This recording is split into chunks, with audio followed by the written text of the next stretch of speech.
Hello everyone, I am Tacit and welcome to the Brighter Shores live stream. So what's it today? I believe we are at day 18.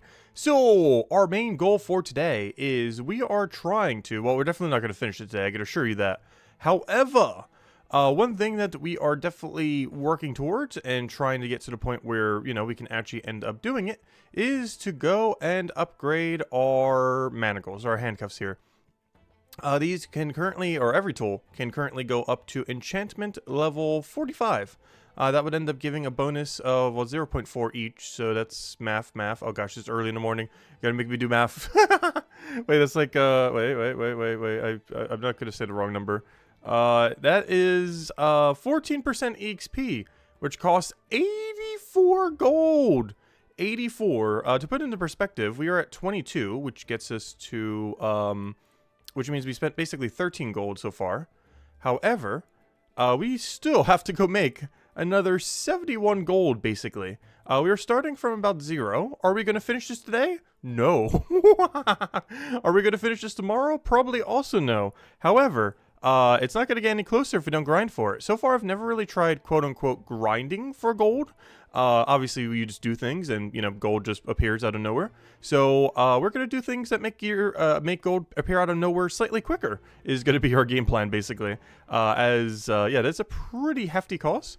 And of course, we want this so that we can end up trading up the detective skill and eventually do similar to our pickaxe, which we already got to level 10, which still gives a bonus. Obviously, it has like a thing where it just keeps increasing the further you go. So if you want to quote-unquote max it, it's quite expensive. However, I say quote-unquote max because when Chapter 5 comes out, the level range in which they can go is a little bit further. We don't know exactly how far the cap will go, but assumably it'll go up to, you know, 50 per tool. Could potentially go up to 100 per tool, though they would need to add a lot more chapters if it could do that. But, yeah, at least right now it goes to 45, likely up to 50 as of next chapter, as far as how far you can get every single individual's gathering tool. And technically this counts as a gathering tool, even though, you know, you're not technically gathering anything. But generally, like, every gathering tool, like, you know, wood cutting, foraging, fishing, you know, any of those kind of skills generally have one of these kind of tools, if not multiple of these kind of tools. Anyways, with that being said, I think you guys know where we're going. You know what this stream is. If this is a money-making stream, there is one of only a few things that we would be doing. And that does mean we are doing a lot of merchant this weekend. We have had a pseudo goal for a little while to get to 205 merchant. And guess what today is? The 205 merchant grind. Or at least closer to it. Obviously, we're not going to finish it all the way. I have no intention to go all the way today. As, well, it's physically impossible. We can spend every last second of stream. We're not going to get there. No worries. We're not going to be doing only merchants. We will be doing other things. We will definitely burn out after like 2 to 3 hours from now. However, I do have some backup plans. I do have like 1,000 stones I ended up etching last night. Which, whenever we get tired of doing merchant, you know, we can take a nice chill break doing that. That should be quite a bit of profit. We were making like 250, 300 silver an hour just processing what we already had. And it should be even higher now that I've moved up to the next tier of stone. So it should be a little over 300 every single hour. So that's not horrible. Obviously not as good as what we're doing now, but, you know, it adds up. As far as my path right now, I don't know. Are we going to drop a billion things on the ground? Is today the day we actually do that again? It might be. It might be. Let's see. Let me go make this a little smaller. Make that a little bigger. Something like that. That seems about fine. Oh, yeah. Don't want to cover too much of the screen here. Anyways, good morning, everyone. Good morning, good morning, morning. Hope all you guys been having a wonderful start of your weekend. Ours is going to be spent making money in Brighter Shores. And hopefully we can get one step closer to affording things. Oh, you know one thing I haven't done yet? I have the thieving level for it now. I can catch criminals here. Ooh. Ooh, I want to buy your banana. Ooh. Let me see. Come on, someone thief from the stall. I want to catch you. You, thief. Come on. Come on, someone steal. Steal, yeah, steal. Good job. Thank you, thief. I want to see how much money we get from this. Because we need money. Let's see, how much do we get for this? How much? 4 silver per thief here. That's not bad. Especially if they just keep spawning right in front of my face. But yeah, 4 silver a thief. We'll need to keep that in mind. This is the highest tier stall we could do at the moment. So if we ever see someone, this is also one of the reasons why we need the handcuffs. Not the only reason, obviously, mostly for raid dens. You guys know. If you've ever done the raid house raids in this game, those handcuffs are very, very useful to have a little bit higher. However, they also help when we do those little thieves, whenever we see them by a stall. So whenever we're doing merchant, like we are right now, we'll get a little bit of extra detective XP. Obviously not a lot, but it adds up over time for sure. Alright, what's our path right now? Are we doing all this? Are we just buying all of this? Are we just running everything? I'm just gonna run everything. You know, I'm gonna run it from here. I don't need to run. We'll get an extra set of soap. I will be getting some extra sets here and there. We will be starting our ground game. And just have an entire ground littered with items. As per usual. But anyways, hello Rain, hello Helvi Crypto, hello Mark, hello Dixon, hello Chaos, hello Maxon, hello Ian, hello Renas, welcome, welcome, welcome. It's your birthday today, happy birthday. Do you want me to sing a happy birthday? It was a meme that started a while back where we ended up singing it for one person, and now it is kind of tradition. Anyone who wants a happy birthday sung for their birthday, we end up doing. So if you want me to sing happy birthday to you, let me know. Yeah, that's kind of been a tradition here on the channel. We haven't actually done it yet for any Brighter Shores people yet. But yeah, we've been doing that for several years now. Like several years, at least like a solid 6 or 7. It started as like a meme one day, but now it's just kind of a thing whenever anyone wants it. So yeah, if you're interested, we'll sing you happy birthday. I'm not good at singing, but we will do it. Alright, we'll do that. Let's go get our pizza. You know what? I'm going to double my pizza here. Gotta drop soap, bring in the other thing. Carrot, I'm going to ignore for now. I said hello, Joey. Hello, Graybeard. Welcome, welcome. Do it? Oh, if Dixon wants it, I will. I'll let them decide. It is their birthday after all. Alright, let's see. Also, hello, Brighter Source Central. Hope you've been doing well. Hope the forge and grind has been treating you nicely. We are currently on the money grind, trying to get our first max tool, which costs way too much money, but we're working on it. Trying to get the handcuffs to 45. So that whenever we do AFK raids or anything like that, or even just catching thieves while doing this, we'll get a little bit more XP. After that, we're probably prioritizing all in on the pickaxe, because I really need to get my mining level up. Also, wow, this place is so crowded. I'm so used to this place being like a ghost town. But, gosh, the last week, this place has been so bustling, and even more so when trading comes out. This place is going to be crazy when trading comes out, especially the square around this building over here. Alright, what do we need here? Okay, I'll drop all this by the thing. Obviously, I didn't turn in pizzas. It's the opposite direction, so we don't really need to go for it quite yet. Hello, Isabel. Good morning, good morning. Hope you've been doing well. Welcome, welcome, welcome. What do I need here? Carrot? Oh, double carrot turned in. I would need to go buy it, though, but that's fine. Do I just go with candle? Okay, we have enough timer here, though. I'm just going to reset the thingies. I'm going to hold on to my pizza, because there's a good chance I'm going to get a double pizza turn in here. Or at least I sure hope so. I'm hoping for a top left and to buy all. We could double pizza into something. I don't think I take candle here. Candle's not the angle. Oh, it does have a good clockwork buy angle. Ooh, double clockwork? It's in the opposite direction, though, but I think we still might go for it, because I need to do that when I do carrot. So I could turn in one pizza, but I don't really need to do that right now. You know what? I'll save the pizzas for later. No, I don't want to talk to you. I hate that NPC, the tutorials you on Merchant is like right there. Because it kind of gets in your way sometimes. But yeah, I think we go down middle, go down zombie road. Actually, I'm not geared for it. I kind of want to kill a zombie while I'm there. I still need to kill a zombie for first time bonus. Let's see. How have I been doing? Oh, I've been doing amazing. Brighter Shores, honestly, I'm still as addicted to this game as day one. It's not gone away. Every single day still pretty much feels like day one. Except where you do it for like 12-ish hours instead of all day. Like 24 hours. Because I can't be doing 24 hours like that. We did that as like a kind of one-off thing for launch day. But I definitely can't be doing that every day. But you know, we've been doing it for like 12 hours every day. And of course, we've still been playing a little bit off stream as well. Alright, how do we want to route this? I need double carrot and double the other thing. Carrot gets turned in bottom. The other thing, not so much, but we can work with it, it's fine. Trade by carrot. Only problem with this is I am going to get exact number clockwork. Is the only slight issue here. The other slight issue is we do have to go by zombie road. But luckily this Kyle guy is saving us from being attacked. Good job, Kyle. Thank you. Alright, that road actually isn't that bad if you don't get attacked. But generally there aren't too many people training there because I believe Guardians are the only people who do extra damage there. And the Guardian population is not that good. Oh wait, I just went past the thing. Wait. Oh, the whole reason I went down here. I forgot. I don't have anything to turn in here, but I kind of need to buy the clockwork. I keep forgetting this is a buy location. I'm so used to this being like a double turn-in location. But I keep forgetting I could buy from him now, which is the exact reason we came down here for. Oh yeah, you know what? I could have gotten Doll. I did have Doll on my list. I should have actually gotten it. Because I could have gotten a free doll turn-in and then set up for top left turn-in. Oh yeah, I forgot. I should probably change the door. I last did the other door, but honestly, I prefer the right door these days instead of the further one. It's not too big a deal. Oh, that's not the right shop. It's not too big a deal, but I'm just so used to the other one at this point.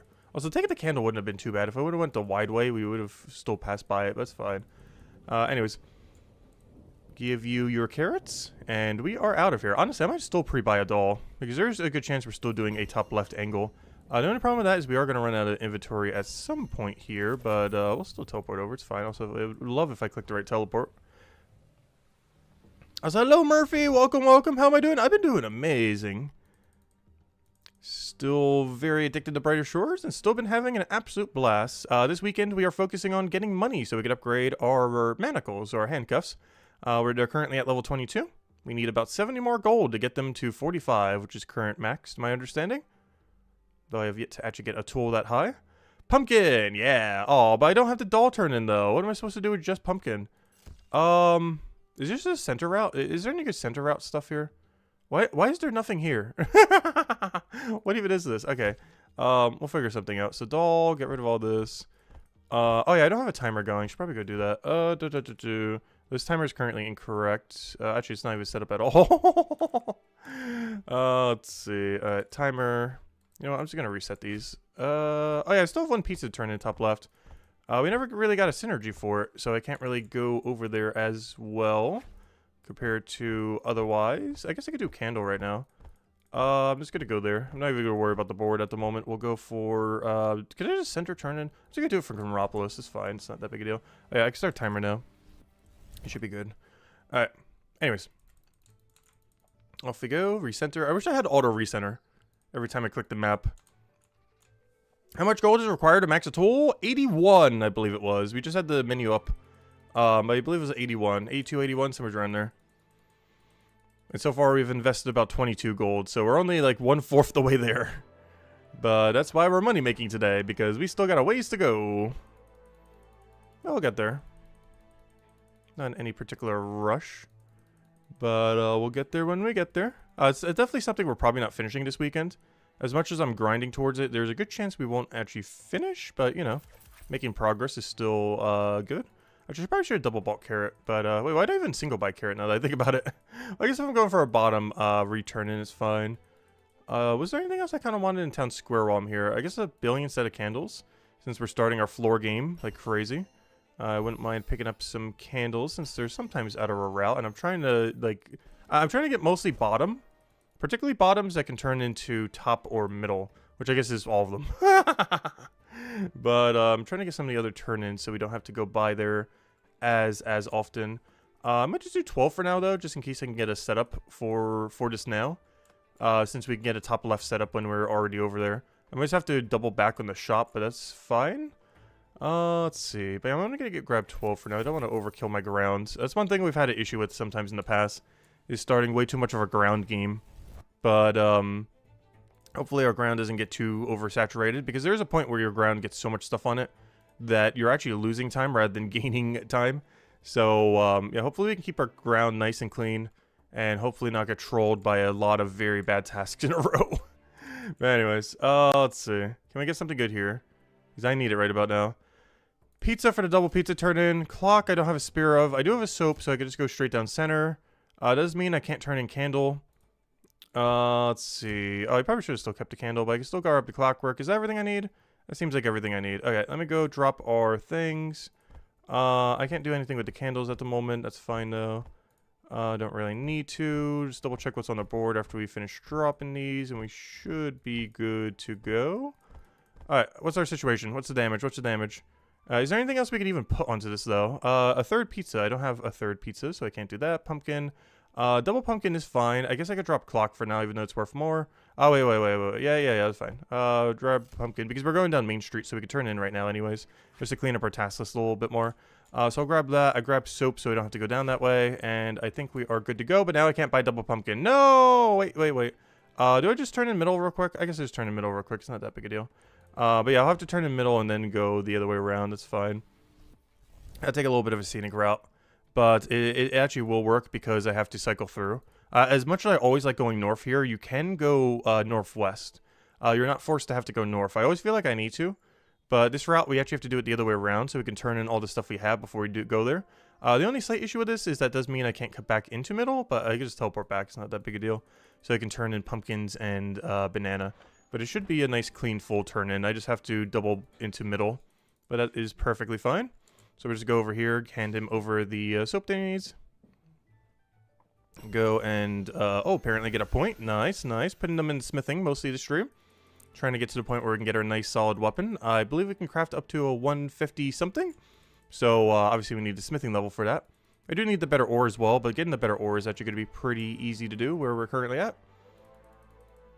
So we'll sell to him. Also, got to be really careful to see thieves here. This is definitely our most profitable thief. So here in particular, compared to anywhere, we are going to want to pay attention if anyone is stealing from the stall. As it's like 4 or 5 silver a piece every time we catch them, which definitely adds up, that is for sure. Oh, someone's unlocking the shortcut, it looks like. Or they're just looking at the gate, wishing they had it. There we go. It requires 55 merchant in start of the fortune hold quest. Which, of course, we do have. Alright, now we buy our double pumpkin, and then we just double back in the middle. Here's the other location we would probably want to look out for thieves. As this is our second best location to catch thieves at. And I'll just max up pumpkin, and we should be good to go. And we'll turn in everything and head back to the tower. And see what it gives us next. And go from there. Anyways, hope you guys have been having a wonderful weekend as well. Ours is obviously going to be playing almost just Brighter Shores. Grinding it out as much as we can, trying to make as much money as we can. This does mean it's going to be a little merchant heavy. However, don't worry, it won't only be merchant. We're not going to do 2 12-hour stream, but just merchant. Even though I would enjoy that. But we'll be doing a bit of other things too. It's not only merchant. It is going to be a little merchant heavy. Oh wait, I need to get my task list up. This is a thing that's kind of annoying. Whenever we do merchant, I can't actually show my stats for people who roll in and everything. Because I like keeping that up for anyone who, who does come around. But we actually do need all 4 of these menus, and there's no way to currently have 5 menus open. I'm sure if they'll change that in the future. But, yeah, we're capped at 4 menus. Oh, so hello, Ka-chow! Welcome, welcome. Let's see. Are we good to go?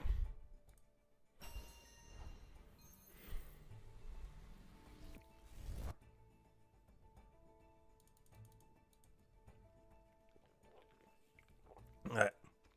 Let me go drop all this stuff. You need a little overlay for your level. Oh no, is there a way to track that properly? I guess I could have a screenshot of it.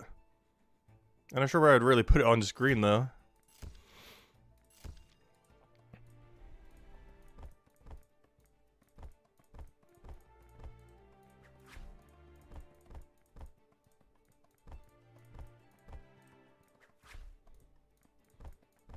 Okay, so what's our current pathing? Our current pathing wants us to go top left, kind of.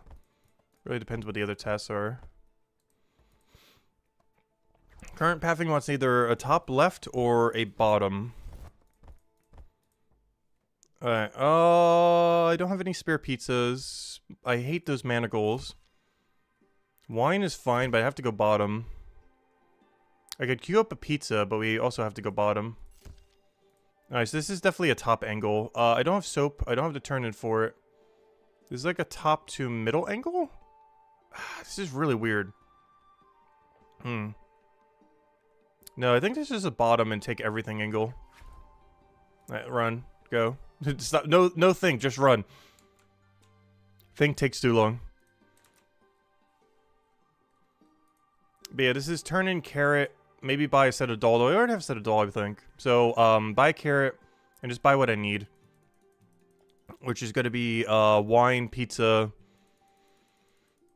double clock.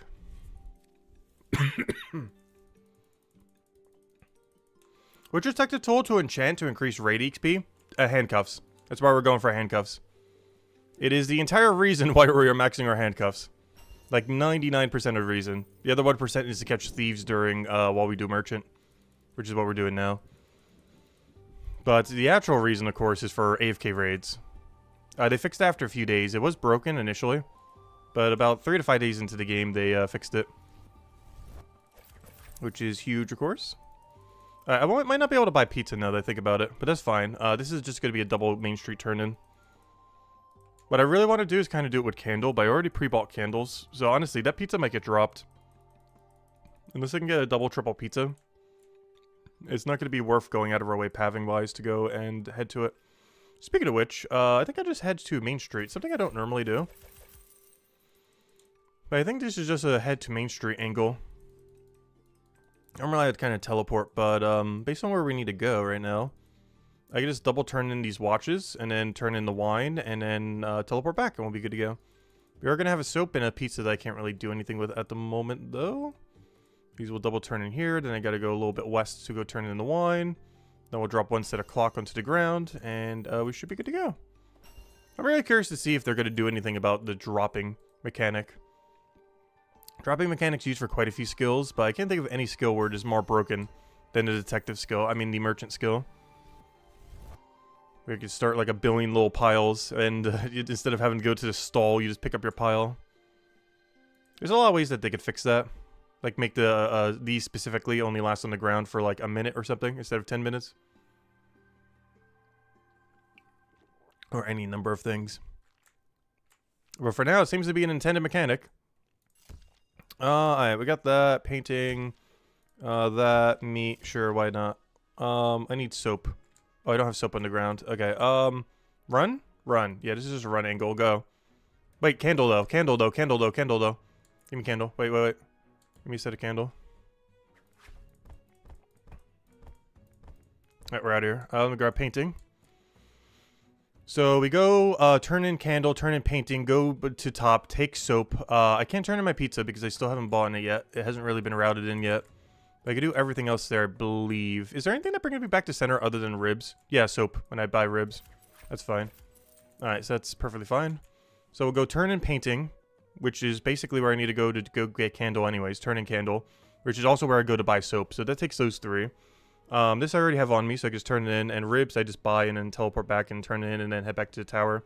Meaning the only thing that will not be done is the pizza, as I currently do not have a pizza. And it is close to where I am, but I don't have a pizza to go and turn in, so I can't turn it in. It's also when 83 Detective comes into play, because this is actually a route that very specifically requires the 83 Detective, so that we can clear through this little area right here. Because without it, you wouldn't be able to go through this house, and you have to go all the way around, which would make this impossible. This would be a very slow route without it. Definitely highly advise having at least 83 Detective before going all in on Merchant, as it makes a gigantic difference compared to not having it. And then, no, gosh, I wish those things could get out of the way. We're still low level. I wish there was like a level threshold you could set to make it so you can't ever click on them. Because the low level ones generally aren't really worth it. I guess you could get it for knowledge points. But the low level ones aren't really worth it for XP or gold. And the fact that you can accidentally click on them and get debt is unfortunate. Like the other day off stream, when I was just messing around, or not messing around, you know, just moving around the city. I was clicking on the, you know, not the map, but the actual, you know, environment. I accidentally clicked on someone and lost like 2 silver. Obviously 2 silver is basically nothing. But I'm already heading to 0. Or speed running towards 0 money. Trying to make money, not lose money. Alright, we're all putting also every level up into smithing, by the way. Need to get to like 150-ish at some point soonish. So what better way than dumping all of our points into it? Alright, I'm just gonna walk back. I'm still not sure if this is quicker or not, but it's just better. I don't care if it's slower. It's just better for my brain if I just make a walk back. I'm not sure which one's closer, but I want to say walking is slightly better. It's hard to tell, because you have to account for teleport animation, as well as assuming you click teleport immediately with no delay. Also, hello, Sani, welcome. Also, hello, Keenan, welcome, and the Shire, and Maxon, who have I too. Welcome, everyone. Hope all you guys been having a wonderful start of your weekend. Which detector tool increases the raid XP rate? Oh, I think I already answered that earlier, but it's handcuffs. Not sure if that was the same question, it might be. It's lately hard for me to read chat when I'm doing Merchant. That's the only bad thing about doing Merchant. Really hard to keep up with chat. 83 Detective, then, let me double check this real quick. I hate that other task. I'm not even gonna take it. I hate it so much, to be honest. I don't know, is it that bad? Where's the Monaco Market? Isn't it all the way north? That's why I hate it so much. I know why I hate it. Yeah, I don't want to do that one. Is this where I finally buy pizza? Not sure how I want to route this. That's fine. We're just going to move. Let's see. Then onto the merchant grind. So you're 83 detective, then onto the merchant grind, and then onto the leather merchant grind. Yes, that's pretty much the plan. That is pretty much the gold meta in the game. And also why we're kind of doing it right now, just because we need money. And it's not something we really needed much in the past. But yeah, that's basically the plan. Get 205 merchant, then, or well, get 83 detective, which we already did. Then get 205 merchant, then get leather worker up forever. So far I've been keeping all my hides, but I do plan on selling some of them. Alright, so we have a spare pizza. Oh yeah, I didn't turn in painting, but that's fine. I guess what is my plan here? Because at this point, I'm just turning in doll. I can't really do pizza. There's going to be a really bad route. Because we're getting almost nothing done here. But it's setting up nicely for future runs. But this current run does almost nothing. So I'm not even buying clockwork either when I'm down here. I'm only buying wine. So I could double turn in wine. Should probably only bought one set of pizza, but kind of too late now.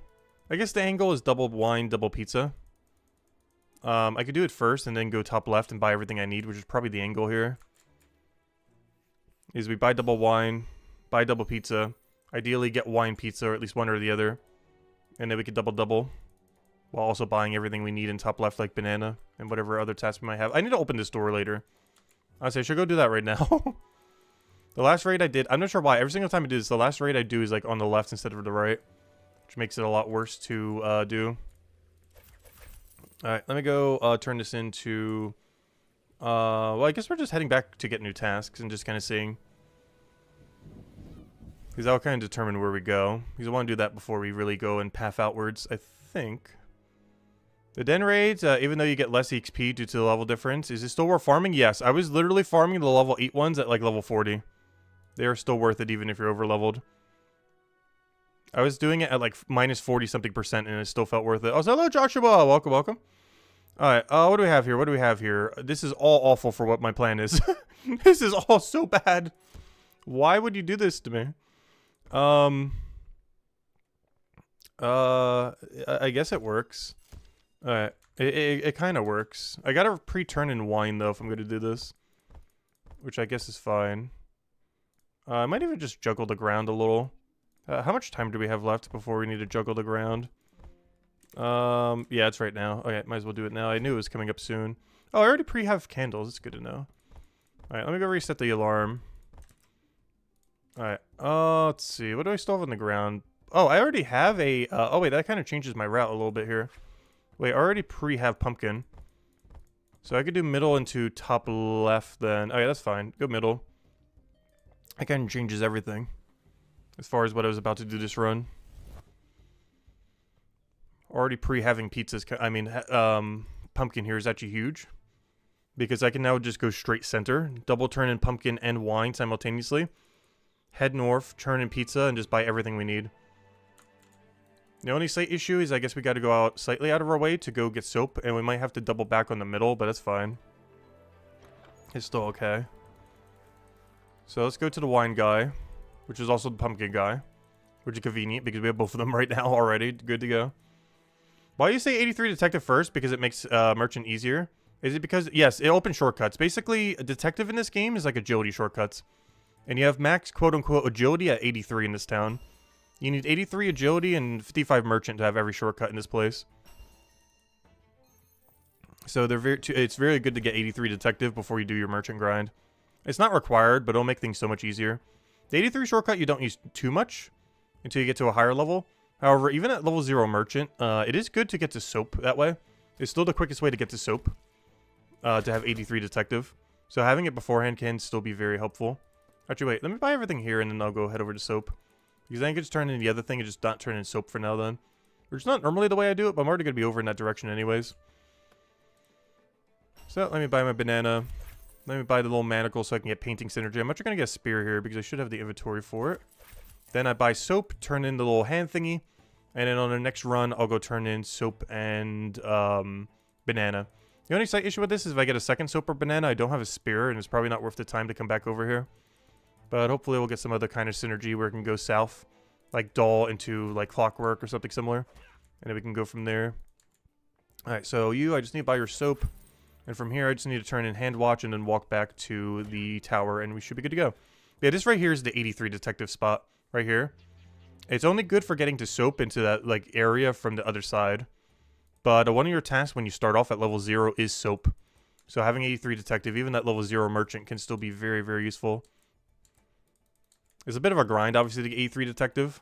However, it is efficient to do 83 detective before even starting merchant. It's not something I personally did, but it is worth considering. As it will save you time in the long run.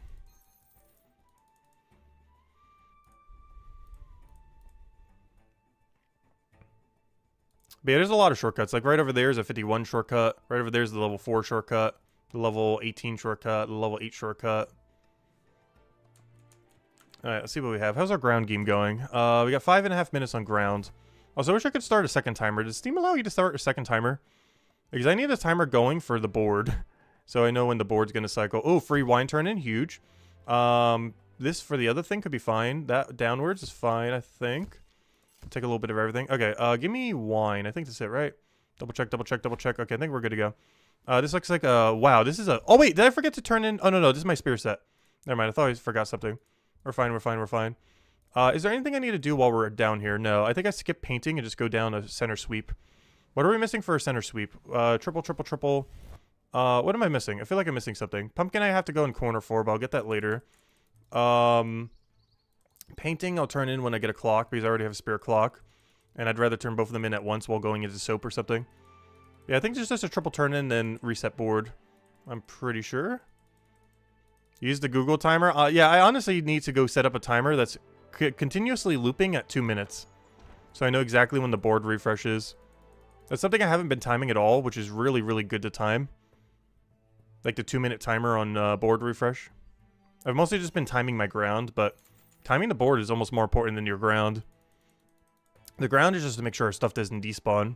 But knowing the exact 2-minute cycle of the board is very important. Alright, what else do we need? I do have to go a little bit out of my way for clockwork. I can buy some other stuff while I'm down there, like wine. Because I don't think I have any pre-bought wine or anything. So I think this is probably a pre-buy wine and everything else angle down here. Painting I mostly have for the clockwork that's on the ground. Pumpkin, I can't really do it at the moment, but generally we're going to do that in a top left to middle sweep. But I don't have it set up right now, so we kind of just did one. So if I'm dropping anything, I'm actually dropping pumpkin in the near future. Because it's not going to be useful until like 2 runs from now. But it depends what we get on our board, if it's actually going to be worth it or not. But while I'm in this area, I do want to go do, what's it called? Also, I really should go switch these doors real quick. I'm going to go and lower level this and just obliterate them real quick. Oh, wait, I don't have my gear on, though. Wait.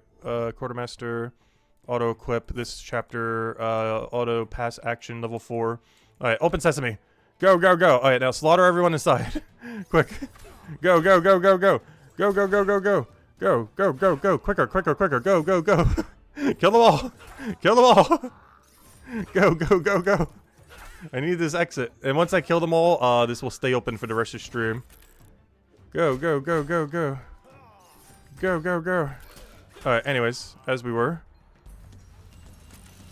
Open sesame. But yeah, that's how the shortcut works. You can have 1 or 2 of the 2 open. Deposit all equipped. Alright, we're out here. Alright, anyways, another news. Where were we? Buying wine. Let's see. Give me your wine, please. How much gold an hour is Sweaty Merchant? Depends on your level. I have no clue how much gold we're making right now. All I know is money go up. But I have no clue how much money go up by. But money definitely going up. But I have not the slightest clue how much gold we're making per hour.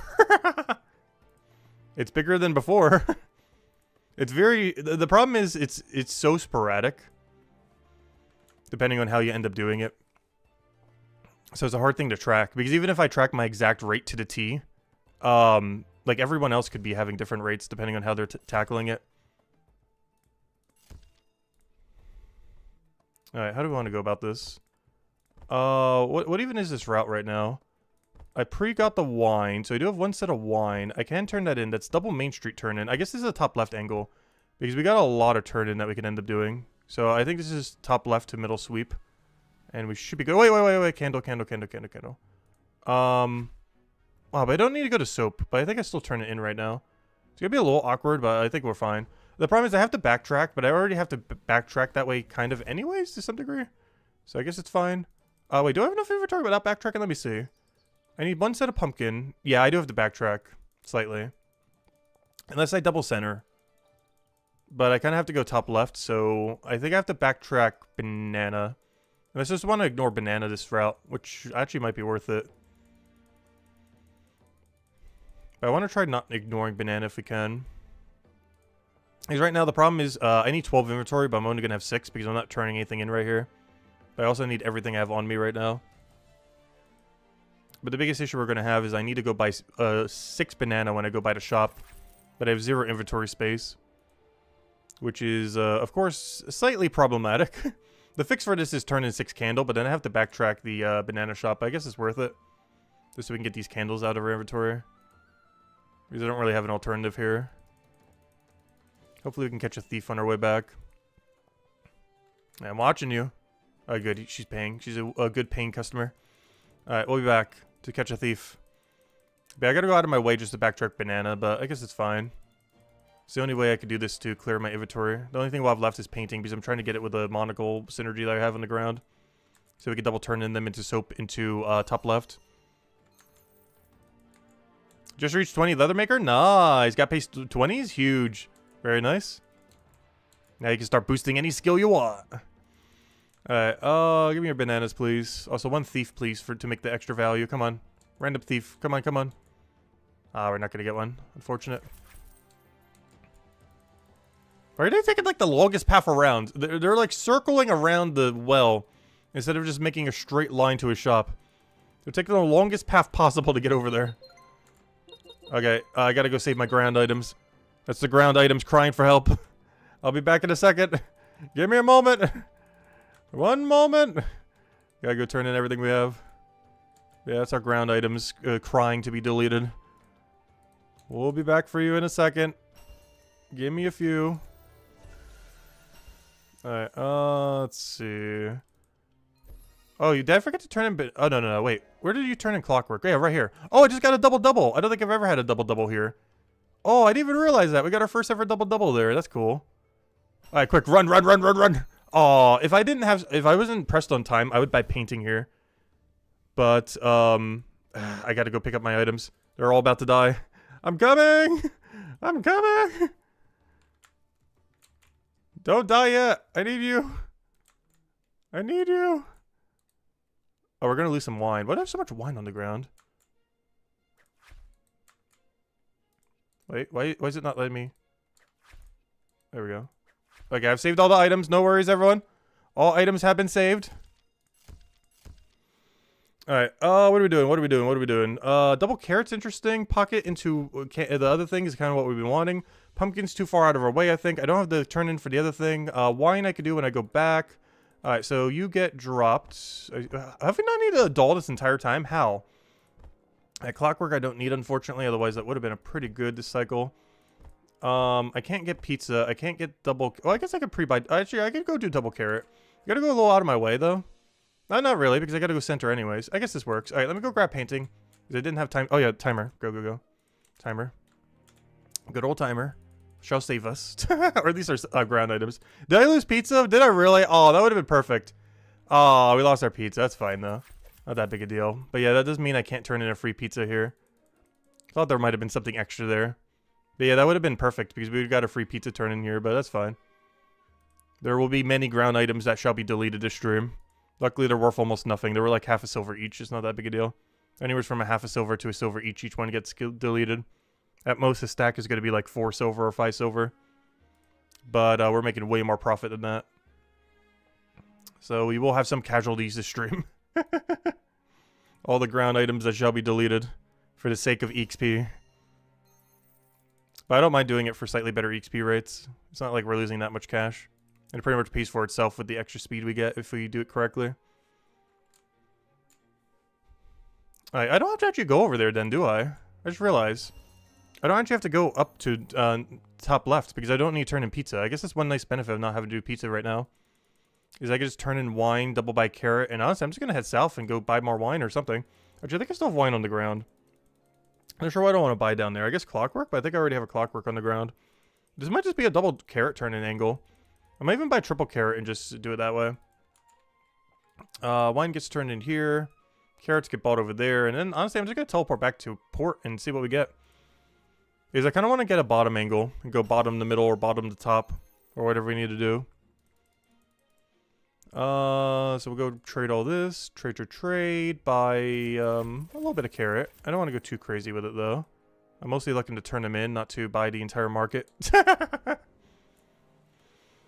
ideally, this is a triple carrot to South Cycle. I might even drop pizza, though. In all fairness, I can buy pizza on South Cycle. Especially if we have a soap pizza angle. I mean, a candle pizza angle. Or even a soap pizza candle angle. But ideally, we want to see one carrot here and anything. It really doesn't matter too much what the anything is. But we do need an anything to appear here. Alright, no carrot. I can turn in doll. Soap's interesting. That's top left. This is all top left angle stuff. I guess I grab wine because I'm going to be down there. The rest is kind of top angle stuff. I guess I will technically already have this, though I already have it, so I don't need it even more. I guess I'll grab clockwork. Do I have a spare clockwork on the ground? No. I'm just going to take the dolls I already have. It's not that big a deal, just so I don't have to deal with them. Alright, now I just run. Even though we're going to be by the doll shop, I'm just going to stock up on wine and clockwork, I guess. Because the only thing I've left on the ground now is one clockwork to save. So we've basically cleared the ground to be neutral at this point. So that's good. So we have neutral ground. We could basically just ignore that clockwork's even there. With that being said, should I buy more clockwork? Because then I'll have too much on the ground. This is definitely... Maybe I buy triple wine here. This might be a triple wine single clockwork angle then. That way I never need to come back here for a while and I just ignore doll pumpkin for a little bit. As they're both slightly out of the way compared to some other ones. Oh, I just realized I brought triple carrot here. I forgot. It's only a double carrot turn-in. I was hoping for triple, but we only got double. But that's fine. Alright, I'm just gonna buy double wine then. That's fine. Not that big a deal. And then I just hold wine. Oh, I won't be able to buy the other thing, will I? I actually have to go out of my way to go grab that. I kind of forgot about that. It's not too big a deal, though. Give me double wine. Oh, wait. What? Yeah, because I'll be able to turn in the other thing. That's fine. I'll just have exact number. That's perfectly fine. Go to top left. Maybe even just walk it back because we're already in the area anyways. Oh, wait. How am I turning in wine this cycle, though? Or am I? No, I'm not turning in wine because we're probably going to go middle to top next cycle. Is probably going to be the way to go. I might even hold on to clockwork. If we just teleport directly from... Wait, what am I trying to do here? I'm turning in doll. I guess to buy one set of pumpkin. And then I can ignore clockwork. But then I still have to come back to top left later. This might be drop pizza? Not sure what we should do here. Do I want pumpkin or do I want the other thing? I kind of want Main Street, so I think this is a drop. Is that stealing? That sure looks like stealing to me. Isn't that stealing? Yeah, we got it. Alright, let's see. Turn in you. I'm just gonna buy pumpkin and head back. I think is fine. So we're gonna drop carrot, drop pumpkin, refresh the other thing so I can get a nice fresh timer because I only have one other thing on the ground anyways. It's taking up my timer time. And we should be good. Is 90 to 100 bounties for 1 gold good money? How quick are you doing 90 to 100 bounties? I guess is the thing. That sounds good. I'm not sure. Alright, what do we have here? Oh, double wine. Exactly what we want to see. Okay, double clockwork's an interesting angle. I have this already, so I could turn that in when I do wine. I guess I drop pizza for... I'll hold a pizza for now. Alright, we got a good angle here. Though I can't do pizza, unfortunately, but it's fine. I'm just keeping it for later. But pumpkin, we also drop. Clockwork, I need on me. Refresh timer. Grab clockwork. Head to center, right? Head to center, head to center. Yeah, now we just go to top left, and we're good to go. Alright, we should be fine. Alright, timer. Be refreshed. Good. Alright. We only have 2 things on the ground. 1 pumpkin and 1 carrot. Hopefully they don't expire. Alright, go, go, go, go, go. No think, just run. Alright, we gotta turn in double wine clock, then head northwest, buy double hand thingy. I might even just buy 24, to be honest, and then drop the other 2 sets. Just so we don't have to go there for a little while if we want to turn in that into painting. Because they have really good that into painting into soap synergy. So we gotta go bring double to this guy over here, who keeps getting drunk on every wine in the city. I'm pretty sure we have delivered thousands of wines to him at this rate. Definitely hundreds. Not sure what he's doing with it all, but gosh, does he have a winery at this point. Or he's the drunkest man in the city. Alright, there you go. I'll have all your wine. We then turn into you over here and give you your clockwork. I then go top left and go grab a full inventory of it. And then whatever's left we drop. Unfortunately, no pizza for you. I do not have any pizza to bring. I could go out of my way to go grab some pizza, but I don't think it's worth the XP to go all the way over there, then go all the way back. So that's going to be a different cycle. Honestly, I feel like pizza is so hard to route. Unless I'm buying, like, candle pizza, I feel like I'm never taking pizza. It's just a really weird thing to route. Like, getting to the top left is pretty common, but trying to get to pizza shop with how much it's, like, kind of out of the way from a lot of other routing is kind of annoying. Alright, that should be good. And now we just walk all the way over there, double turn this in, and then, yeah, see what we get next set, and we should be good to go. And now we have some spares, so we could do a hand watch into a painting, and get some good synergy into buying soap or whatever else we need to do down the street. Either go all the way to top left or however we want to do it. Alright, so, yeah, let's go turn this in. Head right over there, and we should be good to go.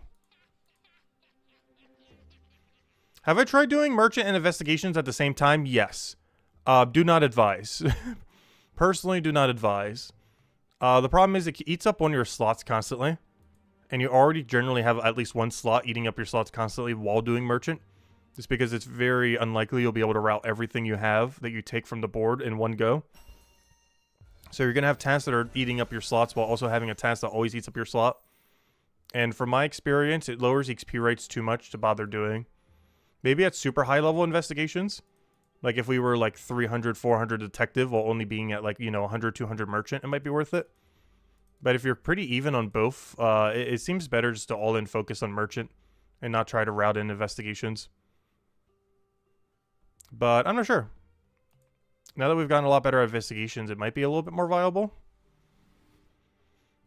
The problem is a lot of their routing is not where you need to be, especially at lower level range. Also, what on earth is this bad task list? This is the worst one I've seen in a while. What on earth am I looking at? Honestly, I'm about to just stall and reset everything. What on earth is that? What is that? That is so bad. Honestly, I'm just resetting everything and getting a new set. This is even worth running for. It's so low value.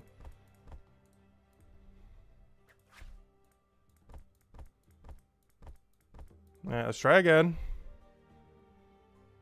Good water break, if nothing else. Stay hydrated.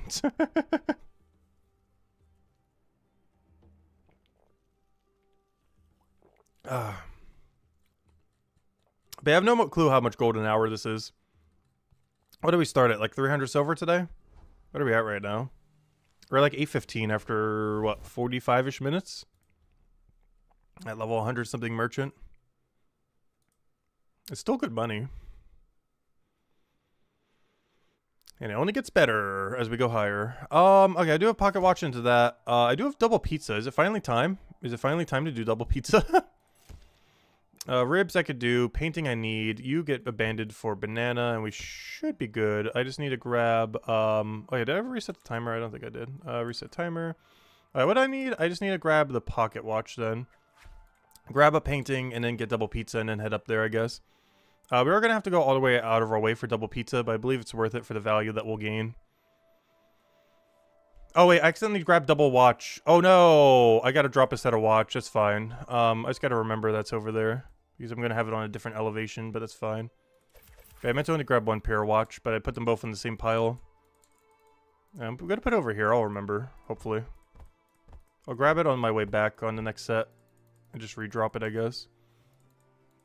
But, yeah, I meant to grab only one set, not two. I guess you could click on the pile and click real quick instead of grab all. I always clicked grab all just out of habit. But that would have definitely been a grab 6 angle.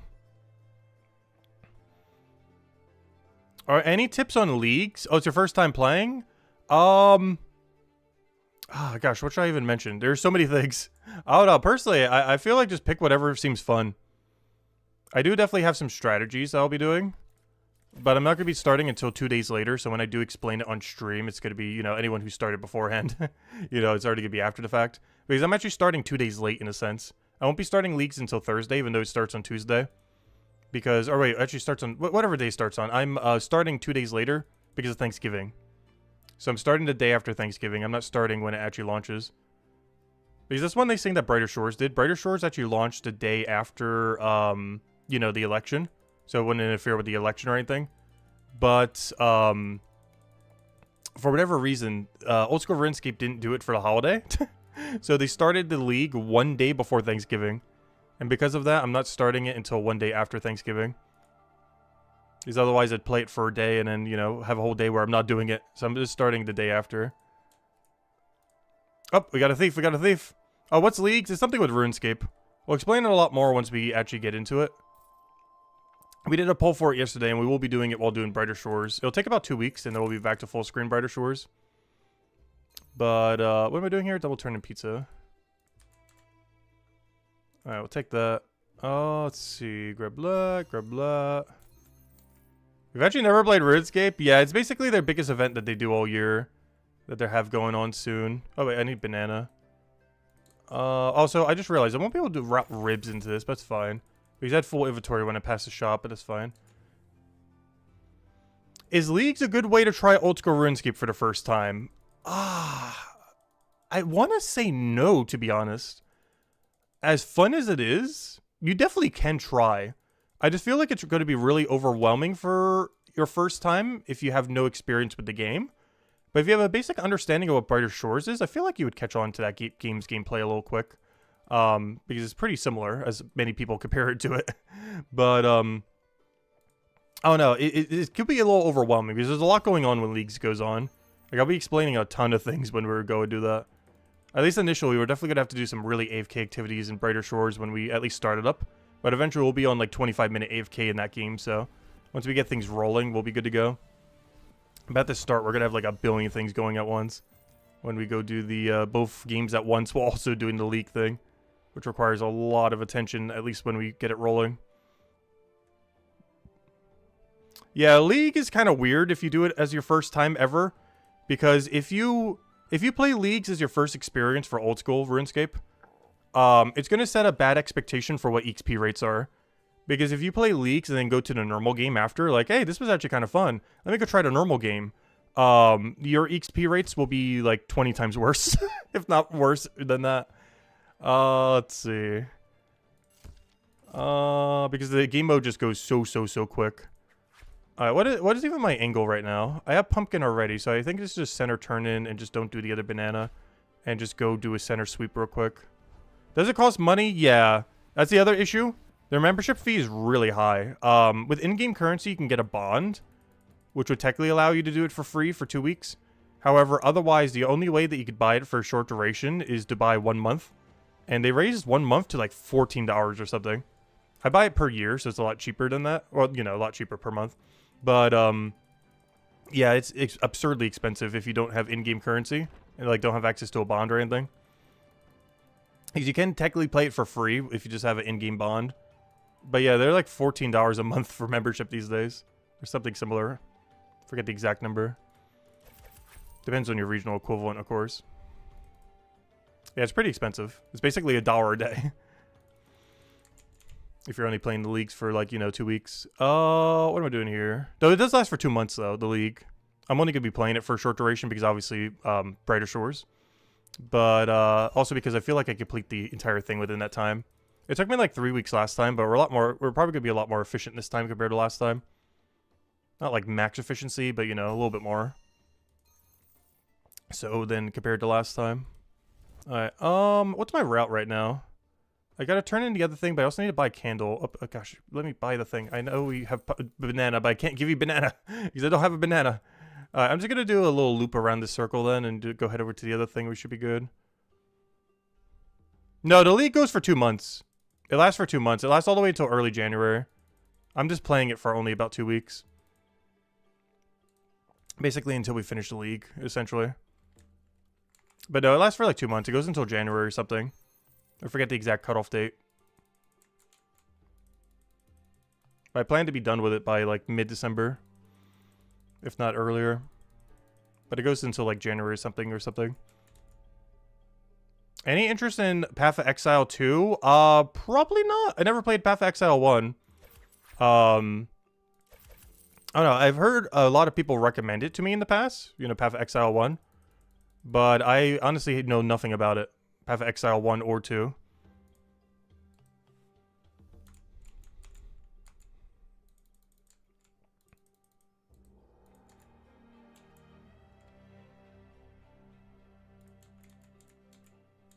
I do know that stands for Path of Exile 2.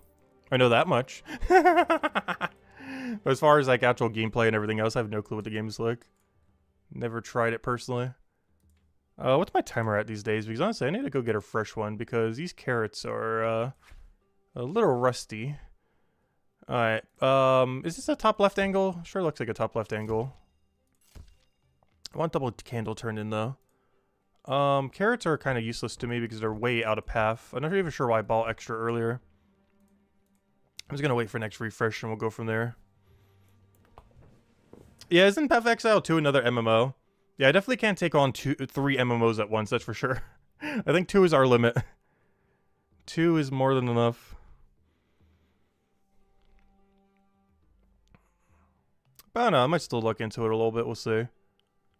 But generally when I play a game like that, I want to like play the game. Like, you know, like with Brighter Shores, we're going to be playing it till like the end of time. As long as the server is still up. Double pumpkin, double that. What's my route? Is this drop candle just so I could double buy, quad buy everything? I gotta drop wine, unfortunately. This is definitely a double banana angle. I can't hold everything. I need everything, but can't hold everything. Do I drop candle? Candle is so bad to drop here. No, I can't double pumpkin the thing. Okay, we hold... Okay. Abandon this, I think. But then I gotta backtrack for... gosh, I hate... Just stop think. Just run. Too much to think. Need more run. Alright. Let me just go head top left and we should be fine. Actually, can I do it through center? I gotta double get banana and the other thing. I don't know which one is quicker, actually. Let me see. I think going through center is quicker. The only problem is I can't do rib. This has to be probably a rib drop angle too. This just has to be double bananas to double other thing. I guess I could grab rib on my way back, so I guess I will go top left first. I'm not sure if it's quicker than just walking either way. Because I'm not sure how to account for the load time of the door. Because the door has a weird delay. So I'm just going to go this way, I guess.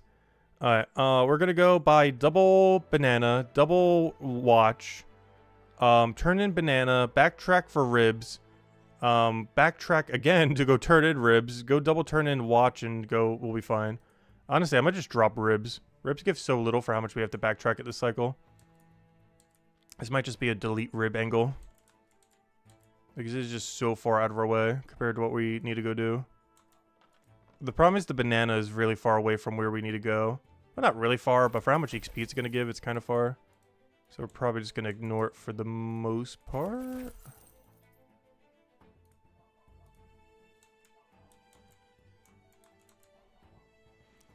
Yeah, the problem with trying Old School RuneScape's leagues as your first experience is it will probably give you a bad expectation of what the game is. As fun as it is, it's probably a bad first experience for the game. You need at least like some amount of like prior knowledge. As far as watching it, you don't really need any prior knowledge. Because I could easily explain it all. But I'll try to explain it in Brighter Shore terms as well. But actually playing it, I feel like does require some prior knowledge of the game. To like fully enjoy it properly. Because even though the game gives you a bunch of goals, you kind of need to know how to like route the goals and everything.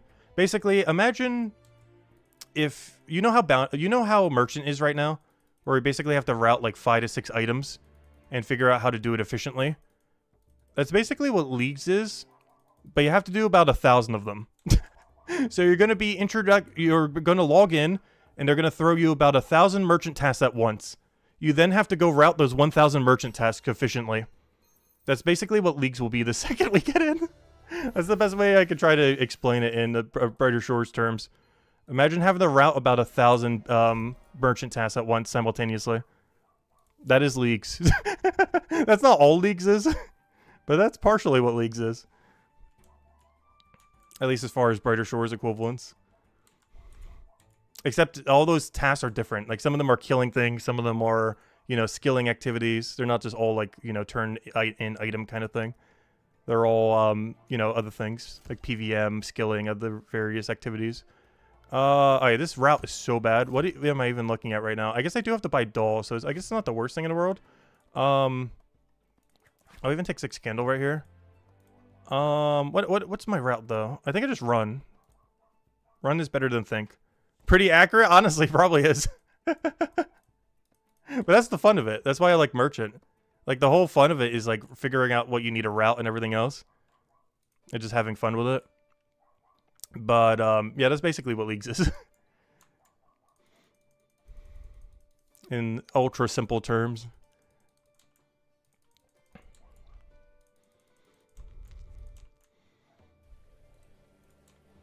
Alright, give me doll. Let's see. And then I just tell you to middle. Actually, this route's gonna work pretty good.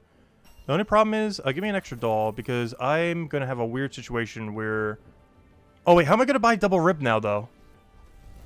Also, I forgot to pick up the clockwork from earlier. I said I'd remember to do it like earlier. And I'm pretty sure I've still proceeded to forget. That sounds pretty accurate. I've still forgotten it exists. Am I gonna have to go all the way top left just to do the other thing? I guess I'm turning in 1 doll now. That's fine. In case we want to go pumpkin run. I'm gonna turn in everything this route. No, what if I just ignore ribs? I think I'm ignoring double rib. As weird as that may seem. It's because it's better with the routing I'm doing right now to hand in... Well, if that's the case, I should buy something. I'm not sure what we need right now, though. Honestly, I think I'm about to buy pumpkin just so we can turn it in on center. So I think this is a double pumpkin angle. Might even buy a single soap.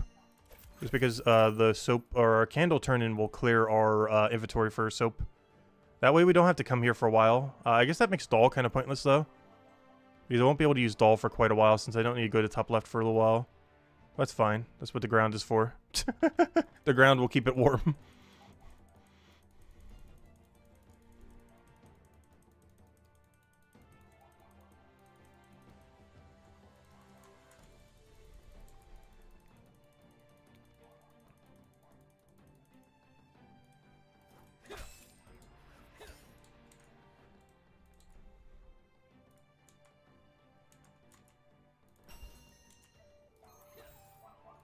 Alright, wait, what is this teleport angle? What am I doing?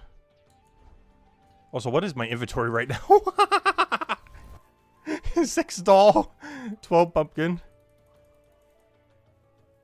Wait, did my thing despawn? What happened to my thingy? Did I forget about it for that long? Apparently. Rip item. Alright, let me reset the timer. Alright, what's the damage? Show me the board. What's the damage looking like? Okay, a single pumpkin, good. Clockwork, interesting. Soap, free turn-in, other thing. We could work with this slightly. Dolls, we don't need. 1 singular pumpkin, I don't need. Candle, we don't need. We haven't gotten a candle in a little while. Can I just route it with the pumpkin in me? No, I'll drop it on the ground just in case. I think it's just a, what, a center turn-in? Yeah, this is just a center sweep. I don't bother going to top left, I don't think. Though I will have soap and clockwork in top left, but that's a later issue. We shall ignore them for now. 1,000 merchant tasks above your pay grade? Yeah. It's pretty chaotic. It's a lot simpler than it sounds, though.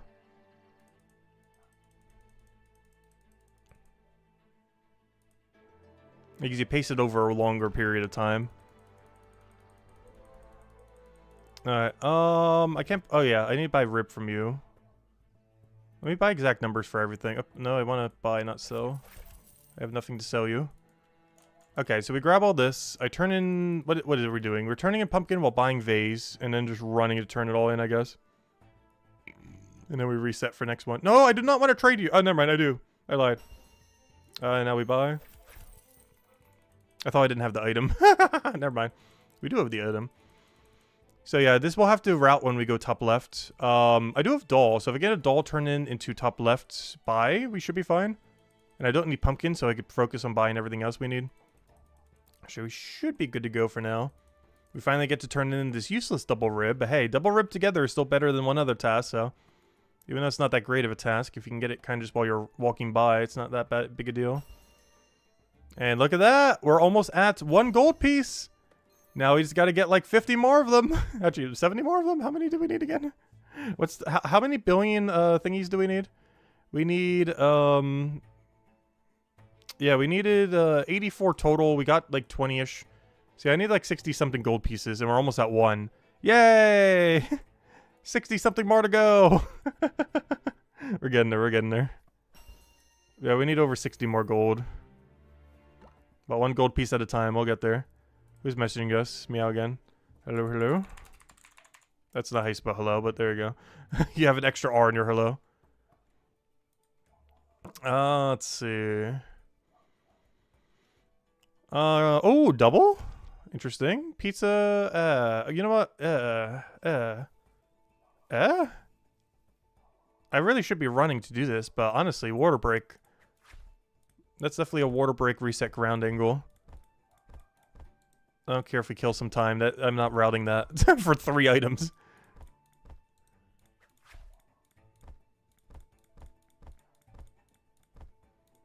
Alright, let me just reset the ground. Oh yeah, we can put this away now. Yeah, I know that's you. Do I have you added yet? Oh, I guess I do, because how could you message me otherwise?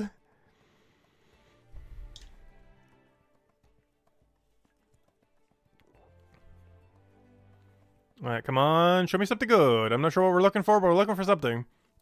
Doll is free. Kind of. This is still bad. Monocle Market. I'm technically going to be up in that area, so you know what? I'm actually going to take monocles for once. And I guess throw in a free pizza. Alright, where am I going and what do I need? I need all of you. And that's it. What is this run? Alright, this is kind of weird, but we'll do it. We turn in doll, double by clock. Maybe even triple. No, I don't have the room. Yeah, we're going to just buy exact number. This does everything except for...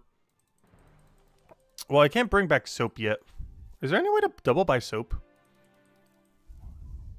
Does my route even have room for double soap? Because I won't be able to buy monocle if I buy double soap is the problem. But I could also just drop it for a future soap purpose. So we have to go to soap one less time. But I have to bring in candle anyway, so I'm still going to have to go back to soap at some point. We definitely turn in doll. That's for sure. Turn in doll. Yeah, let's do exact numbers and see where it brings us. Just to keep our ground a little bit fresh. Don't want to dirty our ground again. It's already dirty enough. Any thoughts on what you mentioned? Sorry, what did you mention earlier? Sorry, if you guys ever mentioned something in chat and I'm ignoring it right now, just put it back in chat again. Just copy paste it. Because I will definitely miss some things while we're doing merchant. It's the only really bad thing about merchant. We will be doing some other stuff that will be a little bit low intensity a little bit later to stream. But the only problem with the merchant is I miss so much chat because I'm so focused on doing merchant efficiently. What did you mention? What did you mention? Enchanting should be at every 5 or so levels. So when you don't feel like needing 80 plus GP before even starting the skill. Yeah, it is pretty expensive. Especially when Chapter 5 comes out and makes it even more expensive. Because after Chapter 5, you're going to need almost like 100 gold for one tool. To get to like level 50 or whatever the level cap goes to. But assuming Chapter 5 makes it go to 50, you're going to need about 100 gold for a single 50 tool. Somewhere around there. Might be slightly more than that. But around 50 gold or so.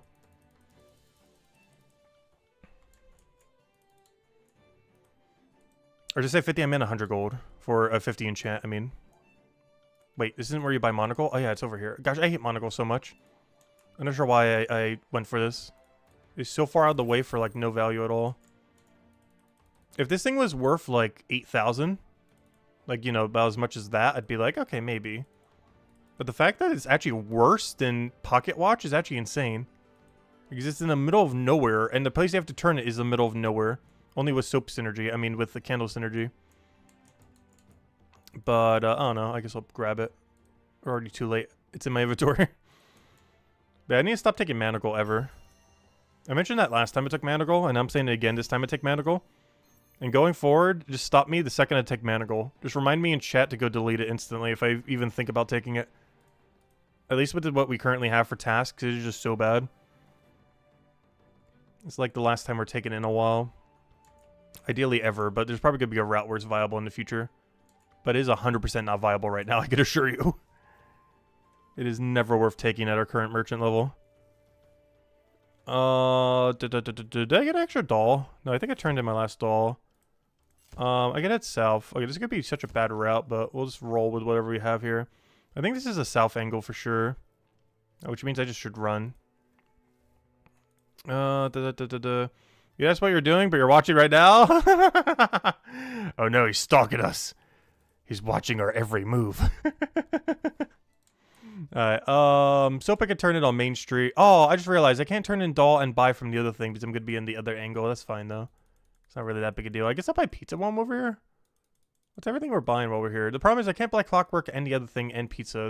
That's too far over the place. So what am I getting? Doll? Doll. I'm just going to ignore doll. I think we're fine getting everything else. Let me get wine first, then route over to turn in manacle. Then we buy our clockwork. Can I get a pizza while we're doing that? The problem is pizza turns into a completely different location, which is kind of awkward. I'll get 2 sets of wine. I don't care. I'm getting my double wine. I still have single candle. I haven't really been able to do much with it, though. I'll grab the single clockwork, just so I have it from center turn in. Trade, give you mana, or whatever these things are. I already have a candle in the ground. Actually, how's my ground going? Hey, our first gold piece of the stream. Hopefully we get many, many dozens more. Actually, maybe that's a goal for this stream. See if we can get like 10 gold pieces. Is that possible in that time? I'm not sure.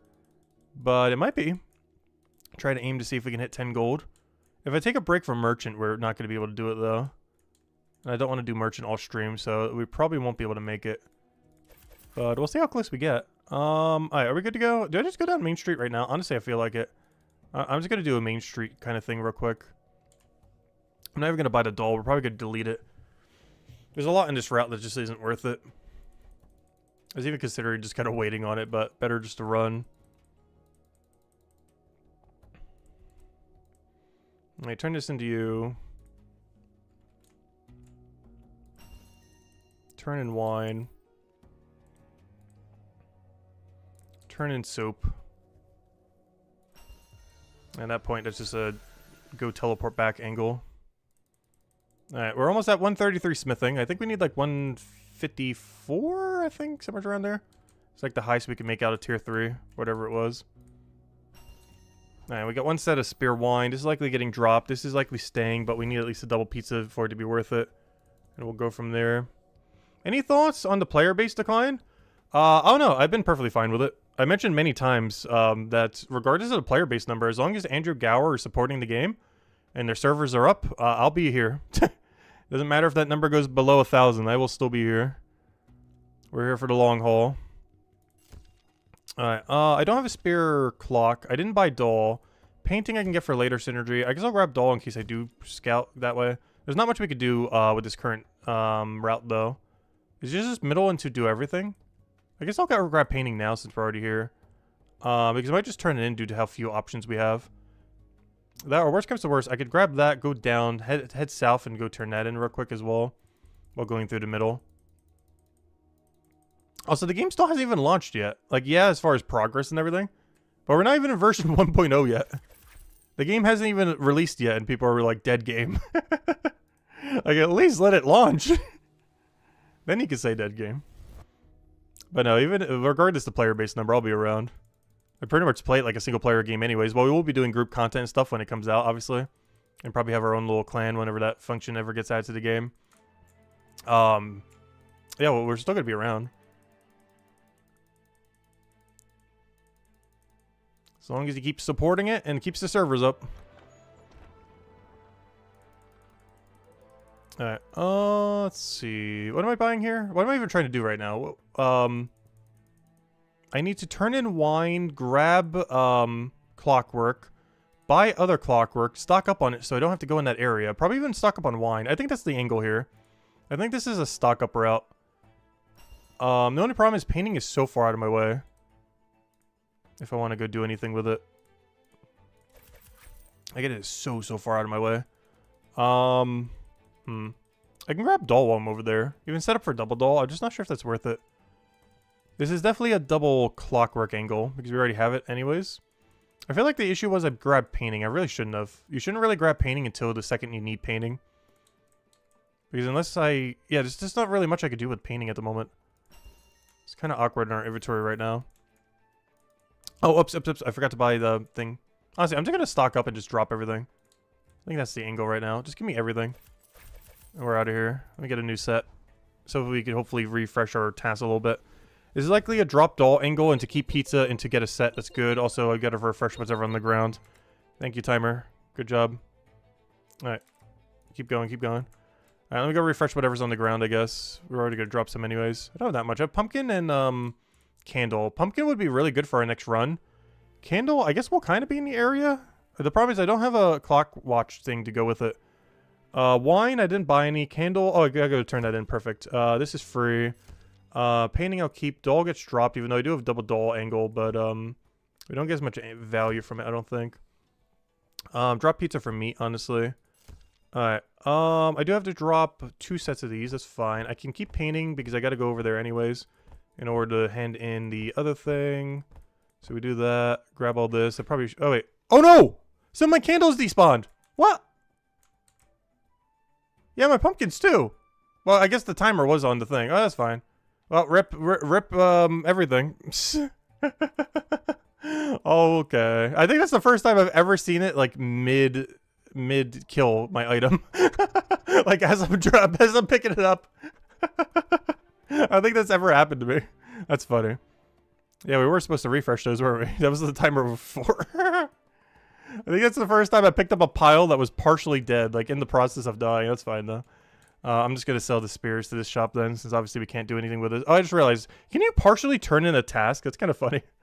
But, yeah, we can't do candle now, I guess. Whoops. Here, buy my excess candles, I guess. Here we go.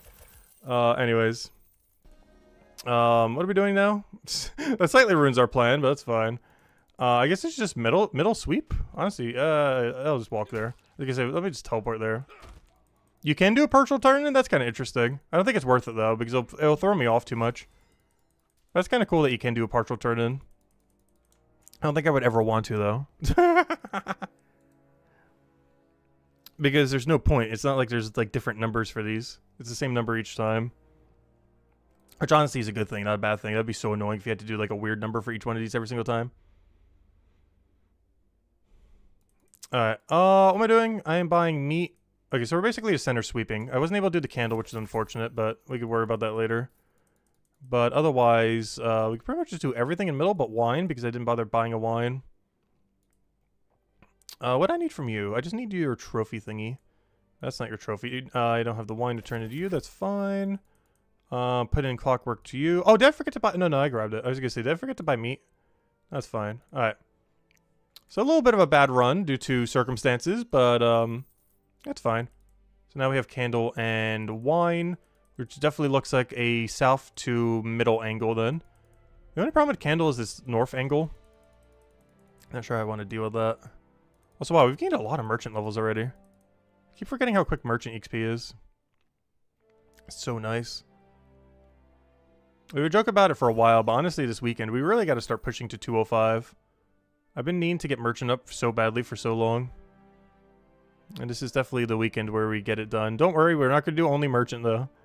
But it is definitely going to be a little merchant heavy. Yeah, you could technically do partial in order to do potions. I'm kind of just waiting until they add a potion belt or, you know, something similar. Like a utility potion item. Or belt. You know, a third slot where you can hold utility potions. But until then, I'm not bothering with 5% here. I do it for investigations just because they're right at the end and you get one big sum of XP. But it's a little bit clunkier right now to do it with merchant because since you kind of need all 24 slots. You could pre-pot every run, but I don't know, I just feel like it'd get really annoying to do. So I personally don't bother. It's definitely efficient too, though. But I just can't be bothered. Let's see. What is even this run right now? Painting, meat. Is it even worth taking meat? I guess I could just run there. I have everything I need. Alright, how's my timer going on that? It's not too big a deal if it does despawn, though. Okay, so what's even the angle here? I guess I grab meat, head to middle, turn in everything, then run south and buy everything I need. Which is likely going to be a double candle, double wine angle. And hopefully we can get a double-double. Candle's a little bit out of my way, but it's fine. Painting's just kind of going to go sit there. It's likely getting deleted, realistically. Painting is really annoying to get if you can't get it with like clockwork or candle, though. But you need to occur after candle, not before candle.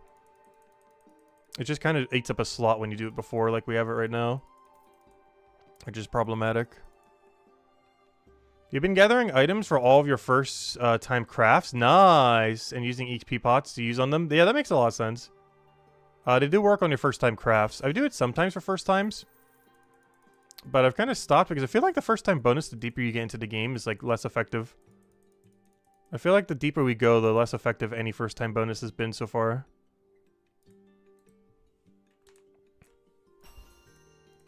Alright, so I'm going to turn these in, double by clock, double by candle, and then teleport back and hope we get a double-double. If we don't, we'll take as much as we can. If we don't get any of them, we got a problem. That's the problem with getting increasingly more bloated task list. Is trying to get a double-double setup like that is a lot less consistent.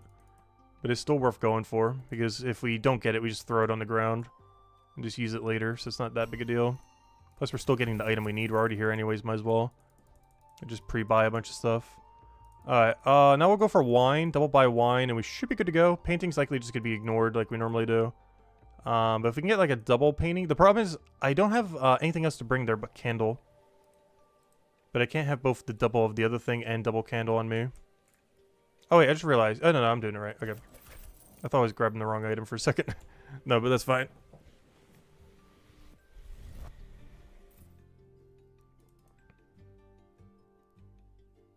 Oh, I forgot. I didn't buy any candle, but that's fine. I gotta draw painting for sure, though. Wait, why did I double clockwork? I meant to double candle. What am I doing? I meant to double candle and double the other thing. I didn't mean to buy clockwork. Oh, well. It's not that big a deal. I meant to double candle, double, whatever the other thing was. We did get what we needed, but I bought the wrong things. So, you know what angle we could do right now? I can ignore, oh, but it's out of my way, though. I wish I would have gotten that double candle. I'm not sure why I bought double clockwork. Slight fail. I meant to buy double... I actually got exactly what I needed from the board, but forgot to buy the right thing. Whoops. That's kind of funny. Well, I guess I double painting, then. It's a little out of my way, but I don't have double candle to go turn in the other thing. Oh, you know what I could do? Oh, no. I know the angle. Hold up. I see an angle here. I can turn in double wine, then from double wine, buy double candle, then turn in double painting into double wine. Aha! Alright, we got this. Hold. We got this. But yeah, all we have to do now is go, turn in the double wine, go a little bit out of our way to buy double candle, but it's worth it because we're doing a double. Then we turn in double painting, and then we turn in double candle, then we teleport back. Maybe even buy some soap while we're there, since we're there anyways. Yeah, we got it. We got an angle. We indeed have an angle. We'll require a little bit of backtracking, but I think it's worth it. And it'll also clear our entire task list. And I have enough clockwork to last me for the rest of the time now with triple on the ground. I'll probably buy a double soap from the shop. Actually, do I have enough room? No, I don't. I was gonna say, do I have enough room to buy anything else? I don't. Because we're gonna over encumber if we do. Because I need all of the slots for double candle right now. So anything I could buy something from the painting shop, which I don't even think I can at my current list. Or the other thing is, of course, soap, which is what we will do. So I'll grab like 12 soap just so we don't have too much on the ground. Make it so we don't have to go out of our way for soap for a little while. But now we go grab our candles, head south over there, then we go straight north. Double turn in painting, double turn in candle, teleport back, we're good to go. Alright, give me this, trade. Alright, grab all that.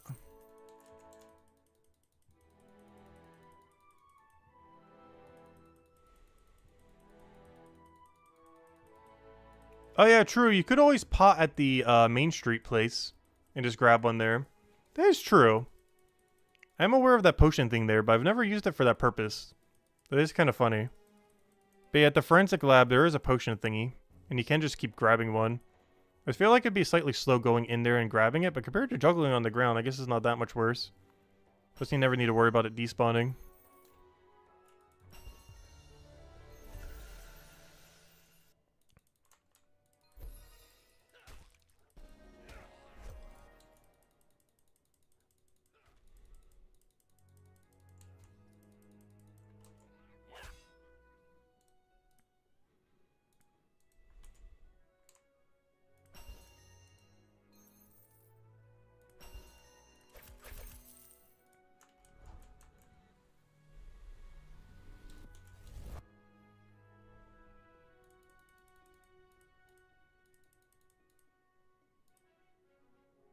Yep, there's Miles.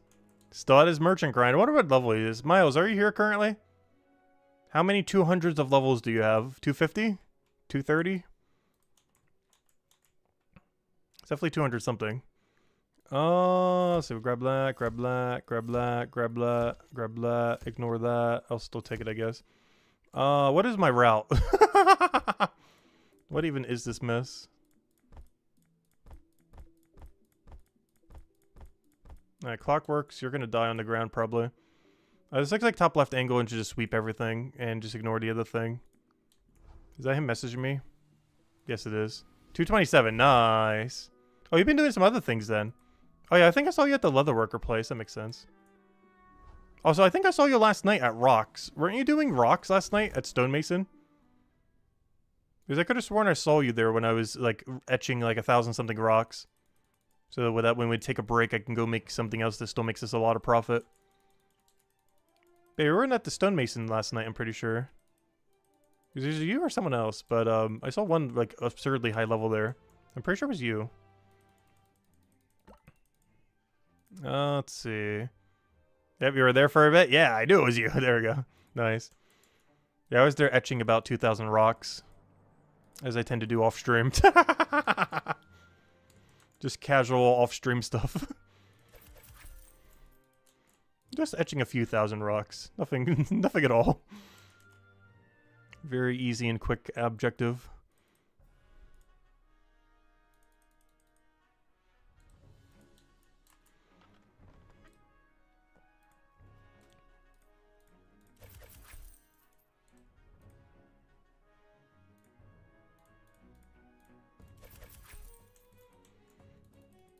Alright, do I need to buy anything on Main Street? I don't think I do. It's just a triple turn in into ignore almost every other task until we can get a better cycle kind of thing. I have clockwork on the ground, and what was the other thing I had on the ground? Soap. Of course, those are the two things we're not seeing pop up. Alright, I'm almost guaranteed dropping cloth. I'm just gonna, but I need to go there anyways. So maybe I keep it, we'll see. Because if I'm double buying wine, which I'll likely need to do next cycle, I'm already going to be there to turn in a single or double claw for free. It's one of the few times where it's actually going to be pretty good value. And this I'll just bring over. I do feel like this is a pizza drop angle though. Because our next route is likely double wine into double cloth into whatever. Or at least the ideal. Even if it's like double single, it's still worth it though.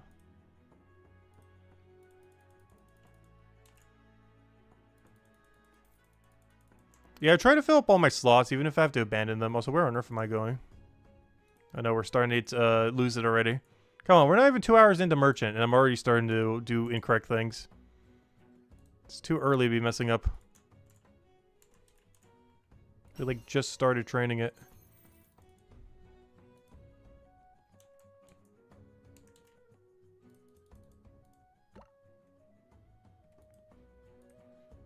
You were gonna stop Merchant, but doing anything else just makes me want to... Yeah, I know, right? I feel the same way. Like, literally anything but trying to get 500 Merchant is inefficient right now. In the current balance of the game. Like, everything that isn't just rushing Merchant is just EXP waste.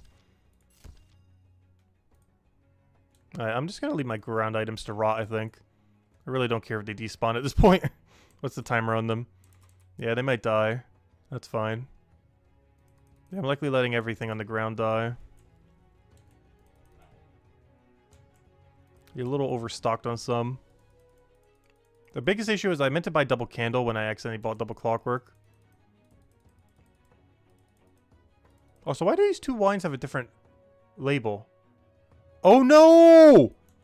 I gained a level and got a new item. Wait. This isn't wine. What is this? What is this? What is this? Sharp speed wine? Technically it is wine. What is this? Where'd you buy it? Wait, where's sharp speed wine? Please tell me the wine seller sells sharp speed wine as well. There's better not be two different wine sellers. Wait. What is this foreign object? I got a new item in play. And it looks just like the other item. That's going to be problematic. Please tell me you sell both, though. Okay, that's even worse. You only sell one. Oh, no. Wait, what is this wine? Oh, no. Oh, it's near the pearls? Wait, that's where you turn it in at, though. That's not where you buy it. Where do you buy it? Because otherwise the shop is right on top of itself. Maybe that would explain its really high or low turn-in. But, is that where it is?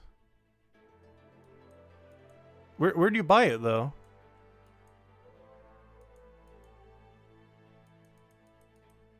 Where's the buy location on this thing? Oh, no. Tommy Shoes Wine, 1 segment north of Pearls? Oh. Wait, where do you turn... Wait, I'm even more confused then. Oh, you turn it in the middle. I clicked on the wrong one. I see. Alright, that's probably a drop most of the time. I'll do it for the one-time bonus. But, interesting. But yeah, it's normally not going to be worth it, I don't think.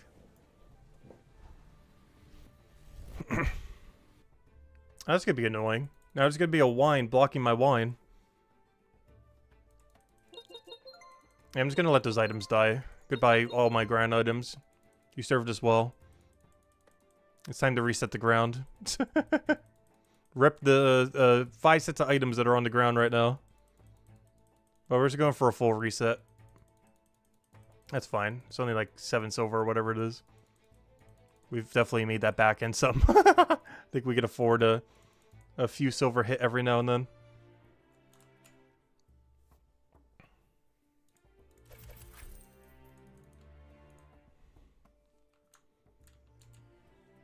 But yeah, that's not ideal. It's also worth like nothing. Like, yeah, it's kind of close, but it's weird to route unless we have a lot of things in that area. Like, unless soap's the last thing I do, or something else in that area, like painting. Like if I'm doing a clockwork painting run. But otherwise, it's almost never going to be worth it.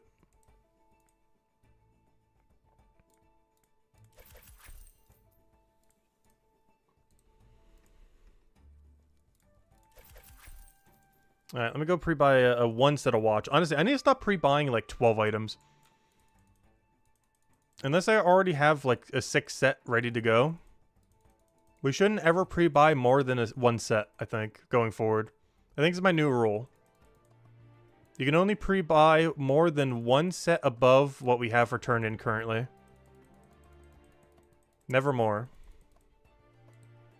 So, like, I could pre-buy 12 pizzas right now, but never more than that. That's going to be my new rule going forward. We don't pre-buy anything above 1 set above our current turn-in. So if we have no task for it, we only buy 1. Or, 1 set. Alright, off we go. I will do this wine, but it's kind of out of my way to do it right now. Which is why I bought the clockwork, because I'm going to try to clockwork turn it in. I'm even going to buy painting here just to preemptively try to get a clockwork painting. Because I want to head to that area anyway, so I'm grabbing things that are in that area. But yeah, I'm pretty sure I'm only going to do this once. It's somewhat free if you have good routing for it, but you need a really good task cycle to make it free. Ooh, my things didn't despawn yet. My soaps, they lived! They lived! Oh, exactly what I needed. Wow, wow, wow, wow, wow. Wow, manacles over there too? Wow, wow, wow. I said I wouldn't take this ever again. But, I lied.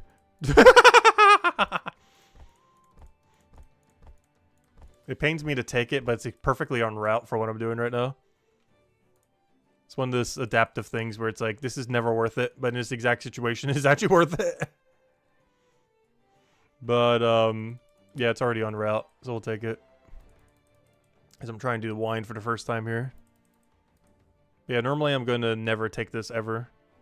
This is an absurdly rare circumstance where it's actually perfectly en route.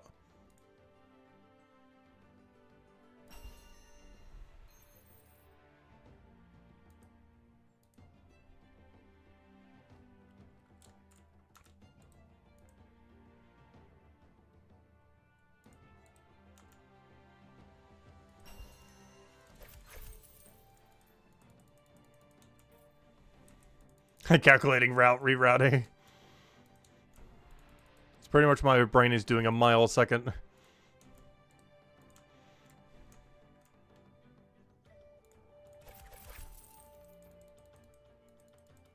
Alright, this is a tele angle.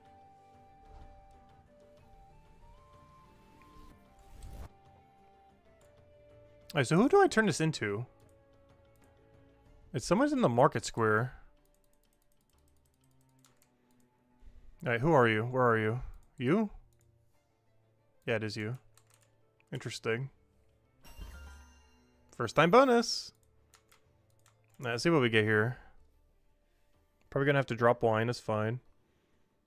Double! Perfect! Exactly what we wanted. Oh, my other wine! Perfect! Perfect! I can just bring it right to her. Oh, into top left as well. Can I drop anything? Drop anything? Drop anything? Pizza, you're out. Pumpkin, you're in. Alright, perfect. Oh, this is so clean. This is exactly what you want to see. Why can't it always give me a task list this free? So we turn this into you. I get a level up. Put in the smithing. Turn in double manacle. Then we go buy pumpkin, double banana, and just sweep middle. And the best part is, I can even buy one set of candle for next run. For free. Just so I don't have to come back to this road again and can keep not doing these. This is one of the rare circumstances where turning this in for double is very good value. But going forward, I'm going to try to drop these manacles if I can. Very rare circumstance where it's actually worth it. Alright, and now we buy pumpkin, 2 bananas, and we're good to go. Could also gotten clockwork instead, but I don't know, we'll get candle this time. We go to top left enough that we'll easily get clockwork again at some point. I said, hello, Kindu! Also, I lost the knock if I didn't say hi earlier, or land back. And Lunar Complex. How's the stream been going? Good! We're trying to make as much money as we can to try to upgrade our tools. We've invested about 22 gold into our manacles to get to level 22 so far. Or into our handcuffs. And it goes up to 45. So technically we're halfway there, though we're not actually halfway there. Because even though we've invested about 20-ish gold into it so far, you need like 80-something gold. So we still got a ways to go. We're currently at 1 gold. So, progress. But yeah, we're trying to make as much money as we can this weekend. And of course, that means we're doing a lot of merchant. Not only merchant, don't worry. But a lot of merchant this weekend. We've been joking about getting to 205, but honestly, this weekend, it might not be a joke. Not sure if I'll actually make it to 205, but honestly, that's probably the goal. It's a bit of an ambitious goal, but I think 205 merchant is our pseudo goal this weekend. If we actually succeed at that or not is to be determined. But anything closer to that number is still good, even if we're slightly short. And of course, we can catch some thieves for even more money. There's only 2 sets that are worth it, though. The one right there and the one at the farm. The one I just call is the highest value one I can currently do at my detective level. Which was 4 point something silver, which isn't too bad. And of course, it gets even higher as we get to the higher stalls. Yeah, my gold keeps getting drained. Even once I finish this gold grind, I'm still going to be at 0 gold. Like, we're about to farm like 60 gold over the next few days, or however long it's going to take. Probably longer than a few days, to be honest. But then I'm going to be right back at 0 afterwards. Because the thing I'm going to be using these handcuffs on don't even generate you money. So I'm just going to remain completely poor the second we go and make all this gold. I'm just going to be right back at 0.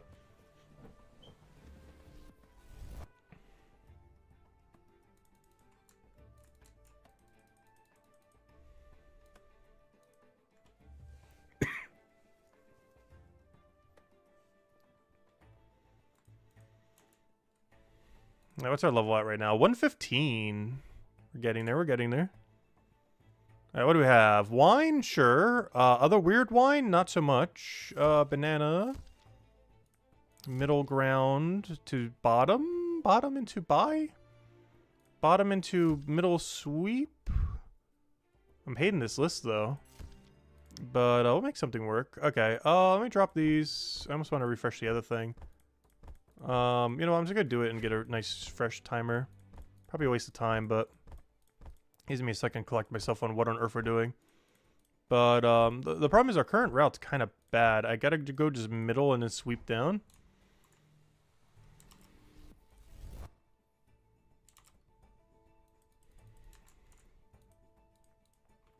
Because what are we doing right now? We're doing clockwork, trophy. What do I still have on ground right now? Just soap? Pretty sure it is just soap. Going top left is pointless. Going top right is pointless. So yeah, I guess this is us stocking up on wine and clockwork right now.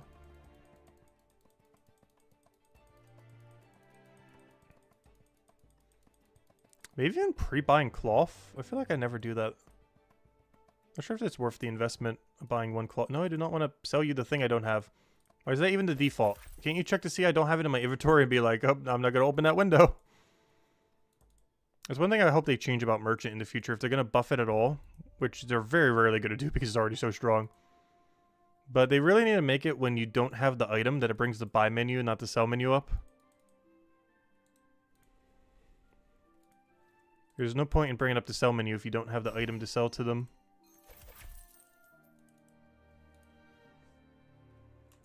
I forgot to buy... that's about to get dropped. I forgot to buy vases so I could go turn it in.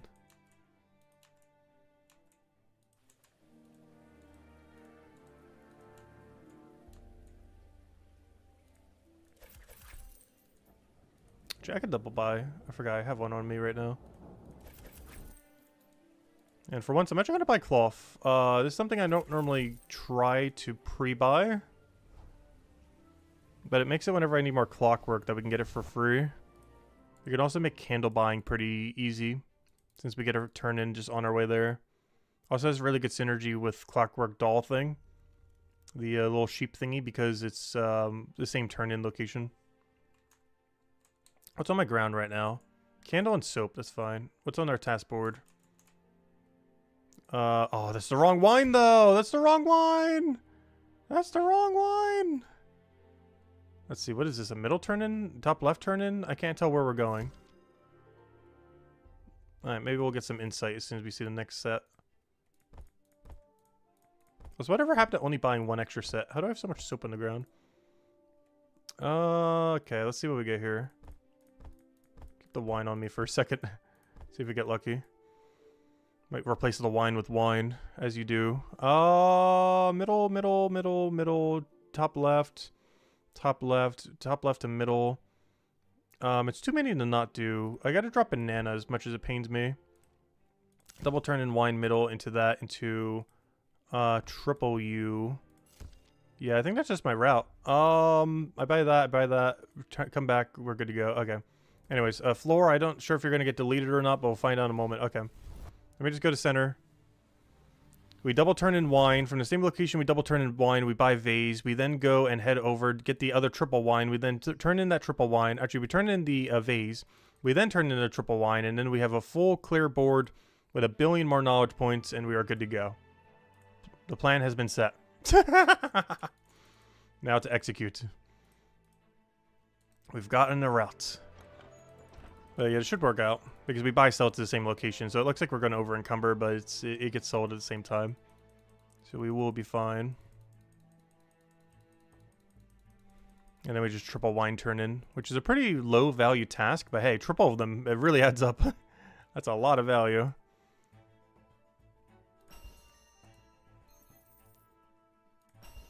Alright, we do that. We then head over to top left, which is a little out of our way. And then teleport back to center, turn in the vases, turn in all the wine, and then we finally have a nice fresh bounty board. And then we go from there. That is the game plan. Alright.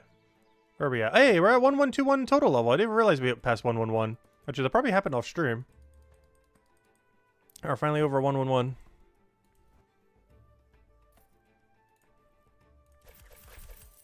Alright, and this is just a teleport angle, I think. Technically, we could walk, but I think this is slightly closer to the exact location I want to go right now. Which is right over here, and then we go right over there, and we're good to go. Oh yeah, I didn't do a poll for this stream yet. What am I doing? Today was going to be the chapter poll one. Oh, let me go get that up. How did I not do that yet? I forgot to do that before I started the stream. I was going to poll everyone's favorite chapter. I was like, wait, why is there not a thingy there? And then it's like, oh yeah, I forgot to do that. Whoops, let me go do that real quick. Start poll. Let's see.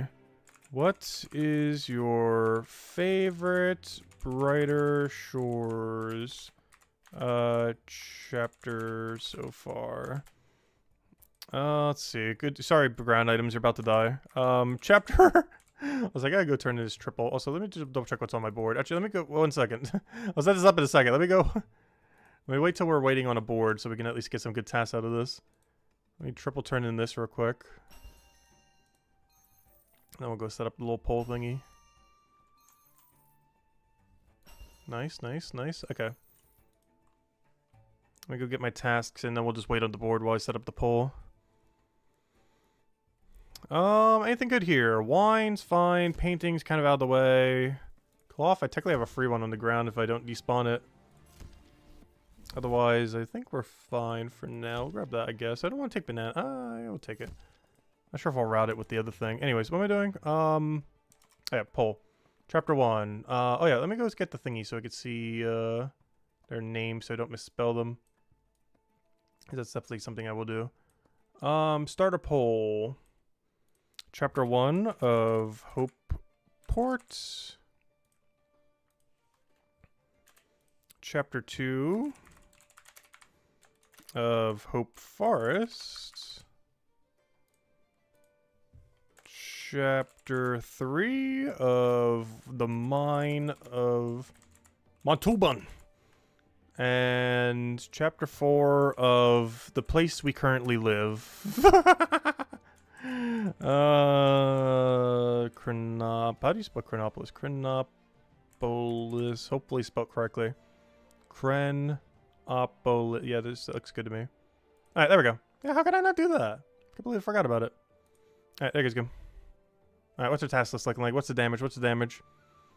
I got double painting. I got free cloth. Do I have a spare wine on the ground? What's my ground situation looking like? Let me go reset my ground real quick. My ground looking kind of cluttered. How do I still have so much soap? Oh, no, that was candle. Oh, yeah, this is a soap. Honestly, I'm just gonna let the other soap despawn. Cloth we keep on us. Everything else just gets reset real quick. While I think of what on earth we're doing right now. Alright, do I have enough room to do this sweep? I feel like the answer is yes. I don't have wine on me, but that's fine. Wait, I forgot to drop the soap. The soap that we're actually keeping alive. You shall live. Alright, let me go back over there. Get double carrot, get plate, go cycle bottom. I could buy wine while I'm down there. Stock up on a bit of wine. Do I not have clockwork on the ground?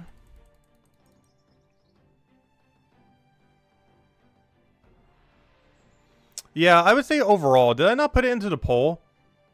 What's your favorite? Oh, yeah, I meant just overall. I didn't put it into the poll question. Poll bias. But I meant like your overall favorite. If you were to pick just one as like your overall favorite chapter, based on like every factor possible, which one would be your favorite? So like the vibe of the area, how much you like the skills, how much time you spend there. If you're just watching and not playing, like, you know, which one have you enjoyed the content from the most, I guess? But, yeah, really just based on overall. I guess I didn't really put that too much into question, but, you know, just overall favorite. Based on, like, every possible factor. Whatever way you view it. Oh gosh, we gotta go through Zombie Road. Up timer. I already reset. I forgot to do that earlier. Whoops. Alright, zombies were pretty nice to us this time for once. That, like, never happens. Rep Hopeport. Why? Everyone's hating Hopeport? What's going on here? Hopeport's actually really cool. Like, it's not better than Chronopolis, but it's pretty cool. The vibe of Hopeport is great. The usefulness of Chronopolis is insane, though.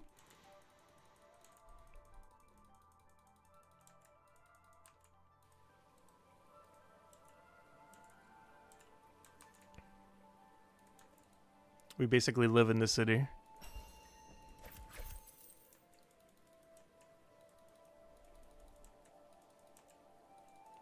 If they added player-owned houses, our house would be right there.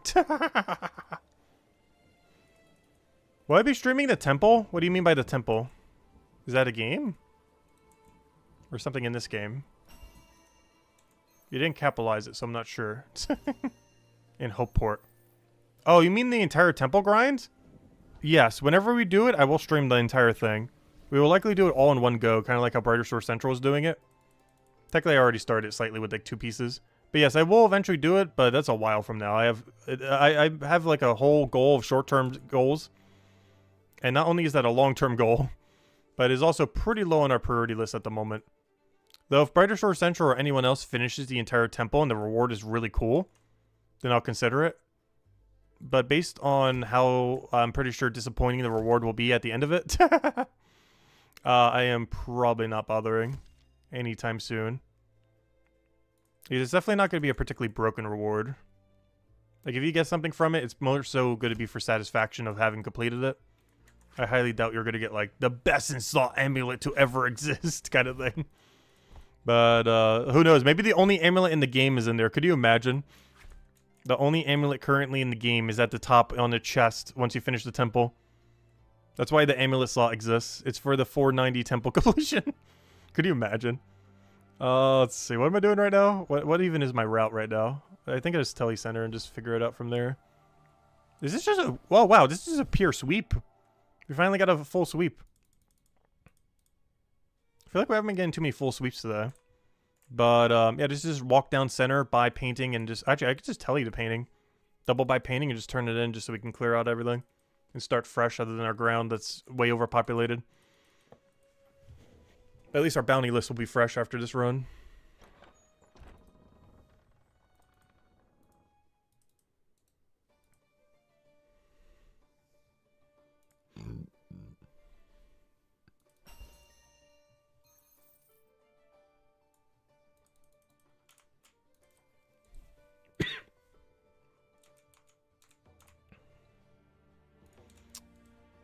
But yeah, that 490 grind for that area, gosh, it's gonna be a grind. Yeah, some people have been trying to do it since launch and still don't have it done. That's like a 1 month investment grind. It is something we're eventually doing, but it is so low on the priority list at the moment. The only thing that would make it higher on the list is if you legitimately got the only amulet in the game for completing it or something. Like if the only amulet in the entire game to ever exist at this current moment in time was locked behind 490 foraging, I'd be like, maybe. But even then, that's probably not worth it. Also, I meant to tell you here, why am I walking? So much slower to walk here. But we're already here, so. Too late now.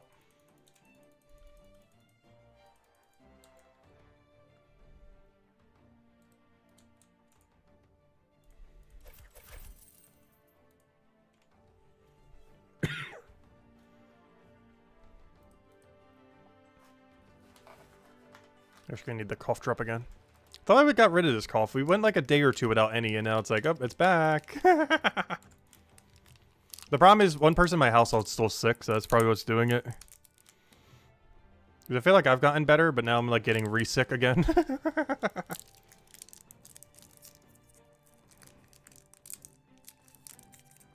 No re-fever though, luckily. Alright.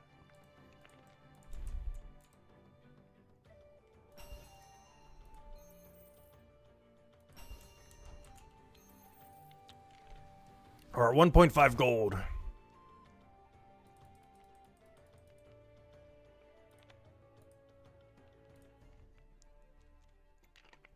Also, 116 merchant, 133 smithing.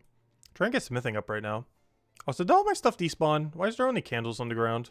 Did I actually use it all or did it all despawn? I have no clue, but we'll take it.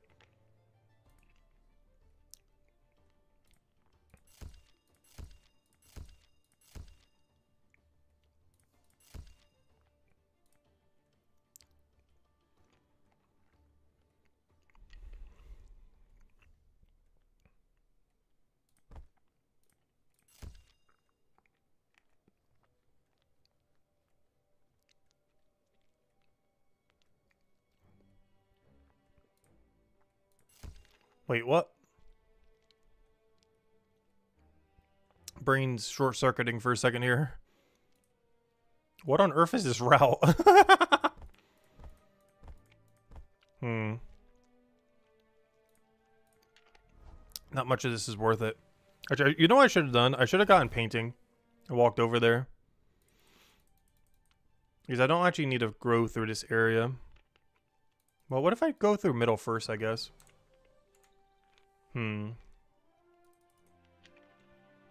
Is it 500 total? Nice.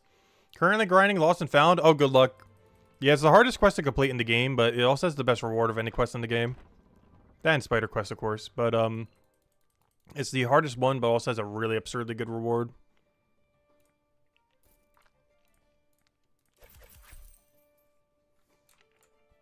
But yeah, it is quite the grind. But it is worth it to be able to craft 4-star gear. It's something on my list, too. I want to be able to craft 200 4-star stuff. It's one of our end goals before, like, PvP and everything.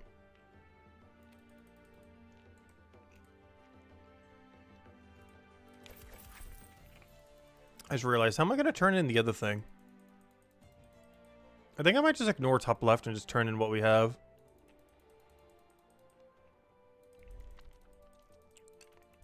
Because then I can go to doll, and then top left through everything.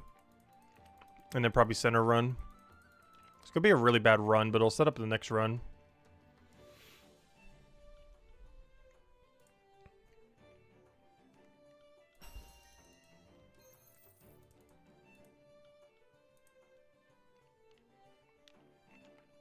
I was like, hello, Todd. You can't get to the Gnome Forge? You got to go to the ladder and blow the whistle. If you're at that part of the quest yet. Just make sure you're on the south side of the river. But you need to progress the quest further.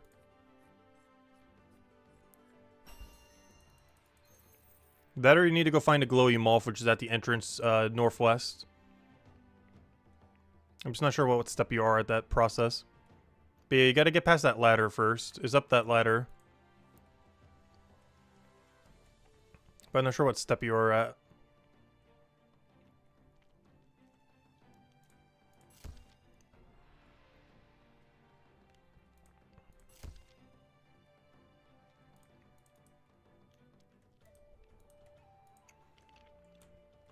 I'm not sure if it's worth doing it this way, but I will be able to get all 4 items while I'm over there.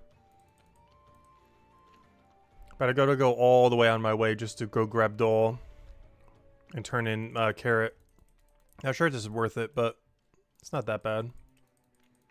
I feel like I never want to go to northwest this way. I mean southwest, I mean. It's not that far. Like it's far. I feel like it's a lot. I feel like my perception of how far this is further than how far it actually is. And my ground item's about to die. Alright, say goodbye to all my ground items. It was nice knowing you. But yeah, they're all gonna die. Rip. Goodbye, 5 to 10 silver. You served us well.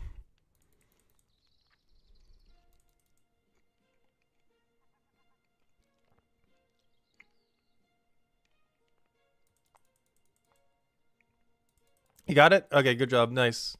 If you need any other help, let me know. I'm not as good at assisting with quests compared to mechanics and everything, but I do recall some of them. Speaking of which, we finally turned in all of our olives to that other guy. Still haven't finished the quest yet, though. We had to AFK olives for like 8 to 9 hours to get all the olives, unless you had like 92 herblore, which I wasn't going to do. I mean, alchemy. Oh, wait, oops, what am I doing? Oh, wait. This is correct. I don't need to buy pumpkin, but I do need to sell doll.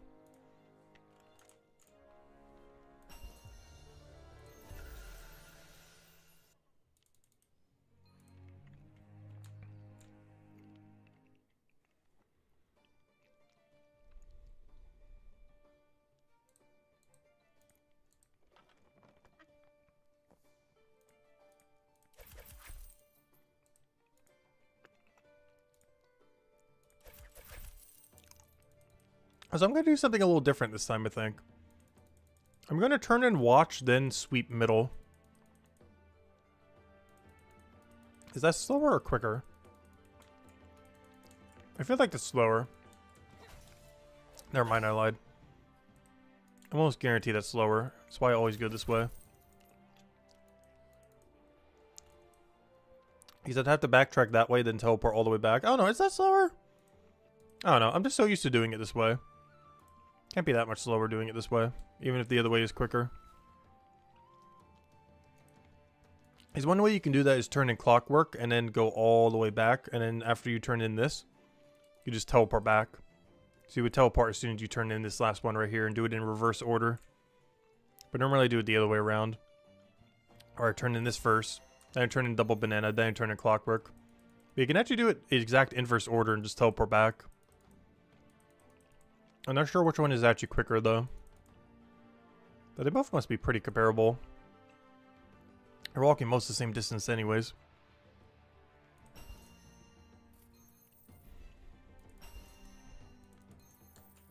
Alright, when's our next unlock so I know when we get something annoying again? Because on these unlocks are being more in the way than they've been helping lately. Because it keeps bloating our list with really weird tasks. Some which are really out of our way. But yeah, 118. So in about one more level. Technically 2 more levels, but that level's pretty much already there. Oh, where am I going? Not the first time this stream I've done that. Overshoot the road over here. Such a small road. It's only a 2-tile road to get in there.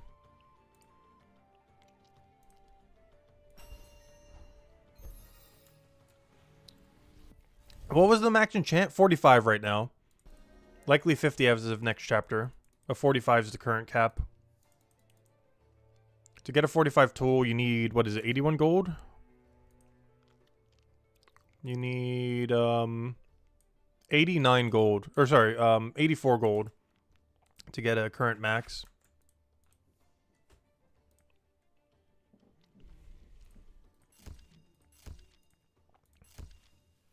I'm gonna wait here, I think. Drop our candles, get a little water break in. Reset our timer, that's doing nothing right now. And we'll wait.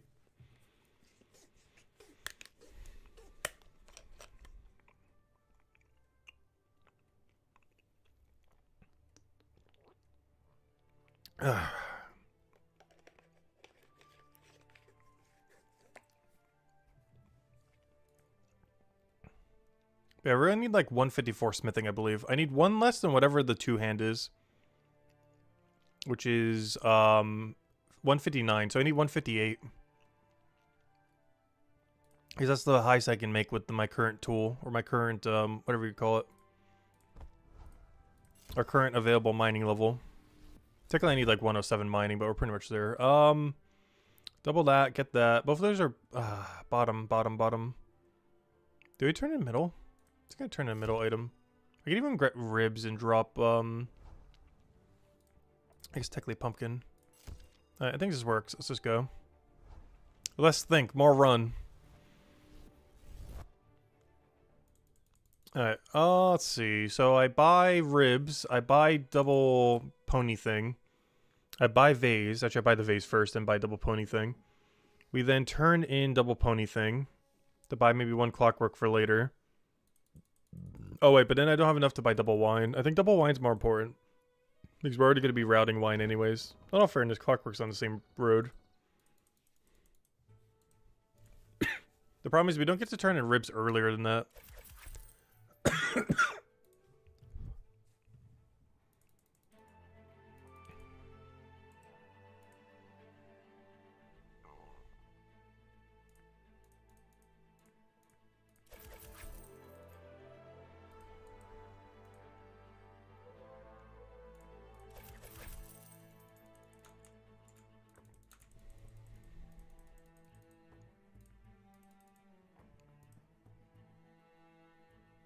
What am I going to FK during leagues? I'm going to be doing cooking, as well as probably processing some stones and other material that we might have, as well as AFKing the raids, or, you know, the raid dens. Oops, canceled the thing.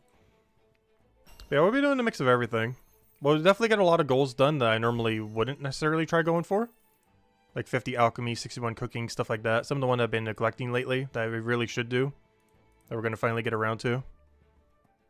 And a few other things like that. We'll still be doing some active stuff because there will be many times during leagues where I'll be able to do this super ultra AFK thing. Like there'll be some things I could do during leagues that are 25-minute AFK. Because they're going to be adding auto high alch and stuff like that. So, we're going to be able to get some absurdly juicy AFK time. Like literally 25-minute AFK. So, I'll still be able to do quite a bit of normal Brighter Shore stuff. It's just initially it'll be a little bit harder to. Because a lot of it requires like 1 billion actions per minute for like the first like dozen or 2 hours of leagues. But beyond that, we could literally get up to the point where we have 25-minute AFK activities.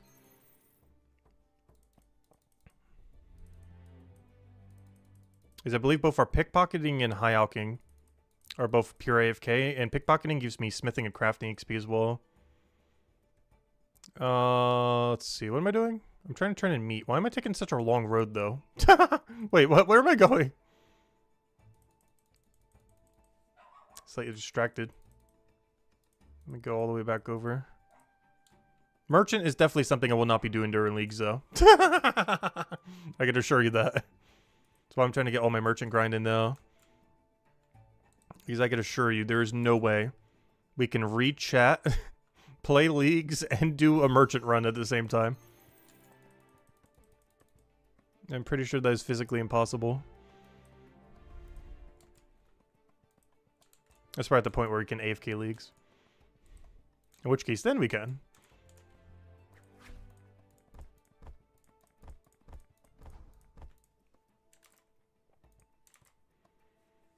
Alright, that's the other wine. What is this, top left? This sure looks like a top left angle.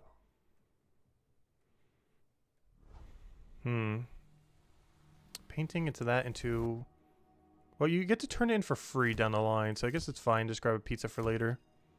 I do need to drop 1 set of wine, though. But I'll grab painting. Is there anything else I could do beyond that with painting, though? Like, do I turn it in now? And just walk to Main Street over there? I think that might be the play. The only problem is I don't get to turn in Pocket Watch because I don't have one. But otherwise, this should be fine.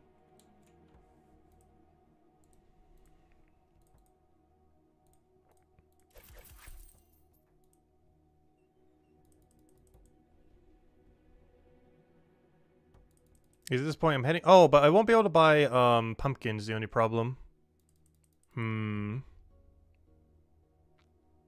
It does kind of convolute things.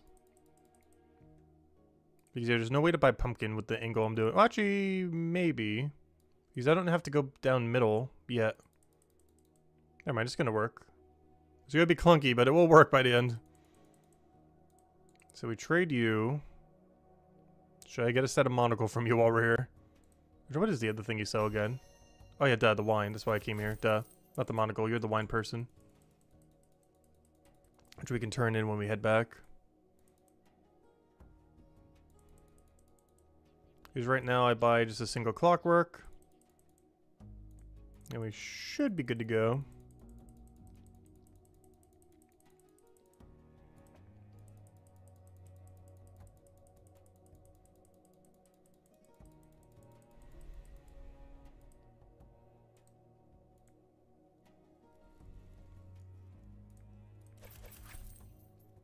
Is there anything else we need over here? I guess I'll grab a preemptive banana. Preemptive banana sounds good. Thief? Not a thief. Alright, what is this now? Middle? Probably just middle and turn in everything.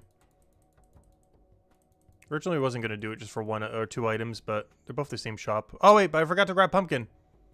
No! I was supposed to not buy banana and just grab pumpkin, but we could just go back there anyways later. Not too big a deal. But I meant to go all the way left, top left, and then teleport back, and then grab the pumpkin thing. That's fine, though. If anything else, we could technically grab pizza, right? Technically, one set. I prefer to buy double set if we're going to walk all the way over there, though.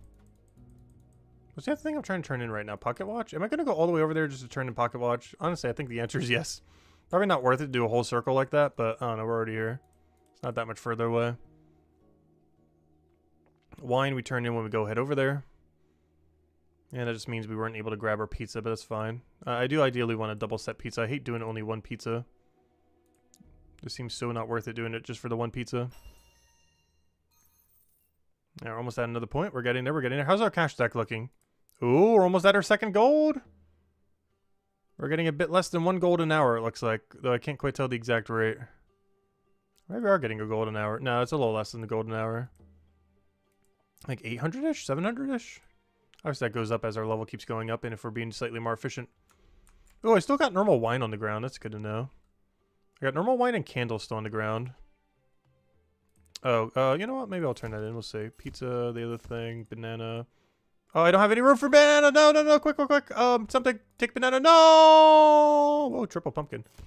Alright, we can make this work. That's fine. Rip banana.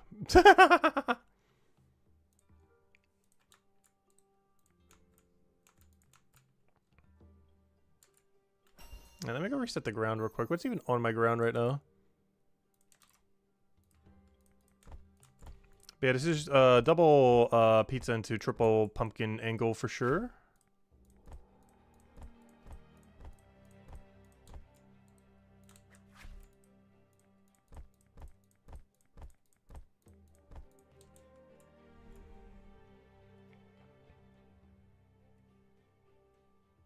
I don't know, I'm in the area. None of it's worth it. I guess I'll grab a soap, whatever. Alright, I guess this is run. Because I do have enough room for it, so I might as well. Because I'm already going to be at the pizza location, so I can go through it the other way around. I'm going to cut through Main Street, or whatever North Street is. What's North Street here? It is called Peacock Road. Yes, we're going to go through the Peacock. Buy double pizza. Buy one soap. Actually, couldn't I buy triple soap pizza? I can get away with a triple and grab a spare, right? There's nothing stopping me from getting a spare with this angle. So we'll actually buy triple pizza here. This we have one for later. And then buy one single set of soap. We then go and buy 3 sets of... Oh, wait, but then how am I going to... No, I do have to drop pizza. I forgot. Because the soap doesn't get turned in. No, I'll just leave some pizza there. I'll remember that it's not there. I forgot. What am I doing? Because the other slots are going to be taken over by soap. Which is fine. But that means I can't triple pizza. Because the other one's occupied by soap. Because I can't turn in soap prior to grabbing triple pumpkin. Alright, let me go head over here. Let's see. I guess I technically could have sold it to the shop, but well. I'll remember to pick it up eventually. The only problem is I would have to pick it up like right at the pizza place, but it's still technically better. Because at least it's outside the door, so we don't have to backtrack. So it's bad, but it's not that bad. If we're just walking by, which we tend to do.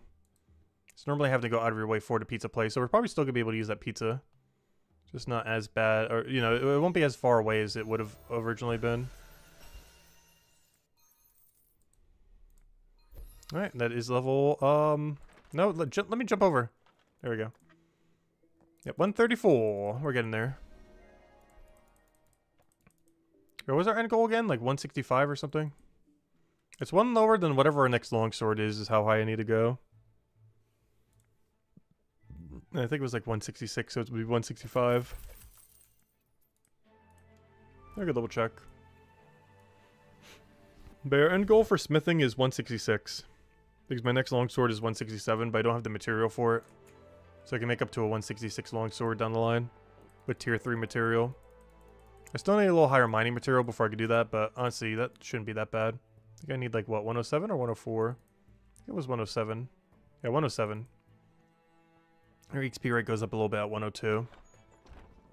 The only problem is from where we're currently at all the way to 102 is pretty slow. So I might need to start boosting it at some point. Because my current level range is really bad because there's no bank next to the 95 rock. It would be better XP if you could keep mining it, but the problem is, unless you drop it on the ground, which I'm definitely not doing, it is very, very, very bad value.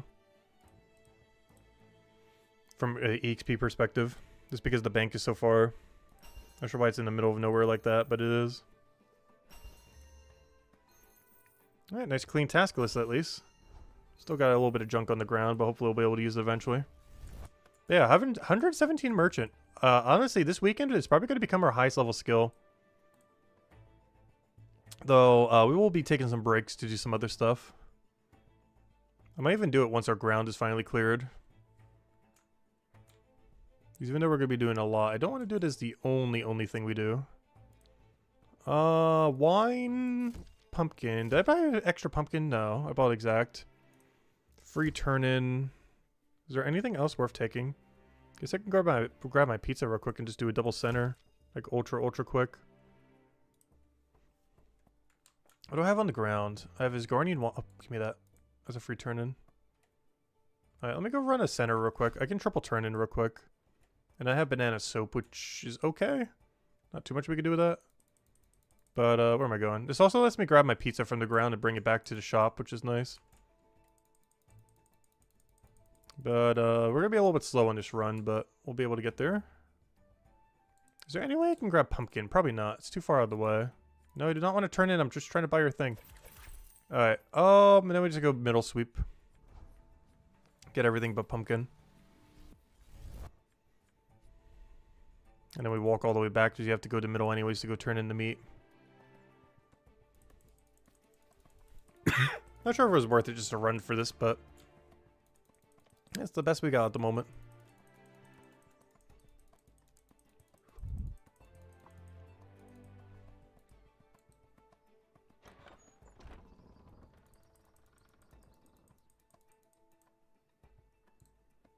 Oh, yeah, I don't need anything from you.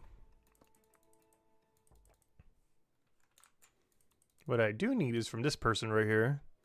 The only problem is because they still want pumpkin, they're going to ask for pumpkin instead of giving me their shop.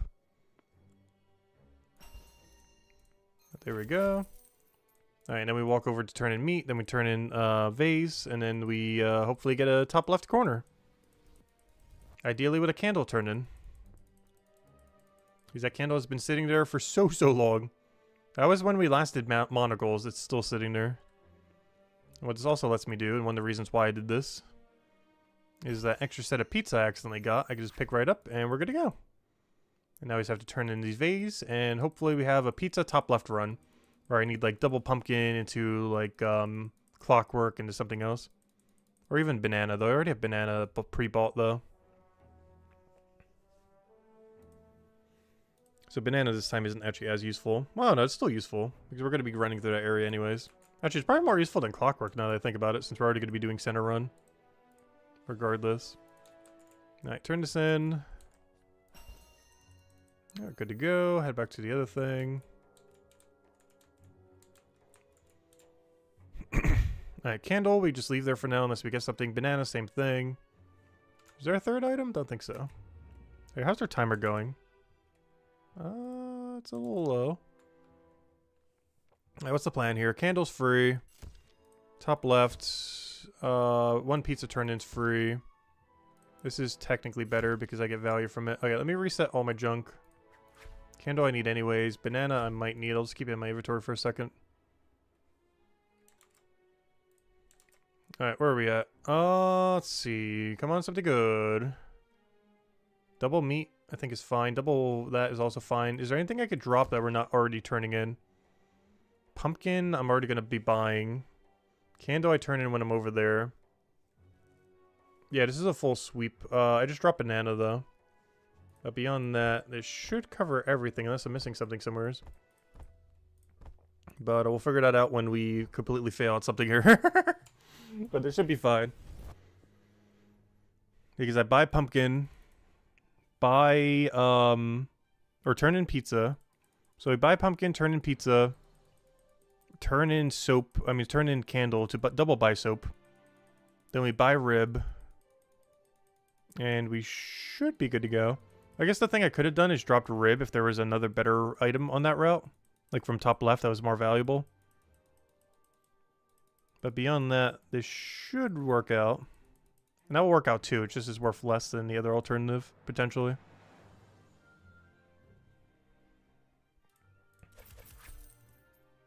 This will still be really good though.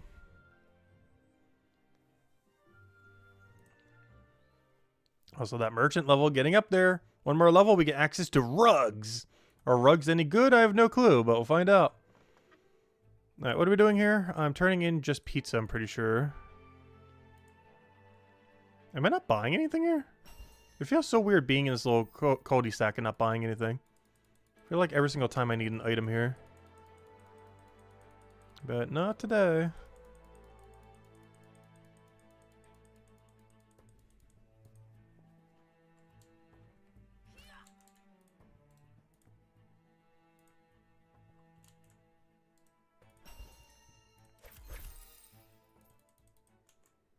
we now have access to rugs. Which means we will soon figure out how good rugs are, how horrible rugs are. We will know in the next, probably few minutes. Alright, any of you guys done rugs? Are they any good, bad, in between? First I gotta figure out where the shop is, which is always fun. So actually, does anyone know where the rug shop is? I might as well preemptively ask that.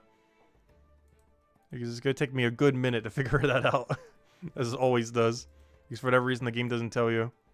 You gotta just find a shop randomly. If anyone has intel on the shop of the rugs, do let me know. Otherwise, we'll be spending about a minute checking every single icon on the map.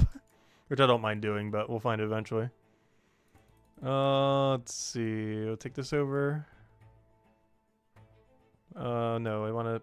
Oh, wrong person. Whoops. I was like, wait, why don't you have a thing? Turning into the wrong guy. Alright, now we go walk some ribs in. Which the only thing I feel like was maybe not worth it on our route, but... I don't know, we're already committed to it. Might as well just walk it over. Oh, so I think we have a pretty clean ground right now. I think the only thing on my ground is banana.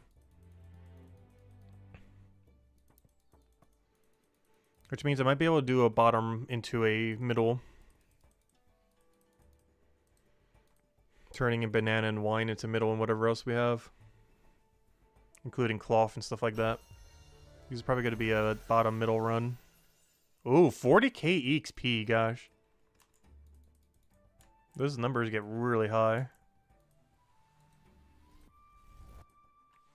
How's our banana timer going? Oh, they're still pretty fresh.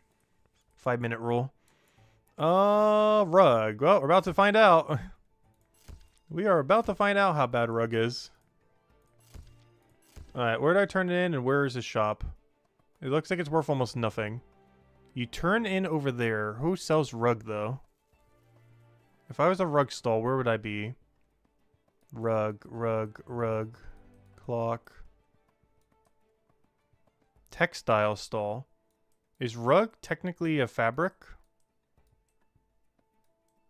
If I was a rug seller, where would I be? Rug. Not in the gallery.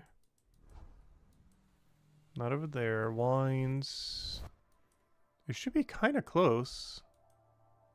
Soap.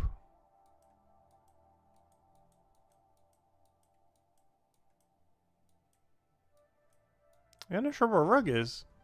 That's kind of problematic.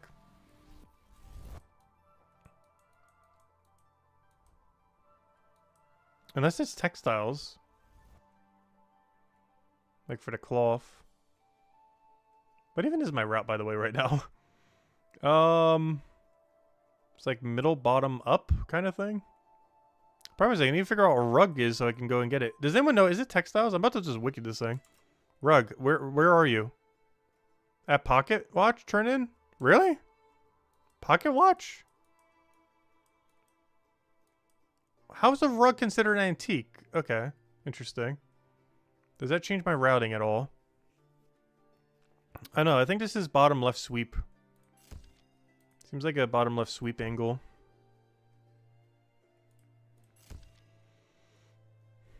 The problem is I can't do rug in this setup though, if that's the case. Like it doesn't fit bottom left sweep. Let's see what we got on this next one. But right now we had bottom left, we buy some wines, we do our cloth turn in, I buy everything from there. I could probably get candle while I'm over there. Yeah, I'm not sure if rug fits this run, but we will get it in.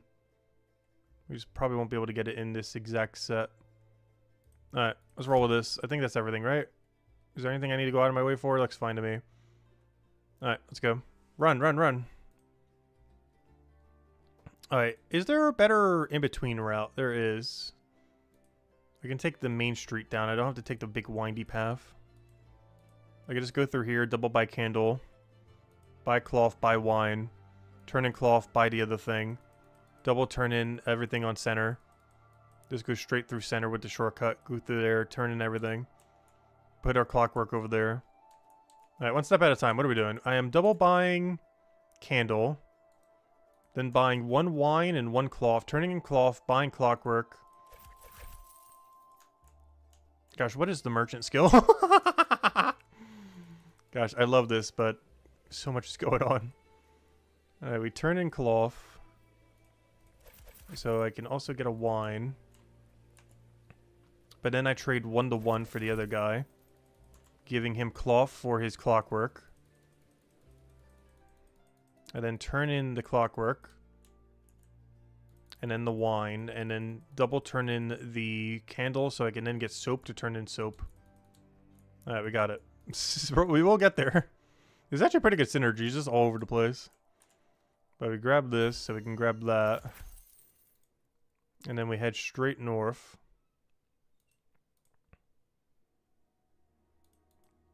So I can then turn this in, so I could buy, actually I don't buy anything, I just sell both of these. And then we buy soap, and honestly I might just turn in soap next run, because it's kind of out of my way to buy, turn in soap. I guess we could, it's not that big a deal. Ooh, almost at 2 gold! We're getting there! So close, it's so far. Alright, and then I just run there from here, I guess? Honestly, I'm just gonna take the scenic route. I'm not even sure which way is closer. I'm actually not sure from this exact location if the shortcut route would be closer or not. Obviously from the right side is closer. But from this weird angle, I'm not sure which one actually is. But I'm just gonna take the scenic route. And then I guess we'll buy double soap so I could turn in later. 1 soap for now, 1 soap for later. Stay nice and clean.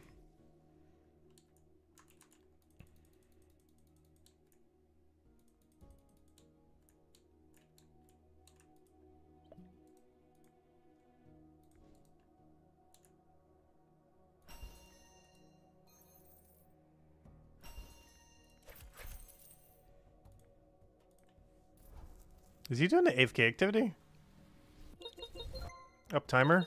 Alright, if there's anything on the ground, we gotta go touch them. Thank you, timer. I don't think I have anything on the ground, do I? Maybe like 1 item. What's on my ground right now? Banana. But beyond that, that'd be great for the soap turn-in. Oh, this is a really good center turn-in. If we have soap banana here. Of course, neither of them are here. What's new? Oh, this is really good for middle. I need stuff that's like really good for middle. This is kind of free if we're going to be going there, I guess. Penny's clockwork I'd rather do, though. Like, if I can get a double clockwork, that's fine. Plates are a little bit too far. Manacles too far. Pizza too far. Because we're teleporting into middle, so anything that's really good from starting point of middle is good. So if I get, like, doll to turn in there to go turn in back or something. Banana is free. I did not get my second soap. I can turn in painting to the other place, though. I also have a second clockwork, which I was going to do anyways. What do I drop then? Is that everything? I guess that's fine. Alright, let's go. I do drop 1 set of soap, though. I'll pick up painting because I need to go there to go buy the wine anyways. Alright, we good to go? I think we're good to go. Oh, wait. I don't need painting. I don't need painting. Wait. I saw painting there, but we didn't actually need it for anything. I'm going to be doing a bit of a weird route then. Wait, can I go bottom first? Wait, why don't I just bottom first and circle? I'm just going to do that because we don't have any other weird thing I need to go do, I don't think. I feel like I'm forgetting something really vital. But I'm pretty sure this is everything because I double buy the clockwork thingy. I turn in double clockwork. I turn in banana. I turn in soap. During all that, I buy the vase from the middle shop. And then I just have to go and get our wine. And then turn in trophy or vase. And then turn in wine. I am in the wrong room. That is not the right building. I'm definitely overthinking it. I still haven't really paid much attention to how other people do merchant. I feel like I'm being so inefficient, but I always second guess myself. We had a whole conversation about this yesterday. Where I would like second guess myself about anything like 10 times over. I don't know, how are other people running merchant? Does this look slow, average, or fast? I feel like it's not fast. I can't quite tell if it's slow. We're kind of just doing whatever brain does.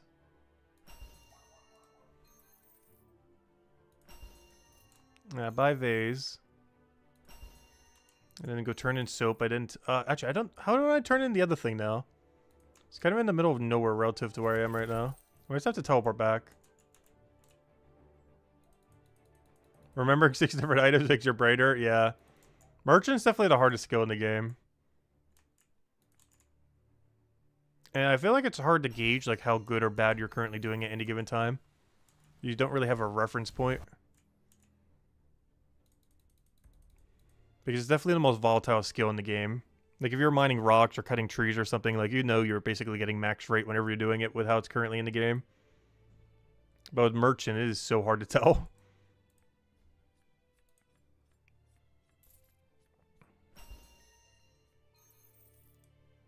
Wait, did I ever turn in rug? I don't think I did rug yet. Someone said you buy it at the place that you turn in watch. So apparently I still got a soap on the ground. I'll go grab it. If I don't need it, I just want to have no ground items at the moment. Alright, give me that soap. Show me soap. No soap. Monocle turn in, banana pickup. I can grab doll.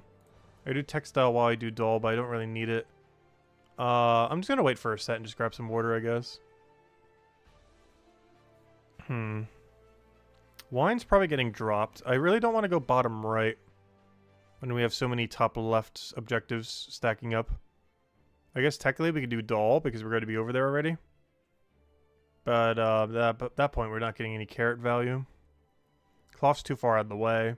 Monocle I just hate doing. But this will work because I want to try to get to rug. So if we can get like 4 items in top left and then buy this into rug, I feel like it'd be good. Where's the rug turn-in point? Well, I guess we'll figure out when we click the thingy. I think it was somewhere near middle. Like a lot of turn-in points. But rug would actually fit really well here if we could get it. We did not get it. I did get double wine. How much extra inventory will I have at the end of the run? Problem is I don't have anything else that goes to middle right here. Which makes it kind of awkward. I guess I pre-buy a candle for later, I guess? Alright, let's buy whatever. Anyways, run. Go, go, go. Oh wait, I don't need soap. Drop soap. Alright, anyways. What is this path? I guess I have to go top left, though. I have to go top left or middle. Because I don't need to go all the way over there. I should probably start a timer. I mean, I highly doubt the thing will die, and even if it does this one item, I think we're fine.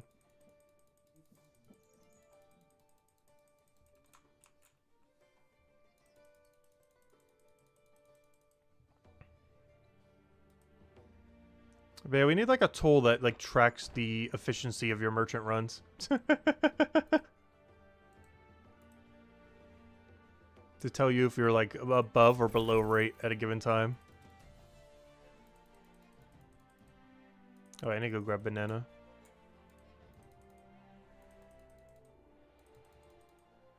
It's definitely the hardest skill in the entire game to calculate XP per hour or gold per hour for. It'd be like the last skill in the entire game to even have a chart for that because it's so volatile. Compared to most other skills currently in the game.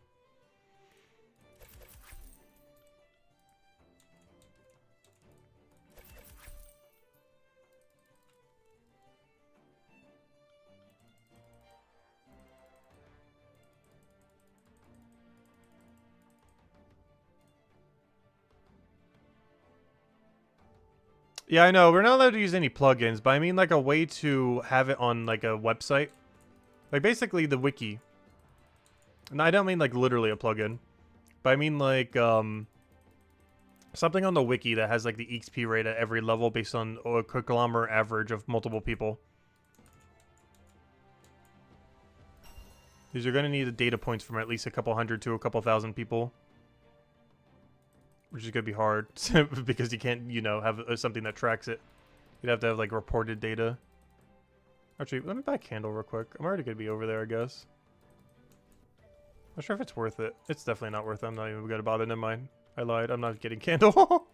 Candle's next run. Because calculating XP rate and gold rate for merchant is going to be so hard because how many data points you need. Like, you can't just have one person test it and have definitive data like you can with many other skills. You're gonna need like a couple hundred to a couple thousand people testing it. Even then, it won't be fully accurate. Also, supposedly, this is where rugs are bought from. Aha! He does sell rugs. You know what? I'm gonna pre-buy rugs. We're going down the pre-buy rug route. Might as well. Because I still haven't done my rug turn-in. Not sure how often I'll be running rug. Probably not that often. But I still haven't got my first time bonus from it yet, which I really need. Oh, we're almost at 2 gold! We're making progress. We are currently 2.5 hours in and about to get 2 gold. We are currently making less than 1 gold per hour while needing like 50-something gold. That is not looking good. Yeah, we need a lot of gold. Yeah, we're getting less than 1 gold per hour right now. At least at this merchant level. With our current lack of efficiency. Alright, what are we doing now? I can't turn in rugs. What even is this run? I can go top left to go to the other thing. I can buy pizza on the way there. I can't really do much beyond that. I guess I'll run these real quick just because of time. Alright, grab soap, drop rug. For the one-time bonus when we eventually get it. Alright, what am I buying? Painting real quick. Where are we? Painting, painting, painting. Alright, what's the route here? Buy painting. Buy candle. Turning cloth. Oh, how am I supposed to get the doll? I can't do both. I guess I just turn in cloth. Oh wait, I don't even need to go head over there then. Wait. Well, I guess I'm gonna kind of be there because I'm grabbing... I think I dropped both cloth and doll. I don't need to drop it, but you know what I mean. Oh wait, but how am I going to turn in the other thing? I have to do it through Main Street, I think.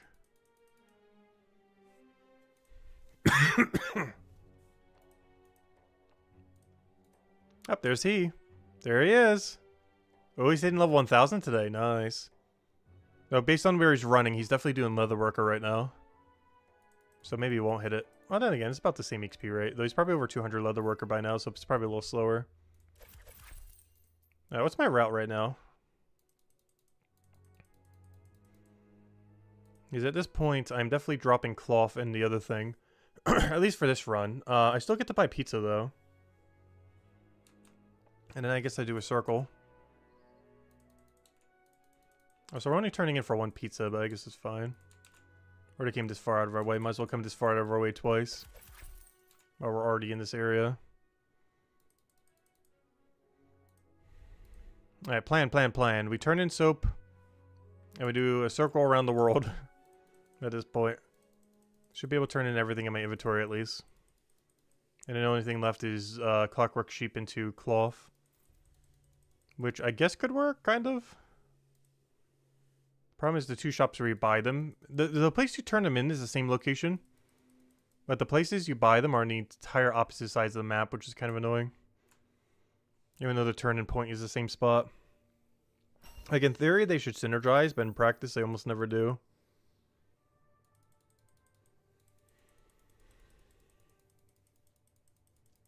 What happened to game updates? He's likely working on a leaderboard. Which is why we haven't gotten an update in a little while.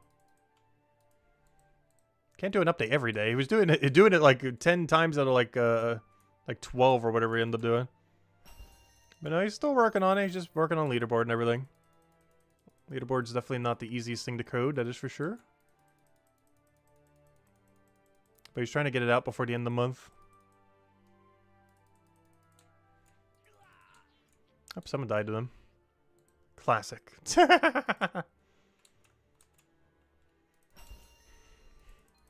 Yeah, within the next week, we should be getting an update then. With leaderboard. Because he's obviously working on it right now, otherwise there'd be other little mini updates.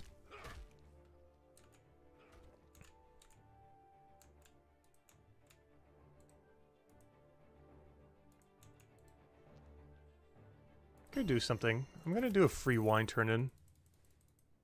I'm gonna buy 1 wine. If we get it as a task, we literally just turn it in as we go downstairs, which is pretty free. It's kind of like the dust that we had earlier, except the bigger benefit of not having a shop a mile away. It's still in the middle of nowhere, but it's in the middle of nowhere that we occasionally pass. Which is different than the middle of nowhere where we never go. Which is what the unicorn dust is. At least this middle of nowhere we actually, you know, kind of use occasionally. Oh yeah, we still got rugs. I forget where you turn that in, but as soon as I get the task, it'll tell me. This is all bad.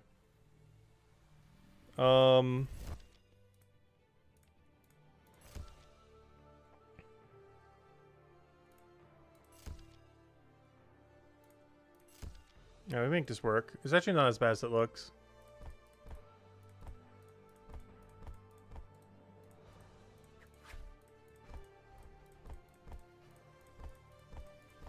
Alright, I'm gonna go ahead to center, reset timer.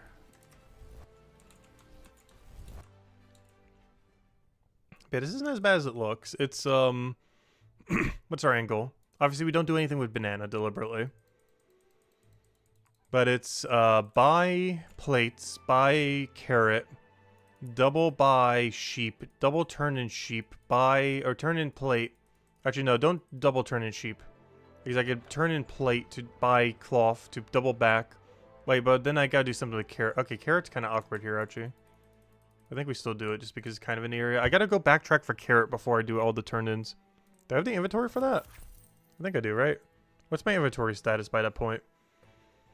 Yes, because I could buy cloth after. I don't have to buy cloth preemptively. So our inventory will be clean. These will be able to do a 1-to-1. So we double buy clockwork, but don't double turn clockwork even though we're running by it. I then turn in carrot to buy cloth to turn in everything, and then we're good. And then we tally out. Oh, no, don't turn in banana. I don't have banana. Why would you even ask me to turn in banana? I don't even have a banana in my inventory. I hope they change that at some point.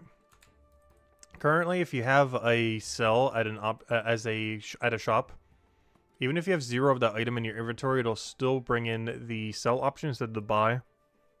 Whereas normally it just brings in the buy option.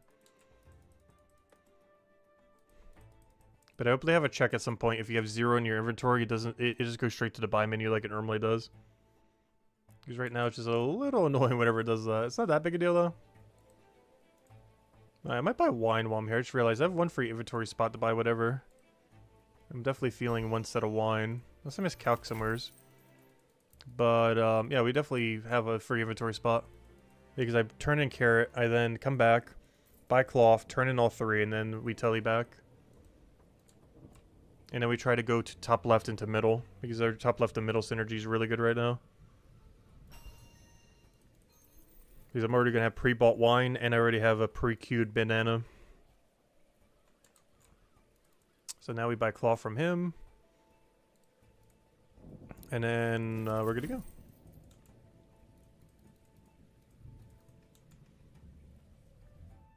How's our gold stack looking? Have we hit 2 yet? Oh, come on. We haven't even hit 2 yet. This is only like 700 to 800 gold an hour at this merchant level. At our current amount of efficiency or lack thereof. Whatever this currently is.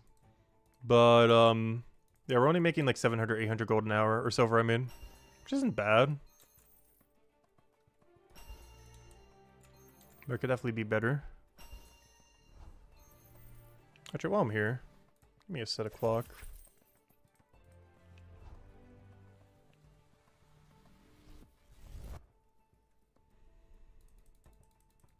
Now, what's my ground situation currently? I know I have a set of rug. What was the other item? I think it was wine? In which case I have too much wine. Oh, it's the other wine. Yeah, it is wine, but it's the other wine. So I wasn't wrong, but I was also wrong. It is wine, but it's the other version of the wine. Which is a completely different thing. Is this worth it only for 4? It might be. With that big of a timer, I think it is. Alright, what do I need? Just drop wine? Alright, let me go head over there. I'll try this is worth it. Also, wrong telly. Is this worth it? All I'm doing is buying clockwork, turning in the other thing, turning in the other thing. I guess it's okay. Not ideal, but it's better than standing there for a minute and a half.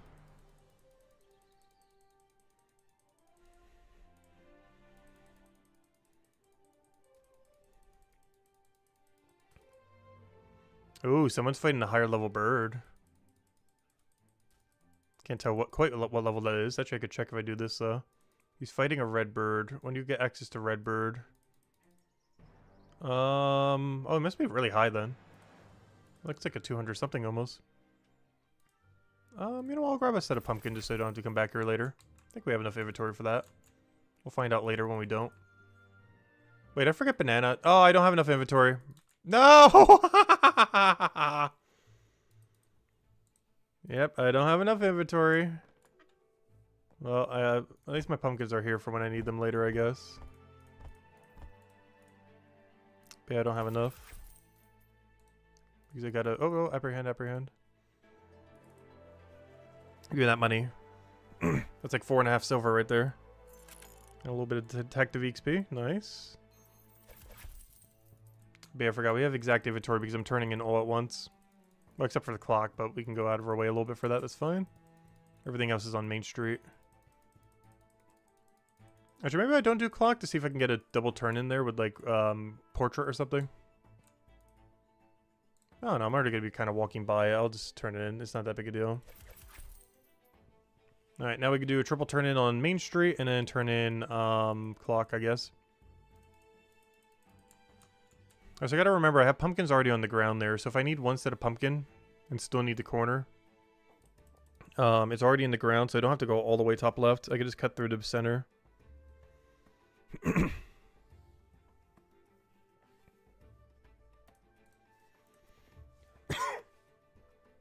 Alright, turn this in. Turn in banana and clockwork, which both go to the same shop, oddly enough. And then I just have to turn in the watch and we should be good to go. What's our merchant level right now? Ooh, oh wait, I gotta make sure to only turn in one here for my Smith XP. Otherwise we lose some knowledge points. Nice, 40k. One more 40k and we'll be there.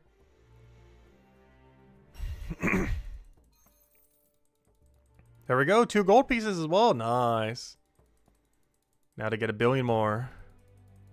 2 is nice progress, but we still need so much more than that.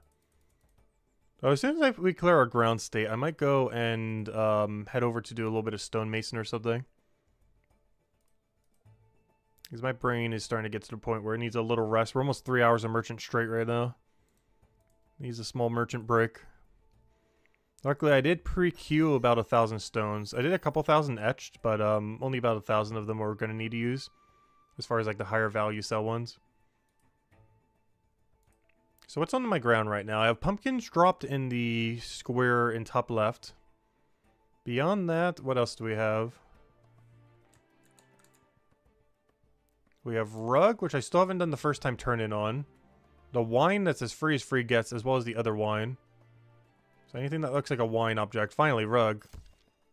Clockwork's not bad. Honestly, I'm gonna wait for the next set. Alright, let me just grab everything from the ground real quick. I'll be back in a second. Let me go make a quick bathroom break. And then we'll try to turn in all this in one go if we can. Otherwise, it'll probably be 2 runs. Alright, be right back.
We're back. Hey, the time didn't even go all the way.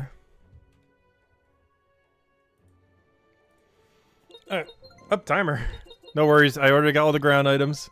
No worries, timer. I'm one step ahead. Alright, what are we doing? What are we doing? We got painting, but I don't have the hand watch. I didn't get the other... Gosh, I didn't get anything we need. At all.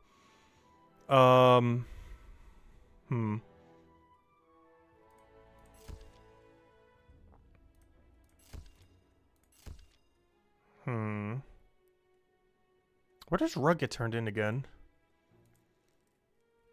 Oh. That's interesting. I guess that's on route. It is interesting. Okay, I guess we'll do whatever on earth this is. I'm not sure what I'm looking at, but I'm looking at something. Somehow we didn't get any of the 3 objects we have in our inventory right now, though.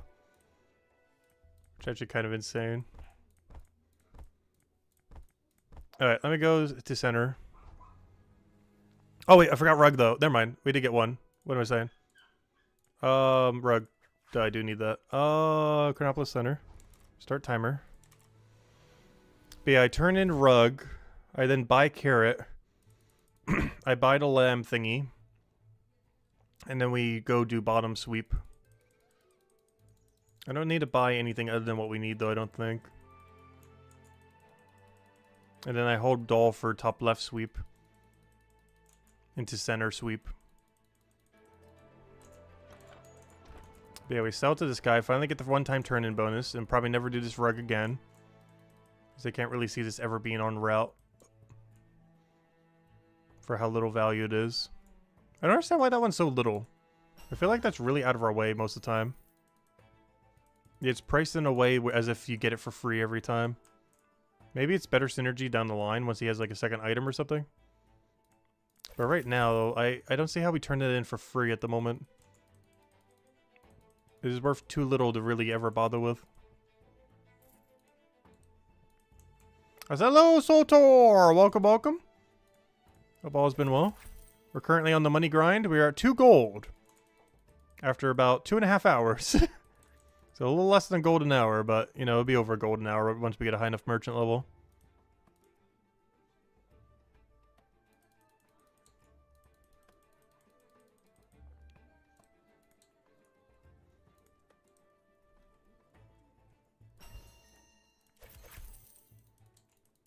Alright, do we need to go back through middle? No, kind of. I'm gonna double buy doll here, I think, though. I already have wine pre-bought. So I think this is mostly just a double buy doll, head back to center, or head back to port. The only big issue with this is I can only grab 3 tasks. That's the only bad thing I can see with this route right now. Because I have no way to re-center. I'm also gonna have way too much stuff in my inventory.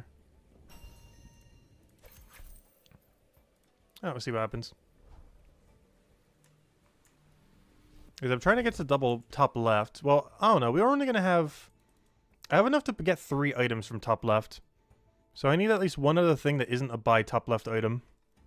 Because I can only buy 3 things with top left in my current setup. Unless we go center first or turn into something like this. Like if we could turn in the wine for free right here, that'd be great. Doll, perfect. Turn in wine for free, perfect. What else can I throw in there? Pumpkin, perfect. Is that it? Run. I don't even need to check. I'm not even going to wait for the refresh. Let's see. Good. That's all we need. Because now I can turn in the wine for free, go to top left, buy everything we need. Boom. Good enough. Alright, we turn in wine. I then teleport to top left. This meant to be buy a set of pumpkin. I can then buy the other 2 things. How's our floor looking? Only wine is left? Oh, I did the wrong teleport! No! I did that all the time. I meant to do West Telly, obviously. Whoops. Now we double turn in doll, buy pumpkin, buy watch, turn in on center, head over to watch. And then ideally do one last set where we use the wine. And we should be good to go. And then we can take a little bit of a merchant break. After getting to about 120.5. When's our next big unlock? Or at least any unlock, I should say. Bunch of hides. 127 is when we have to reroute some other item. Ooh, 129, we can start AFKing grapes on our main next venture tonight. Ooh, we're definitely going to hit that this stream, 100%. Not in this current session of merchant that we're doing, but definitely to stream at some point. So that means later to stream I'll be able to go do that. That's nice. Because my next venture is reset in 8 hours, and we're streaming for about another 9 hours. So right at the end of the stream, one of the last few things we'll be able to do is go set up the grape venture for the first time bonus. I'm not sure if I'm going to keep doing it, but I'm curious how much merchant XP it is. In our current level, it's probably worth it. Though, depending on how much merchant I do tomorrow, it's probably going to be not that worth it. Oh, I forgot to buy pumpkins, but I dropped pumpkins here earlier. Oh, the play. Oh, that's so good. So any of you not watching the stream right now or just listening, I pre-dropped pumpkins there like 8 or 9 minutes ago that were probably about to despawn at any point. That was fine. I didn't care if they did. However, what happened was I forgot to buy pumpkins. So I had 0 pumpkins, but I needed pumpkins. But I still had the 6 on the ground from when I accidentally overbought. So instead of having to backtrack, I just grabbed the ones off the ground. that I know, that's like the best accidental calculated play ever. I kind of forgot about those, but those came in so clutch right there. That saved me at least like a minute on this run. Or at least half a minute of what otherwise would have been a huge mistake. Yeah, that was clean. That was some extremely good accidental efficiency. But I completely forgot those were there. And now the only other ground item I gotta use is the wine. Which we should hopefully get in 1 or 2 boards.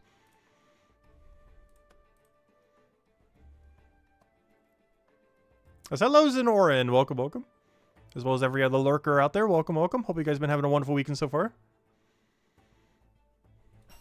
Alright, let's do one last run, hopefully with a wine in it. Because that's the last thing I have on the ground. The worst comes to worst, letting it despawn is fine. This will be our last run regardless, I guess. Though I might double board it depending on where the timer is.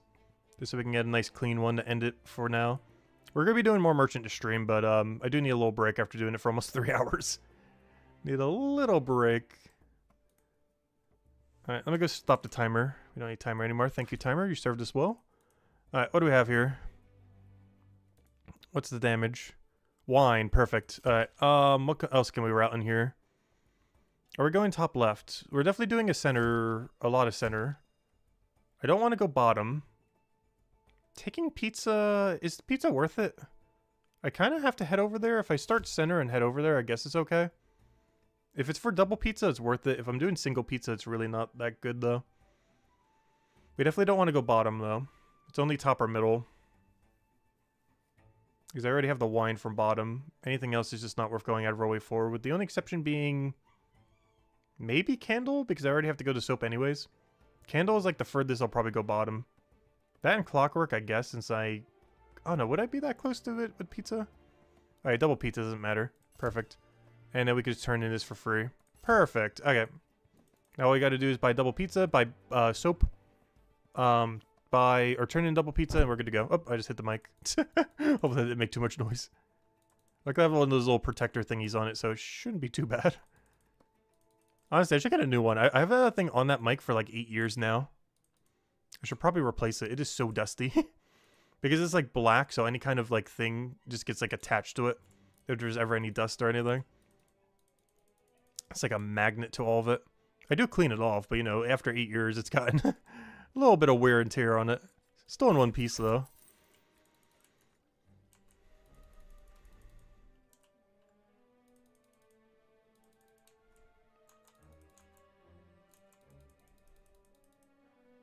Alright, so now I buy soap, double turn in pizza, and then we just sweep through middle, and that would be a merchant run completed. And that also gets us to 135 smithing and 120.5 merchant. And we started at, what, 104, 105? Somewhere around there? It's actually a lot of merchant levels. Does anyone remember what level we started at? I could check back in the stream later, but I can't really do that as easily as you guys probably can right now. But does anyone remember what merchant level did we start to stream at? Because I'm kind of curious, because that's about 3 showers. Technically slightly less than 3, but basically 3. I'm curious exactly how many levels we gained in that time. Because we're ending at 120.5.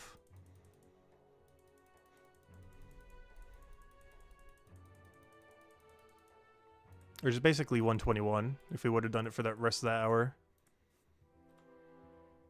Oh, I see a thief. I'll get you in a second. Busy turning in.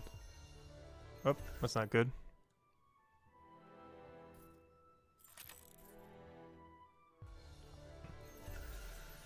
There we go. Our last 40k drop. Nice. We started at 109? Okay, thank you. So what is that then? 4 levels an hour? Oh, I'm trying to get the guy who just stole, but I can't see who stole because they both moved. Oh, well, I won't do either then. Alright, what we're doing? What do we have left? I gotta buy ribs and then buy trophy and then turn in everything. Looks like 109, thank you. Alright, so 121, what's the difference on that? 11? No, 12. Yeah, so about 4 levels an hour. We're gaining about 4 merchant levels every hour. That's good to know. That means we gotta do about 20 hours of merchant. If we maintain this current efficiency, I have to do about 20 hours of merchant to reach 200. Though I do want to reach 205, but that'll be a little bit of a later issue, I guess. But, because I don't need that hide quite yet. We'll just get that over time and we'll just randomly do merchant. Which would be a good end goal for it then. Oh no, what even is the end goal? Technically, a merchant's end goal is get to 500. Because it's just so good to do. Alright, turn this in. Grab the other thing. And it will be our merchant done for now. Did we ever gain another level? Almost, not quite. A little short. Both of these turn-ins are a little low since they're pretty easy ones. Alright, next order of business. I think I'll do a little bit of stonemasonry. Just something chill, let the brain rest a little. Could do a little bit of mining. I do want to rush that up. Or not rush it up, but I do want to get a little bit of XP for that. Since I'm going to be in that area, I might bring some potions with me. And whenever we get a level, just put it into mining. Because I do want to get to 95. So I can do the other ore. Even though it's in the middle of nowhere, I do kind of need some amount of it. As it is used for a couple of our weapons. I believe most notably our frost rings. So if we ever want to have a good frost range weapon with a good frost melee weapon, it's really important for that. That's like the only real use case for it, I think. Every other option seems pretty bad, unless the special attack on it is good down the line. Alright, where are we going then? Yeah, I guess I'm going to the mines. Back to our other home. Yeah, what's currently winning the poll? Currently, Chronopolis is in such a lead. Gosh, that's definitely a... is that us biasing it? That's interesting. Maybe we should do a poll later of every area that isn't Chronopolis. To make the poll fairer. Because right now, Chronopolis has more than half the vote. That's really funny. Though Hope Far is surprisingly in second. So last night, I ended up making a bunch of stones. I did not finish them, though, surprisingly. I meant to. I didn't actually get around to it. So that's actually a little bit less stone than I thought. I thought I did this whole stack. Apparently not. But we have 698 of them. This is currently the best ore we could be doing at our level. It's a 58 one. We can see right there, 58. So this is basically the best we have as our option right now. And yeah, we're making like at least 2 to 3 silver every single time we make something. I think it's about 3 silver a piece. And they only use 1 each. So we're basically making 1 silver per every single one of these. Which means every 10 seconds we're making 1 silver in a sense. Approximately. Is roughly what this activity is coming down to. Which means we're making, wait, is that 600 silver an hour then? That's not bad. Wait, is that really the case? Because every single time I process one of these, we're making about 3 silver. It takes 30 seconds to make it. That's 6 silver a minute. Yeah. Oh, no. That'd be, yeah, we're making about 300 silver an hour. Never mind. You have to count for banking time and everything. But yeah, it's about 300. Oh, someone's saying hi. Long time no see. Hello. Yeah, we're just gonna do this just to let ourselves rest a little bit. Just so we're not doing merchant the whole time. Also, just so we're not doing merchant the whole time. But yeah, we will be doing a lot more merchant. I just need something a little bit more chill. Maybe we'll do it until we get a stonemason level. I'm definitely not going to do the whole stack right now. Otherwise, we'll be here for a while. But we'll probably do the whole stack over the course of the stream at some point. And yeah, they're selling for okay amount. Blue ones are giving us 4. These are giving us 2 point something. And if we ever get a purple, we're getting like 15 or 16 for it or something. Which comes out to roughly about 3 point something, 4 point something per that we're doing. Which is slightly more than 1 silver per every rock we process here. We're processing about 1 rock every 10 seconds in a sense. So it's not too bad. It's definitely worse than merchant. But it is also less work. And I need a break from merchant for a little bit. Also, if any questions or anything, guys, you want to ask, let me know in chat. Because now would be the time, because I can actually look at chat now that we're not doing merchant. Or, you know, I could before, but now it's really easy to. What have you been pumping your knowledge points into? Smithing at the moment. Mining and smithing I've been trying to get up. Originally smithing, but now my smithing got so high that I had to do some mining levels. Right now, my goal for both of them is 166 smithing and, well, at least short-term goal. Obviously, we need way higher than the numbers I'm about to say. But at least short-term, like within the next few days, ideally. I want 107 mining and 166 smithing. This allows me to make my strongest, or sorry, 176. Wait, no, I was right this first time. 166. I need 166 smithing. My tier 3 ore goes as high as 166. Because once 167 hits, I'll need the tier 4 ore, which I currently cannot mine and won't be able to for a little while. So I need 166 smithing in order to make my best two-hand for a while. I'll eventually be able to make better, but based on our mining level, we will be limited based on that. So I need 166 smithing to be one level under this for our best two-hand. And then I need 107 so I can actually get the ore that I need to go and make it. If I was to make that higher longsword, I would need as high as, where is it? Which I will eventually get, but in the short term, we won't get there quite yet. Yeah, I would need 163 to do the 167 sword. But that's why we're stopping at 166, as I could do that with only 107 mining. Which is a lot more obtainable in the short term. So right now, 107 even though I'm not doing either of those two things right now. But 107 mining and 166 smithing are like our two like knowledge point goals right now. I kind of want a knowledge miner right now until we get 95 so we can move to the next ore. The problem with the next ore though is it is actually worse XP than doing the rock. Just because there's no bank nearby. I still need some of this rock, so I'll still do like a few inventories once I get there. But I might actually have to go back to the really bad one or just keep boosting it up with knowledge points. Because our XP rate at this threshold until we hit 102 or 107 is really bad. Would 107 be our end goal anyways? Or at least current end goal for the near future. But I also don't want to do too much mining because my tool is pretty low. I only have a plus 10. And of course our main goal is to try to get the manacles up first. As soon as the manacles are maxed, our next goal will be of course getting our pickaxe to max. So the post 200 grind won't take forever and a half.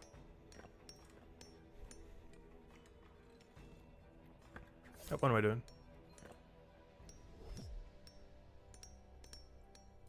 Alright, I don't need this open either. Alright, there we go.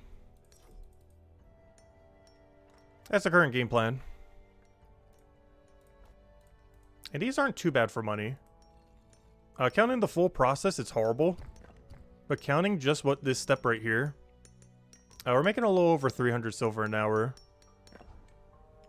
Which of course is like, what, a third of what we're making doing merchant.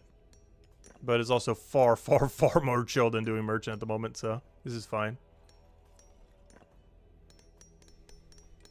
Which, what are we at right now? So yeah, 1 hour of this would get us to 2.5 gold then, roughly. Maybe slightly higher. He's always like lowballing it just in case.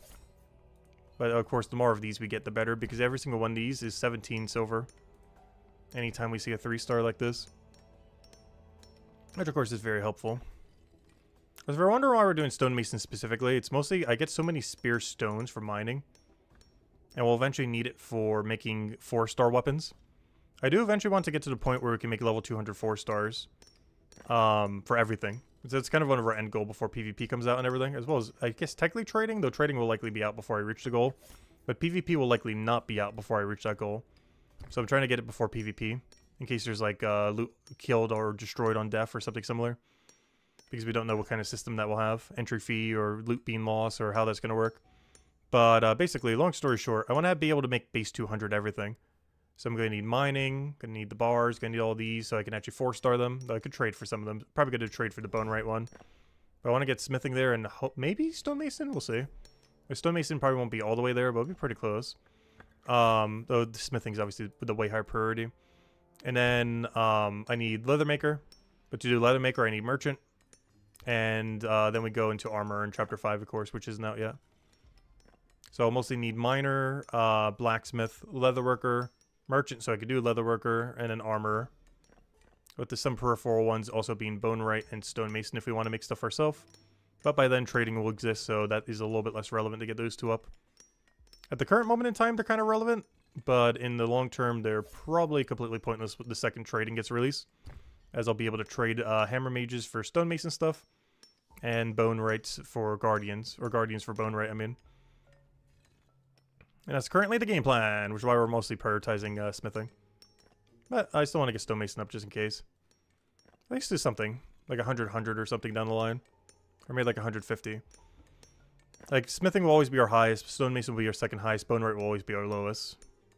Doesn't matter what the distribution will ever be in the future, that will always be the case forever. And of course, I do want to work towards base 200s at some point. Obviously, that's a way longer term goal. But, you know, base 200s, base 500s, obviously, on the table. Alchemy does not make sense for future worlds. Will they add more potions? I'm not sure exactly how this is going to work. Because, yes, the current potion system only makes sense up to Chapter 5. There might be two reasons for this.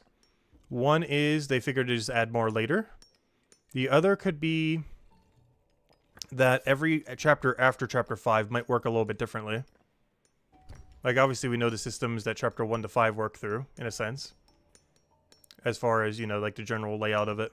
But there is a chance that all chapters beyond 5 work in a little bit of a different way, potentially. Which is something we don't really know.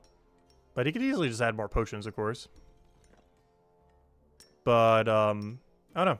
There could be just a completely different system for all chapters beyond 6 for some reason. We'll find out. It's not that hard to just add some in between. It would eventually make alchemy very bloated, though.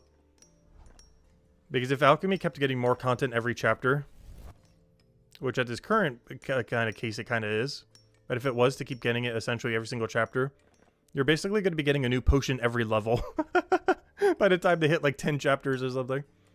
Like every other level would be a new potion. Maybe not exactly so, but you know, something along those lines.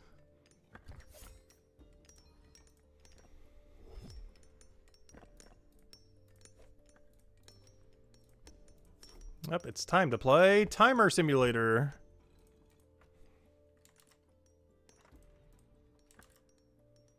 Alright, give me those. This probably shouldn't keep the valuable one on the floor, but we'll make sure it doesn't despawn. Is the timer still going? I think it is. Yeah, it's still going. There we go. Perfect. So I can't accidentally click the X. Chapter 5, 1 to 5 could be a tutorial. And then the open world segment. Could you imagine? If they make this like one big circle and then start making a bigger circle around that circle. But make that bigger circle outside that circle more open world. That would be an interesting way to go about it. I don't feel like it would based on how the game is set up though. I don't know, how circly is the current area? It's not that circly though. Also, all circle around there would be ocean unless they're adding sailing or something to get over there. Because that's going to be a lot of ocean over there. So you can't quite circle around it. Also, you can't quite circle around if that's going all the way over there either. I don't feel like this game's ever going to get like an open world kind of aspect like that. But I could definitely see it like opening up the world more, if that makes sense. But not like open world. Because obviously they're going to be fleshing out more and more areas, like any one of these, for example. And also, they're going to be adding more to every single area, too. Like, we've already seen what current quests have done. The average extra side quests in most regions have added at least, like, 3 to 5 extra tiles. With a few exceptions. But most of the 5-star quests have, or even 3 stars, have added more to the map overall within an area. Not even to a different area, but, you know, just within the area itself. Hello, 1 hour potions with 8% boost for Hope Fart. Nice, he's up to 8%. Oh gosh. What's the other one? You'll ask what you're doing, but you're watching. Oh yeah, you mentioned that earlier. Maybe a wilderness? I don't think they're ever going to add a wilderness equivalence.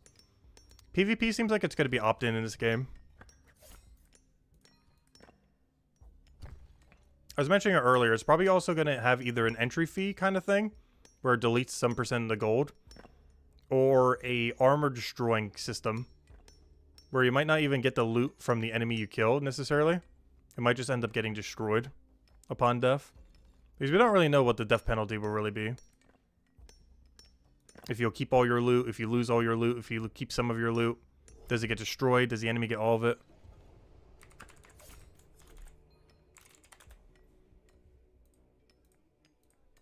But I don't know. It's all speculation. Same as a trading system. Like, there's not much we really know definitively as far as how it'll work. But he's definitely working on it. His next big thing that he's going to be releasing is definitely leaderboards. Which, unfortunately, content-wise, isn't as big of a thing. Because even though I have such a high level, I personally don't care about leaderboards. Like, if we're really close to a certain threshold, yeah, I guess I'll grind it. Just so we can say, put it in title, like, top 100 Brighter Shores or something like that. But, like, if we're currently at, like, 103, for example, like, yeah, I'll go grind the top 100, obviously. But, if it says we're, like, ranked 78 or something, like, I won't feel the need to go and grind to, like, 50 or anything like that. But, I don't know. See where it's at. But leaderboards isn't really going to change my playstyle for the most part, most likely. The only way it really would is if we're just really absurdly close to a certain threshold. And I'm like, might as well grind it. We're already pretty much there anyways. Ooh, 2 purples and 1 inventory. Like, can I get this lucky whenever I'm making my own gear? At least we make a little bit more money from it right now, if nothing else.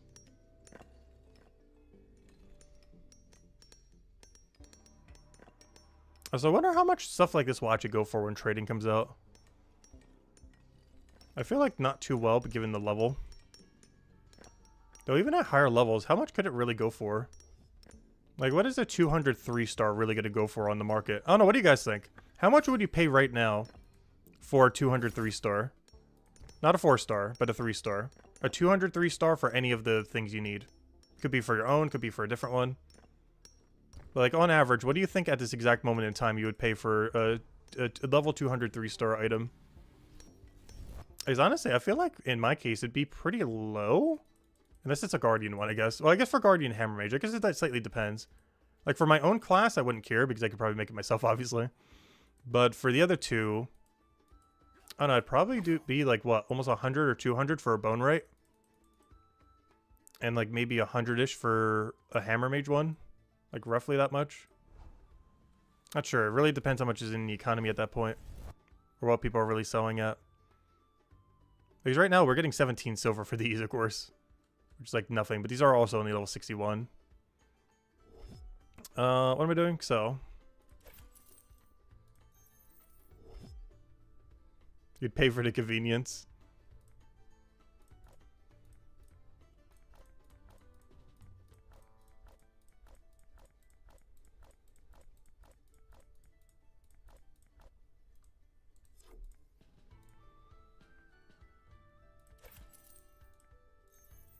Yeah, back we go. Actually, before I do, let me go get a potion. I'm gonna juggle the potion. That way when we get mine XP, I guess we'll get slightly more.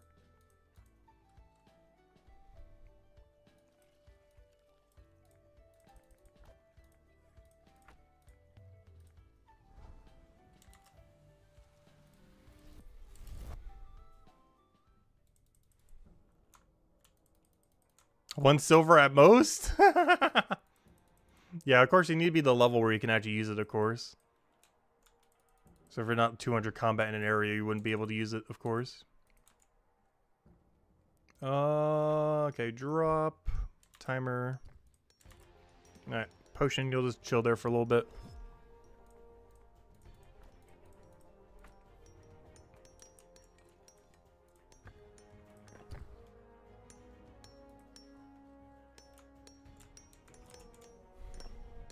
But I'll probably do this until we get a level. Maybe a little longer than that, I'm not sure. I need just a little bit of break from Merchant. And this is not awful money. Definitely not the best, but for how chill it is, it's pretty not that bad. Like, just that last load, I think we made over 100 silver. So we did get a little lucky on 3 stars. I think we got like 3 stars.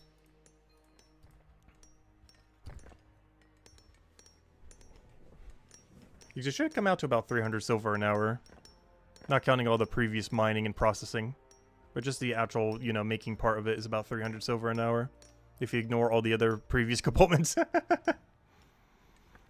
Which makes it way lower than 300. But at least what we're doing right now, for all intents and purposes, like 300-ish per hour. Up to 400 with enough luck. Of course, being dependent on how many 3 stars we get, really influencing the money.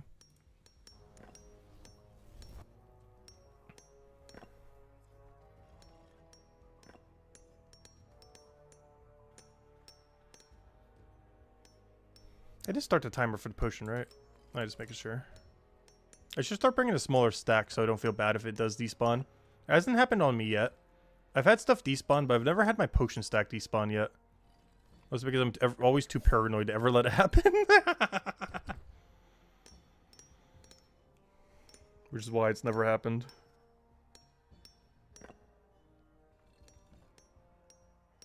But yeah, Chronopolis on the poll is still so much insanely higher. Honestly, tomorrow poll, I almost just want to go poll the other 3.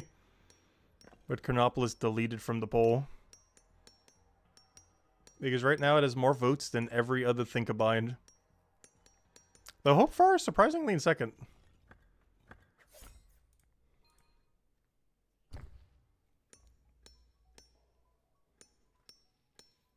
If I had to choose just between the first 3 chapters, that would definitely be a lot harder. I feel like out of skilling-wise, what I'd actually do, obviously I prefer chapter 3 over the other 2. But if I had to choose only between these 3, I would probably say Hopeport. Just because the overall atmosphere and everything is really nice there. Like, if I didn't care about the usefulness of the skills, I definitely prefer the skilling in Hopeport a bit more than in the Mines of Montalban. Mostly because all of them are basically the same skill, all 3 of these. Bonewright, Blacksmith, and Stonemason. Obviously, there's differences between them. But they're all basically the same skill, just for the different classes. And for eventually making up your 4-star weapons and everything. But they're all really similar to each other. Whereas every single skill in Chapter 1 is quite a bit diverse and pretty fun. Like, while some of these are bad to train because you just don't need them, like fishing, cooking, they're kind of pointless. But, I don't know, I feel like every skill there is kind of fun. Combat's just standard combat, but, you know, Chef, pretty chill. You could either do slightly more AFK or for more profit. Fisherman, really, really chill. Stab a bunch of fish to death. As well as a few other fishing methods. Foraging has some pretty cool routing.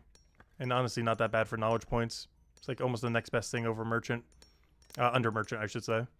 And then Alchemy, obviously, for every potion in the game. Probably the most useful one by far, not even close. Like, out of any skill in Chapter 1 is definitely the most useful by like a mile and a half.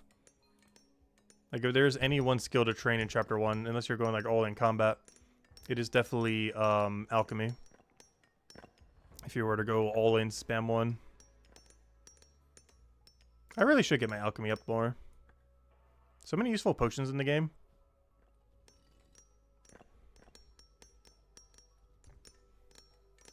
Just not sure if I want to commit to that grind quite yet. But down the line, we definitely got to get it higher. But if trading comes out, hopefully potions will be tradable. And if not, it's not that big a deal. We still don't know if resources will be tradable or not when trading comes out. Or if it's a gear-only economy. Or if literally everything will be tradable from resources. Though, one thing that's going to be kind of interesting. I wonder what the price of etched rocks will go for. Like bulk etched rocks and stuff like that. Because having them ready to go and already primed for, you know, like this process. Probably worth quite a bit. Especially for etched rocks. Because the other 2 are pretty quick to do. Because for half a smithing you don't need to get gas. And for, like, all the ones you need gas for will be pretty expensive. Or at least slightly more expensive. Which would be all the rocks as well as half the bars. Because those are the most inconvenient ones to do by far. Compared to deep frying the bones or smithing the bars at the non-gas location. You want bulk monument pieces? Oh yeah, that's true. Don't you need like thousands for the higher level ones? I was joking about that at launch. But honestly, it might actually be the case. I was joking like, oh, we keep needing more and more of these monument pieces. Watch, you'll probably need like over 100,000 for the last turn-in. Yeah, for some of those middle ones, you need like thousands. Which means you'll eventually need tens of thousands. Which means the very last one, it might be actually realistic that it says hundreds of thousands. It could go tell you at 490 to go be like, go get 200,000 of them. Could you imagine how long that would take? Like, you'd basically be 500 foraging by the time you get there.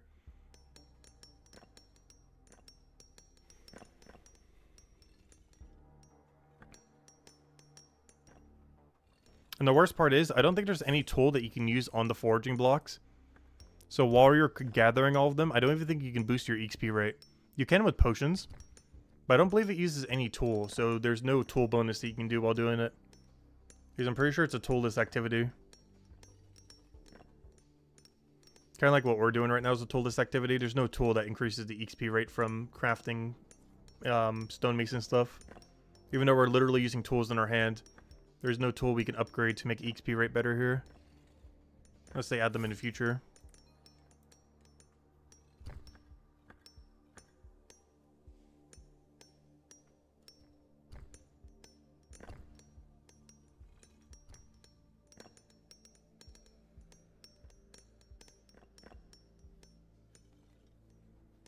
Yeah, high bulks are going to be really valuable.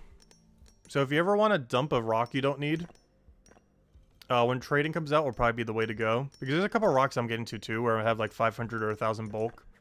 Which is not like insane bulk, but it's probably high enough that people would want it. But it's too low of a stone for me to really bother with. So what I'm going to do is probably like smelt them, etch them, do whatever with them. And then in that state I'll try selling them. And have like a 500 to 1,000 bulk. Yeah, anyone selling like 5,000 to 10,000 bulks for some of them, those are going to be some pretty good sells or buys. The problem is having the currency to actually buy it, though. Is going to be the hard part.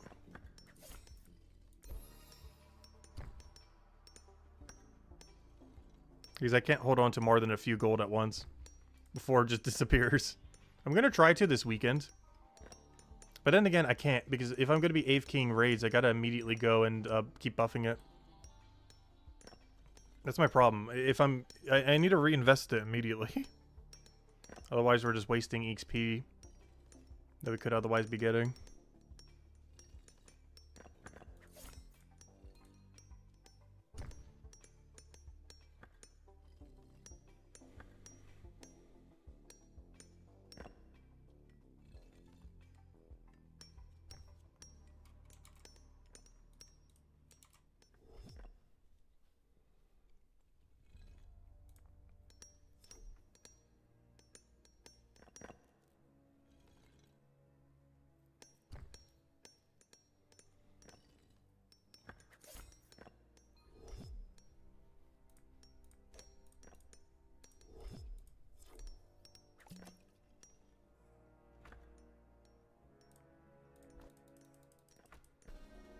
Hey, level 62. Slowly but surely, we will get to a stonemason level that isn't 0.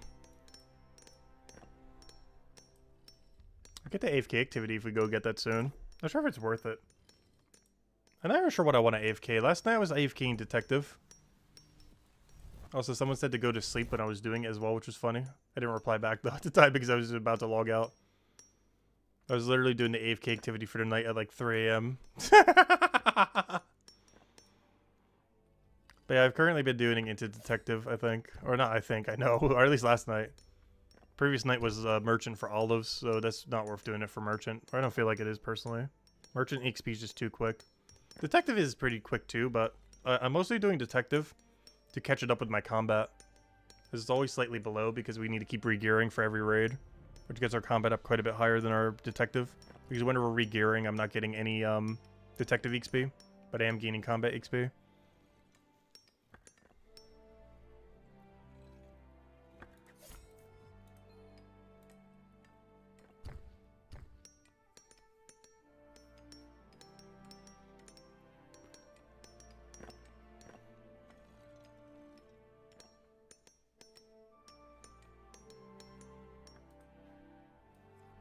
The weird thing about unlocks for something that isn't your weapon type, though, is aside from the AFK activities, what am I really looking for?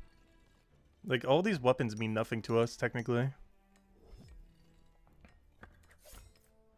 It really just matters if they're one-handed, or range, or two-handed, or shield, so we can combine them properly. But beyond that, every specific one means nothing. Like, if it's a low DPS weapon or a high DPS weapon, it means nothing to our XP rate, or to our money rate. Unlike with smithing, where, you know, the very specific ones mean a lot. Like, we would care about a lot about the rapier and the two hands. The whole reason why we're doing the 166 grind right now. Because that will allow us to be one under this. which will allow us to make the strongest tier 3 rapier we can. I mean, longsword, which in most cases are our best DPS weapon unless they're weak to cryo.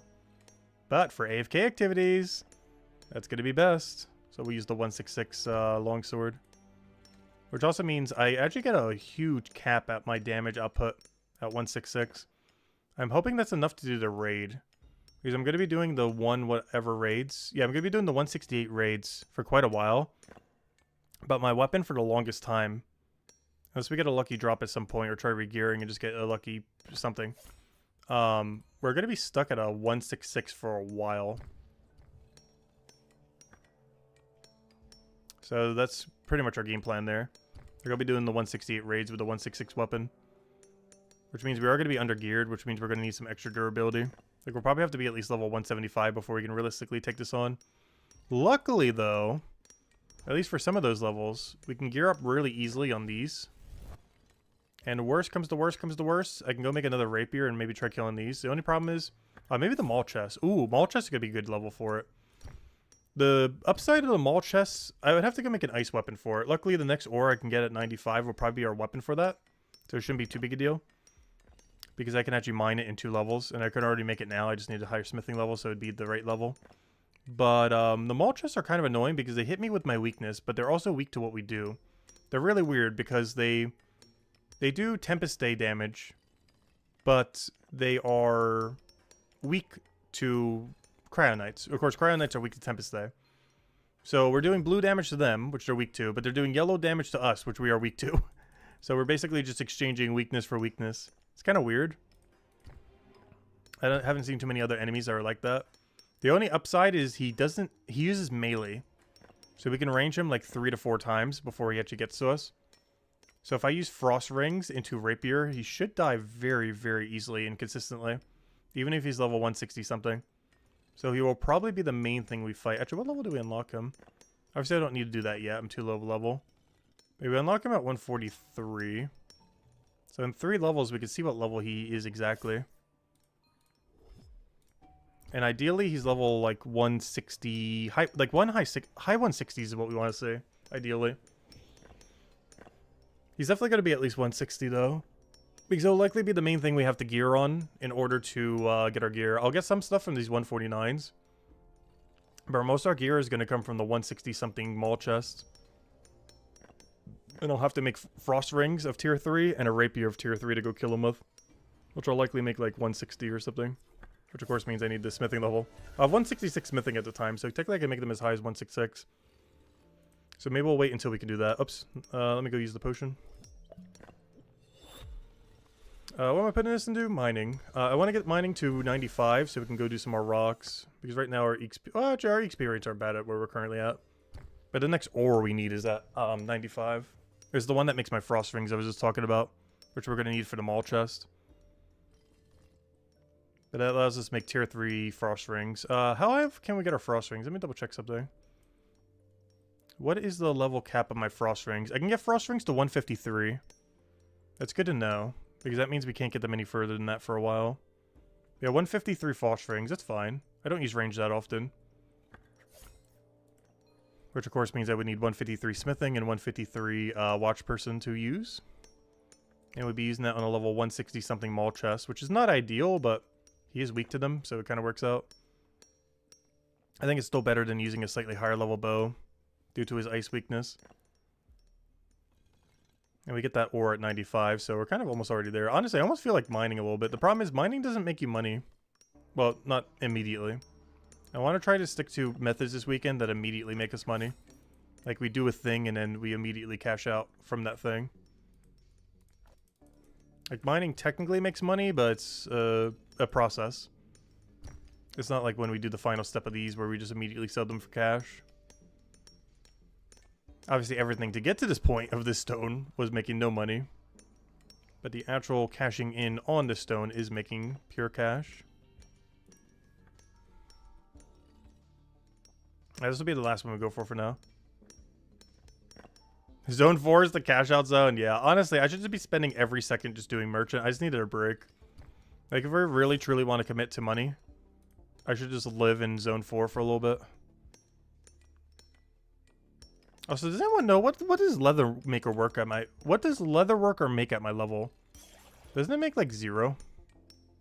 I gotta check something. Leather worker. I feel like I'm way too low of a level for leather worker to be better than merchant. Like long term it will be probably, or at least more chill.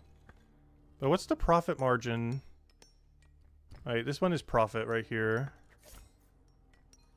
I'm currently making 2.5 silver per. Does anyone know how long an inventory takes? I kind of forgot. I timed it at one point. How much is that per inventory? 2.5. Why is this calculator so big? Well, it'll become smaller. There we go. 2.5. That's not the number I want. 2.5 times 24. So we're making 60 silver in inventory. How long does the inventory take, though, with Telly? I want to say 6 minutes? 7 minutes?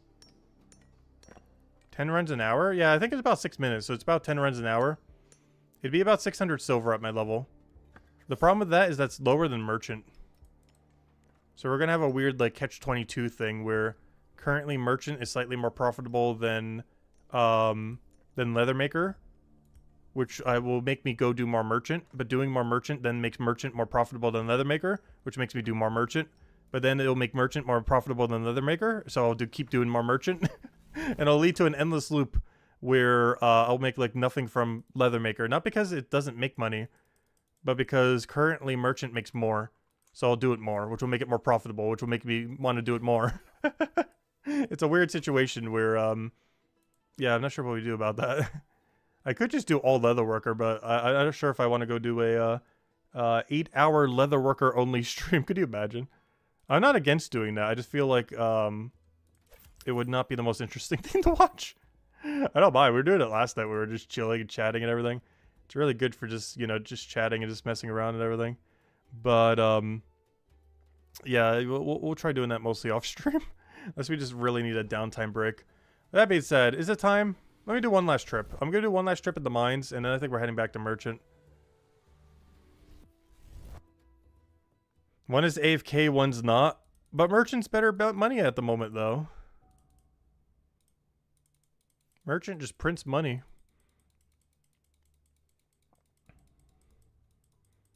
Plus, I still feel the inclination to save all my hides. Like, so badly do I want to save all my hides.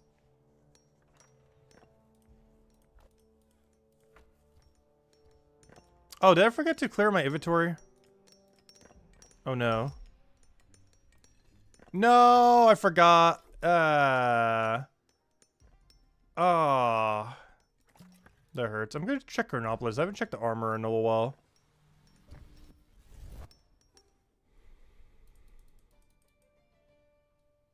Oh, that guy just changed his name earlier today. I don't know. What do you guys think? Leathermaker or merchant?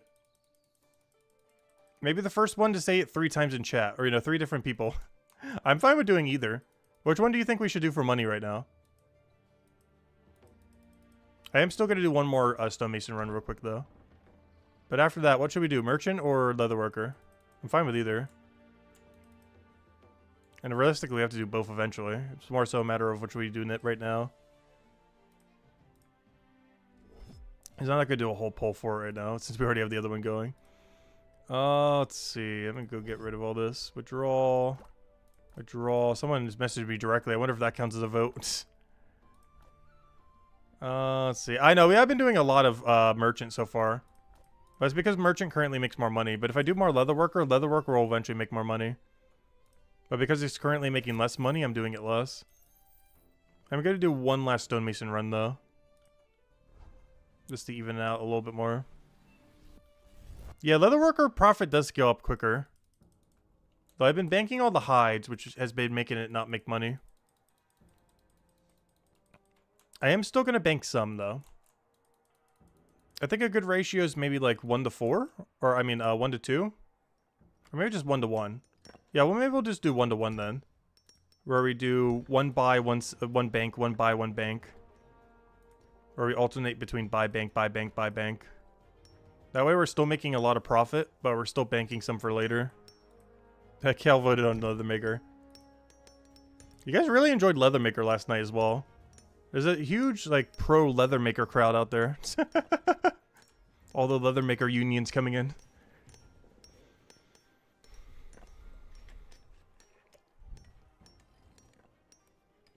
I said, hello, Ashley and Kush. Welcome, welcome. Yeah, we'll do Leathermaker. Honestly, it's really chill. And I can easily read chat unlike when we were doing Merchant. Which is slightly problematic since I can't really interact with chat as effectively. Also, my Leatherworker is falling very far behind. And honestly, its profit is kind of keeping up. I'm at 48 Leatherworker. And it has somewhat comparable profit to Merchant right now. At like double its level. The only big issue is my current Merchant level puts a hard cap on how far I can go. I can currently capped off at Find Sheep. What level is Find Sheep? Obviously, we're not going to grind all the way to Find Sheep right now. We'd be here forever. But Find Sheep is 88. Which means I can only go to 93 Leathermaker before I start to need to do more Merchant at the moment. So the furthest we can go is 93. Bam. I guess that's our goal? No, we're not going to go that far, I don't think. But the cap of what we can currently do at our current Merchant level is 93. Oh, I forgot to put a timer for my thingy. I know about when it's going to despawn. See something new? We literally did it last night for like 3 hours as well. We ended last night's stream with nothing but Leathermaker. I don't mind doing it though. I don't mind making today and tomorrow's stream literally nothing but Leathermaker, just chatting with chat. If that's what you guys want. Obviously, we'll probably throw a little bit of other stuff in there. I'll eventually want to, you know, change a pace occasionally. But I don't mind it. I'm fine with whatever. We need to get it up eventually anyways. More so, do we do it now or later? Though we are at a hard cap, though. The furthest we could do Leathermaker before we were capped off is 88. Anything, or sorry, 93. Anything beyond 93, I have to stop to go do Merchant again. Even if we power grind all the way to 93 somehow within the next day or two. We'd be hard cap at 93 before we have to go back to Merchant.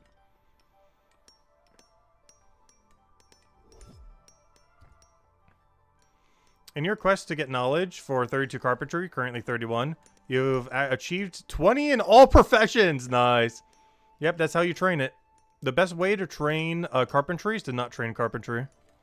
Same as bone right. The best way to train bone right is to do anything that isn't bone right. There are two skills where it is substantially more efficient to do literally anything but the skill to train the skill. Like, it doesn't matter what, just literally pick anything. Ideally Merchant, or something else that gives a lot of knowledge per hour. But you can literally pick anything at all. It doesn't matter what. And it is quicker just to throw all your knowledge points into it. Maybe not quicker, but between all the gathering you have to do, and the slower XP rate and everything else. And just all the little pieces you need to make it work. Like, look at how little I'm doing with this. There's just a few stones we just mined while we're already getting our mining level up. Like, we didn't go over our way at all. This was just XP for mining. And now it's XP for stonemason while giving us free cash. Alright, catch you later, Kale. Thanks for stopping by. Have a good night. You're how you found out about this game? Nice. Popped a new recommended from a Gems of War content? Nice. Yeah, we're still covering Gems of War content on Mondays. We haven't completely abandoned Gems of War. We've been part of the community for 10 years, and we're still going. Even the devs said they're probably going to go for another 10 years, so we'll be around. We'll be here for 20 years the whole time, until the servers go down. But I've still been doing Gems of War dailies at night, normally while watching TV or YouTube or just eating. While I AFK Brighter Shores and raids, ends, and everything. But yeah, we haven't quit Gems of War. We're still doing it. Similar to Brighter Shores, the only thing that would make me quit this game is if Andrew Gower shuts down the servers. As long as he's developing the game and the servers are still up, we are here for the rest of time. Obviously, streaming might eventually slow down for it at some point. But for now, we're going 12 hours every day. Except for holidays and Mondays. Mondays are a little bit shorter, and obviously holidays will be a little bit shorter. Like on Thanksgiving Day, I'll probably just do a few hours in the morning. Just to say Happy Thanksgiving, everyone. Just kind of chill and just do whatever. Not sure what we'll do that stream. But it's probably only going to be like 3 hours long or so. Which will be our shortest stream ever yet. That's because later in the day, obviously, I'll be spending it with family and everything.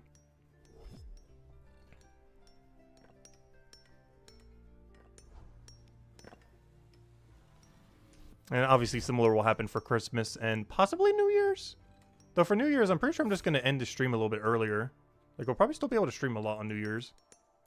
Because I don't really party hard for New Year's generally. But I will be off before midnight for, you know, all the celebration then. But that's pretty much the same time we normally end anyway, so it shouldn't really affect New Year's that much. Or more so affect... who knows? Maybe we'll even stream through midnight. Let's see. If I'm not going anywhere, like, I don't normally see family or anything, so... Yeah, maybe we'll actually be streaming at midnight. We'll see. I'm actually not sure on New Year's, but I'll definitely be busy on Christmas and Thanksgiving. But yeah, New Year's, I might just be around to stream. We'll see. Have our own little midnight party at New Year's Day.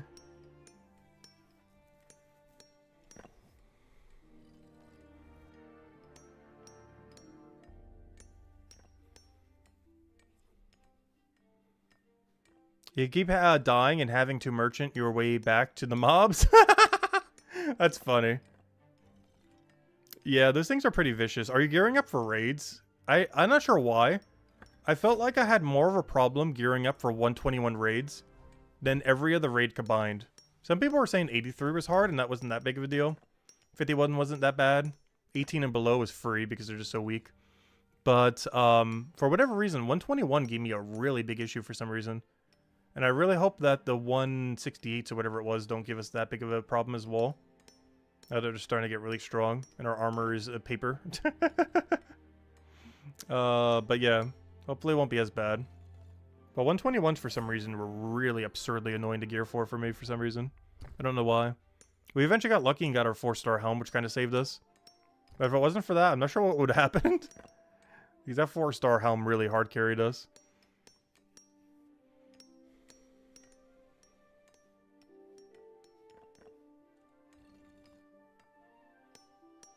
But after this inventory, we'll go do Leatherworker. The chat voted for it earlier, so we'll finally go get our Leatherworker up. But regardless how much we do Leatherworker, we are capped at level 80 or 93. I'm not sure if we're going to reach 93 today. Probably not. But regardless, if I do any amount of Leatherworker between today and tomorrow, by 93 I will eventually have to go back to Merchant. Even if I want to keep doing it for profit. Ooh, maybe we should get 123 Merchant real quick. We get 2 hide upgrades back to back coming up.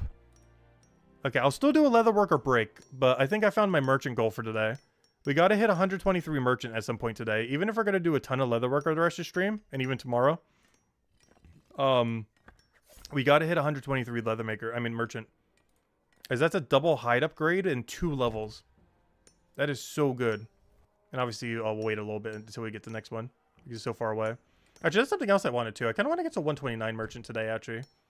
But yeah, we'll take a Leatherworker break. But my goal for today for Merchant is 129, so we do have to go back at some point. Because I want to go do the Black Sour Grapes venture tonight. We'll be able to go set it up later to stream. And tell you exactly how many hours we have. In 7 hours from now, at some point between now and then, we need to go get... we need to go get a few more merchant levels, like 9 more. Which shouldn't be that hard. We know from earlier it should only take about 2.5 hours. So, yeah, we need to plan that at some point. But of the next 7 hours, about 2 to 2.5 has to be merchant again. But everything else can be whatever. So we'll go to Leathermaker next. But yeah, about 2 to 2.5 hours of that time needs to be on merchant. So I could do the one-time bonus on the thing, see if it's worth it. If it is, keep doing it. If not, replace it. But currently, it's going to be replacing my... unfortunately, it's going to be replacing my pure profit one, so I'm not sure. I'll probably just do it once for the one-time bonus, I think. Because I'm definitely not dropping the mining one. I need that for mining XP and to save us money for the other thing. This just gives us pure money and detective XP, which is also pretty good. So yeah, I think that's going to be the play. Get to that point, run it once for the one-time bonus and everything, just to see what kind of drop we get from merchant XP. Because I can't even use the grapes. It requires too high of an alchemy level. So I think that's the game plan then. 129 by some point in the stream. This will give us our 2 hides. It'll give us our venture. We'll run it by the time we can set them in 7 hours. And then we only run that once and start running these 2 again. For mining XP and for detective XP. But also for money and explosives. Not just the XP, but the XP is also nice. Because merchant XP isn't as useful. Like, it's good. But XP for the skill is already really quick compared to other skills. That'll be the game plan then. Perfect. Alright, we got a plan. So 129 merchant, a bunch of leatherworker, and if we feel like doing something else, we'll throw something else in there. But otherwise, 129 merchant and some amount of get leatherworker up are their 2 main goals then. Yeah, I think I'm going to start doing buy, sell leatherworker then. I'll buy one inventory, sell the next.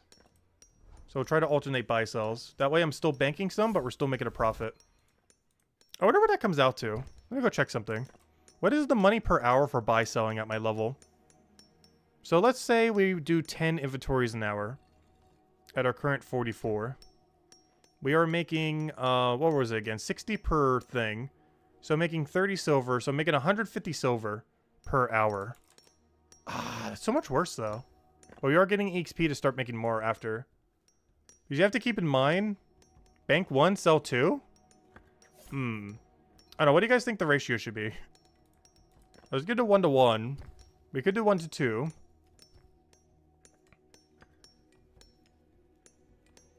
What are your plans with the silver? Manacles. We're trying to max out, though it's probably going to take a long while. It's definitely not we're definitely not going to finish it this weekend. But I wanted to try pushing towards it this weekend. I'm trying to buff our handcuffs to max. We're currently at 22. We need to get to 45. I believe it goes to 50 starting next chapter.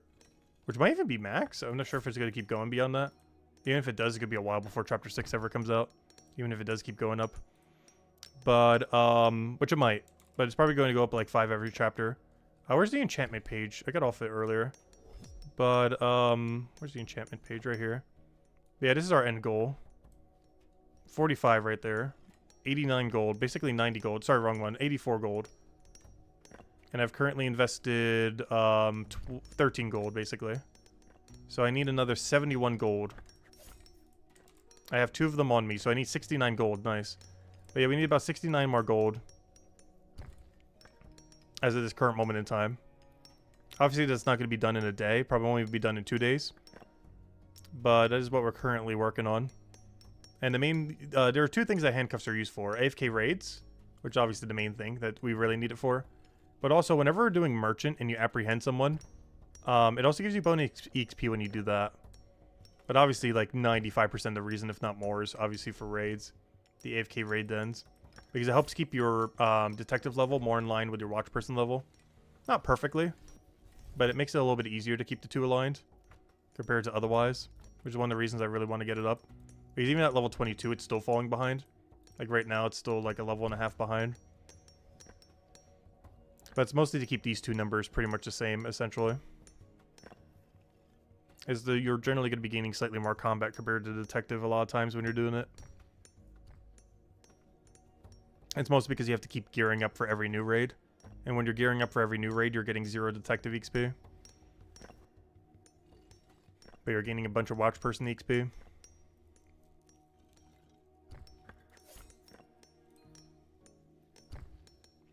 Alright, this will be our last inventory, by the way, and then we're heading to Leatherworker. Now, should you just wait until more enchants come out? To some degree, yes, but if every chapter is only going to add 5, it's not that big a deal. 45 is pretty solid. It's also really expensive to even get to 45 to begin with. So I'm perfectly fine if tools go a little bit higher in the future and be less efficient. Because you know how long it's going to be to get a level 60 tool? Not only do we need, assuming it's 5 per chapter, which seems like it might be the case. Let's assume it's 5 per chapter. It's, we don't know for sure if it's 5 per chapter, but it seems like it based on the scaling. But let's assume it's 5 per chapter. Not only do we have to wait for 3 more chapters, but that's so much gold. Like, it's going to be like 200, 300 something for 1 tool. Whereas right now it's only like 81. Not only, that's still a lot, but you know. Like, 45 right now is fine. Even if it goes higher in the future. Just because the cost curve is going to go ballistic after that. Like, look how much extra it's costing already per level. Like, just to get level 46, for example. Let me go show it real quick. Oh, let me drink my thingy. Actually, let me go get my things out and then we'll go drink it. 1 second.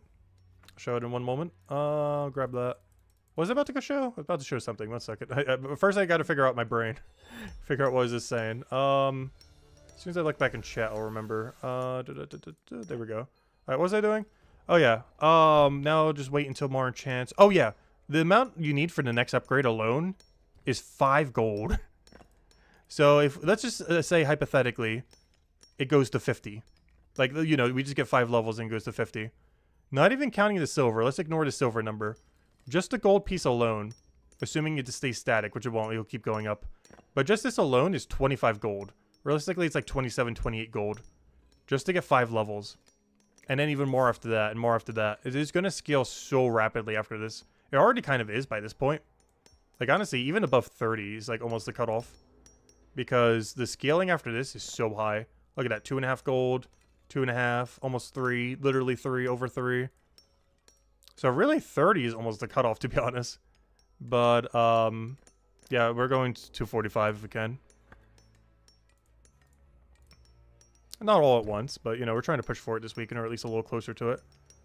Worst comes to worst. One good goal to have for this weekend, I guess, is 30. As I was just mentioning. Because 30 is basically the point of no return, where it starts falling off a cliff. Where, you know how much we're paying just for 3%? Actually, let's see. How much are we paying for 3%? Let's see. Basically, just take 28 from it. What is that? 56. We are paying 56 gold for 3% bonus.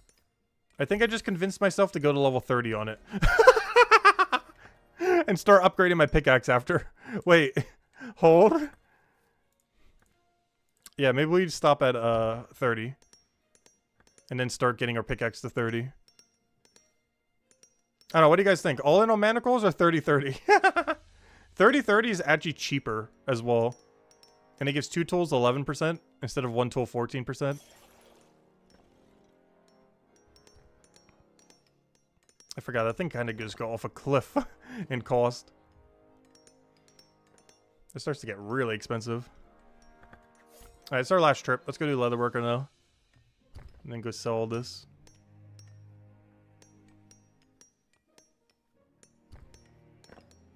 $25 to $25? Really? $25-$25? I want to go at least to 30 personally. Actually, where's my title? I want to go change the title. I kind of want to go to 30. I think I currently have 45, which is max. But I think I've just literally convinced myself to go to 30. 25 is pretty reasonable as well. But honestly, I'm feeling a 30-30. I'm fine with that. It's still cheaper than doing 145. And it'll still help us out a lot. Where am I looking for? Where's my live stream? I'm going to change it. Because there's no way we're doing a 45. Let's do a 30. 30 is not max, but it's more realistic for our weekend goal. We got to set short-term goals. Yes, I will eventually get it to 45, obviously. But, one step at a time. Let's try to hit level 30 by the end of this weekend. How about that? Let's get level 30 manacle before the weekend ends. We currently can get to 23. Actually, I might as well buy it right now. But yeah, I think that's a lot more realistic. Because obviously, there's no way we hit 45 this weekend. But it is realistic for us to hit 30. Because how much more gold do I need? Let's see. 10. Let me count this. 1, 2, 3, 4, 5. 10, 12, 13-ish, 14, 15. I need about 15-ish more gold, it looks like, roughly. That is a lot more doable with the rest of today and tomorrow. Oh, so that was some weird math. That's definitely not exact accurate number. But we're currently at 23, I believe. It should be enough to afford our upgrade. Actually, we go check. How much do we need? Yep, I can afford it. Got more than enough. Alright, perfect. Yeah, that is way more realistic. We got to scrap together about 14 more gold. That is very, very doable. 14 gold with the rest of today and all of tomorrow. Alright, we got ourselves a gold. Gold. We got ourselves a goal. Wrong word. Wrong G word. We got ourselves a goal, not a gold. But our goal was to get more gold. Alright, let's go upgrade our manacle. But yeah, I think that's the goal. We get 30 in this, and at some point we'll do 30 pickaxe. But 30 seems like a really good, realistic thing that can actually happen and be achievable. Whereas 45 is definitely not happening this weekend. Is physically impossible, even if we... with the best moneymakers in the game, if we already had like 250 Leathermaker or something and 300 Merchant, it'd be fine. But our current levels, it's just not practical. But anyways, let's keep going. Yeah, 30 is very practical, though. With our current levels and everything else, we can easily get to 30 gold. Well, maybe not easily, but it'll definitely take a while. It's definitely like over a 10-hour process. But we will get there. Alright, well, 23. 7 levels to go. Alright, let's keep going. You guys seem to have wanted Leathermaker, so we shall do Leathermaker. Not sure how long, and I do still have to go back to Merchant for 2.5 hours at some point later to stream, so that I can start doing the Grape Venture, as I need to get to 129 Merchant at some point between now and the end of this stream. Also, maybe I'll go get the AFK activity better for Leathermaker as well at some point to stream. Because I might AFK Leathermaker tonight, to be honest, and get like a level for Leathermaker. Just to move us a little bit closer to the next good hide. Just so we can skip some of the lower one.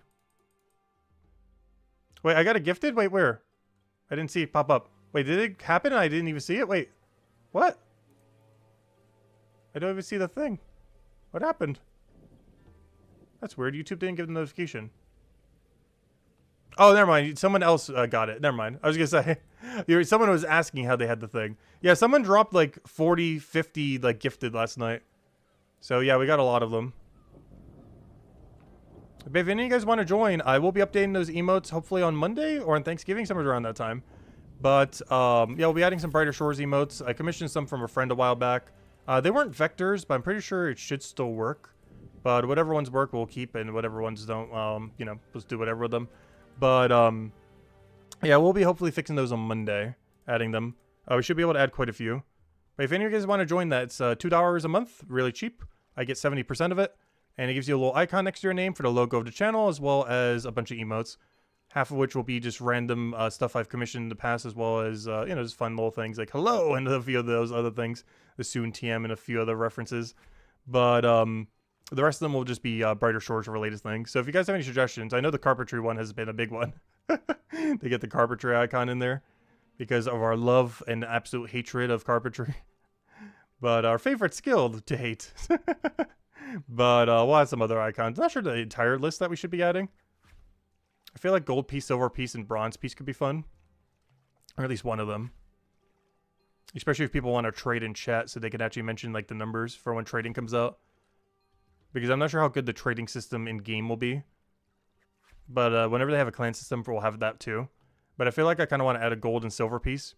So if anyone ever wants to mention like a trade item, they can like put the gold piece there and a number, and then the silver piece in the number. So make trading in chat a little bit easier too if you want to do it there instead of like a clan chat. Because there's a chance we will have trading before a clan chat system, which will make it a little bit more annoying to trade. And we don't know how good the in-game, you know, like public system will be, given that it's split between like 4 rooms. But we will be making a pretty casual clan in this game if you guys ever want to join later. We're doing a little bit of everything. PVM, PvP. I just said PVM twice. You know what I mean. PVM, PvP, you know, all that kind of stuff. Trading. Just swapping gear if we need to because of 1-to-1, you know, with how the crafting system works. All that kind of stuff. And just kind of having a bunch of fun. Duo skilling, group skilling, any kind of other things. Bosses that ever come out. Yeah, it's a little bit of everything. It'll be a pretty casual clan, though. But you can still try hard if you want. Also, Miles ES here with the merchanting. I wonder what his merchant level is now. I mean, not merchant, but I mean his leather maker. He told us a merchant earlier. He did not say his leather maker level, though. He's at like 227, 228 merchant right now or something. Which means he's probably at like 200 something leather maker. How loaded are you right now? Or like, what are you dumping all your gold into? Oh, only 66? Never mind. Oh, you're slacking behind like me.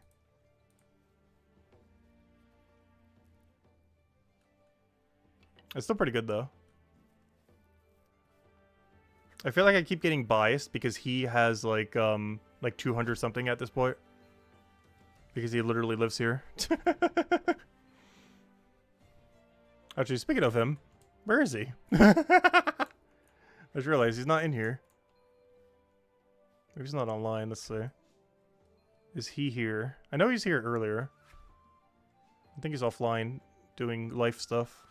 Yeah, I don't think he's on. That's why he's not here. Otherwise, he would be here right now doing this. Yeah, I don't think he's online right now. Otherwise, he'd be like right here in the alphabetical order. It's the only reason we don't see him in here. But he'll be back.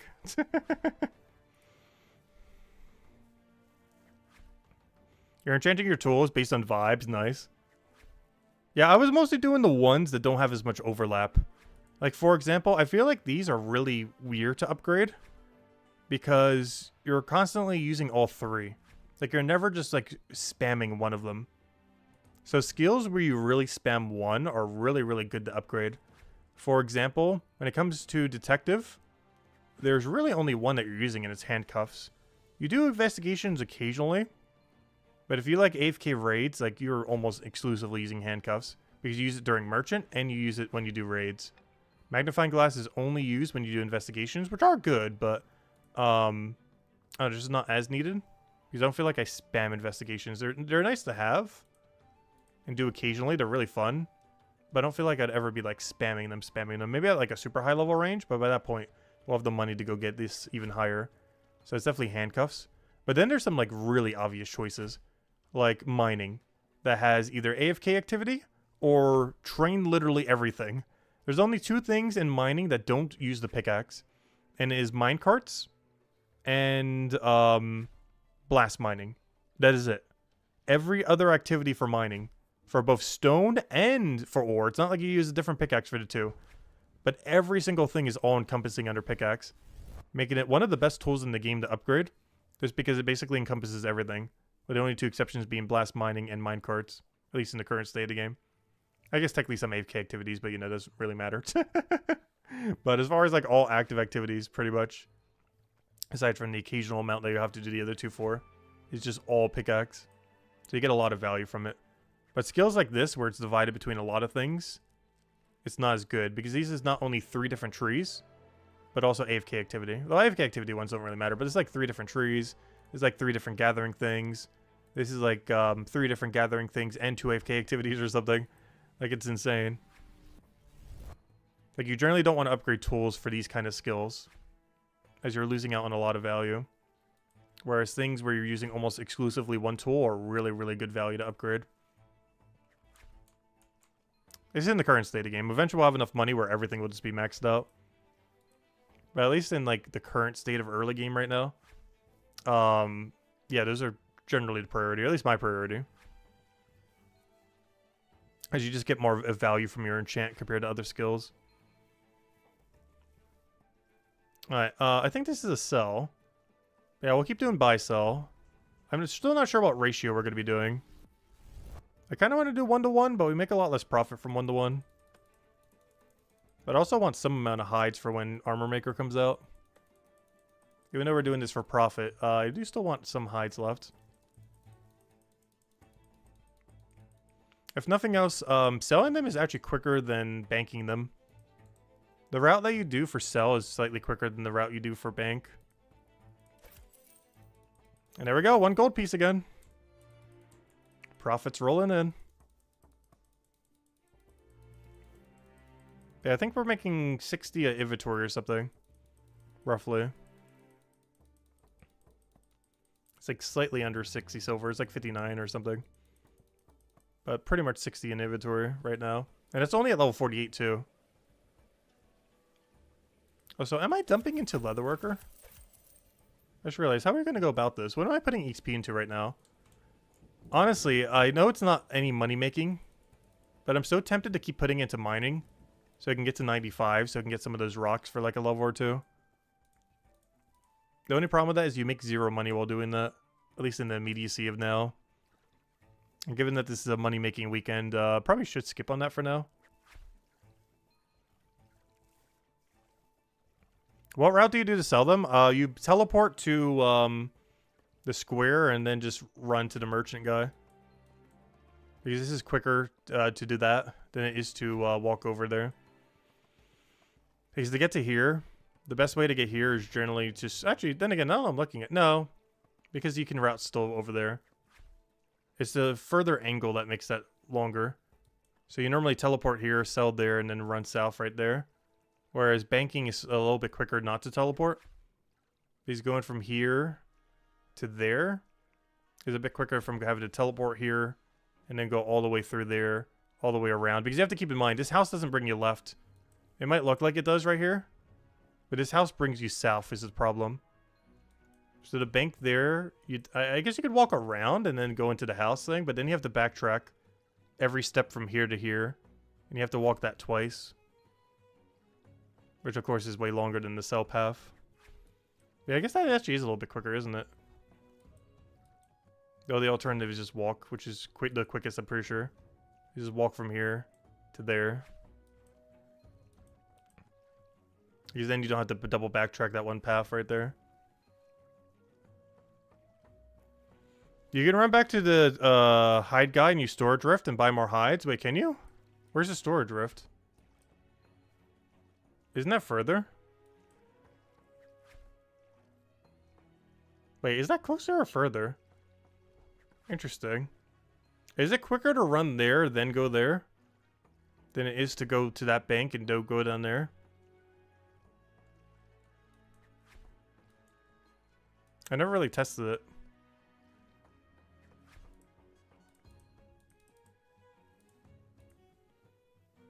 If you're banking? Really? Interesting. I'll try it next time we bank then. I guess we'll bank this set then. If only there was right-click deposit though. We're gonna have to do it without it, which is kind of annoying. I hope after he adds leaderboard, that's like the first quality of life he adds. Because it seems like something like decently simple. Given that there's already boxes that do it. It's just the storage rift that doesn't. I guess the issue with the storage rift is have to identify all the items that can properly go into it and then put them in the right storages all at once. Which is a bit different than only doing it for one resource. But would be very helpful if that ever gets added. Because like, for example, this has a deposit all. But it's only doing one single resource, not multiple different types. Into different storage bins. The problem with it is probably that it's doing multiple at once. It's probably the hard part for it to code then. Because we already have this function, but we don't have the function for multiple different at once. You could do multiple different, like, things. Like, for example, for the herblore one, or the alchemy one, you could put, like, 8 different alchemy things into the storage bin at once. But, we don't really have it in the case of the storage rift. Because it would need to identify what inventory it needs to even go into. But he'll eventually do that. It's definitely harder to code than those little boxes over there. Because they're not all going to the same location. Like, you could be depositing, like, 10 different items to 10 different storage bins. But I hope that quality of life eventually comes to the storage rift. This right-click deposit all. That one and the potion thing are, like, the two biggest. But they're also, like, the hardest to decode. Of, like, all the small quality of life stuff. Because you gotta make, like, 100 different potions work on your utility potion belt. All the AFK potions, all of the, you know, everything. Everything that isn't a healing potion or a power potion would need to work on the third slot. Obviously, the main one people would use is the XP potion. Unless it makes 4 slots or something. But, like, you know, have a third for XP pot and then a fourth for, you know, every other utility. I feel like there's going to be a third for every utility, though. I don't feel like he's going to make 4 because there's perfect room for 3. So it'll likely just encompass everything else. But the problem is it would have to encompass everything else. Which, that's honestly, out of any quality of life thing that's probably been mentioned, as far as, like, small things, I'm pretty sure the third potion slot is, like, the hardest one, probably. Just because there's a billion potions that go there.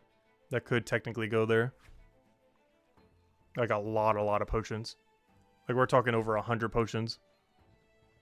Because every potion here that isn't either power or healing would have to be able to be equipped in that slot. Which is a lot of them. Not sure the exact number. I don't want to count right now. There's too many. Or whatever all that is, minus the power and heal potions. And you know he's going to accidentally forget one of them. And then someone will report it as a bug. Let's see, he has a nice little list that makes it easier. Yeah, what level do we get a better hide? I think it's 51, right? I almost want to boost my leather maker just so we can get there a little bit quicker. I don't know, what do you guys think? Boost leather maker? I'm leaning towards it. As much as I want to put it into mining or something. If we're going to try to do leather maker for profit, I think we got to go all in on trying to get it up. Also, there is one thing we can be doing for either more leather maker XP. Has anyone done the fortune hold quest yet? Because we had like a conversation yesterday.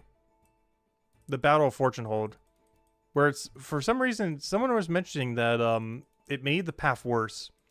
Has anyone done merchant since they've done the fortune hold quest completed? Like 100% completed.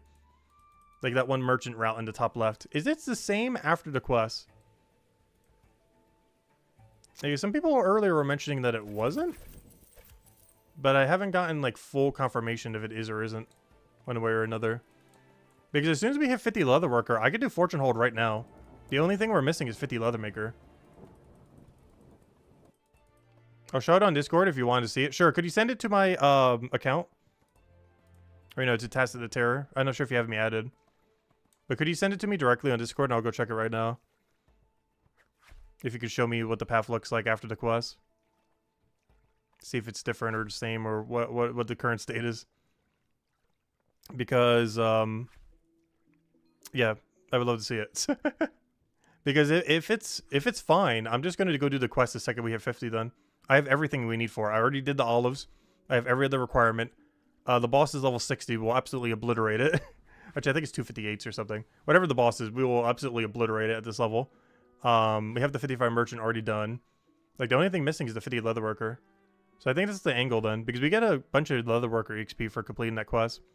As well as a little bit of merchant, which will probably get us a level. And a little bit of combat, which might also get us a level. But the main reason I want to do is it's pretty much like an instant leathermaker level. Just for finishing what we have left for the quest. And the quest is like 50% done already, if not more. The only thing really blocking us is 50 leatherworker. Which we're about to have in the next, however long it takes to get 50 leathermaker. Not sure how long. Should be sent? Okay, let me go check Discord. I don't have it open at the moment. I also can't see it because my entire screen is blocked. With interface. How did I get to Discord? Did I just type Discord here? Yeah, there it is. Discord. I'm not used to Windows 11. Let's see. Discord. Oh yeah, what window version are you guys using? Are even guys using a window? Are you guys using Mac? You sent it to me. Thank you for the message request.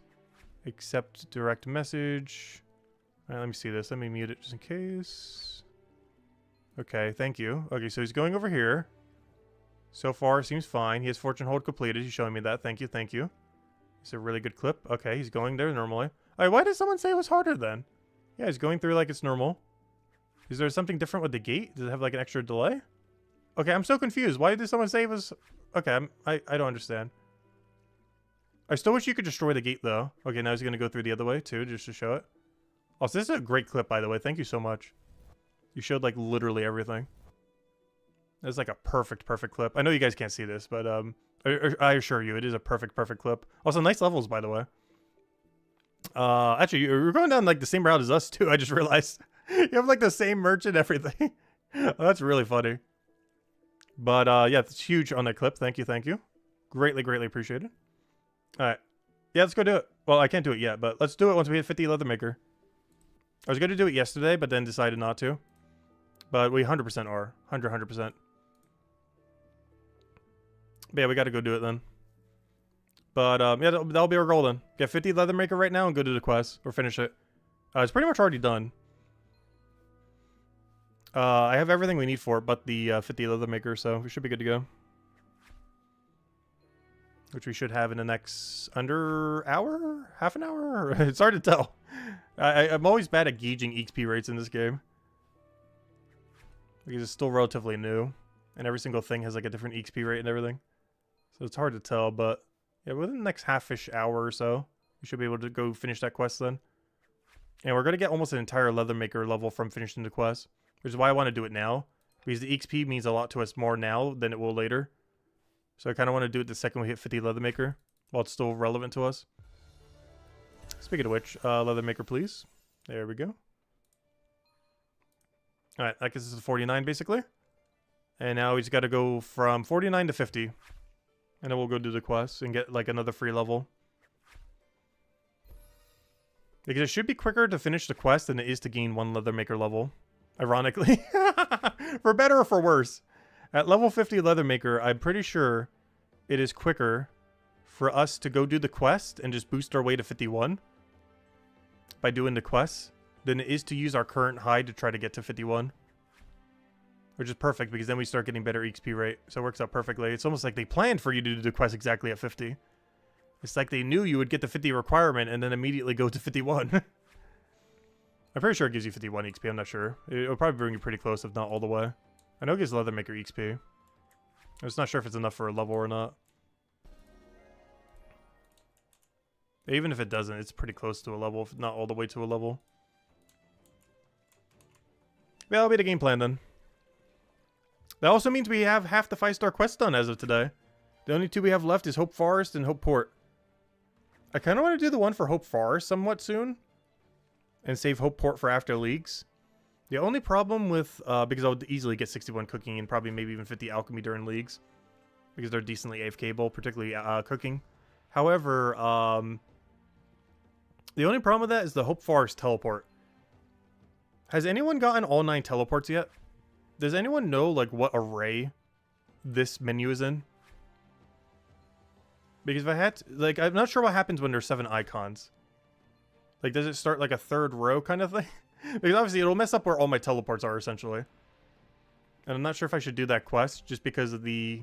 I'm kind of getting used to this setup. But to some degree, I feel like we should go do it. I'm just concerned with how it might mess up this page. I guess my biggest concern with completing that quest is it's going to mess up our teleport menu. Well, not necessarily mess it up, but it'll make it different than what it is now, which might confuse us for at least a good week before we get used to it again. I guess in the super long term, I should probably do it now rather than later. Because I don't want to get used to this for like a month and then like later down the line be like, oh, it just got messed up again. These future chapters won't do that because they go downwards. But any past chapter will. Like if Hope Port or Hope Forest gets another one. Which Hope Forest has. Hope Port... Has Hope Port never gotten a second confirmed teleport yet? I don't believe it has. Unless it's in the temple. Which people like to joke about. But, I highly doubt it.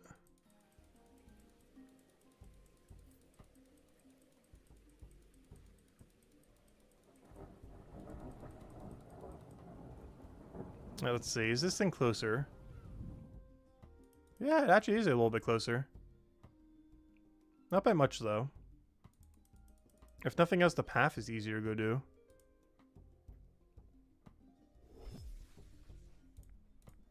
I wonder if the shortcut is more worth it compared to the other one now. Going through there. Does that save a tile at all? Doesn't feel like it. Probably doesn't.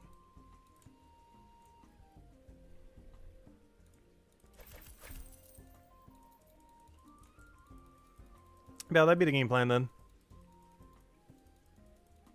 Get 50 leather maker, do the quest, basically skip straight to 51, and then we move on to the next one. And that'll allow us to get to our next hide a little bit quicker. Oh! Oy, good stretch.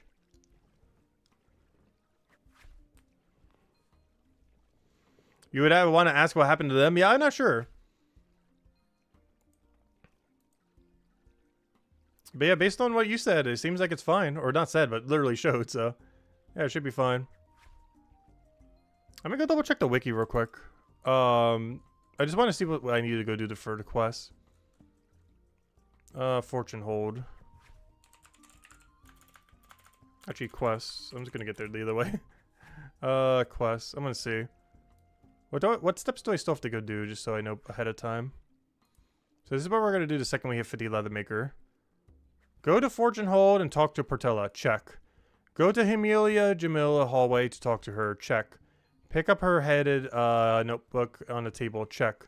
Open quest inventory to use it and give her the note thingy. Check. Or him. Go to Hellfar's gate and put the note in. Check. Report back to Porletta in Fortune Hold. She will provide 2 objectives. I overheard his plans. Okay, yeah, I believe I did that. Check. Objective 1. No, he's still going. He's not making audio. Go to Fortune Farm and talk to Thomas Cyclops. Check. Go to Fortune Hold Meadow and talk to Thomas. Asked you to gather items. Okay, here's where we need to do it. A bunting? I haven't gotten that yet. Talk to Portella and Fortune Hold. I gotta do that. Green olives. Check. I have done that. Yeah, I did the green olives. Check. Throwing cushions. That's why we need 50 leather maker. The other one I still haven't done. Okay, so this is where I'm at now. And I still need to get a bunting, which I need to talk to whoever on Earth Parita is in Fortune Hold. Oh, that's up in the top left. Okay, I know where that is. Where's the rake? Go over here. So yeah, I gotta go to top left to do that. I gotta get 50 leather worker, which we're doing right now. With 1 moderate bison leather, which I think is the thing in my inventory right now, is it not? Yeah, bison hide. It'll be leather by the time it's finished, of course. Alright, so one of what I have in my inventory right now, and talk to Jack Wellis at the leather worker. He's the guy standing in there. And then the other thing we got to go do is go to Unicorn Farm and talk to Walter. Then move to Shrubby Canyon and search the grass. Return to Walter and use the horn on him. Alright, where is this? Unicorn Farm. Okay, we'll figure that out when we get there then. And then worry about Objective 2 when we get there. But yeah, this requires doing like 8 or 9 hours of AFK off stream, which we already did. I did that yesterday. Or technically I did that 2 days ago for yesterday, but for today technically. But yeah, and then we'll go from there. Alright, so these are our objectives. With the main one being get 50 leather worker right now so we can actually continue.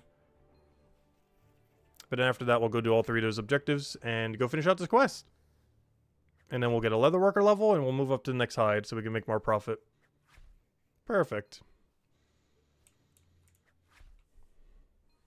And we'll use our next knowledge point. So pretty much as soon as we get a knowledge point, we should be at 50 and can hopefully go finish this quest then. Also, should probably go gear up soon so we can actually go kill the 2 things. Because I know on Objective 2 we're definitely going to have to kill something. But it should be only be around a level 60 or so. And I think we are a little over-prepared. Our combat level is kind of beyond the point at which you would normally do this quest. That's a little. Just more than double. I think this will be the most prepared we've ever been. I think just to play it fair, I might just try punching them to death. Just so it's a slightly fairer fight. No, I'm not against it completely obliterating them. Just for the sake of getting it done quicker.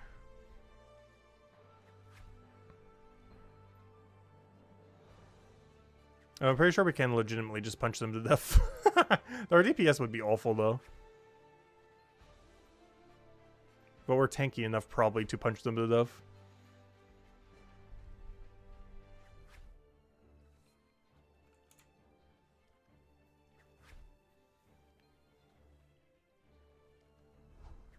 But yeah, then we'll only have 2 5-star quests left. Not really high priority to get them done, but we will at some point. We got the most important one done. The one that's basically free to get done. And then the 2 we have to go a mile out of our way to go complete. Which we'll do at some point. But they're lower on the priority list for sure. The only reason we're even doing this one is it skips 1 leather worker level, basically. I didn't show it earlier, but the reward for this quest is 35.5k leather maker XP. To put that into perspective, I currently need 20k for my next level from where we're at right now. So that should be a level at our next level range. If at 1/3 bar I need like 22k here, 35.5k should almost be a full level. Maybe slightly short, but you know, it won't take that long to go get it up if it is slightly short.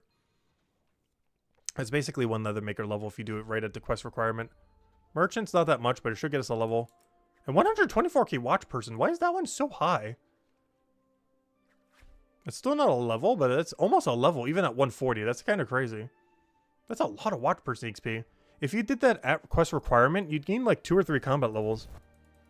That's actually a lot. Oh, where am I going? I should teleport. Well, I guess I'm banking now.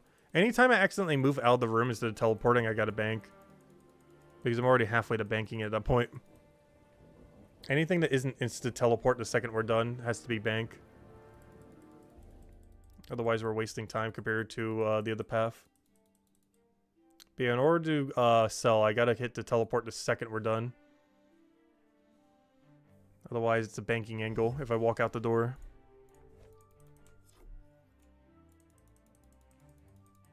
Though we only need 1 for the quest, so obviously we'll need way more for armor maker down the line.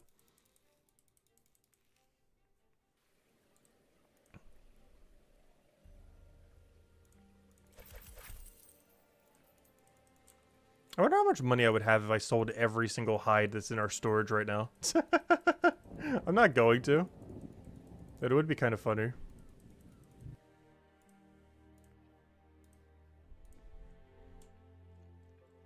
Alright, what is this? 1 more inventory or 2 more inventories? I can't quite tell, but 2 will definitely do it. 1 might. It really depends how quick that knowledge point comes in.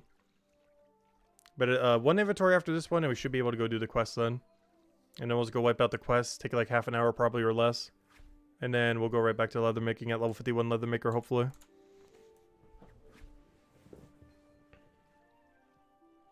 And we'll gain a merchant level. We'll gain almost a combat level. And I still need to go gain 8 more on top of that, though, down the line.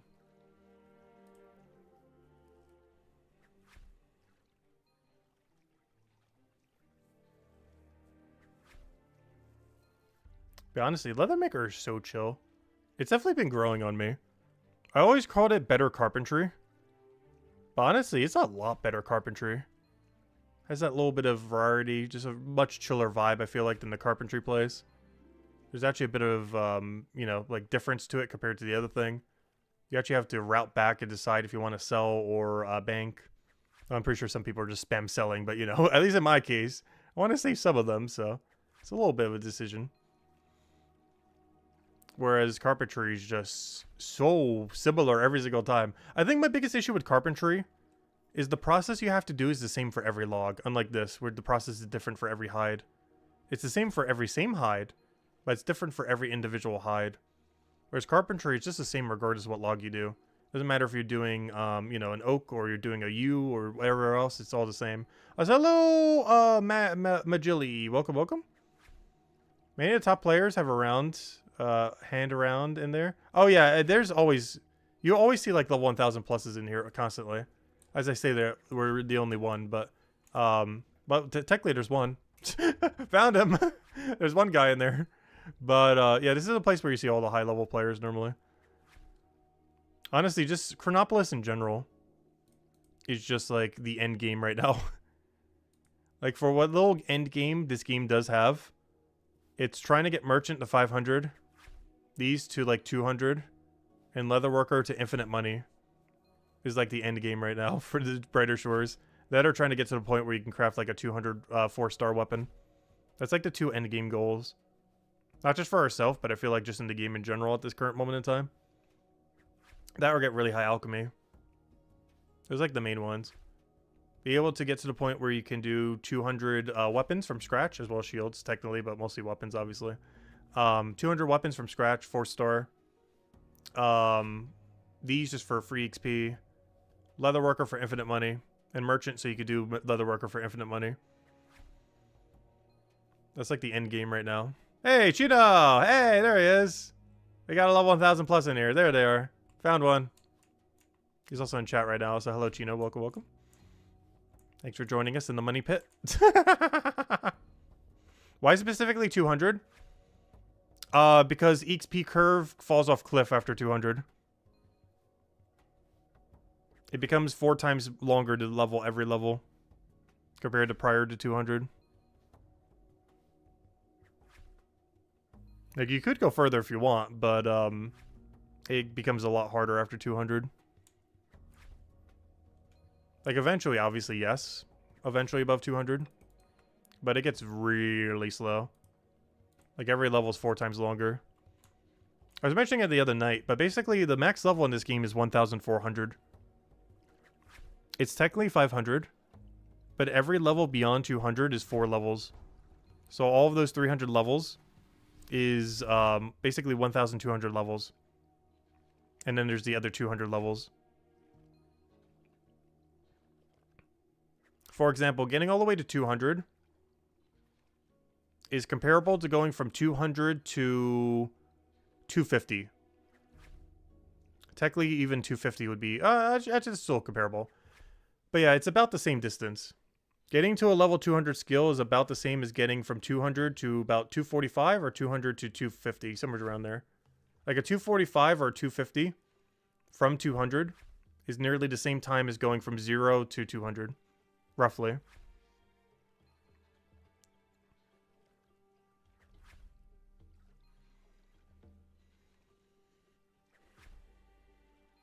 Oh yeah, you do need to do the olives. There's 2 ways to get the olives. You need either 92 alchemy, which I wasn't going to go do, or you need to AFK the activity for like 9 hours, which is what I did 2 nights ago.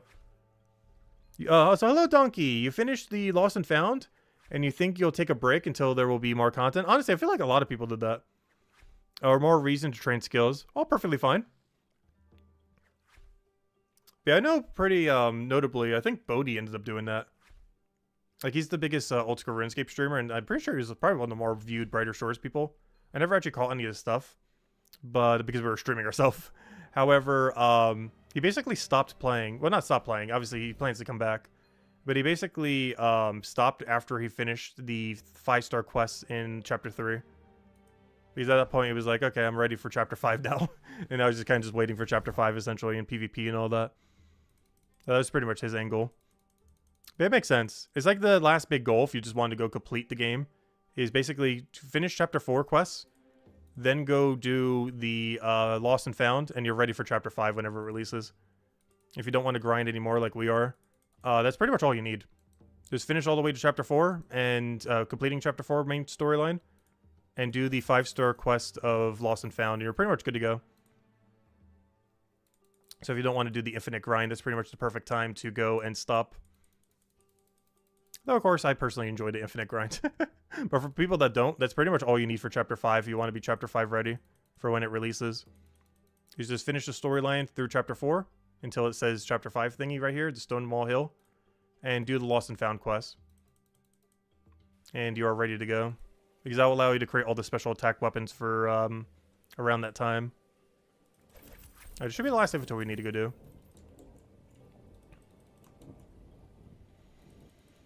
Oh yeah, it takes forever to get 8 olives.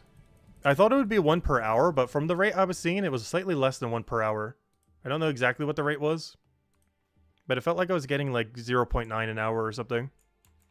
I just kind of assumed it was 1 per hour, but it took a little bit longer than that.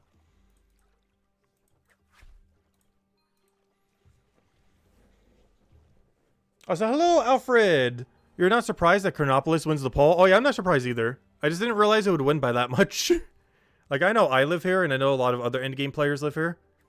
But I was surprised that it got, like, 53%. Like, I thought Hope Port and Chronopolis would be, like, somewhat even. So, if I ever do the poll again, we were going to do it... actually, I think we'll do it tomorrow. It'd be somewhat back-to-back polls, but I kind of want to do it without Chronopolis being an option. Because I want to see between the first 3 chapters, because all 3 of them are basically dead even right now. So, if all the Chronopolis people have to repick and not pick Chronopolis... I'm going to go see what it will end up being. I'll run that poll tomorrow, just to let this poll go all the way through.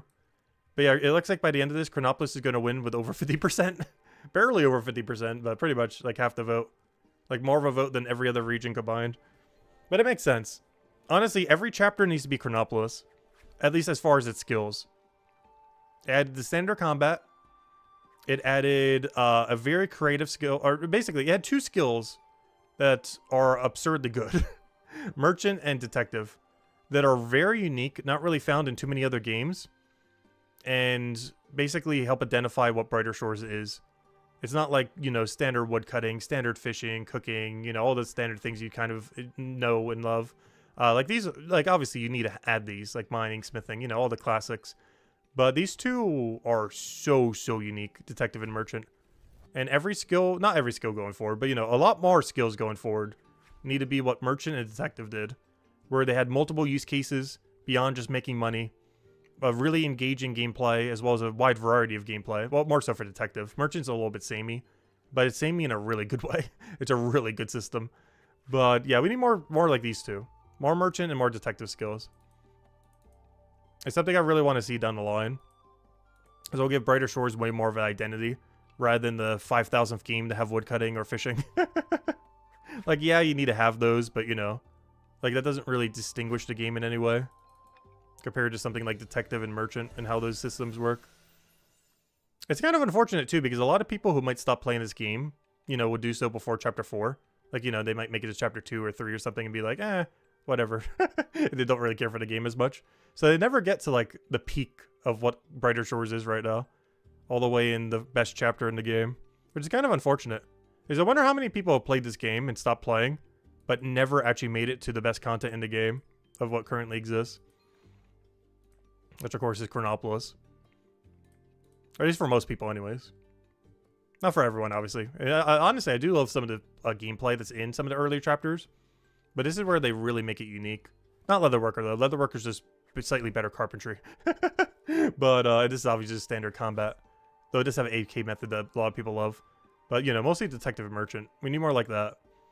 These are kind of just filler. This is a money-making skill that's better than carpentry. That eventually makes armor. And this is standard combat with just with a super AFK method. Which is why it's so high. But hey, it's a multi-skilling AFK method, which is something else this game needs. It's something that old school RuneScape has done a lot in the last decade. which this game definitely needs to do more beyond just raids. We need multi-skilling activities that give you XP for 2 skills at once. Like I was mentioning earlier, you know how you fix like the boat during the boss fight in Chapter 2? I wish they would make that a repeatable boss where you use the planks that you craft with carpentry to repair the boat when you fight the repeatable boss and gain carpentry levels while you do it.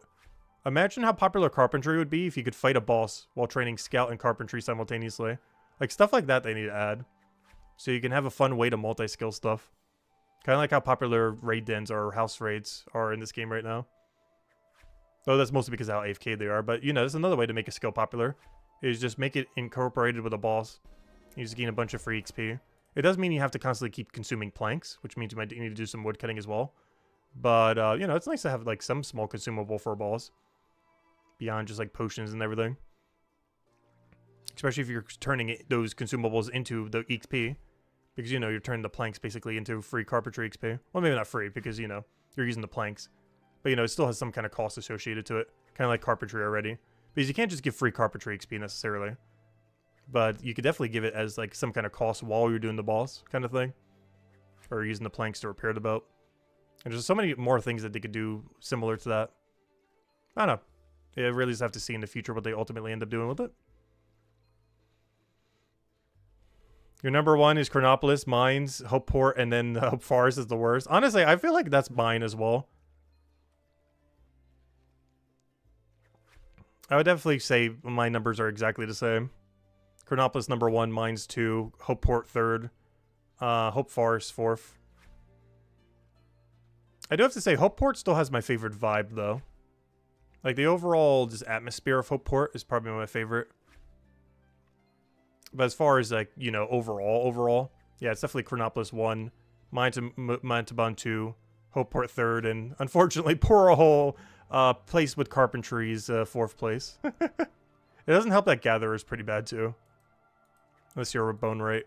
I mean, unless you're a guardian that needs bone rate. I think that's the biggest issue with Chapter 2. Like, if you're not a guardian, like, when do you go back to Chapter 2 ever? Like, at what point do you re-enter Chapter 2? Aside from, like, questing or whatever else. That's one thing that's kind of weird with Hope Forest. Because Chronopolis only has 4 skills, but it has 4 skills in a way where you will still revisit it even when there's, like, 10 chapters in the game. Hope Forest, you kind of need to, I guess, for Bone Rite and everything down the line, but unless you're a guardian, you really don't care about this area too much for the most part. Like, its atmosphere is cool and everything. It's a nice looking forest and all that. It's something that I feel like the mines have meant to been somewhat suffer from. If you ignore all the crafting skills and just look at fighting and mining, it just looks like basically a standard mining district. And I feel like that's something that Hope Forest has as a downside to it. It just seems really much like a standard, you know, woodcutting district. Like, you know, like a standard forest. Obviously, it's a bit more than that. I wouldn't necessarily say that they look generic-y, because, you know, they definitely have some creative things going on in it. But I feel like both these 2 chapters, more so than anything, suffer from being, it's like too generic-y, I feel like. Not that their design is generic or anything like that, but it's something you would kind of expect. Like, oh, this is just the forest area you go in. This is just the mine area you go in. Whereas Hopeport and Chronopolis, I feel like, have a lot more of an identity beyond just big city. Like, yeah, they're both kind of city-like and everything, but they have far more of an identity beyond that compared to just, here's a forest, here's some mines. Oh, wait, what am I doing? I meant to go do the quest. Well, I guess we're doing one more inventory. Because I kind of have to process this now. Whoops. Alright, I guess we're doing one more inventory, then doing the quest. Oh, if nothing else, I can use one of these hides to go do the thing. So I'll go bank at his actual place. And use one of these hides to go turn it in. Oops, I did not mean to buy another one. I was talking and distracted. Alright, one more inventory, we'll go do the quest. And then we'll definitely get the 51 from the quest XP. For sure. Leatherworker reminds you of cooking? Yeah, it's kind of similarly AFK, and has like a multi-step process. I never really thought about it like that. It always reminded me a bit more of carpentry. But, yeah, it's also kind of comparable to cooking. Though if I was to rank the 3, I would say Leatherworker. Oh, no. Yeah, I'd probably say Leatherworker first, cooking second, and then carpentry third. Even though carpentry is more useful than cooking. But cooking's more fun. I was gonna say cooking might even be more fun than Leathermaker, but I don't know. Leathermaker's just so chill. The thing with cooking too is how often are you really doing a variety of dishes unless you're doing bounties? Because otherwise you're just doing whatever's most efficient, which is normally what most people are just spamming. Like, yeah, you can do the bounties here and there. But how many of you guys have been keeping up with like your hourly cooking bounties? I'm not gonna do a poll for that, but if I had to guess, it's like less than 20% of people have been doing every hour on the hour cooking bounties. Maybe in early game you do, because I know I did in early game. But like by the time you hit chapter 4, you're not really doing cooking bounties every hour on the hour. I feel like most people aren't. You still could be. I just feel like the majority of people have stopped by then, bothering with them, even though they're really good XP for cooking. Like, most people rather just ignore the cooking bounties at that point and just mass cook whatever's most efficient. And just spam that instead of doing the bounties. I feel like most people have gone down that route if they do go back to cooking at any point. Like, rather than getting up slowly over time through bounties, you just do it all at once with whatever your best dish is for profit and or XP.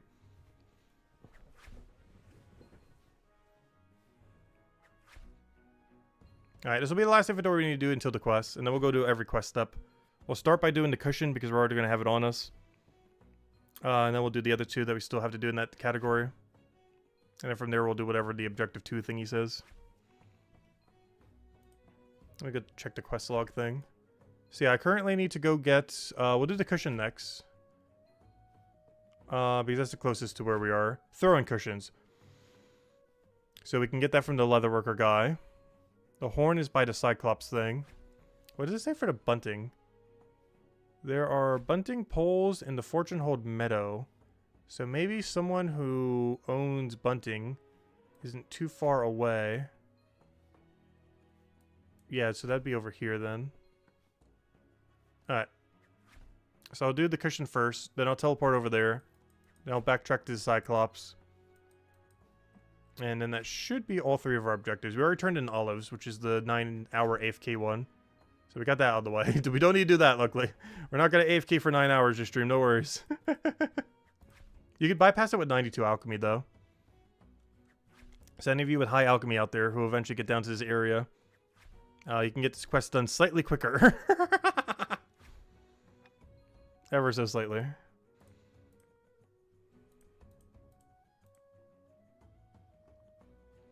And this will be our last inventory. We'll go bank all the hides. I'll drop 1 so I have 1 because I believe I need this for the quest. I'll be good to go.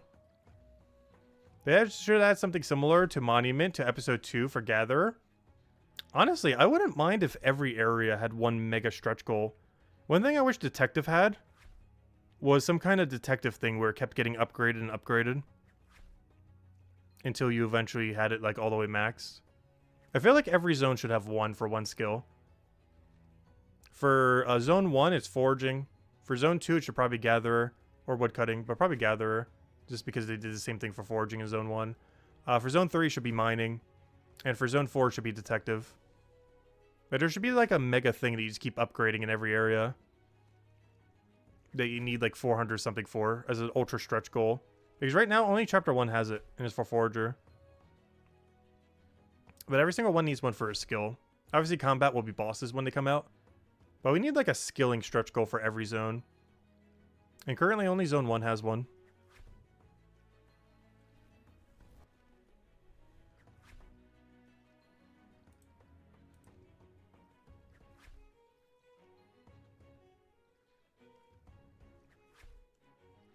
Also, we still don't know what the reward is at the end. Wouldn't it be funny if it's the only amulet in the game? Because to some degree, I feel like it is. It's probably gonna, whatever it is, it's gonna be the most disappointing thing ever relative to how long it takes to get there. But if it is something slightly impressive, I feel like it's the only amulet in the game. It's probably locked behind 490 foraging right now. It could just be that that's a placeholder for future, you know, amulet stuff. But if it was something actually rewarding in the current state of the game, it would definitely be an amulet. I don't think amulets are in chapter 5. I think they're either going to be from bosses only, or there's going to be like a jewelry making skill. And so far, nothing has really indicated that a jewelry making skill would be introduced to chapter 5. There might be one eventually. But it doesn't seem like chapter 5 would be where it would be placed if it was to be added. Alright, I need some throw cushions, please. Throw cushions, Cyclops thing, yes. And this is why we need a 50 leather maker. Because you can't do this without 50 leather maker. And we made a cushion. Good job. Alright, anyways. That's why we need a 50 leather maker for. Skill check achieved. Anyways, what next? Let's go to the farm and then we'll go to the Cyclops. Oh, that was the whole reason we needed 50 leather maker for, to complete this quest. Just for 2 sets of cushions. But hey, we gain a leather maker level by the end of this quest, so it's worth it. Get to skip a whole level. And we get a merchant level. And almost a combat level even at 140, even though it's meant to be done at like level 55 or 60. In which case you'd probably get like 2 levels at that level range, if not 3. Alright, so there's someone I'm supposed to talk to over here at Fortune Hold Farm. We have no clue who, so we're just going to talk to everyone. I don't think it's you, though. Let me talk to everyone that isn't you. Yeah, one of you two, probably.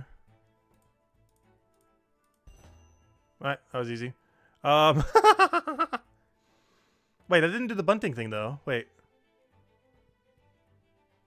Oh.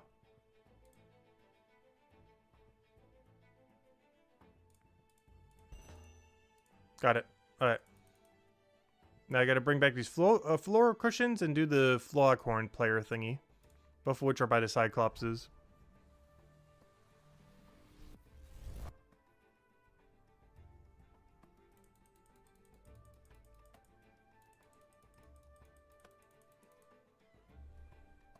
Oh, so where's the feet?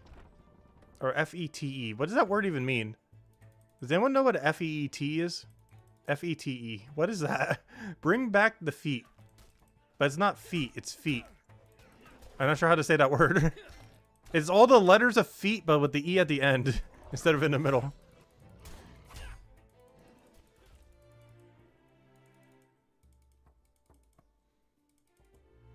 Alright, someone here I need to talk to. Let me go get the wiki. Wiki, help. Where do I bring back these things?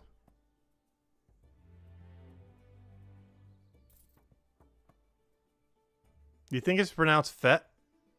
Alright, where's the fet then? Bring back to the fet. Maybe over here? This sounds like a thing you lay on. Where's your fet? Is there a fet in here? Is there a fet over here? What's a fet?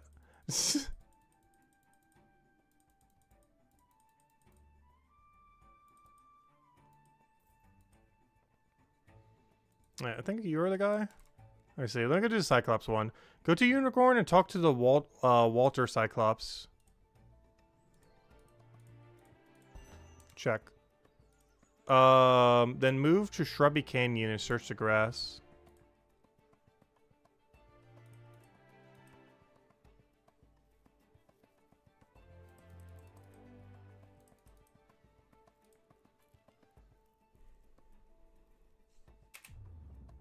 Grass. Good thing for the sense spell. Nice. Alright, what do I do with this horn? Return Walter the horn.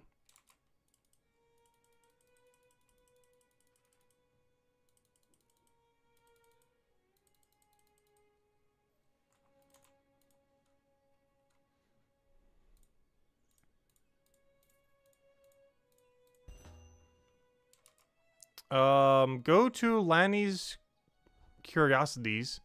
Talk to Lanny. He'll sell you the polish for 84. Where on earth is this? Obviously it's in town somewheres. Lanny's Curiosities. If I was a polish seller, where would I be? Lanny's Curiosities.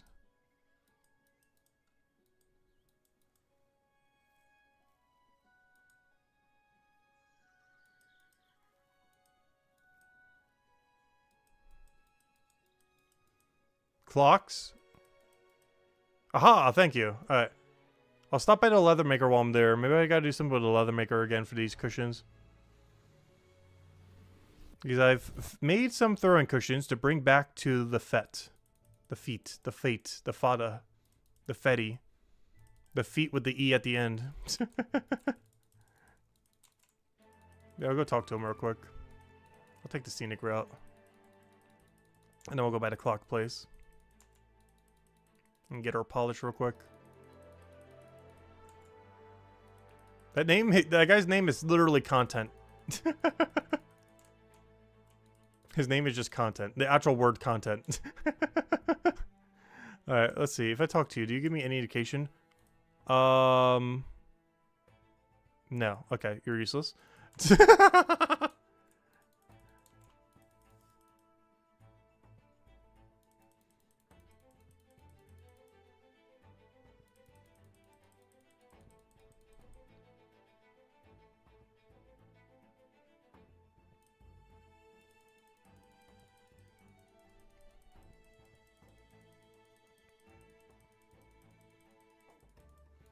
Alright, I've come to buy polish.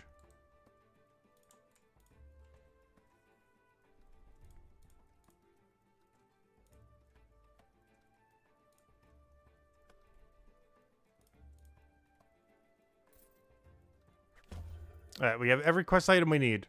Now we just gotta figure out where to turn them all into. Alright, use the polish on the foghorn, return to Walter. Okay, this should be free. Alright. Now I just gotta figure out what on earth a fet is. To Google! Let's see. Google, save me. Let's see. Fets. Not now. Honor or entertain someone lavishly. More definitions, please. That's not helpful at all.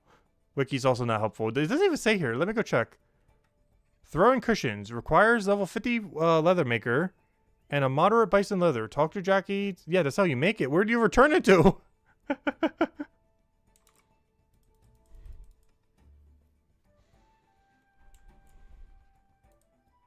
Do you want some fet?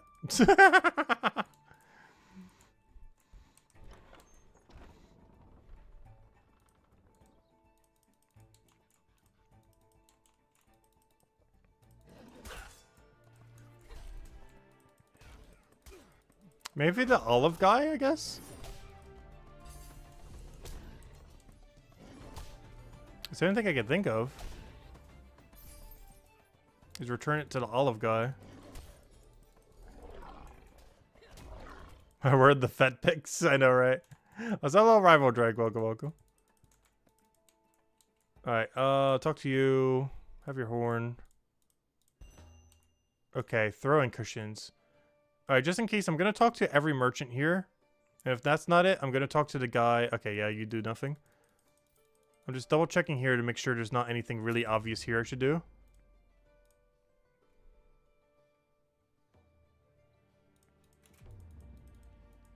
Let's see. Yeah, I'm not seeing anything obvious. Just double check every room. Okay. So I'm going to go to the other Cyclops and see if he wants these cushions, because he's the only other person I can think of. I think it's supposed to be so obvious that you're supposed to turn it into him that they didn't bother putting it on the wiki. So let me go check. Because if it's not him, I have no clue. But I think it's supposed to be so obvious that they didn't even think to put the text there to say to go turn it into him.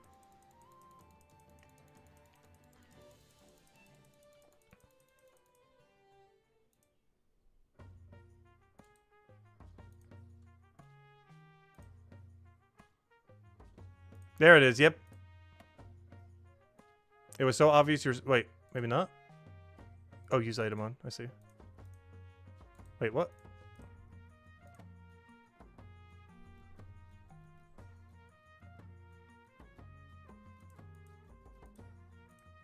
What do you mean drop? What do you mean drop them by the line? Oh, I see. The other line.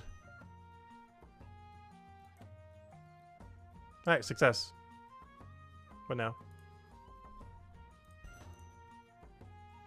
The fete is ready. Now I need to spread the word to the Cyclopses. Rourke and Bilger are waiting for me in the abandoned alleyway. Wait, do I go there now? Go to the Maker's Market and jump over the broken gate. Talk to Mergen Snitch standing next to the gate and bribe him. I already did that. So just head in there then. Okay, let me go through that angle just in case it glitches out for some reason. I could technically go there the other way around. But let's see what happens if I go over the gate instead. Instead of walking through the door. Because it might not like you walking through the door, maybe. I'm not sure. Because the wiki is very specifically saying to jump the fence. So even though this is slower, I'm going to do exactly what it says just in case. So we're going to jump the fence. We already bribed them. Well, we'll jump the fence. Go the other way around.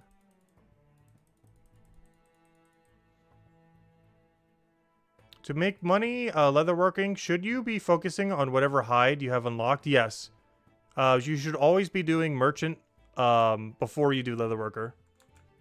And the highest you should ever do leatherworker is your highest level hide that you have full discounted. It requires a really high merchant level at first, but it eventually catches up to be a little bit more even. Yeah, your merchant level should always be higher than... You should never do a hide that you're not discounted on from your merchant skill. And if you eventually reach that point, you should go train your merchant higher.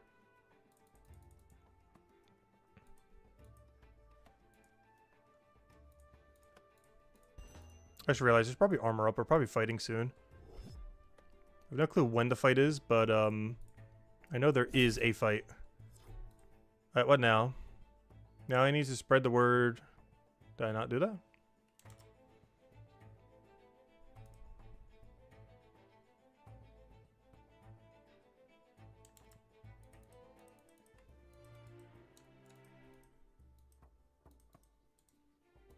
Push, push. Okay, I already investigated it earlier.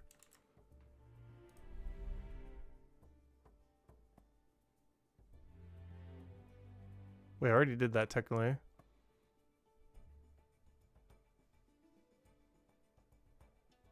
Alright, let me go back to Cyclops, I guess. Okay, I see. I'm doing a little bit out of order to where the wiki is.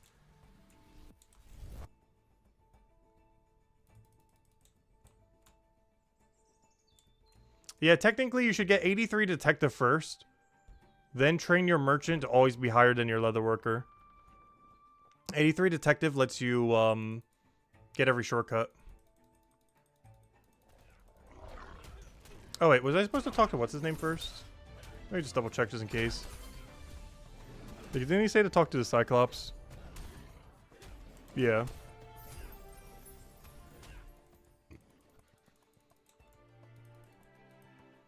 Yeah, generally to do anything in Chronopolis, you got to do everything in Chronopolis. For example, to get your detective up, you're probably going to want to do raids. To do raids, you're going to need combat. So you're going to do combats and detective simultaneously. You then need to do that basically to 83 detective so that you can do merchant. But you basically need to do merchant just so you could do leatherworker. So to do leatherworker, you have to train every skill in Chronopolis first. You got to get basically 83 combat, 83 detective, or so roughly. Merchant to always be high enough that you could always do your best hide. And then you could do leatherworker. It's quite the process. But it's the highest profit in the game right now. Doing leatherworker at a high level range. What am I doing? Talking to this guy, I think. Or not. What's my current step? I'm so confused what part I'm in. Because I'm not at the part where the wiki says. The fete is ready. Now I need to spread the word to the other Cyclopses. Rourke and Bigler are ready to defend. Abandoned alleyway from Hellfar's army. Okay, I guess talk to the other Cyclops. Where are the other Cyclopses, though? I guess the guard out here? That's the only other Cyclops I know. The other two are merchants that are just standing there. Like, there's the only other Cyclops in existence, unless there's another one at the other gate. Wait, let me talk to the gate Cyclops. Oh yeah, do you want to... there we go, perfect. Alright, back to Fortune Hold. The Cyclops are gathering where they're needed in the meadow. We are ready to defend the fortune hold from Hellfar's army. Alright, nice. Alright, we're almost done. I think we're just one boss fight away from finishing this quest. And we are double the level that we should be, so we should be fine. This should be one of the freest... This should be the absolute freest quest fight we've ever had. I might even be able to kill it with auto retaliate. I could literally just stand there and do nothing. Oh, look at that cushion throw animation. Do it again. And then the cushion disappears.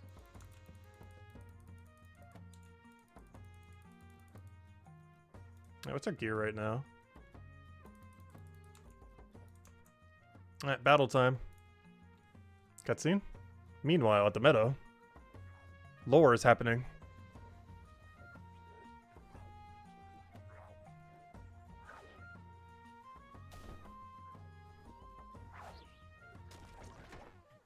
Yep, war is broken out.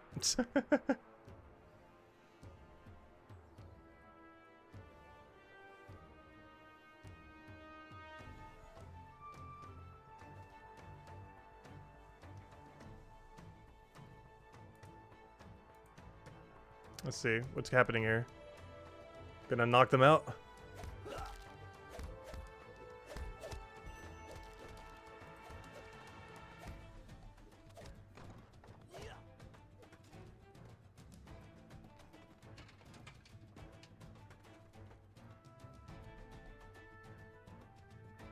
Alright, another two. I'm coming. Wait, let me fight it. What do I? How, what, why? There's nothing in the crate. Oh, do I have to restock? Oh, I see. Restocking. We're playing a little mini tower defense. Thought I'd have to fight some. I'm pretty sure we do have to fight two of these. We're probably gonna run out of scrap metal at some point. I'm pretty sure the boss fight is to fight two of these guard thingies.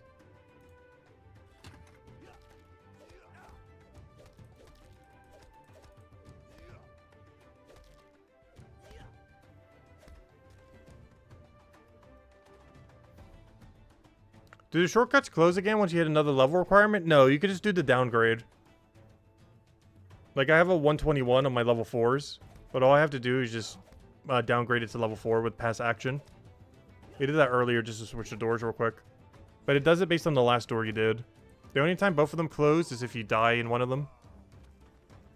But you can just pass action to a lower level one to open the door again if you struggle with the higher level one.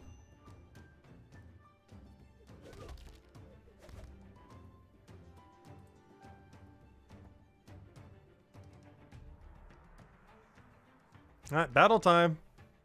There's no way this isn't the battle.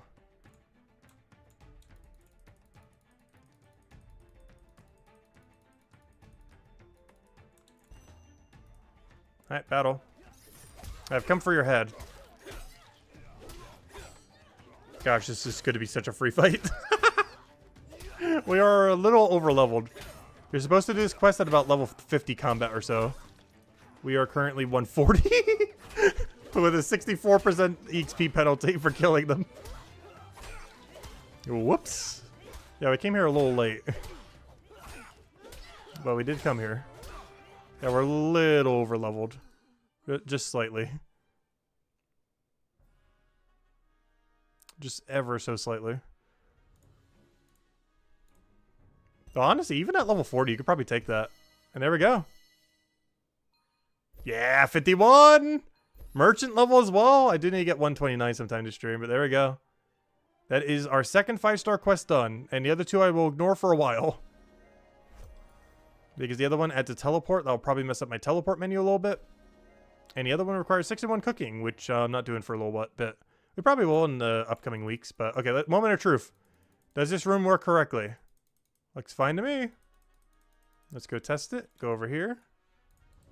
Yeah, seems fine to me. I guess maybe they just didn't finish the quest all the way or something.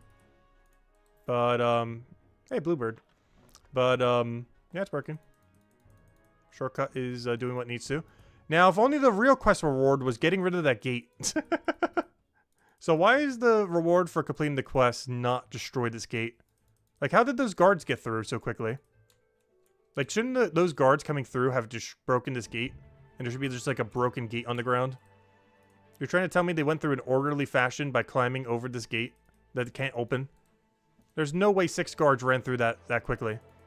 Otherwise, they all queued up in this little area right here, while one at a time going over this gate.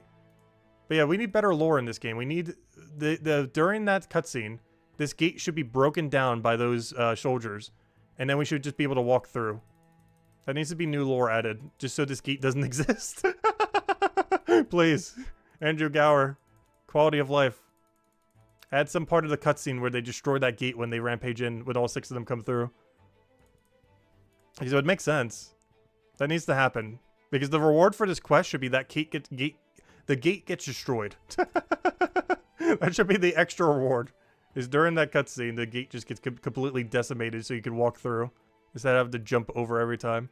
Alright, there we go. Look at that. That's looking so clean. Only 2 left. Chapter 1 and 2 quests. But we're going to leave them for a while. Anyways, back to what we're doing.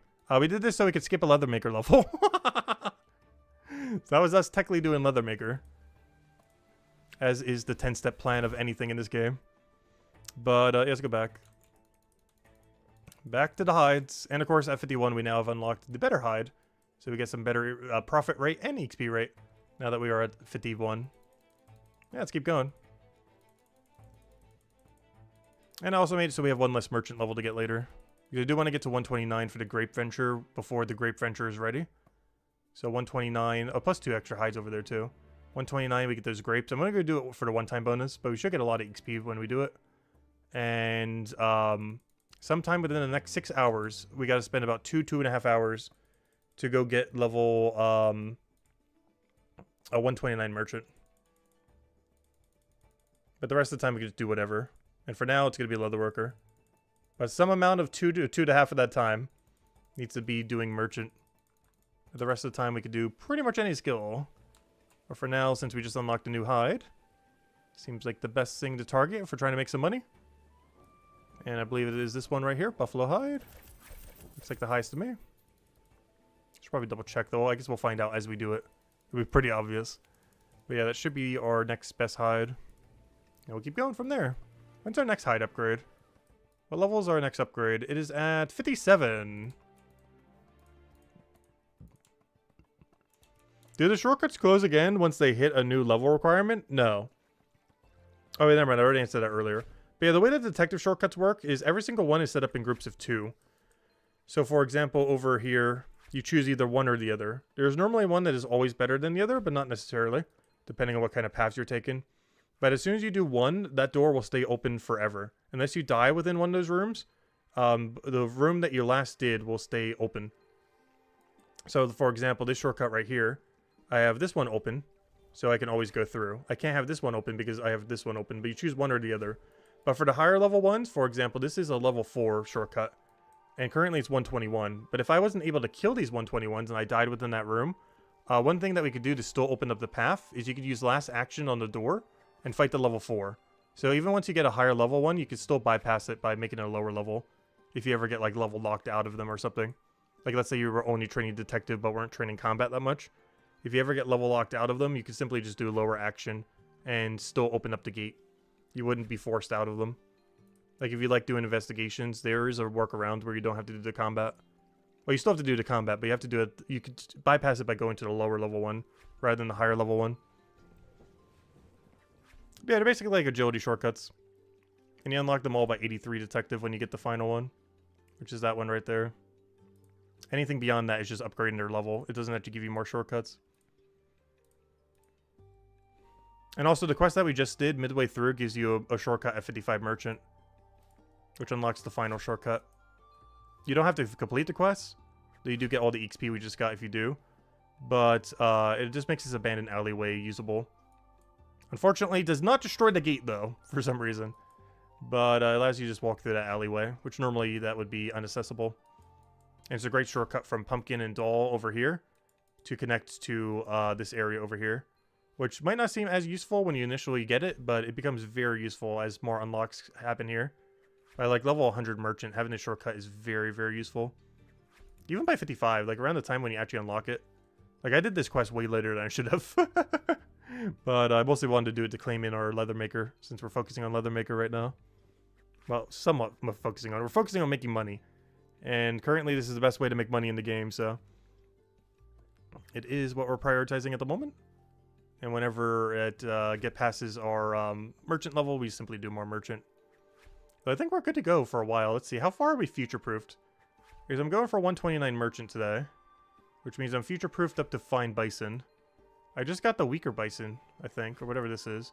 Let me see, how far is fine bison? What level is fine bison? Fine cow, fine bison. We're future-proof to level 109 leather maker. Is that going to be our thing this week? Is this just a leather maker weekend? Is that the angle now? That originally wasn't the plan, but is that the angle now? Go to 109 leather maker, so I have base 100s for Chronopolis. Because that might be the angle, to be honest. If you guys are down for it, I know I am. I'm fine with any grind. It could be absolutely any, as long as it's a short-term goal anyways. But that's a short-term goal that is doable. Maybe not all the way to 109, obviously. Even if we did all day tomorrow, that's probably not gonna be 109, but you know what I mean. Like towards that direction. They are future-proofed on merchant up to 109, assuming I get to 129 as well this stream, which should take like 2-ish hours. You're on the 100 merchant grind? Nice. Honestly, I feel like anything right now that isn't doing merchant feels so inefficient, though. Even while I'm doing leather maker, it's like, I could just be doing more merchant. This does scale quicker for profit, though. Especially if I keep dumping every knowledge point into leather worker. My only problem is I am banking some of them. But we are going to start doing, like, buy, sell, where we do at least 1-to-1 or maybe 1-to-2 or something similar. We are going to start selling at least half of our hides going forward, just so we can start profiting a bit. This does mean we'll be a little bit less future-proof for when, you know, armor maker comes out. But I don't know, how bad will it really be to go make some separately? Shouldn't be that bad. Plus, worst comes to worst, knowledge points exist. I could use knowledge points on armor. Because that's the only skill I really need to get up in next chapter, unless Builder does something amazing. Because the gathering skill I'm going to ignore. The combat skill, unless it's relevant for something, I'm going to ignore. The only thing we're really doing in chapter 5 is armor maker, unless Builder's good. We don't really know what Builder does currently, like at all. So we don't know how good or bad the perks are from Builder. But as it currently stands, assuming Builder is bad, armor is the only skill I actually need to train in next chapter, unless Builder's really good for some reason. In which case it would be Builder and armor. Unless they're adding a 5th skill. But if it's only 4, we can ignore combat, mostly. We can ignore, whatever the other thing I just said was. Gatherer, mostly, like we did the other 2. So we'd only really need to focus all in on Armor Maker, which we could just dump all of our knowledge points into. And if Builder's good, I'll focus on it slightly, but not as much.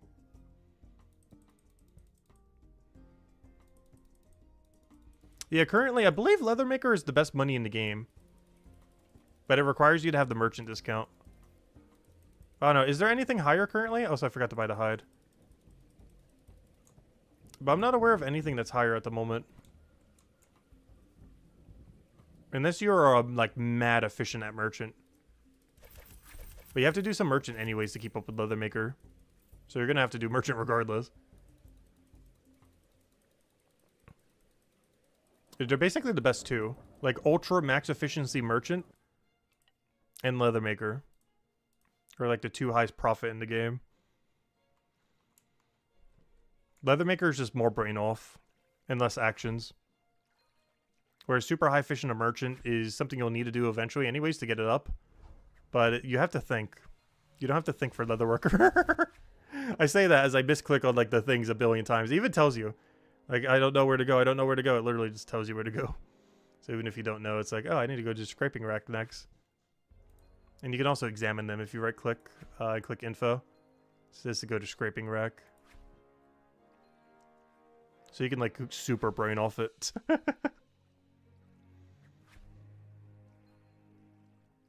A monument V2 for builder? Could you imagine?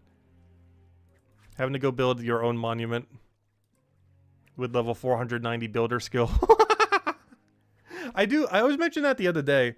I feel like when the builder skill gets added, You know how in you get unlocked from merchant where you get like shop discounts and everything? I think the way that they'll handle it in with the builder, there's like a lot of things they could do with it. Like add mahogany home contracts, kind of like bounties, but for this game's version and stuff like that. But basically, I think one thing that it might do is you might have to build up a town. It seems like the area might be a little bit war struck and everything. So it will probably have a bunch of damage. So it seems like you might have to build back up the town and basically get access to new shops and other things like that. It'll almost be like a pseudo merchant skill in that regard. And that you might have to like build back up the town and everything like that. So that might be something builders kind of connected to. Because you unlock like shops and a few other things like that that you might be able to buy from that are really useful. Like imagine if there was an armor similar to chapter 4, but it actually sold even better stuff. Like 2 and 3 star stuff. Instead of just 1 and 2 star stuff. Like something like that, but it costs like 300 something builder to end up rebuilding it. Like stuff like that feels like what could be there. Like really, really decent shops, but you need a builder level to rebuild it. To actually be able to use the facility.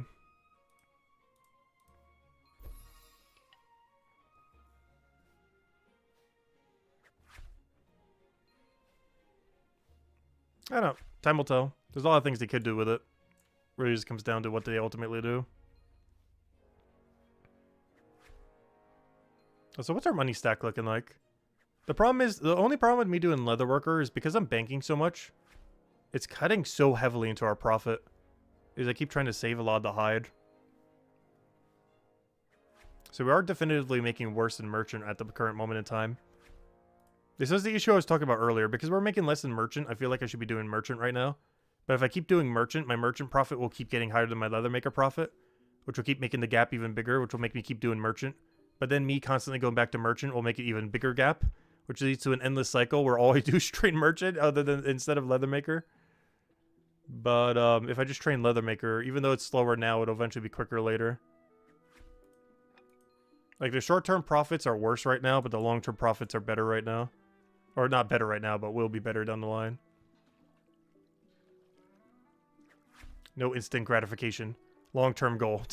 Not really long-term. It's not going to take that long to get it up. It's not that slow. It's slow, but it's not that slow. At least you don't have to go mine your material or something. You just buy it from a shop. That's one thing that's actually really nice about leathermaker. Like for carpentry, yeah, you could buy from a shop, but you burn money. You basically, if you don't want to burn money, you have to woodcut for it. Same as mining. Like, yeah, you could buy them from a shop, but you basically got to mine them or gather them or both.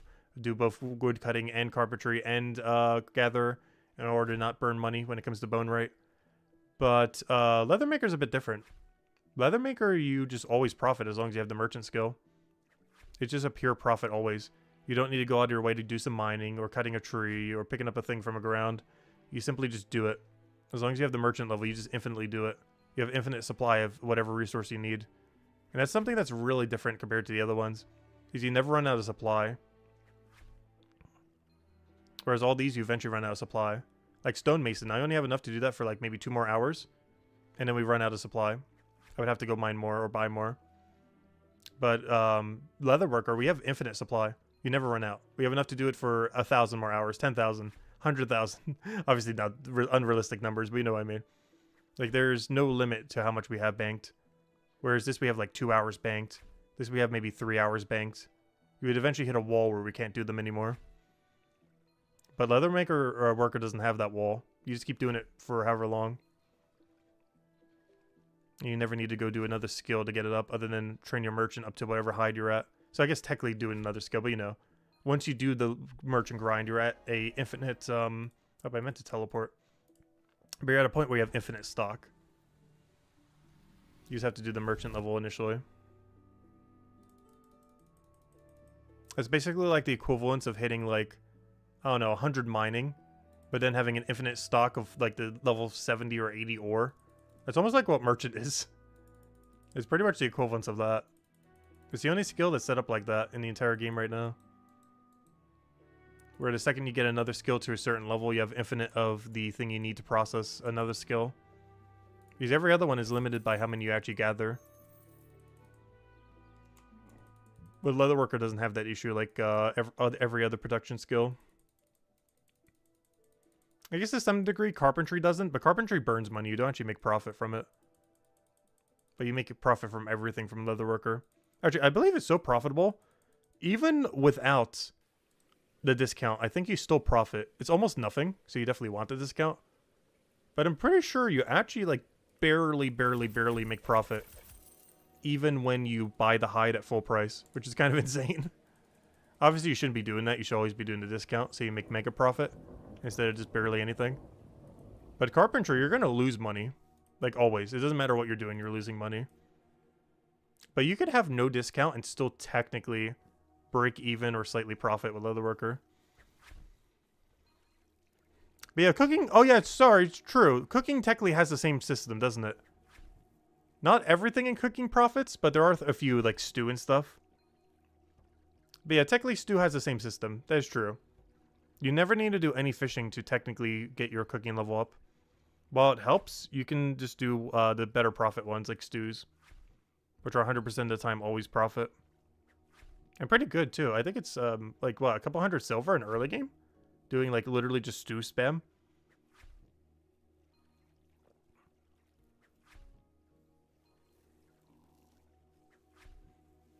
Anyone else using the meat contract while waiting for board to refresh because it's so quick? Yes, that is one thing I did at the lower level range. I don't think it's as viable at the higher range. But yeah, you can just turn in meat really quick, or portrait, or a few other ones that you get later down the line. It depends what your timer's at. But yeah, some of them you can turn in within like under a minute. Like both buy and sell it before you need to get back. Normally I just AFK and drink water though. I use that as a hydration break. Speaking of which, go have some more.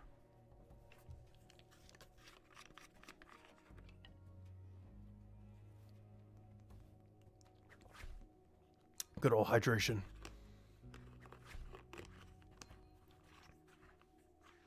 You always take soap to use the shortcut? Yeah, soap is really annoying without the 83 detective shortcut. But with it, it's among one of the best few tasks I've seen. Even at 121, it's still like one of the top like 3 to 5 tasks you could get. And it's literally the first unlock you ever get. It's pretty much not viable without the shortcut though. If you're missing both the 55 merchant and the 83 detective shortcut, it is in the middle of nowhere, which is really annoying. But if you have both, it is pretty free to route in a lot of situations relative to how much profit you make from it.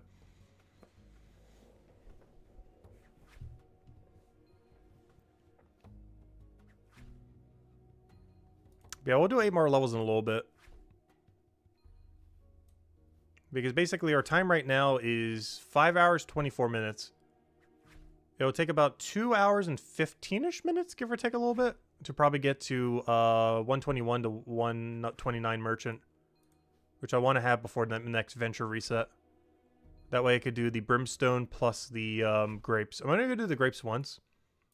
And it'll take all the way until the end of tomorrow night's stream to be able to go claim them. But yeah, I do want to go run them just for the one-time bonus and everything. See how much merchant XP we get as a drop. See if it's actually worth it. I likely won't be doing them in the future, though. Because I'd rather have the detective, I think, a little bit more. But, plus I can't even use the grapes. They require a really high alchemy level. I'm not sure exactly which, but it's a number I definitely don't have. I'm pretty sure it's this one. Well, maybe not that one. It's definitely used for one of the Chronopolis XP potions. Like maybe this one, 143. Or this one at 137. I don't know which. But one of these two is likely what you need the grape for. And for obvious reasons, we are nowhere close at level 40. We're missing about 100 levels. So I just want to do it once just to do it. But beyond that, I think we go back to the bounty board. But I will replace it ever so temporarily in order to get the grapes in there. More so just for the one-time bonus and just to see what the XP drop is. If the XP drop was super juicy, maybe I would keep it. But merchant's already so quick that I'd probably rather put it into a different skill. Like trying to keep detective a little bit more even with our watch person. Which is why we're trying to upgrade the manacles. Though we have changed our goal. We were going to go for 45, but we're going for a lot more realistic goal of 30. We're going to try to get it to 30 before the end of this weekend if we can. That's our goal now.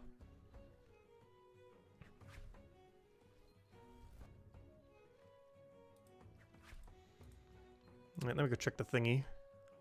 Yeah, 57 is our next goal for the next hide. But honestly, after we do this for like a level or two, after we hit that, I think we should pivot back to merchant so I can start XPing into Leathermaker. Try to get it up. The only problem with that is I really should be XPing into blacksmith though. There's one issue with what I'm doing right now. Do you guys use your XP boost on Leatherworker at your low level range? Has anyone done the grind yet? At low level Leathermaker, did you boost Leathermaker? Oh yeah, that's something else to consider. We need to get a good AFK Leathermaker activity maybe for tonight. If we want to start really going in all in on Leatherworker a little bit more tomorrow. How high of an AFK activity can I get that isn't horrible? Stool at 85 or barrel at 69. Nice. Okay, I think that might be our goal then. The 69. Okay, I think we found our goals. I know my goals for the rest of this stream and for tonight. Off stream when we go and finish it out, because I don't think we'll be able to finish it all on stream. But 69 Leathermaker and 129 Merchant should be our goals for today, both on stream and off. Yeah, that sounds obtainable. And we'll get a bunch of gold and everything else along the way. Because that lets me do the 69 AFK activity, which will give me pretty much a level towards the other thing. We're pretty close to it. So that we can do that in the future a little bit more. Alright, what am I doing right now? More of these. Gimme. I think I'll bank the next one. I think I've barely banked these so far. Do you think we will ever get a block list for bounties? No, I don't think we will. Merchant's already broken enough without it. I don't think they're looking into buffing it. Like, hopefully they don't really nerf it, necessarily. And just buff other stuff. But I don't think they're going to look for ways to buff Merchant further. When it's already so strong. As convenient as it would be to be able to block a few, I don't think they'll ever allow an ability to do so.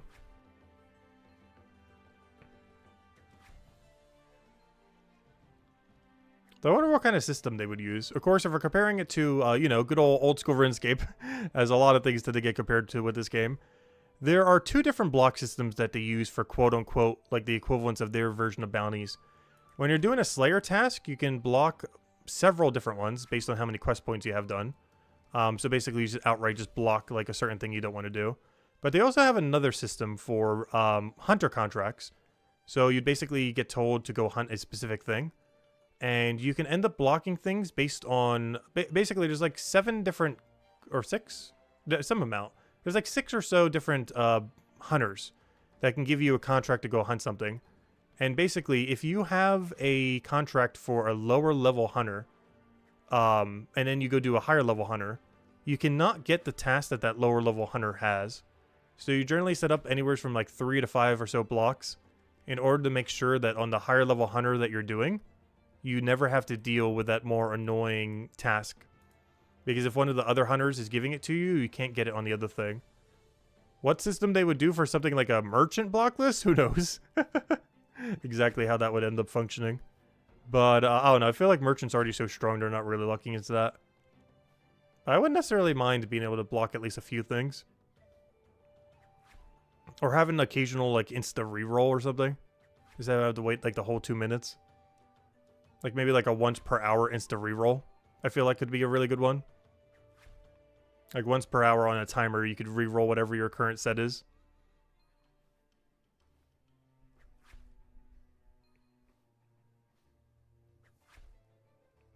Because I don't feel like they would necessarily do a block list. At least not for Merchant. I don't feel like Merchant can really work that well for it. But a reroll, like, ever so occasionally could potentially work. In case you just get, like, an absurdly bad board that you're just going to have to stall for, like, 2 minutes because it's just not worth even running any of it.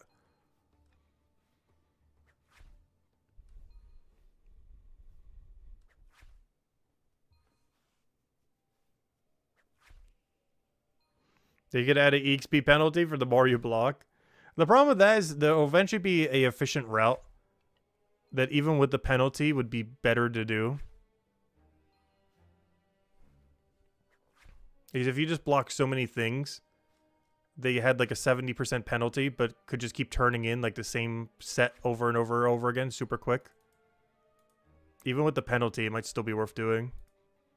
over just doing it normally. Like, there's eventually going to be a meta that would form. So I'm not sure if they would ever do something like that. Because it would eventually be more efficient to just block almost everything. Because that's what happened to Nightmare Zone in Old School RuneScape as well.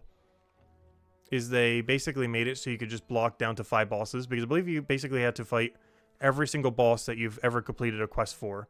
So eventually the meta became only do like a certain number of quests on the account to make sure they only fight the easy bosses. But then they eventually added a system with a penalty system where it allowed everyone to do that, even if you had other quests completed. So you could just make it the 5 easiest ones. And even though there's a penalty to doing that, the penalty is too small to discourage actually doing it. And I feel like the same would happen if you had bounty blocks based on penalties. Is even at a 50% penalty, it would still be worthwhile to block so much stuff that you would just have a super efficient path every single time. And that super efficient path would be better than just doing merchant normally. Which is the problem with the block list. Is you're eventually going to be able to block, if they allow you to block like X amount, even at a penalty, it would still be worthwhile to do it. More so than doing it normally.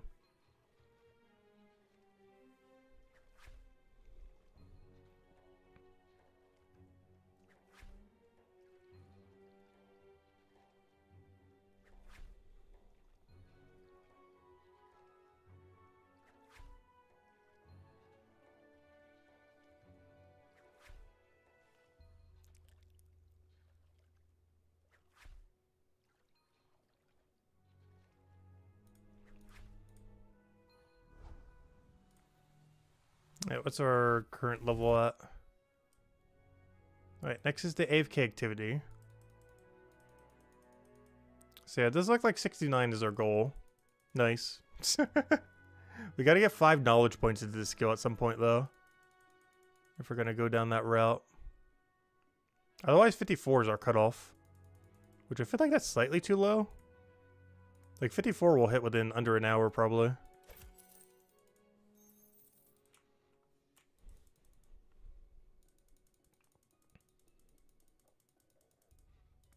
Oh, how much time do we have left? Like, what? Oh, yeah, we have like 6 hours left. I think we have plenty of time. Plus, of course, whatever I do off stream tonight. It really comes down to, is that amount of time enough to get 17 levels? Because I don't really know how many levels we're really getting per hour. It definitely feels like at least 2. And we need, what? 17? So 8-ish hours, because it will get a little bit better than that. Like, I want to say we're getting about 2.5 if we use all knowledge on the skill itself while we train the skill. 2.5 or 3. It's like slightly above 2. So yeah, that's like 8-ish hours, roughly. Not all right now. We will be breaking it up with some merchant. But yeah, it's like 8-ish hours. So between whatever we do on stream and whatever I do off stream should get us there. And I can AFK the activity thingy tonight. Which would get us to about 70 or so. And then we're almost at our threshold. What did we say our threshold was again? Because if I get 129 merchant, which is where... Not where we're stopping merchant necessarily for now. But, or, you know, for this stream it is. But, you know, not as in the totality of it. Like tomorrow we'll probably push at least to 137. Let's see. Let's say we did do that. Got to about 137-ish. What does that bring us to? Is this really realistic? We probably would bring it to 142. Let's say it only gets up to 137. That is fine, Hail Beast. Yeah, we're not going to gain that many levels tomorrow. There's no way we make it all the way to fine Hail Beast tomorrow. Yeah, we'll be fine. That's 116. Oh yeah, we're fine. We're fine. We're fine. There's no way we get that high. Even if we like full-blown focused on it, it just did it. That's not a problem. That will not be a problem at all. All right, let's go back to Scraping Rack.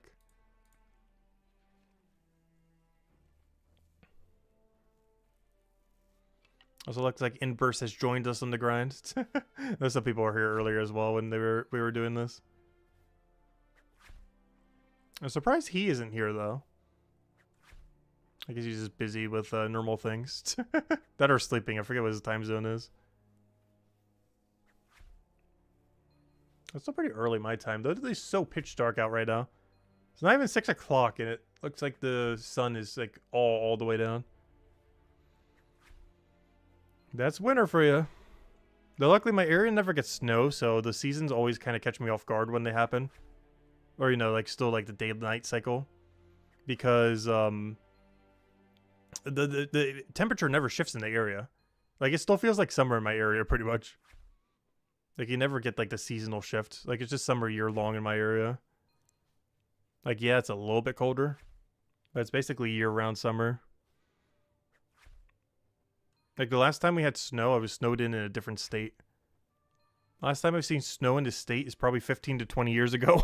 Like, I was literally in high school. Actually, maybe in middle school now that I think about it. So, yeah, it's been a good... How old have I been? Like, 13-ish? What age is that? 13-ish? Yeah, somewhere around there. So, yeah, that means it would have been over, like, 18 years ago. Or 17 years ago. Like, 16, 17 years ago is the last time I've seen snow in this area.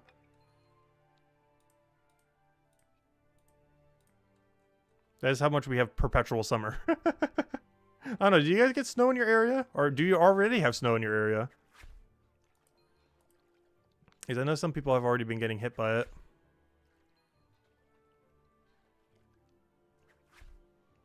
But yeah, snow doesn't exist here. I used to live in New Jersey, so I definitely know what it's like. But my current area doesn't ever get it. Even just some slight frost and all the roads basically shut down. Because this area is not really prepared for cold because it never happens.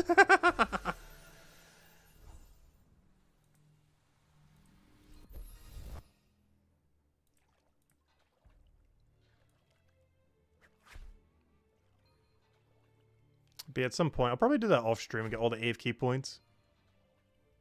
Because that shouldn't take too long to get to the point where you can AFK the barrel chair. I'm not sure if it's even worth it though, because I'm really just using it at the lower level range. But we're going to do that to what? Try to gain 1 level tonight? Is that even worth it compared to just throwing 4 knowledge points on it? It honestly might not be. I might just go down the detective and eventually maybe some a little bit of combat route kind of thing for it. Because I feel like I'm wasting a lot of this AFK activity at this level range. Plus, if there's ever a quest in the future, we already have probably the AFK activity we need by now. Or pretty close to it to boost up to it later.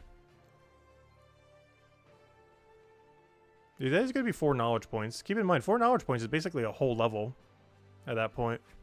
Which is what we'd be AFKing for anyways. And beyond that, I would need to be putting it to detective. So I might as well just skip it and just put the 4 knowledge points in. It's the same issue we had with carpentry. Where it actually wasn't worth AFKing carpentry. Which is why I don't even have the level 1 thing unlocked. Because we did the math, and it was actually better to simply put the 2 points into... Like when we're at like 20-something. Like 27, 28, whatever it was. We were about to go to bed and finish the grind on the following morning. But those 2 points were actually better spent just putting it into carpentry compared to the amount of XP would have gotten from just doing it once overnight. There's a lot of instances where the AFK activities, if you're only using them like once or twice, are actually not worth it at all. You have to be using it like super long term. Like planning to do it like post 200 basically. For it to really be worth it. Like, if you don't plan to be still using those activities after level 200, you might as well not even spend any points into them. With how they're currently scaled.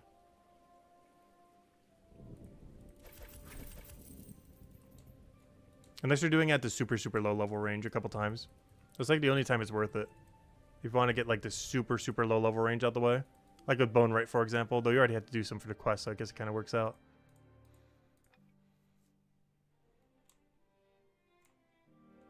Well, a lot of that middle range is just not worth it for. It's worth it at the super low range, and it's worth it at the super high range. But the middle range is kind of bad. Because in between where it's both not worth it, or... Like, you don't need it down the line, but you also don't need it now. Kind of situation.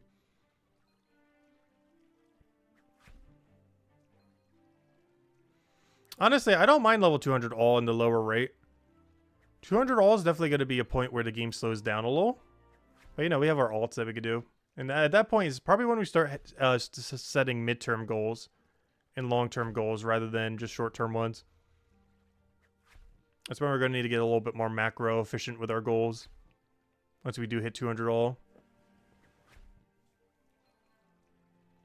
Because 200 all is like, what, 1/6 the way done with the game?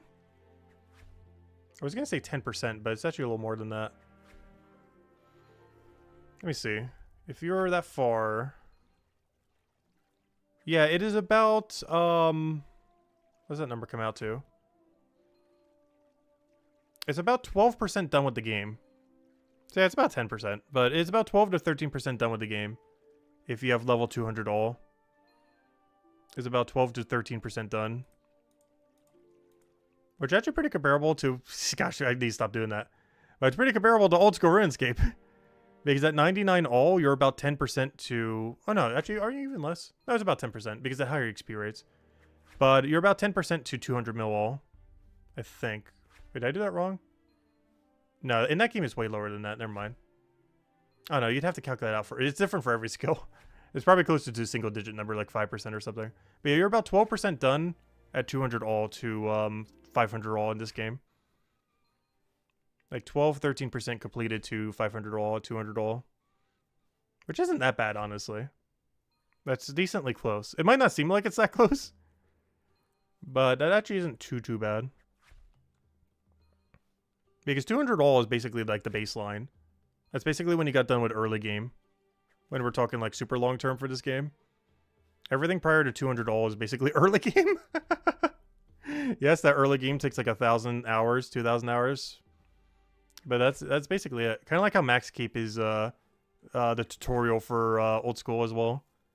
Like you basically need to get max keep before you start playing the game. But you need 200 all before you can start playing Brighter Shores. Like really long term. Obviously right now you could easily enjoy it with like base 20s. But 200 all is super long term. Like we're talking like years from now. It's basically when you like start getting to the point where you can start doing stuff.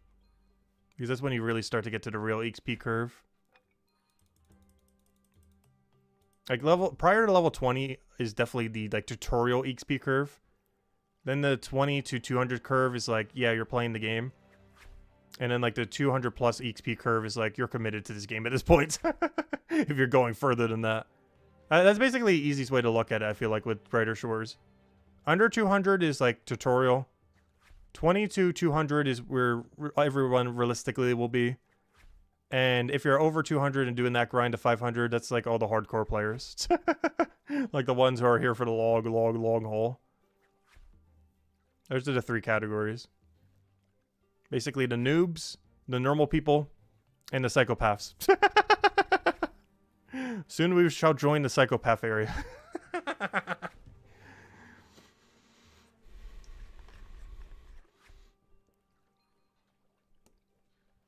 We are far from 200 all, though.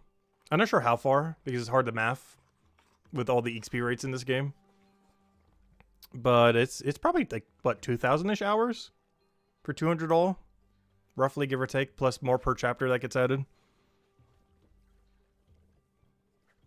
And we're currently only at, like, 1/10 of that. We're at, what is it? 273 hours currently. They have to keep in mind AFK time, though. You literally get levels for doing nothing.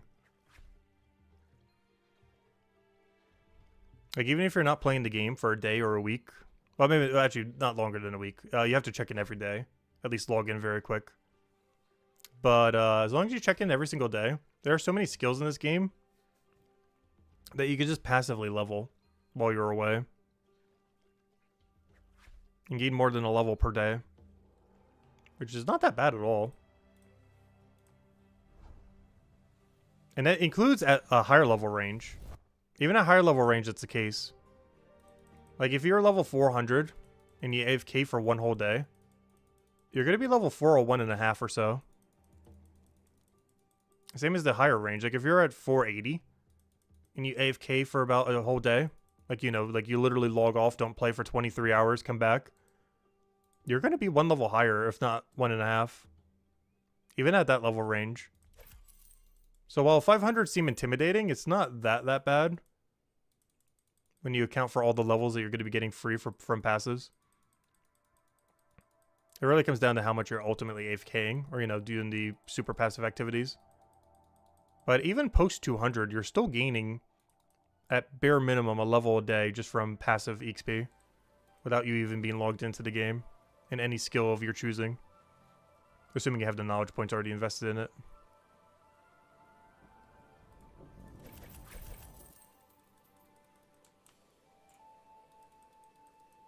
You're AFKing bone rate all the way to 500? Honestly, I probably will be too.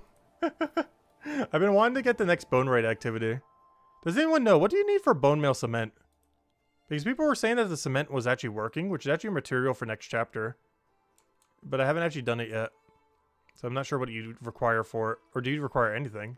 Probably require something. But my next one that doesn't require any material is at 50. And honestly, I kind of want to unlock it. I still have a bunch of bones I need to deep fry. It's going to be a later thing, though. But it is something on the priority list of, like, things I definitely need to go start getting to the point where we can AFK it. The only problem with bone rate long-term is, technically, bone rate is free to get to 500. In the sense that if you get 500 woodcutting, and 500 carpentry, and 500 gatherer, you know, that small goal. If you did that, you would have 500 bone rate.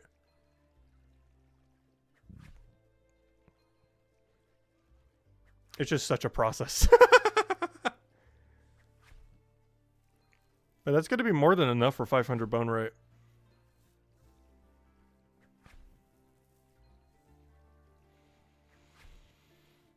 And of course, on a smaller scale, even if you could do 200 all for those, like if you got 200 gather, 200 woodcutter, 200 carpentry, you can easily get 200 bone rate. Of course, doing those other three things aren't easy. But you would have more than 200 bone rate banked.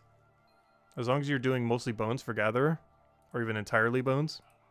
But if you're just partially doing bones for gatherer, and just trying to boost between bone to bone, that should still bank 200 bone rate if you do 200, 200, 200, 200. Because you can always do things that require more carpentry and less bone. Which might not be your best XP, but it would be better for your total number of bones you have stored. Because all your wood would eventually have to be carpentry anyways. Down the line. So you're going to have plenty of wood. It really just comes down to your bone situation on how you separate gather into alchemy or gather into bone rate. Depending on XP rates or what you need.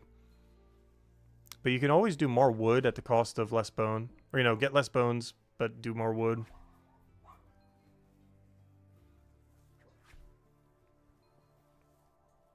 Luckily, mining doesn't have that issue. Like mining into smithing. Mining into stonemason somewhat does, but not that much. Like, I've been training stonemason pretty nicely without ever needing to really worry about carpentry at all. If you needed weapons for it, that'd be a different story if you're actually a hammer mage.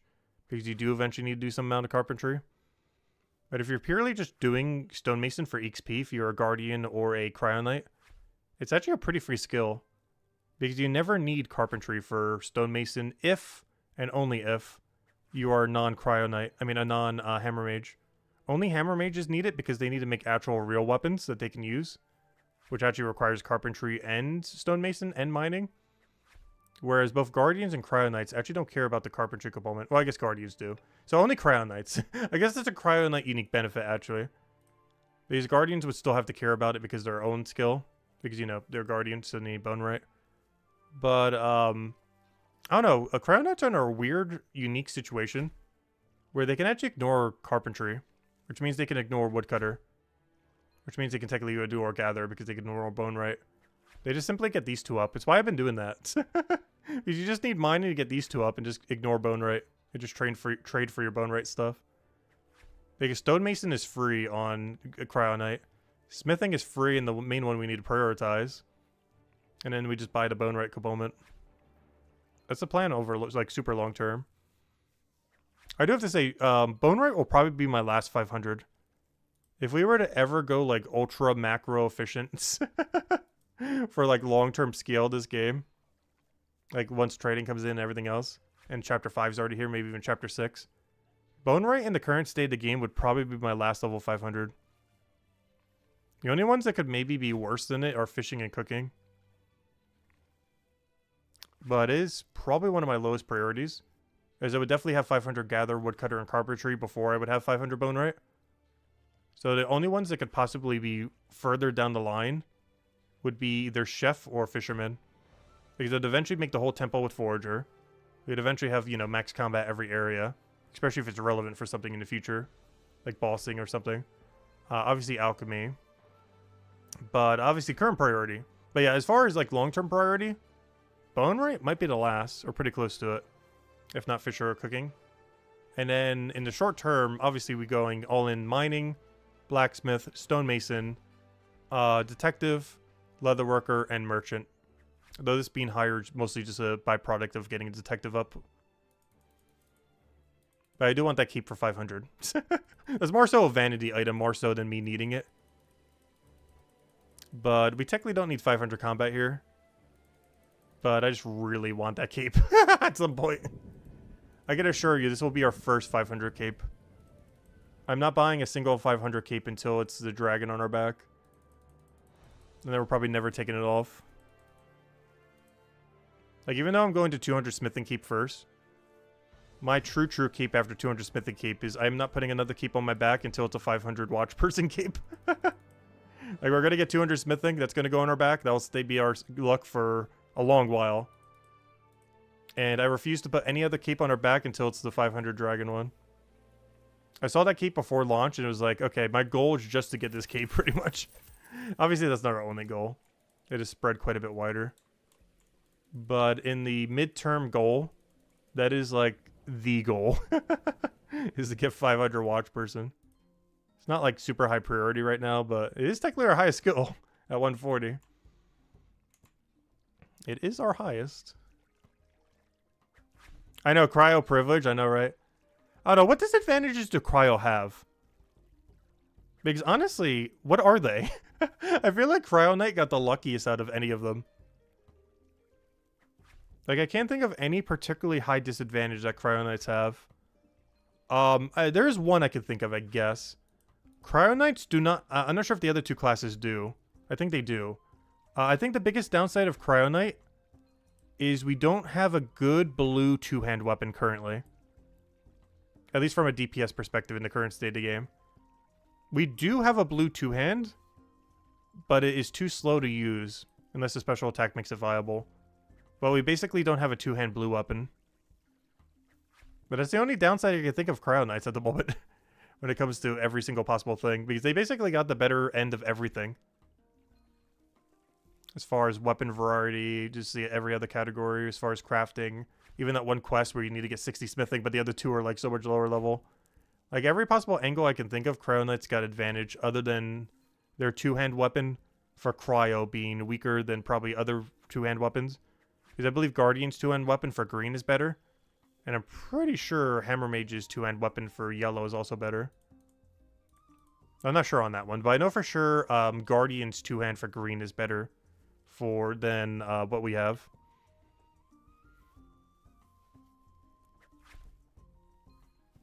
But we make up for it by having a really good one-hand blue. But I'm pretty sure every single one has a good one-hand blue. Except for maybe Hammer Mage. Or maybe they did get one too. I haven't actually played the other ones enough to know. I know for sure Guardian did. Cryo Knight did. I'm not sure if Hammer Mage did.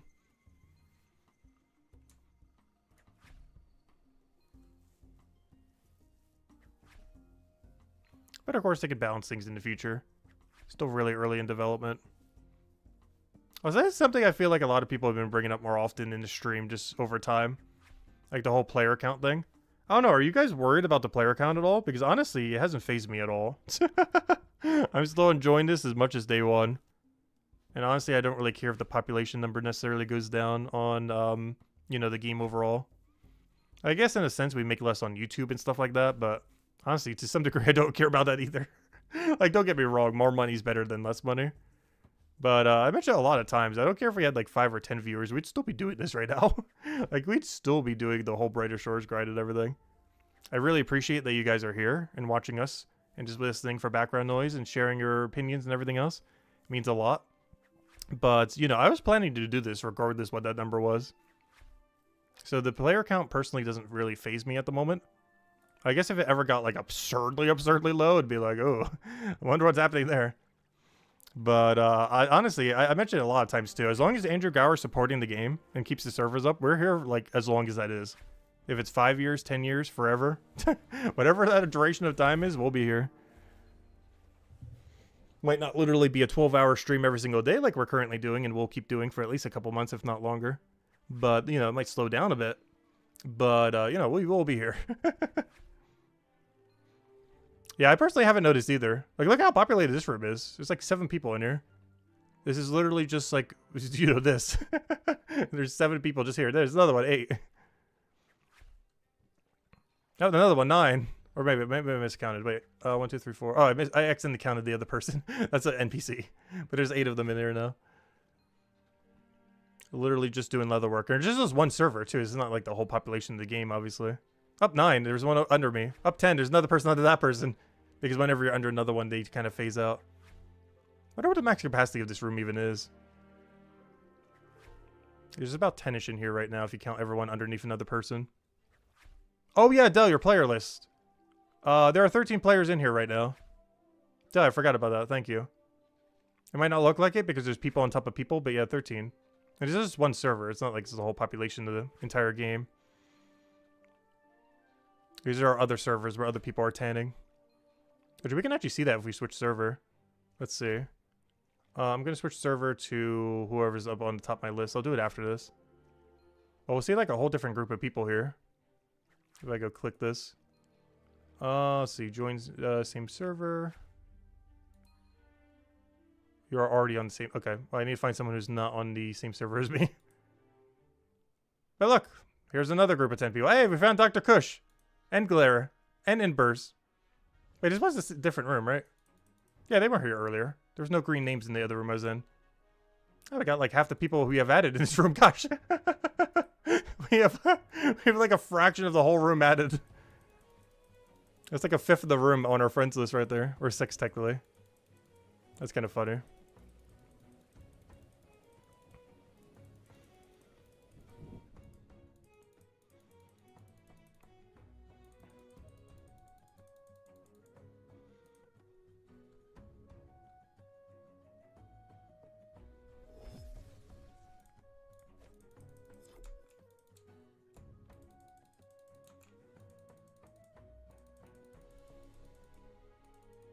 Also, I do feel like a lot of people have taken a break from Brighter Shores until Chapter 5. I feel like that's the big thing, too.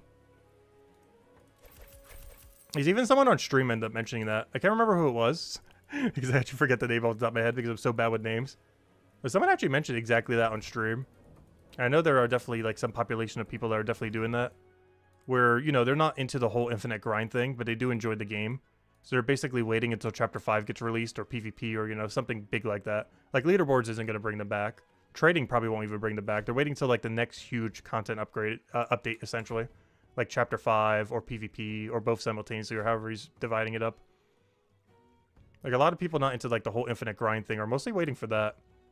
Like, they basically go and rush the Lost and Found quests. Or, you know, finish all the chapters, do the Lost and Found quests, and they're basically just waiting until Chapter 5 comes out. There's definitely some percent of the population that are just doing that. And kind of just waiting out until the next big update. Which makes sense.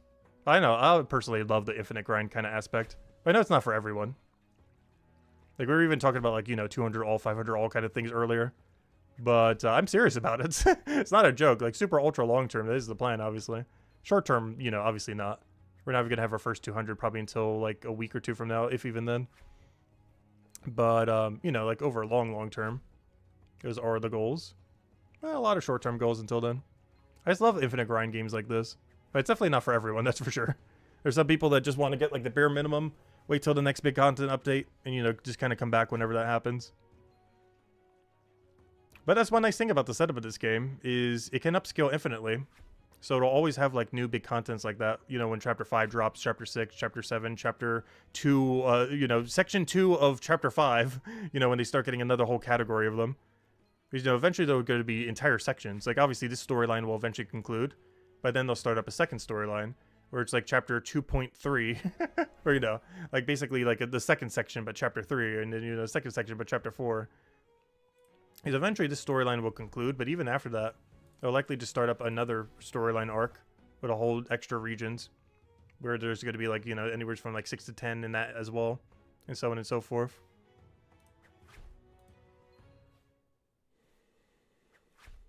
If there aren't any grinding, how would they do the quests? Honestly, most of the quests in this game aren't that bad of a grind.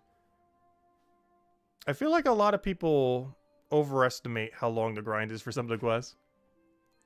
Like, they are definitely longer than your average, you know, MMO. As far as, like, the requirements for each individual quest. But, if we compare to old school again, I hate doing that for people that don't like me when I do that. I just feel like it's the closest game to do so. Obviously, this game gets compared a lot to what Andrew Gower originally made. But if you compare it to what Andrew Gower did in his other MMO, maybe I should start saying it like that instead of RuneScape. But if you compare it to Andrew Gower's other MMO, there are some hefty requirements for quests. Like, you're talking like a multi-week, multi-month grind for one quest. Like, we're talking things like Song of the Elves, Desert Treasure 2, Dragon Slayer 2. Like, those quests are... Like, if you've been playing Brighter Shores, like, this entire time as much as we have, you still might not even be at those quest requirements for some of them. They are extremely hefty, requiring dozens of quests, super high levels and many, many things. Well, maybe not high, but, you know, a lot of levels and a lot of skills and stuff like that.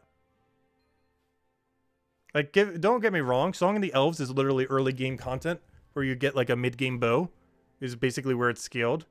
But if you put it compared to the average MMO, like if you played for 270 hours in old school, you probably have not completed Song of the Elves yet, even if your whole goal was just to complete that quest. Unless you were like super efficient about it, which some people are.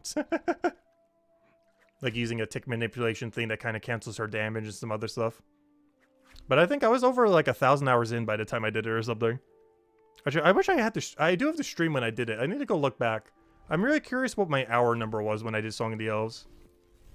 Because I actually read the whole thing on stream. I'm not sure if... I actually want to look that up real quick. Wait, I'll tell you how many hours I have. I'm not sure if at any point in the stream I showed my number, though. But I can kind of figure it out based on when it was. How many hours I probably would have had. But I know it's probably over 1,000. Obviously, it wasn't my focus to rush it. But I'm pretty sure I had almost like 1,000 hours in the game by the time I completed one of the quests. Like one of the harder to do quests in the game. Let me go double check. Where is... What's the easy way to search for this? Song of the Elves on my channel. If I just search that. There it is. So this was a year ago. Where is it? Song of the Elves. Is this the one where we actually finished it? Yeah. Song of the Elves, mute it. No, don't do noise. Don't do noise. Okay. Do I at any point show my hours played? I don't think I do, but I can kind of infer based on what I have about where it is. Oh, did my guy stop doing stuff? Oh, no, he's still gone. Let me see. Hopefully this is muted on your guys' end. It should be. Yeah, I don't think at any point I show the hours, unfortunately.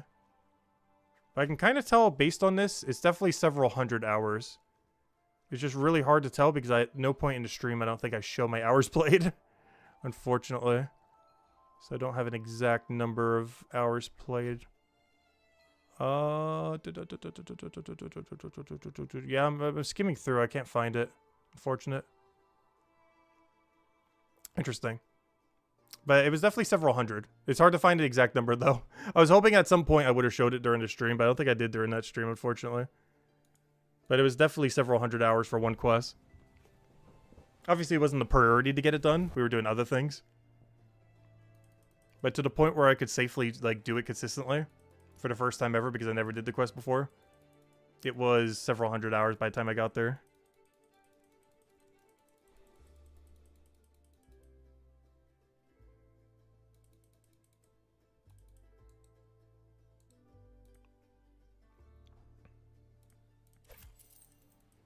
Don't forget, pay to win max speedrun was about 700 hours. Oh yeah, that's not realistic though. Any of those people that like speedrun, like JCW or similar people, or whatever the other guy's name is, or the few others that do it, those are like exceedingly outliers. Like the average player isn't playing even like 1/4 that efficiency.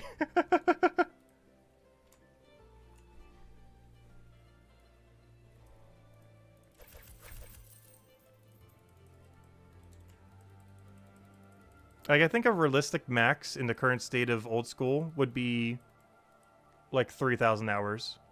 It is lower than that, but like realistically, if you're counting everything you do that you're likely to have done by the time you get there, it's like 3,000 hours. If you're rushing it, obviously it's quicker than that. Or if it's like your priority from day one, it's like, I'm going to max this account, let me prioritize it. It'll obviously be lower. But I would say realistic max is like 3,000 hours right now.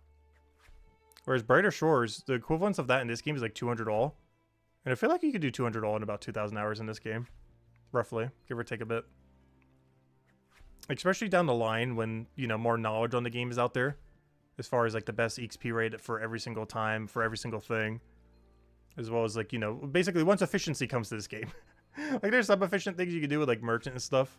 But you know, the way you do merchant now compared to how people might do merchant in like a month or two from now. Once more understanding is in there about like every single possible path. Will be quite a bit different. Because obviously people know pathing right now and everything. But you get a lot more adaptive the more you do it. So the more you do it, the quicker you do it. Like the first account you ever get 500 merchant on is going to be way slower than like the second account you ever get 500 merchant on. Or more realistically, 200 merchant. Like the first time you get 200 merchant will definitely be way slower than if you ever do it on the second account to try to get 200 merchant. Like you could easily be like 30 to 50% quicker the second time around. Just from all the more knowledge you have from the first time around. And that's the issue that a lot of skills currently have in Brighter Shores is, you know, everyone's not at that point yet for basically everything. Plus better XP methods and stuff like that just coming down the line. Even beyond just extra efficiency everywhere. Because, you know, people just get better at the game, but also more content comes into the game that just gives better rates as well over time. Yeah, personally, I wasn't too big of a fan of woodcutting in Brighter Shores. I wouldn't say it's my worst skill, but we definitely need more active AFK in this game. For both fishing, woodcutting, and I would even say mining, but honestly, I don't mind mining in the current state of the game. But I know some people would want it for mining as well. I guess technically even foraging and gathering too could end up benefiting from it. But the big three that definitely could benefit from it is fishing, woodcutting, and mining. But foraging and gatherer and any other foraging skill similar to that in the future from like chapter 5 would also benefit from it. You finally got 32 carpentry? Huge! That's a massive milestone.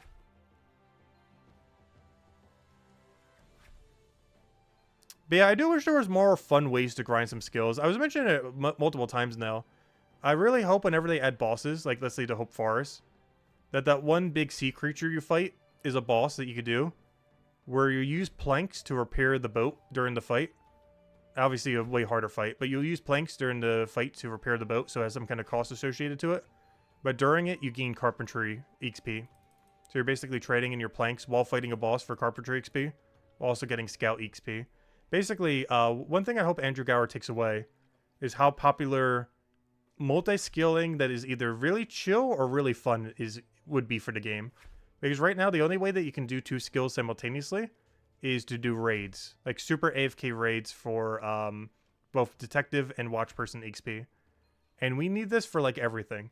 Like a super chill, semi-active method for multiple different skills. Ideally with multi-skilling, but even just in general. But on top of that, also just more fun ways to do it. Like if you could do carpentry and scout simultaneously with that boss. Or, you know, do, I don't know, just any kind of minigame that combines, like, multiple. Like a fishing cooking kind of thing could easily end up working as well. Or you more actively do both simultaneously to train them. Instead of doing one activity, then doing the other activity separately. The city of Chronopolis has been trying to reach you concerning, litter at the Merchants Guild. The city is filled with crime. That's funny. Also, are any of you guys dropping when you do merchant, by the way? I'm not sure if I ever pulled it. Did I? Like, do you guys, like, semi-drop, extremely drop, or, like, don't drop at all when you do merchant? I feel like I've asked this a couple times. I don't think I've ever pulled it.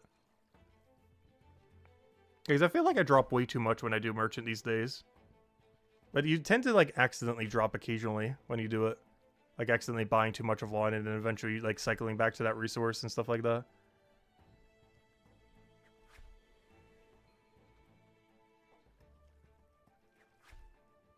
Is it best just to make 10% pots when leveling out to not lose money?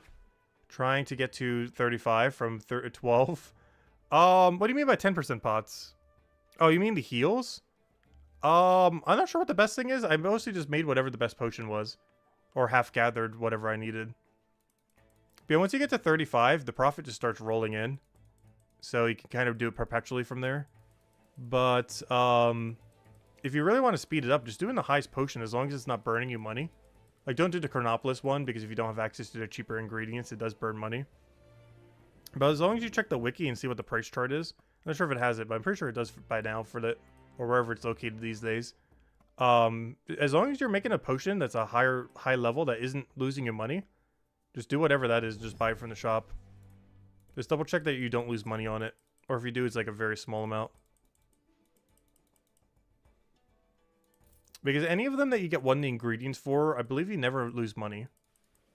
So if you want to like half get them. And then aside from that, if you don't want to half get the ingredients, just check to make sure you're not losing too much. Because most of it prior to 35, I believe, is at a loss. But as long as it's not too big a loss, it's fine to do. To speed things up a little bit. Plus, of course, keep in mind, you can put knowledge points into it after 20 as well. So after 20, you can technically knowledge it all the way to 35 if you want. Or do the AFK activities. Unfortunately, you cap out at the level 20 AFK activity, I believe. At least initially. Because you technically have to do that all the way to whatever goal you want to do. It doesn't ever get any better than that. At least not at this low range. There are wealth potions and the forensic things, but they require too many other ingredients. That make them not as worth it. I know, I tried. I made like 8 wealth potions. Definitely not worth the process. Oh, we still did it because I wanted extra XP. Is Merchant very fast? Yes, Merchant is the fastest XP in the game. I don't think there is any skill currently that gets to 500 quicker than Merchant. It also has the best knowledge rate in the game. The problem with Merchant, though, is it's hard. Well, you know, like, to do it really, really good requires a lot of thought and focus. Whereas every other skill is turn brain off completely and just click things. Lester, are you actually going to play Brighter Shores? I think you mentioned that a couple times. You actually should. I feel like you would like the game. I don't feel like you would like the infinite grind. But I feel like you would like just progressing through the storyline kind of aspect of it.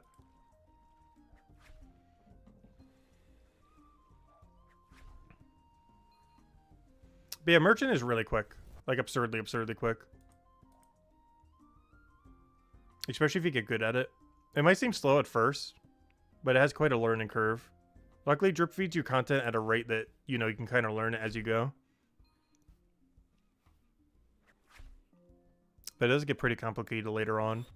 Even at 121, I feel like it's getting like a slightly too complicated, and it's not even like halfway there. You still get even more complication all the way up to level 484. It does not reach max complexity until 484, which is something I'm really curious about with Detective too. You don't reach max complexity with Detective until 470 when you do the fiendish investigations. I'm really curious how that works. Is one of the reasons I kind of want to get this to 500 as well. Is not just to get 500 watch person, but I really want to see what Andrew Gower did for a max level investigation. Because I keep saying that, at least initially, it's like, oh, this is a little bit less than I was expecting. But it's also because I don't have all the mechanics yet. We're still missing at least like 12 extra mechanics to the investigations or however many more we get by that time. So I'm really curious on our 500 watch person grind.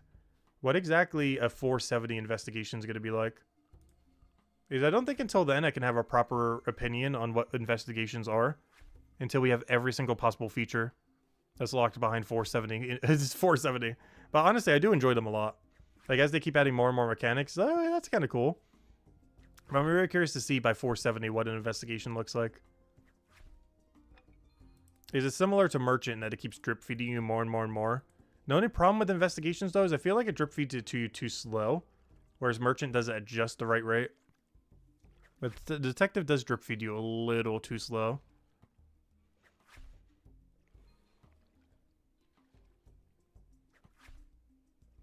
But I do enjoy them. I do feel like Merchant was handled better than Detective, though. But they're both really good skills. Ugh. If nothing else, at least detective has like a billion ways to train it. Whereas merchant, you really either love it or you hate it.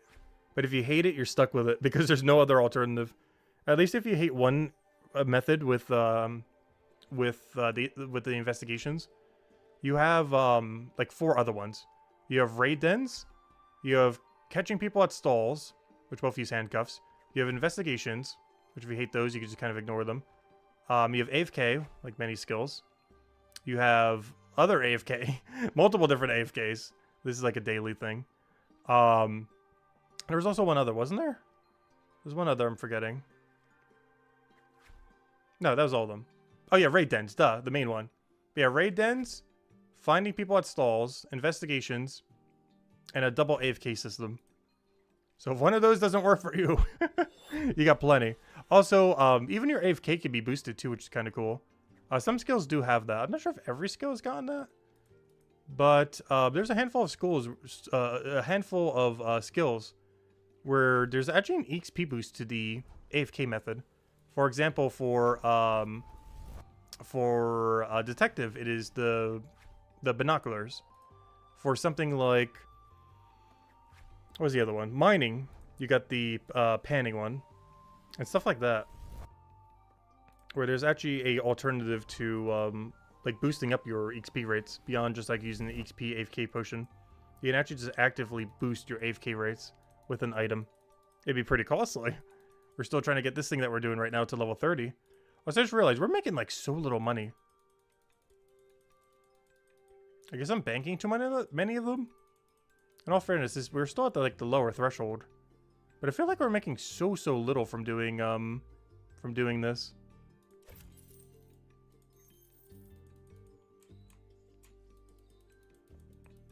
Hey, so far since we started Leathermaker, we're at like 400 silver extra compared to before we were doing any Leathermaker.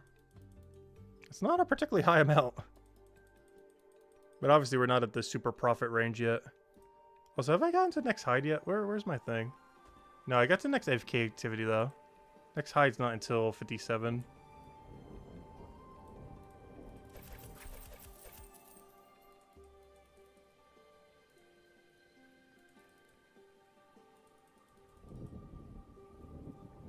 Hour and a half left of work. Hello, Mac. Welcome, welcome.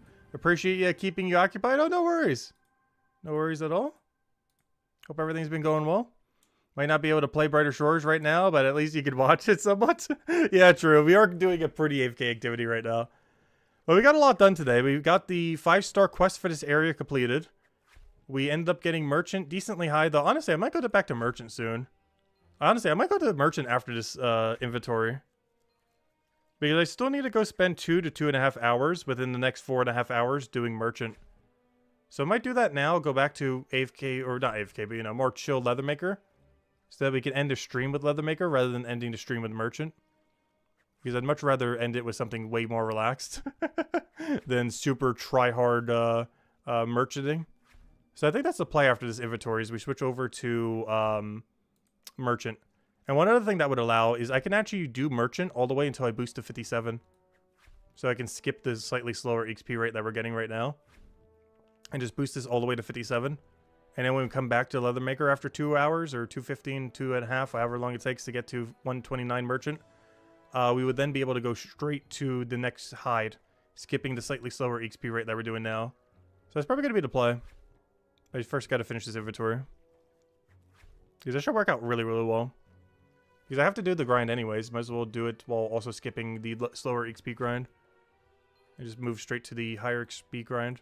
Which you should be doing for most skills, by the way. If you don't particularly need the resource that you're gathering at a given moment, you should always try when you're close to the next big XP threshold to try to do a different activity and just simply boost it up. If you're going all in on a skill, obviously not the case.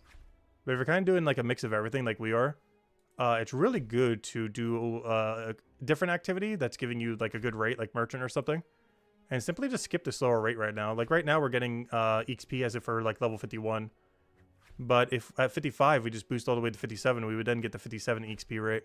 Which is of course slightly better. Not like insanely so, but you know. It's more than what we're getting now. Yet, you know, we'd still do like the same amount. to get there. We just simply end up skipping it with these knowledge points. Speaking of which, in you go. And we're at 55. Yeah, that's probably going to be the game plan then. We're going to go merchant until 129. This should hopefully get us to 57 leatherworker. Any excess probably goes into blacksmithing. And then we come back to 57 leatherworker once we have 129 merchant. And the reason I want to do this is before 4.5 hours from now, I want to go and queue up the 129 grapes that we get at merchant. I'm going to go do this probably once. But I do want to get there one cycle in so we can then go back to other ventures and go from there. But that is the game plan. We only get one new thing we have to do between then, though. Aside from 2 high discounts, which are nice. We only got to start routing caviar. Which apparently comes back to the merchant guild. Ooh, caviar might be good. I don't know, have any of you guys done caviar yet for merchant? I'm not sure where you buy it, but that sure looks like a good sell location. Where would I be caviar? If I was caviar, where would I be on the map? Let's go see. Probably near the shore? No, you'd probably be near the kitchen area. Though I'm not sure you would sell it as a pizza maker. Pizza maker sounds like a weird one. I don't know. You wouldn't necessarily buy it from the ships, though. Caviar. There's no way the chef... Oh, no. Does the chef sell it? He's a chef after all, not a pizza chef. It does specifically say chef. I see there's like a high-end food place, like the grocery store. Trying to think where else you could buy caviar.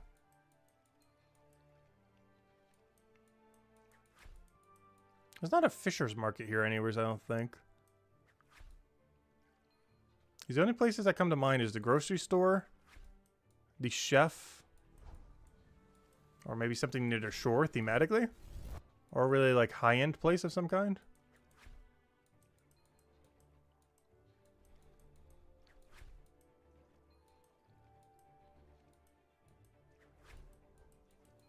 I really wish it would show you where you buy it. Kind of weird that it only shows you where you sell it. Definitely wouldn't be an antique shop. I wonder if the olive stall. Can you imagine? Maybe they sell all the produce.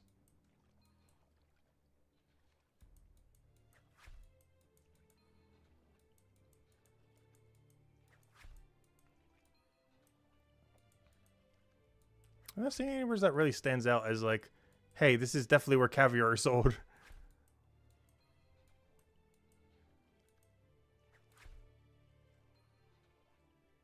Any clue why you're not able to do the one quest for the shortcut from the farm? It says you need to progress further in the story, but your main quest is for Stone Mall already. You have to do it through the 5-star quest, the Battle of Fortune Hold. The Battle of Fortune Hold, 55 merchant requirement is what ends up doing it. Which is a quest we actually completed today, though you don't have to complete it to get the shortcut. You just need 55 merchant and start it. You don't need any of the other requirements. You buy caviar at the center? Oh, do you? Skill guide shows pickup? Wait, does it?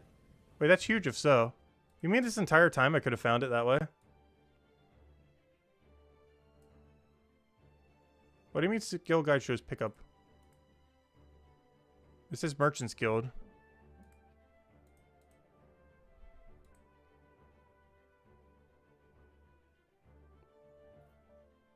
Where does it show where you pick it up?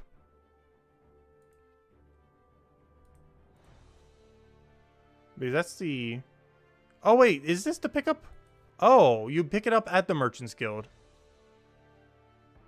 Oh, I see. Wait, this does show pickup location. Let me do it for one that's really obvious, like soap. Just so my brain can process it. Yep, that is definitely where you buy soap. Okay, I see. The skill guide shows you the location of where you buy. But the other thing shows you the location of where it needs to go. I'm a 121 merchant and have not known that. I never thought about it that way. I always thought that was showing the turn-in location too, because the other one was also showing the turn-in location. I'm 121 merchant right now and just now know that now. That's insane. Like, I know that for other skills, but I didn't realize that was showing it that way for merchant specifically. That's really funny.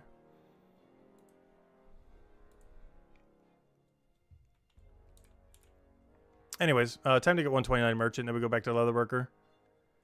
It's time. It's that time again.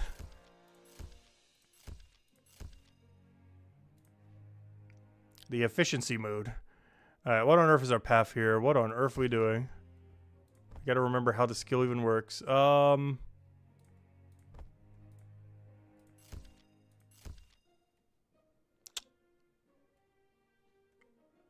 do something weird.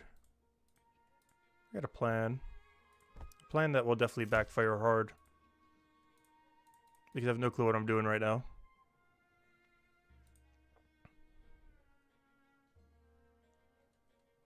But I gotta get back in the groove of merchant again. But we will get there.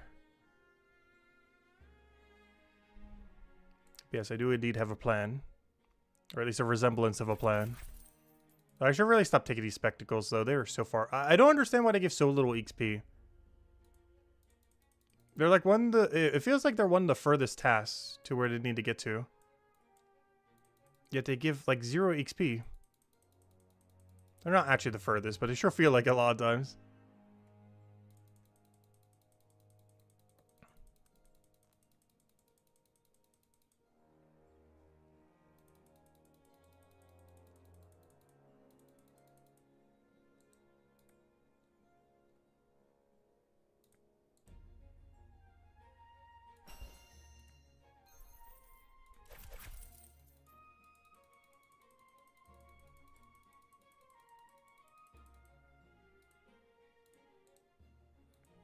Alright, can we just cross through Main Street? Yeah. Alright, we got a plan, we got a plan. He's gonna double buy meat. Turn in monocle thingy. Probably buy candle while we're there too, just so I don't have to go back there for a little bit. Buy like a set of candle instead of whatever the other thing was.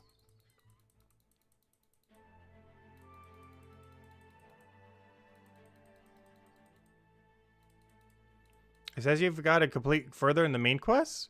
You might be clicking on a wrong quest log then? I'm not sure. Because mine just says it's completed, so I can't really check mine at the moment.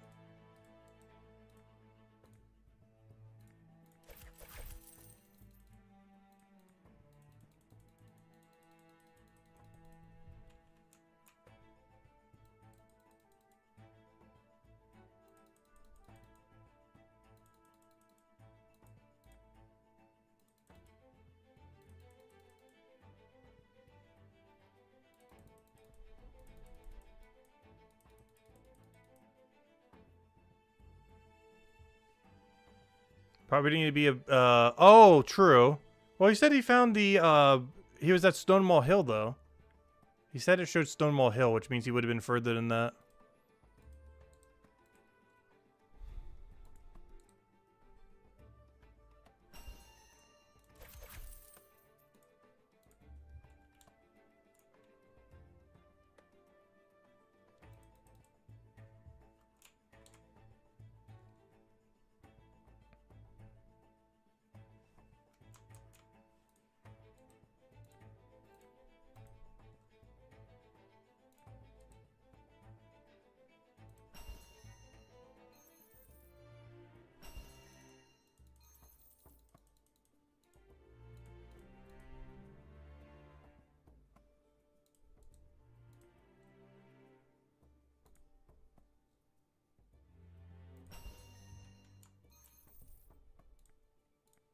Alright, we got clock as our other task. Let's see. Oh, take everything, take everything, take everything, take everything, take everything, take everything. Alright, what are we doing? Rug was not worth it. Normal wine, I could synergize with cloth. Candle I don't need. We go there. Top left. Gosh, these are so bad. It's stuff like this that makes me stun lock sometimes. Because it's horrible enough that I don't even want to go for this. I don't even feel like leaving this page right now.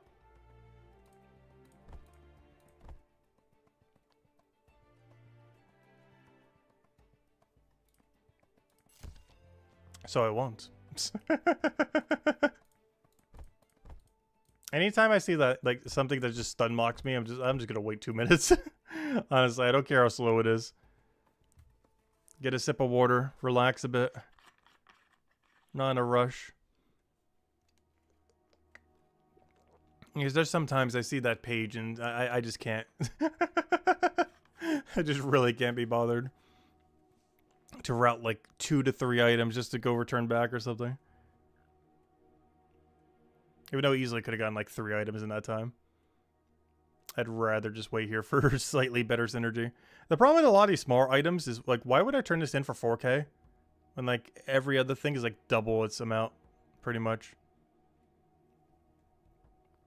Even though we could go turn this in during the downtime. Like, why for so little? I'd rather just like chill for a moment, collect myself, get a nice, good synergy, and we'd almost get the exact same XP rate anyways.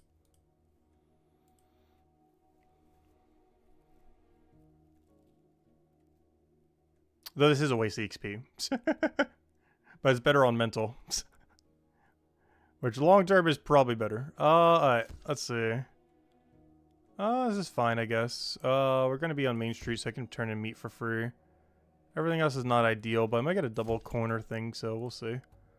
I guess we're going to top left then. Oh yeah, did I restart timer for candle? I did not. I'll just let the candles die eventually. That'll reset it on the next board. So wine I can't grab, but I do need to go grab wine cloth later. Wine cloth's gonna be nice.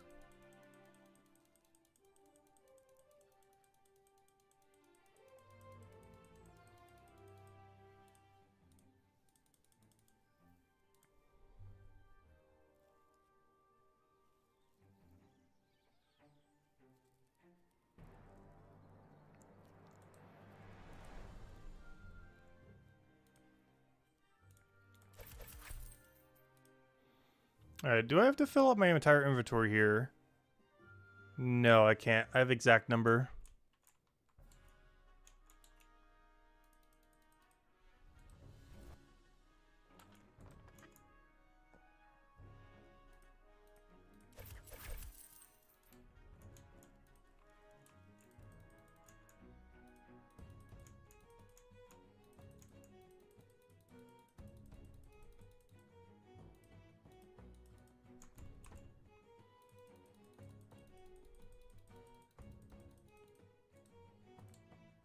I was gonna be really careful not to get the wrong wine. Have any of you guys done that yet? You have to be at least like 100-something merchant. But there's now 2 wines. And while I haven't confused them yet, I'm definitely going to at some point. Especially if I ever do this late at night. There's literally 0 chance I don't eventually confuse them. It is yet to happen, but it will definitely happen. It's more so a matter of when than if. It luckily hasn't happened yet, though. Yeah, I did it the first time. But that was mostly because I didn't realize I got a new one. But since then, I haven't done it. But yeah, I also had that happen. I picked both wines. It was like, wait, why is this label slightly different? And it's like, oh, I didn't see I unlocked it. But yeah, the very first time that happened to me. But since then, it hasn't happened. I just didn't realize I gained a level that gave me a new wine.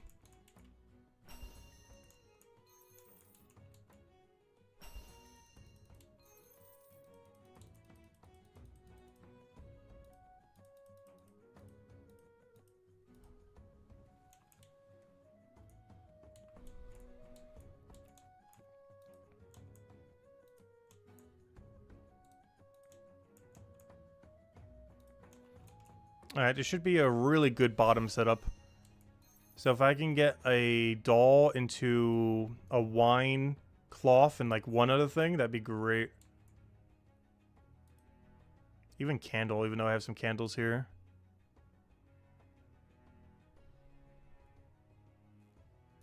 Ah, wrong wine.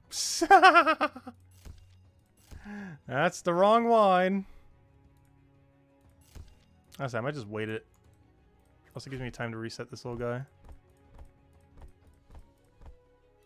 So I want to get a really juicy turn in. I don't mind waiting 20 seconds. We're going to play this merchant run really slow. I don't mind the wait. Alright, this needs to be turned into a different area, so we could drop this if we want. But this we don't even turn it at all. But it's worth so much. It's hard not to. Cloth. Perfect. Yeah, that's good enough. We don't have enough space, right? We should. Yeah, we have plenty enough. Because I bring in cloth to the same person I do that, so we just trade. The only thing I won't be able to pick up this route is clockwork, but that's fine. Don't really need it. How long do they stay on the ground for? 10 minutes. I normally set a 9-minute timer. I forgot. Oops. Well, I normally set a 9-minute timer if I remember to. But, that way you have a minute to still get back to them. But, yeah, they last for 10 minutes on the ground. There's no in-game indication of it, but, you can just set a timer. And Steam has a built-in timer. So it's kind of convenient. Since this game, of course, is launched on Steam and only Steam. Makes it a bit easier to track.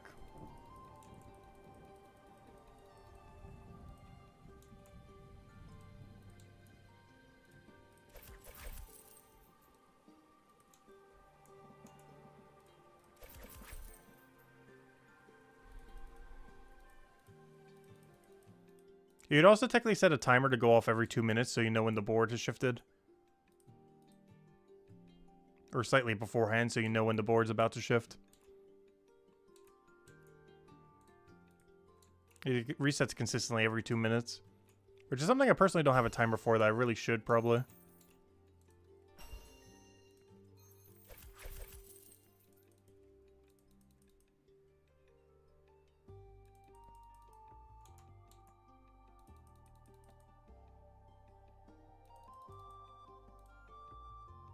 You're still in chapter 2, started Thursday? Nice, that's still some pretty good progress. How do you get your mining level? I mostly just mined whatever their best method was. There's only one rock you really skip, and it's the Capricus one. The one that looks like a little bit orange, it's used for smithing. Kind of in the middle of nowhere with no bank nearby. But aside from that, you pretty much just do whatever your highest level method is. Oops, where am I going? Is it even worth doing the other two? I think I hold. Yeah, it's definitely not worth it. I was gonna walk over there, but it's super not worth.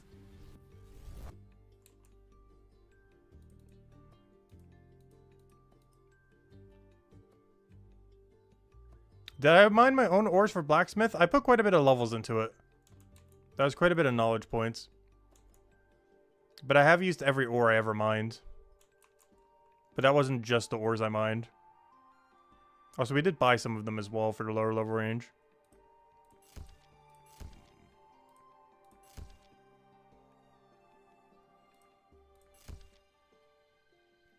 That seems good. Let me go reset the ground real quick. It's because it's at a weird timer right now. Yeah, good to go. I won't be able to do wine, but I'll be able to do the other wine. Because that's going to be on route for when we turn in clock.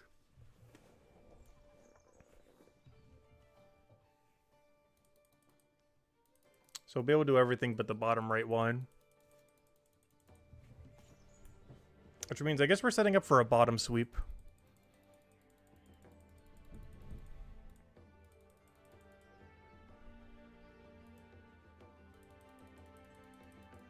Yeah, honestly, out of all the gathering skills, I've definitely enjoyed mining the most. But it's probably because I know it's going to eventually upgrade my sword and shield.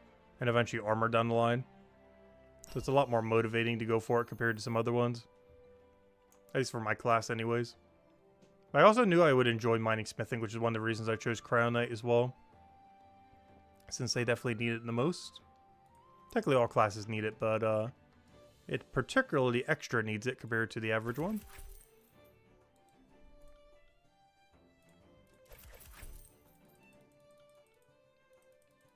I was sure probably bought in some spears, but oh well. I don't want to overly trash the ground. Gonna try to keep it slightly clean for once. I say as we'll have 20 items there later. Give it about an hour. We're gonna have 7 items on the ground. Or 7 sets of items.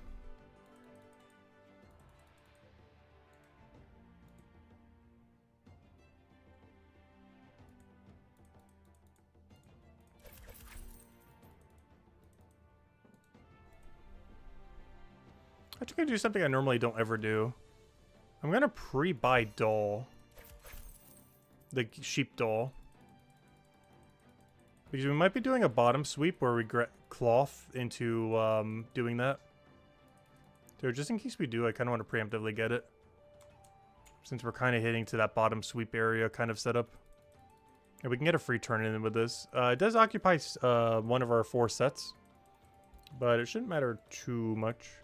Hopefully. We'll find out.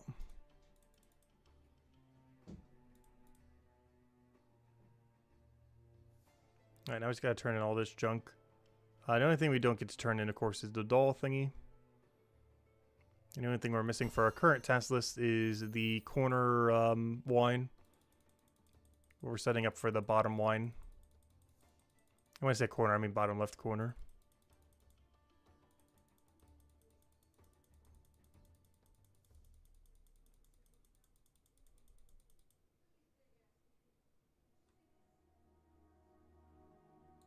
Alright, turn this into here. Thief. What level are you? 22, you're not worth it. You're too low a level of thief to bother with your crime. Alright, we get our next 2 hides. Next level we get another hide, which will hold us over until like a level 100 something. So we're golden for a while. Alright, show me something good. Show me the bottom to middle sweep.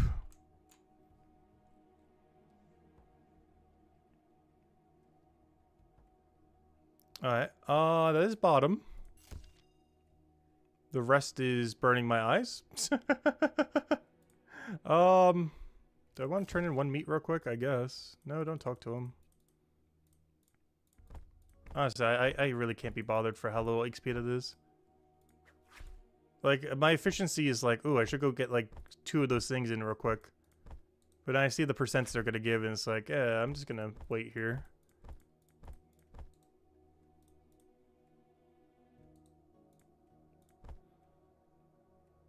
I feel like this is never worth it. This should be never worth it. This is too far out of the way. This is free but gives nothing. This one might be routed, I guess. It's the closest thing there to being not completely obnoxious. It also gives very little though, like the other meat. But at least it's on Main Street where we're probably going to be every single time, especially if we're turning in the wine. The most ideal is here is bottom to top to middle.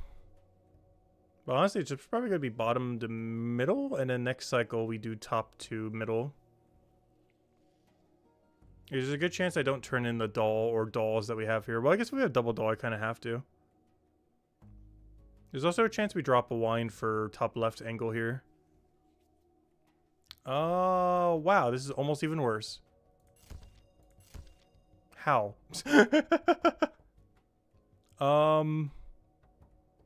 What? Okay, I guess. Oh, wait, I already have candle. Wait, I changed this thing slightly. Wait. Does it? I guess it somewhat does. It's still awful, though.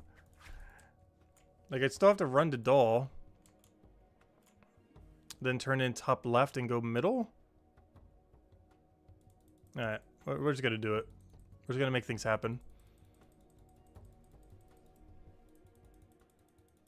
Like, I can easily do everything here. But gosh, is it a walk.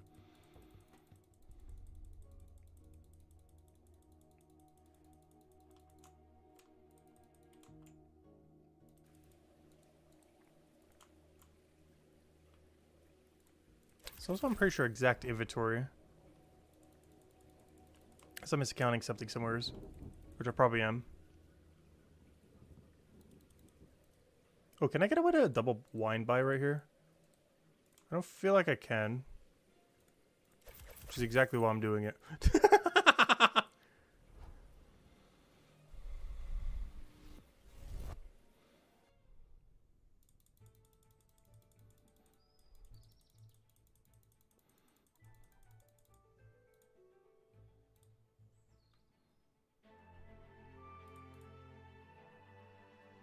Alright, still got 7 levels to go.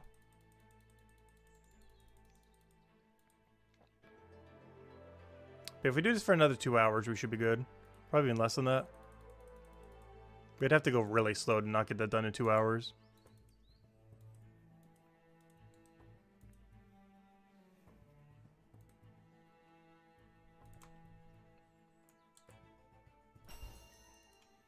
Wait, is there nothing I need to buy over here? Am I just turning in the thing? That's interesting. How am I getting back to Main Street then? Let's just double back and go back for the wine. Because I don't think that's close enough to justify going for the wine. The other wine. Because I know these both aren't the same wine, by the way. I'm aware that all this wine is not those two. I was just pre-buying some. I'm pretty sure it's too far to go east. Yeah, it is. Compared to going back up there later. Need some soap. So we'll have a spare wine, a spare soap. Grab the other two from center and just go through then. Definitely not a particularly good run, but we got there. I got some of the side ones so we can middle sweep later. I might even drop that one other wine from our task list for a second. Oh no, it's really free to turn in if we are over there. The problem is getting a set of tasks that make us go over there. Oh, I just realized, this could be a problem. Alright, that's not good. I should have dropped it on him. I forgot, I need one more inventory if I'm going to do it like this. Oh, wait, no I don't, because I could just grab the thing. Why did I do that for? I forgot, we buy, sell, buy, sell. Give that back, never mind. Never mind, I forgot. Alright. And then we just turn in the other two.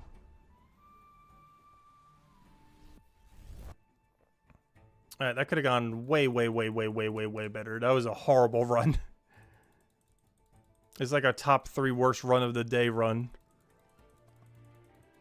Even top 2. I don't think it was our worst. What was our worst one this week? This time? Oh, even our floor items are crying for us.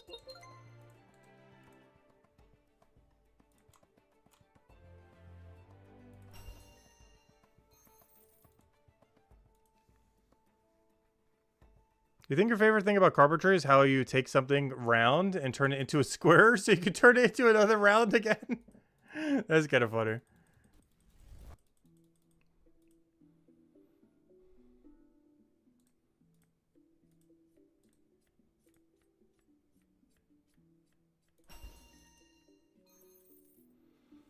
Alright, do our ground items get to live? They should have about 30 seconds to live.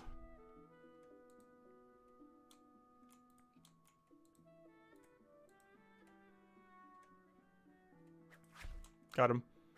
Alright, we're safe. Alright, what do we get? That's good for what I need to go do. It's definitely going to be a wait cycle. Pizza, not going to be able to get in. I will take them all just in case, for synergy purposes. This gives us plenty of times to reset the piles. It started again. We're up to 4. At least it's only single piles. That's my policy now. We can clutter the ground, but no more than 1 extra set of each. We are not allowed to clutter the ground with anything more than 1 set. Especially in case we accidentally get even more than that. But that's my limit. 1 clutter pile each. No more? Ideally. Until we have like 3 of a set somehow. We'll do one like 3 times over. It's double candle is kind of nice. Double pizza is actually really huge with it. That's actually massive. And then I can do banana. Wow, wow, whoa, whoa, whoa, whoa, whoa. Goodbye, wine. Whoa, whoa, whoa. Whoa, whoa, whoa. Double. Whoa, whoa, whoa, whoa. What is this value? Okay, well, let's go get our value. Go, go, go. Now that's a turn-in. Whoa, that's a huge task. Now this is what we're here for. That is really clean. That is so much value.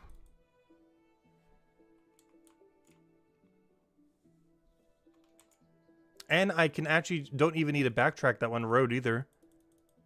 Because I don't have a reason to go center since I didn't take banana. That is some hefty value right there.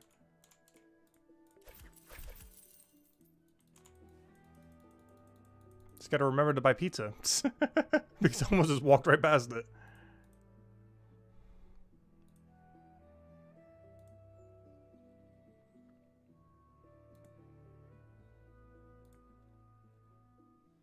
So I wonder whenever we're gonna need to turn in something to the chef.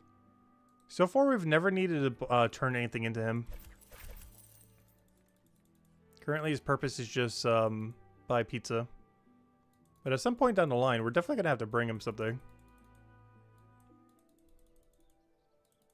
Maybe he's the one who needs the caviar. Tomatoes later on? Okay, that makes sense. Oh, Archie, we're almost at tomatoes. I think we have that by tomorrow, right? Pretty sure we do. I recall seeing that somewhat close to where we are. Yeah, 139, we can start bringing him tomatoes. Interesting. Wait, who uses steak then if he does tomato? I just wanted to meet people.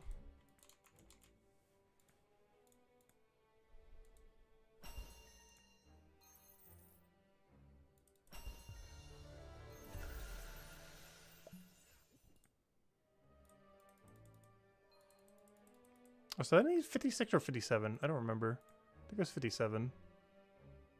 Yeah, we need to get the 57 leather maker. After that, I could put it back into smithing or something.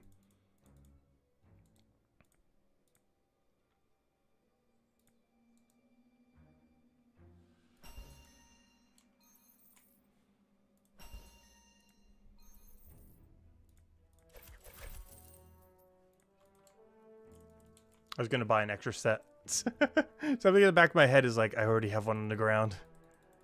Like, that's definitely going to happen. If I keep doing one sets, I'm going to keep forgetting what I have one sets of. And eventually I'm going to have 18 on the ground somehow. Because I keep doing one sets.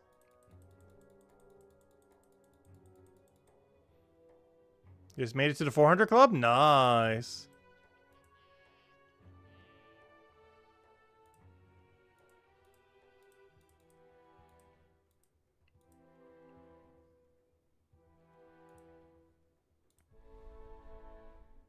This isn't going to be a level or knowledge, but I need to keep checking that to make sure I don't over-encumber on knowledge. Because you waste so many knowledge points in this game. I hope they adjust how that works at some point. Oh no, I canceled the action. Whoops. Did it slightly too early. Yeah, we're out of here. Yeah, this is so much better profit than Leather Maker. I know it makes more down the line. But at least at the current immediacy of now, Merchant is just so much better. I know eventually Leather Maker makes more. And is also way more chill. But gosh, is it better to do Merchant at this exact moment in time? It is so much better in the short term. Ooh, we just got a reset, and the reset is not nice.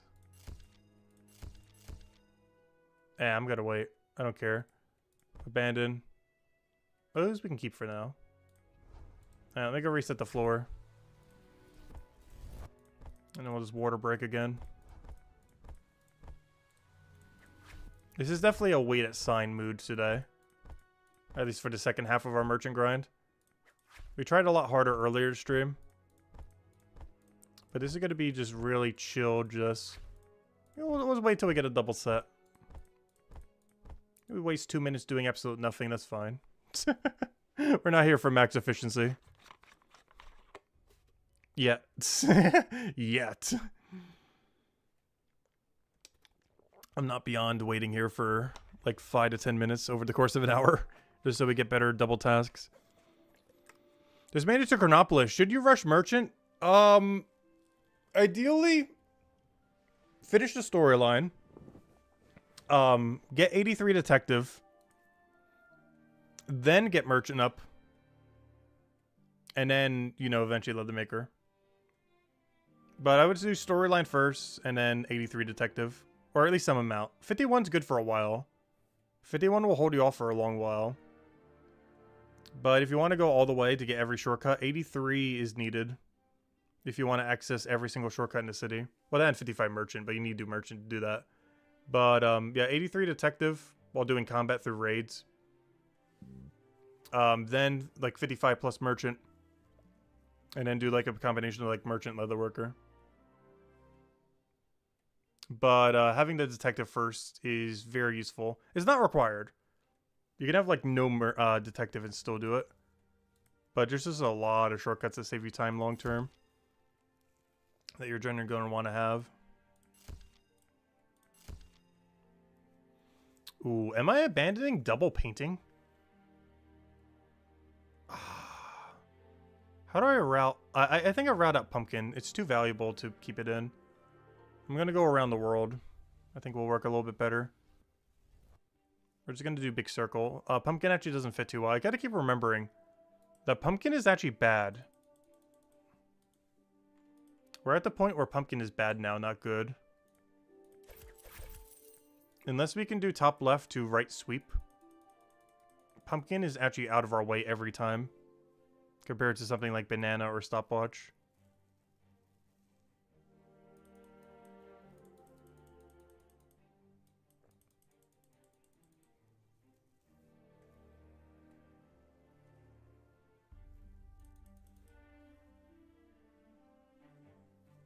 You're not dropping stuff on the ground tonight because you're not going for max efficiency. Yeah, honestly, I'm not sure if dropping is even needed for max efficiency. It probably is, though. Like, some amount of dropping. But as much dropping as I'm doing is probably actually less efficient. Like, some kind of moderate amount of dropping is better. I just never know when too much is too much. I never know when to stop. But you definitely want to do, like, some small amount of dropping. Honestly, every skill benefits pretty much from some small amount of dropping. Because if nothing else, you'd have to at least drop XP potion. Which I just can't be bothered with. It's just too annoying. But at bare minimum, every skill would at least drop XP potion currently. If not multiple different unique things. Like, for example, when you're crafting stuff, you drop like half your inventory. Like, once you fill up your storage rift, you can then start dropping for up to 10 minutes and get a full inventory and have a full storage rift. So when you sell, you basically sell 2 full inventories when you get back to the armor or whatever they're called. So instead of selling 1 full inventory, you can sell 2 full inventories. And you can also juggle an XP potion with it too. Like, stuff like that gain a lot of benefit from it. I would say merchant by far gets the biggest benefit from it. And all crafting skills, the second biggest benefit. Like, all, you know, all the weapon making skills currently. Those are the 2 biggest beneficiaries of dropping existing as it currently does. Not sure if they're going to adjust how that works. I feel like they will for merchant. I don't think they will for a lot of other methods though. But I'm willing to make a bet down the line. Any dropped merchant item will have like a 1-minute timer or something instead of 10-minute. That way you can still drop stuff, but you can't like ultra cheese it. Because I feel like that'd be a good balance. Like, still let you drop them, but like 1-minute timer. So you can't abuse it really. Because by the time you get back, they would all be despawned. But you can still drop it if you needed to for like a small duration of time.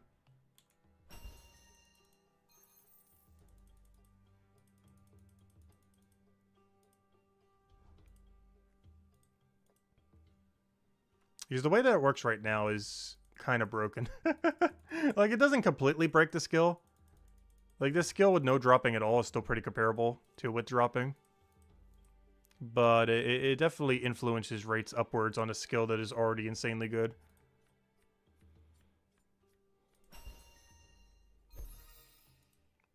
The only reason I'm doing it is I personally feel like this is not an exploit. They added 10-minute drop timers to the game. There are multiple skills that use it beyond just this. It just happens to be really broken for this. But they're, you know, they added the mechanic. It's not like it's some kind of glitch or something. If it was, obviously I wouldn't be doing it. It definitely feels like an oversight though. But isn't a glitch or anything like that. I'm gonna go bottom and then middle-ish? I have no clue. This one's way too weird. Asgardian wine. No, that's the other wine. That's not the wine I need. Do I even bother just running? I was gonna pick up candle pizza and then wine, I think. While turning in this other thing. Since I'm kind of in that area. Actually, is it better? Let me go down Main Street.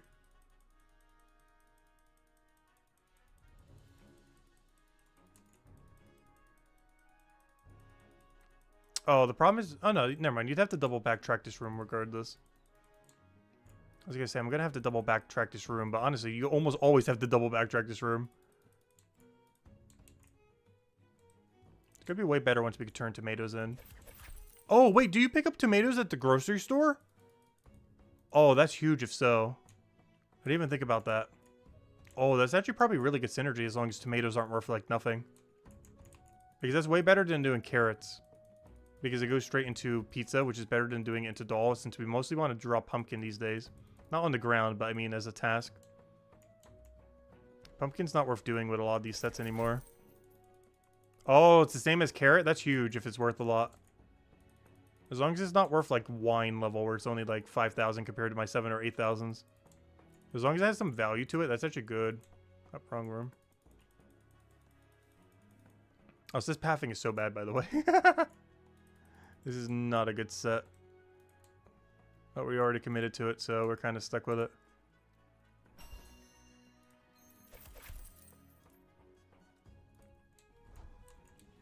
I just realized I already had a set. I'm already starting to get extra sets. Oh no. Remember when I said I would keep accidentally buying sets of things I already have? I already just did it. It has begun. This is why I'm doing a 1 set limit. I may only get 1 extra set of anything. Because even with that, I'm still going to somehow end up with a 24 stack by the end of it. Oh, I just realized I don't have a timer going for my ground items. They may all be dead. Bye, ground items. It was nice knowing you. Yeah, I gotta reset them when I get back. Because there's a good chance they're all dead by the time I get there. That's fine. That means I should get even more preemptive buys. For all the items that are no longer there anymore. To replace them with new items. And let the cycle continue.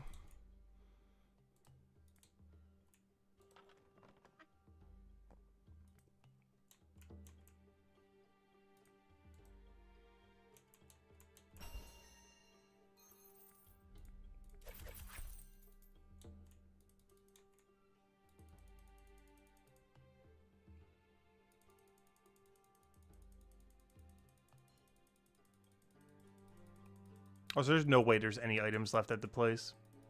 It's one of the reasons I'm filling up my inventory. There's like 0 chance there's any item left there. They're all dead.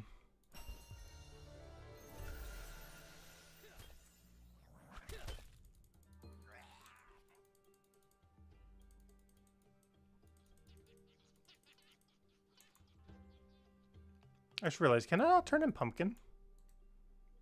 I feel like this route doesn't get pumpkin back.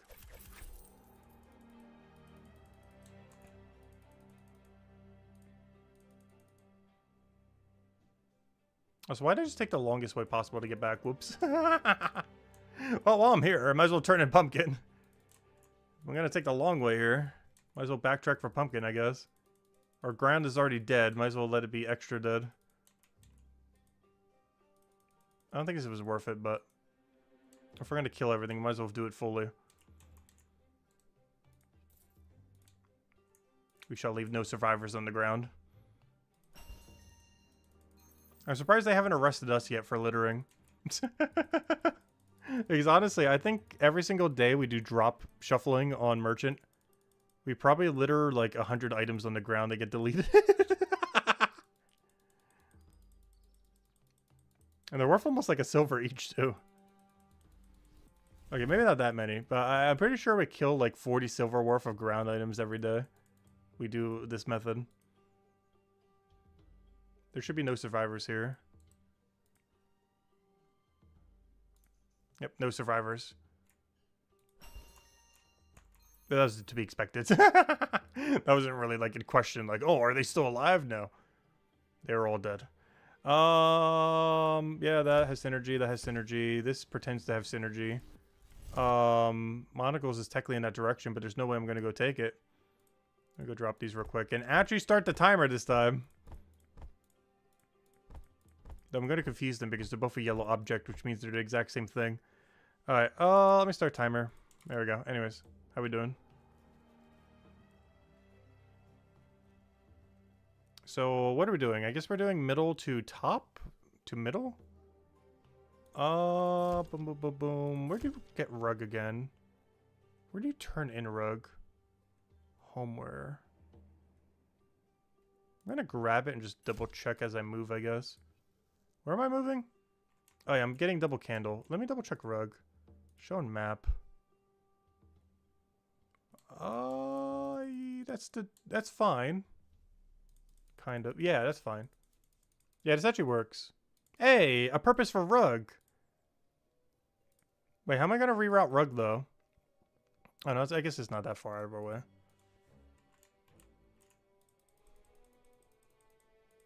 And I will have exact inventory. Like exact. Because the second we need to buy something again, we turn in double candle. Because now I buy wine, or I buy rug, I buy wine. I double turn in candle for double soap. I double turn in soap. I turn in rug. I turn in wine when we get back. The only thing I have to do is go slightly out of my way for the rug. I guess technically slightly out of my way to turn in the rug. Is this rug even worth it? Gosh, even on a route where rug is not awful, it still feels awful for how little you get for it. But I don't know, I guess it's kind of on our path. I only have to slightly move out twice.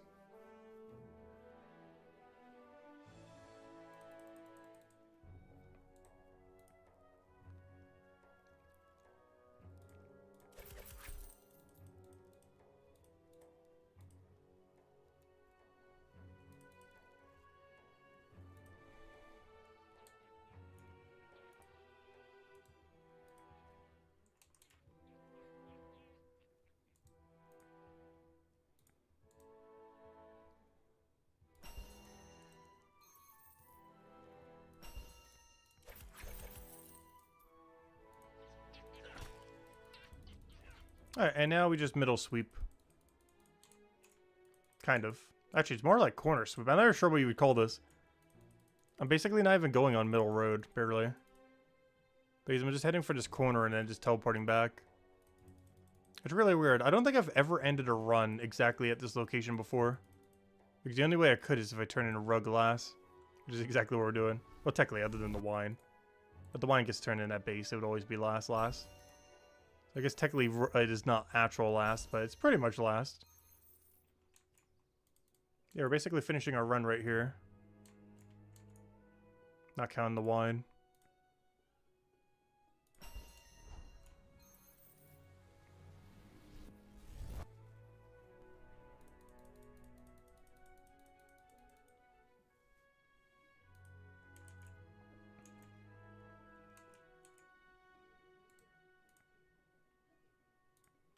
Yeah, how's our death timer going?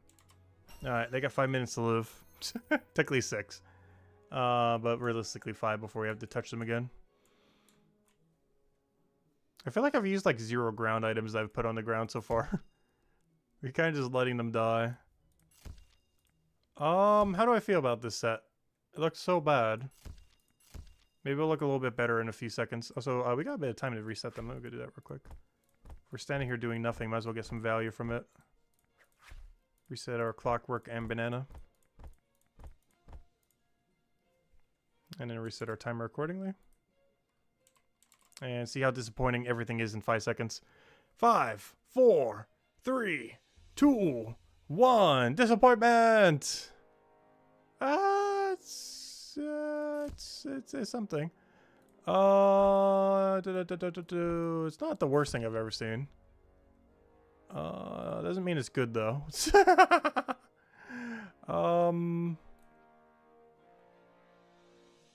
Brain's processing things very poorly. That seems good enough. Where are we running? Or do I even run? What's the play here? Middle? But do right first? But I have to get candle. I can always go down there, but then I need double thing, but...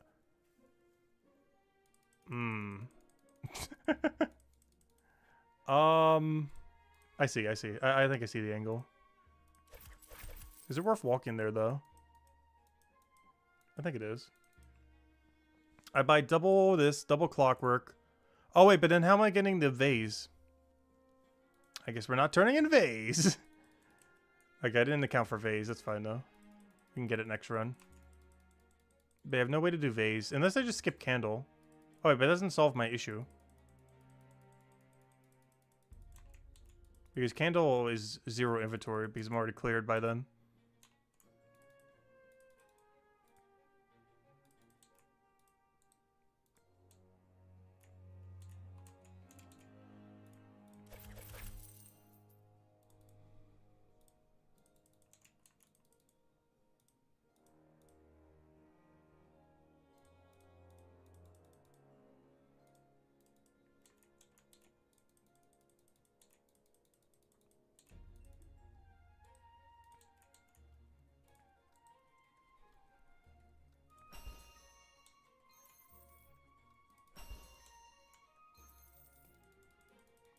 Alright, is there any way I can go back for vase? Probably not. I'd have to just reroute it or route it in when we do the other thing.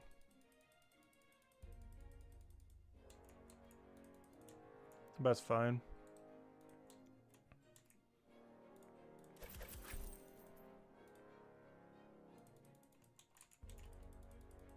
And then when we turn in candle, we just telly. I can't remember if I have soap on the ground, but honestly, I should keep the ground a little tamer. We need to stop going for so many on the ground. I think we should start doing only super, super ultra key items. Like things that are worth so much that we would do them every time we ever see them. Like hand watch, for example. I think we should start doing it that way. Where I only ever ground item if it is something that is so good that it has to be done. Like every time we ever see it, ever.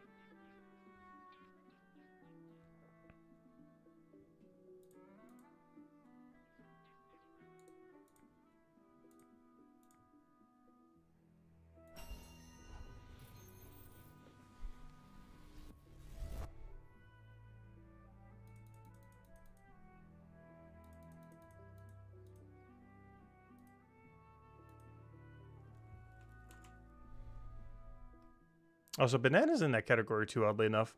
The problem is they're both bought at the same location. So hand watch has priority over banana.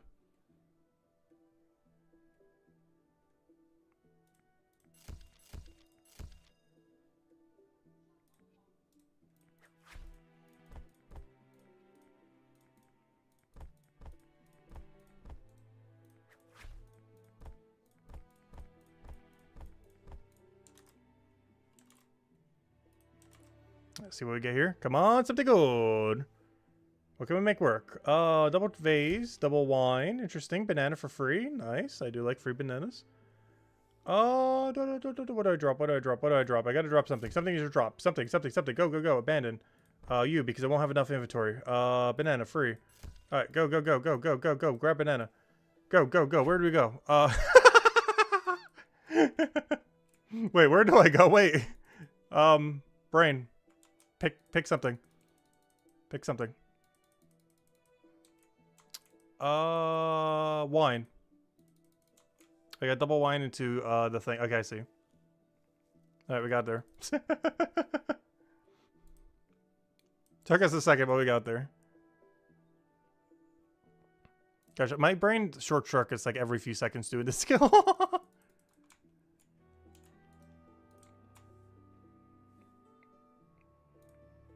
It's kind of insane what this skill is compared to anything else in this game. Like, the fact that you actually have to think. And every action you do has consequences. To another action that you'll need to do later.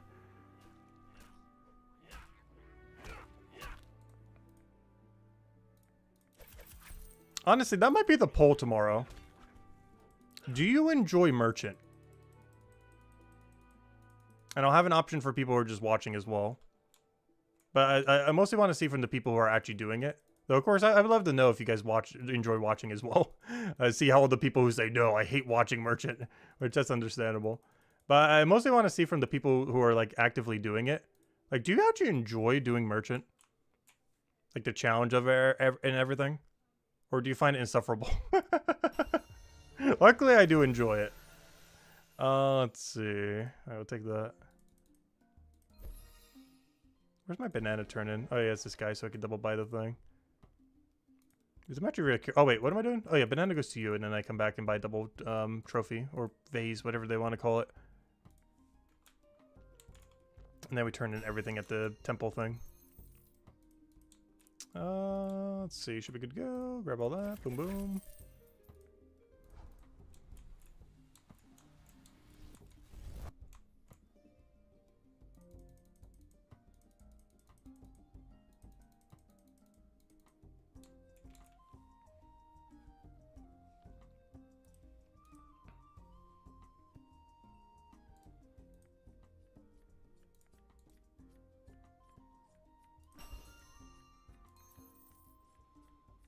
Merchant is more fun the more that you get familiar with it. Yeah, I think that's a big thing with it too.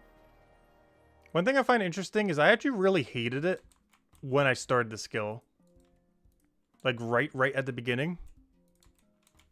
But as it slowly started to add more things, I realized like, oh, this is actually amazing. I feel like it started really weak. Honestly, I feel like everything in Chapter 4 starts very weak. I don't think there was a single skill in Chapter 4 that started well. You might want to adjust that when they like change the quest or something down the line. But I personally feel like every single skill in this area starts really weak, but gets amazing. It's the only region that's really had that issue, I feel. Where like wood cutting and everything else, you got the gist of it within like really quickly, like mining, other things like that. You kind of have the gist within, you know, a few minutes of what's going on here. But it definitely took a lot more of a process before you kind of catch on to like detective and merchant what it's trying to do. Because at the lower level range, both those skills are so bad, but they get good. You just leave a really bad first impression, I feel. What even is this list right now? I don't even know what to drop. That's like the biggest issue right now. I don't even know where the problem is in all this. There we go. I think it's that. Is this just center sweep? It sure feels like it. Oh, I don't have a way to get soap. That's fine. I dropped the wine thing that I was going to go up there for soap for. I kept the other wine, though. Honestly, I probably should have done the other way around. I should have dropped bottom wine for top wine. Also, I just realized, did I just go try to get clockwork when I already have clockwork at the place? I think that's the only thing I have on the ground, yet I just proceeded to go get it. Whoops.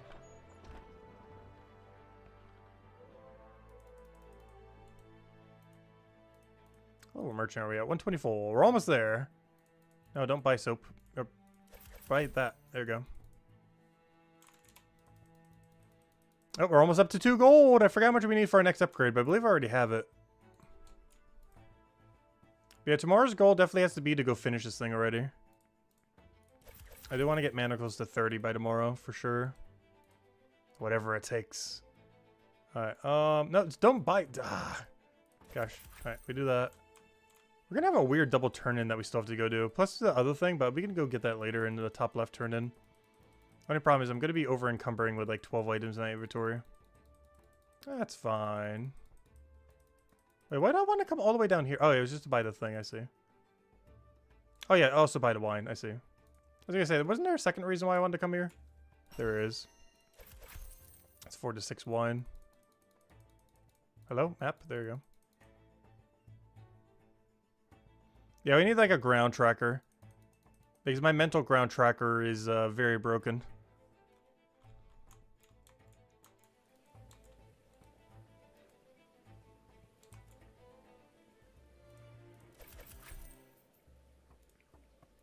Is this just a center turn-in? Or should I just go to the other thing?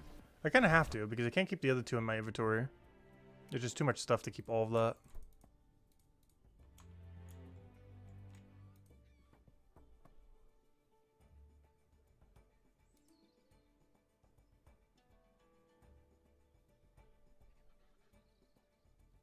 A detective minigame? Find all the merchants who litter? That's funny. Casey. Or Casey. What's that? Hello, Ashley Vanilla say hi earlier. Welcome, welcome. You just broke 3 gold for the first time. 81 merchant now? Nice. Huge.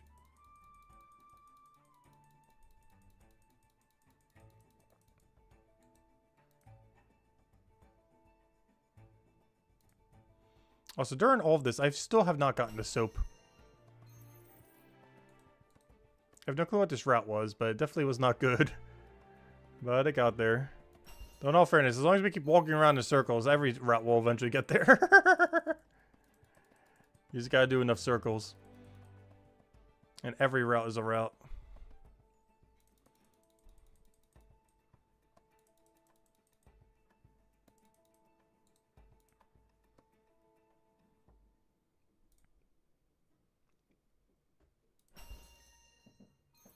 Oh, we're almost back up to 2 gold. I only need like 1.5 gold for my next upgrade, though. How many more do I need? So that means we're gonna need like what, 10-ish gold more? How far are we? Where's my manacle thingy? Yeah, we need 7 more upgrades. Technically 6. So I think that's about 10-ish gold. I do have the chart. I just can't really check it right now while we're merchanting.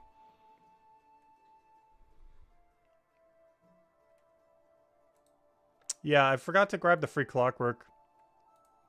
I forgot I was still on the ground. Oh, speaking of. Let's see. Oh, double? Oh, into wine? Oh, but wine doesn't fit the cycle. Double grape cloth. Oh, I'm just gonna grab it and run, I think. There's a grab and run angle.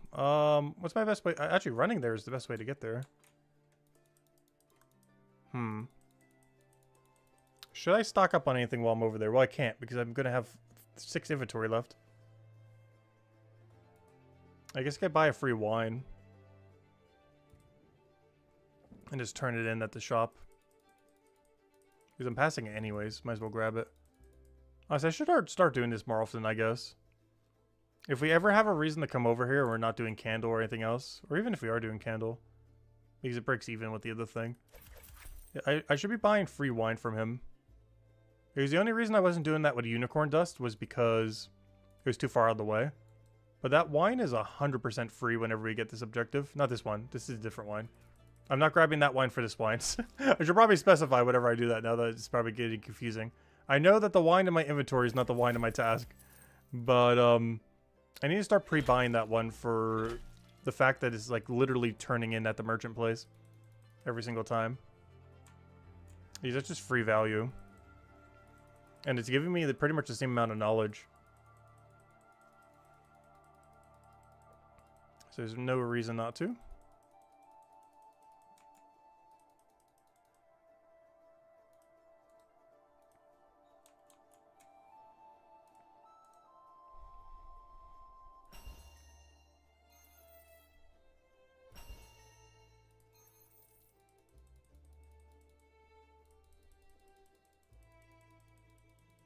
And of course, we'll go past the wine place because this is the other wine.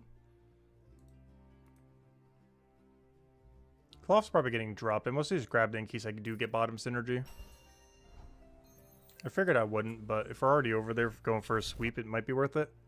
Because I already have to go there anyways for wine.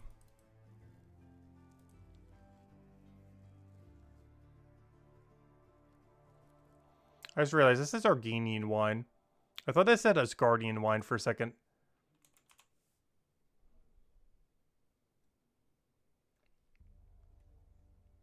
Oh, hey, I got it. I got the thing. Remember the thing? I got the thing. I'm just going to turn it in and wait, I guess. Even though we have a pretty good set, I wanted to be even better. We're going to be greedy. Also, we finally cleared the ground. I can get rid of timer. Goodbye, timer. At least for now. Oh, level? Level? How far are we? We need 57. We're getting there. 3 more of those should do it. I don't think 2 brings it over, unfortunately. And we just need 4.5 more merchant levels. We're pretty much there. How long have we been going for? Ideally, I want to finish it within an hour and a half. I think that's very doable. Probably finish in the next hour as long as we don't dilly-dally on some of these. Like we are right now. I guess easily could have still been a run with like one of these other ones to save for later, but oh well. I want a super clean run. I need another clockwork ideally. Not that one. The other one. Cloth, I guess, works. This is always take, I feel like.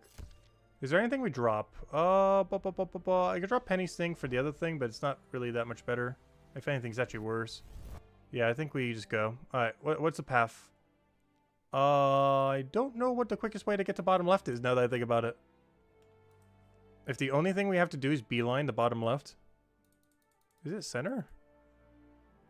I actually don't know. Has anyone actually tested the tile difference? I'm pretty sure this is the quickest way. Because normally I do something else along the way, which makes me have to go a certain way.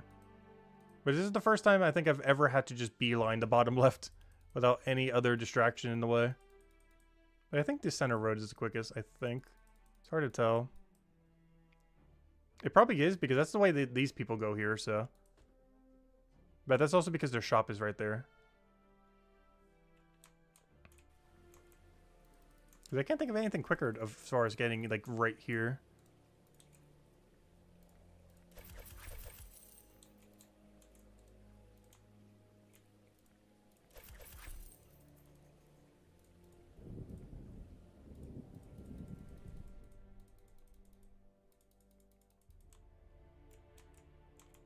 It's gonna be a juicy turn-in. It's almost a 4 cloth. Unfortunately, the XP for this is kind of meh. But if it's en route, I'll take it.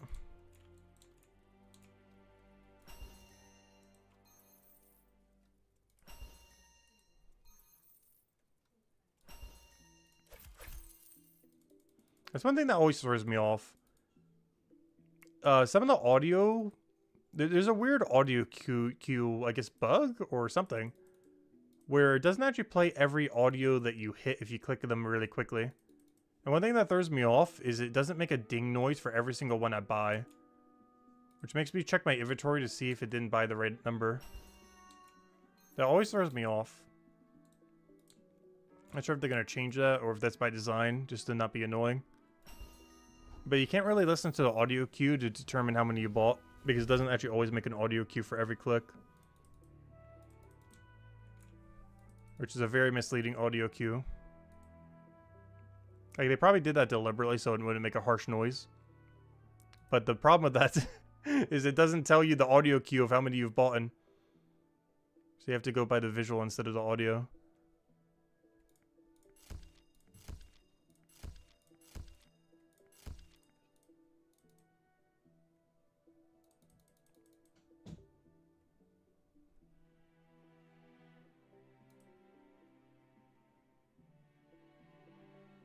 Make it so it's 6 cross? True, but I like not having to look at it at all. And go by audio if I can. I just realized I'm gonna have to double dip on the shop, the route I'm doing. I guess that's fine. That'd be the first time we do it. Though it would be the first one to that shop specifically. I just realized, I didn't actually calculate out if I have enough inventory. And spoilers, we don't! Oh no, wait. I gotta path this a little bit weirder than I was expecting. I'm gonna have to end on soap and go around. But then I can't turn in soap this cycle, which means I gotta double buy soap. I didn't actually calculate out this route for inventory space.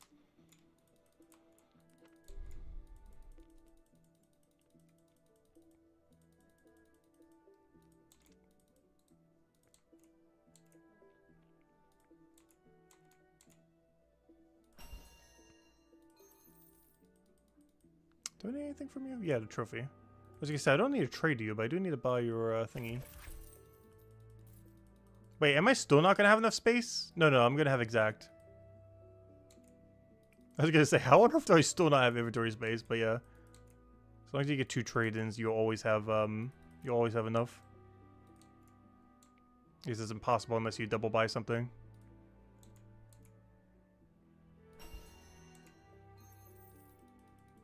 I just realized I didn't have to go there to get the wine. I could have skipped it because we're going to go buy it with this route.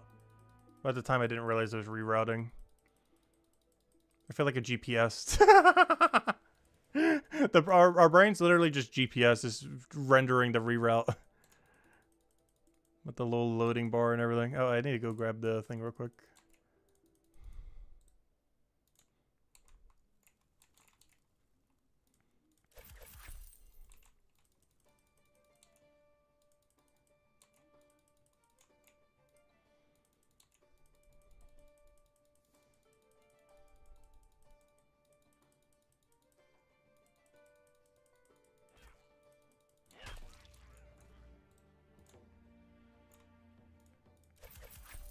Alright, I will not be able to turn in the soap due to the reroute, but that's fine. It's not ideal, but it could be worse. I also couldn't buy a spare set of soap. Well, we go past center so often, it's not really that big a deal. It's worth a lot. Mostly because the shop is still kind of in the middle of nowhere. I'm still really surprised how much these clocks are worth, though. I feel like it's a relatively easy turn-in. It's worth so much more than everything else. Like, it's definitely not the closest turn-in ever, but for how much it's worth relative to its lack of inconvenience is kind of weird. Like, it should be scaled almost like 7,000, like almost like what soap is. But it's worth like at least like 10, 20% more or something. Despite being similar difficulty.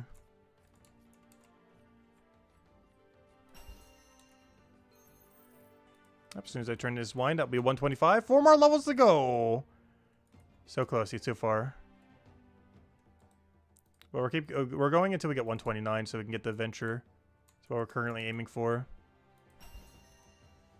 Also to get enough knowledge to get 57. What's it called? Leather maker, so I can get to my next 8 XP threshold. Good. Kind of good. Okay. Alright, let's run with it, I guess. It's not ideal, but it gets the job done.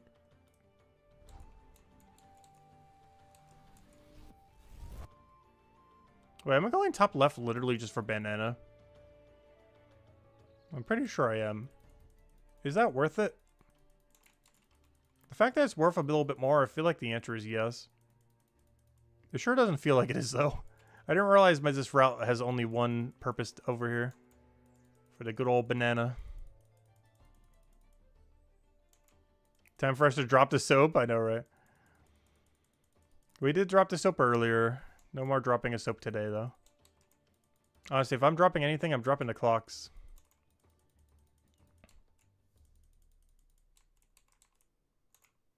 But yeah, we've dropped the soaps plenty of times. Let's see. What do we need here? I'll grab this. I think I have the inventory for it. I'll find out later when I don't. But that's a later issue. Because I want a spare set of clock. So I can turn in with like something else that's useful. I just realized I don't have any way to get wine. But that's what the cloth bottom line was for. But I think I already had wine on me or something. That's fine. We should have exact inventory here. Oh, no, actually even more than enough. I'm going to have a spear when I trade in the other one. No, actually, this is exact inventory because I'm going to buy the other thing before I get there. Yay! We didn't make a mistake. No routing mistakes this time. Because we have exact right here. And then we turn in here.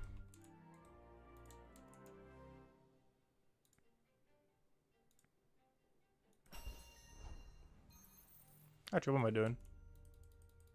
I forgot. Since we have meat, it's actually better just to walk through. A little bit of a walk, but we just walk to both of them. Should be fine. What does this guy sell? Burrito. Does he ever get a good item? Because his shop location is prime real estate. But his item is like one of the worst in existence. What's your item again as well? Why? Why is everyone on Main Street like top left turn-in? I guess that's kind of their synergy. But that's like the worst location to ever go to ever. Why can't they have an actual useful item that's used anywhere within the city lines? Because they have such prime real estate, but their item is in the middle of nowhere. So far, that's never worth doing. Even with their prime real estate.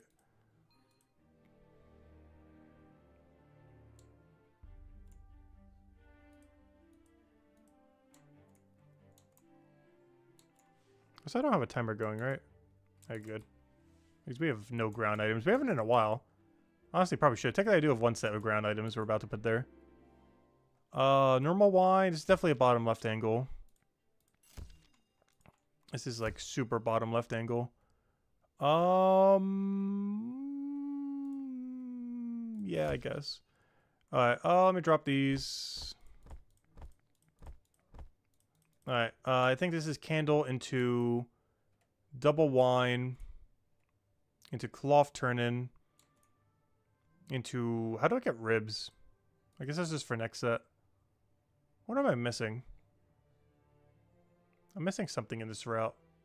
Yeah, probably a way to get back north. I'm going to be in the middle of nowhere by the end of buying everything. Of all the buy sells down under. I really wish there was a north teleport to the city. But I think that would make Detective too broken. Like a northeast teleport. I wish the 3-star quest would have unlocked that, but I guess it's too broken to have. Because the city really needs a 3rd teleport. Total level, we're at 1143. It's also right there. But yeah, 1143. There's all the levels. Yeah, what do I need again? Double wine.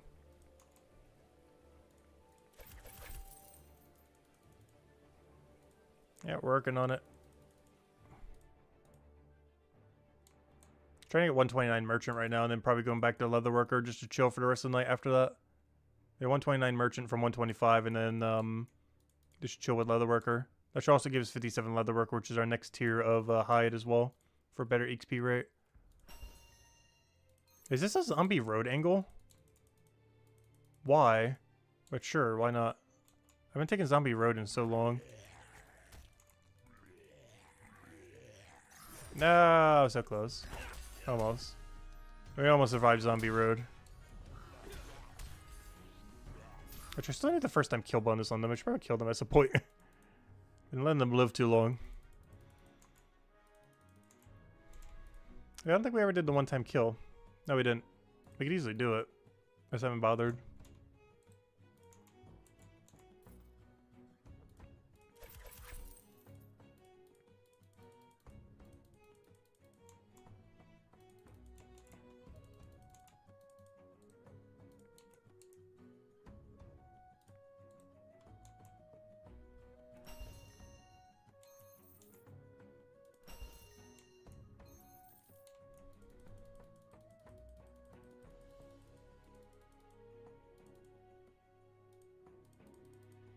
Is it worth going all this way just for this wine?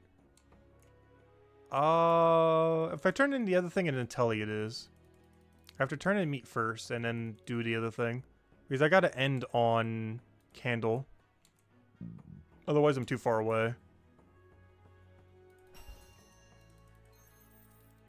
If I do it the other way around.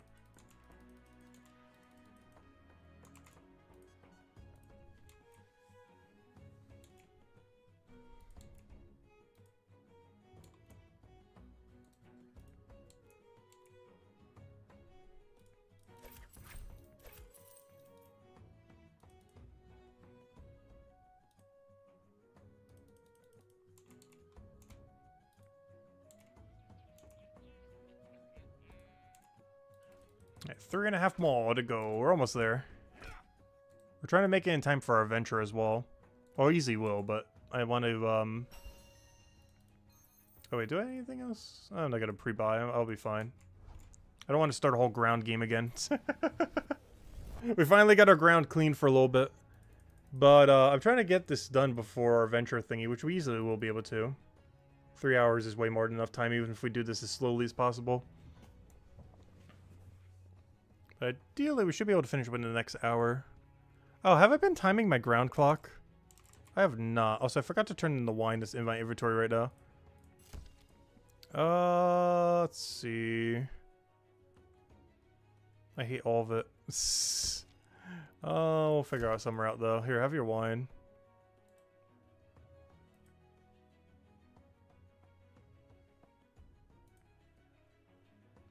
I should really just go run and buy like one item like pizza or something. But don't think it's worth it. I'd rather wait it out and just take a sip of water.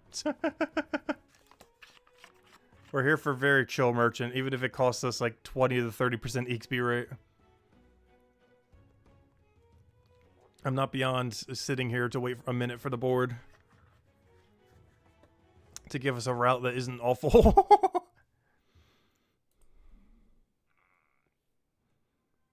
Even though we could be getting pizza or something else in that time. Wine would be too far. Doll we could like literally turn in just in that duration. Rug is too far. I don't understand why rug gives so little. Like rug is a mile away. And off route a lot of times. There's just some synergy down the line that just is really good with rug.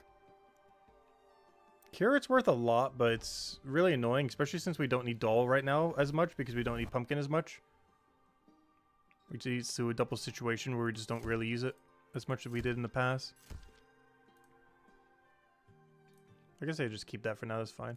How do I still not have pocket watch? Gosh. Where's the route then? Do we just go south into the other thingies? Yeah. Oh, I gotta go south enough to buy wine though. So I gotta go really south.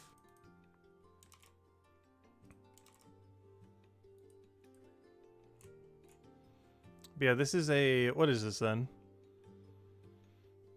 This is candle... Candle wine. Oh wait, I gotta buy double pizza before I grab the thing. Wait. It's double pizza into candle into wine. Into Main Street. Oh wait, but I have to go top left. Oh. Pizza's kind of awkward actually. I don't know, candle... Yeah, if I just go... That's fine, that's fine. I think the bigger issue is actually turning in wine is the problem. And obviously Clockwork Sheep is just there. It's not actually being done. It is far off route.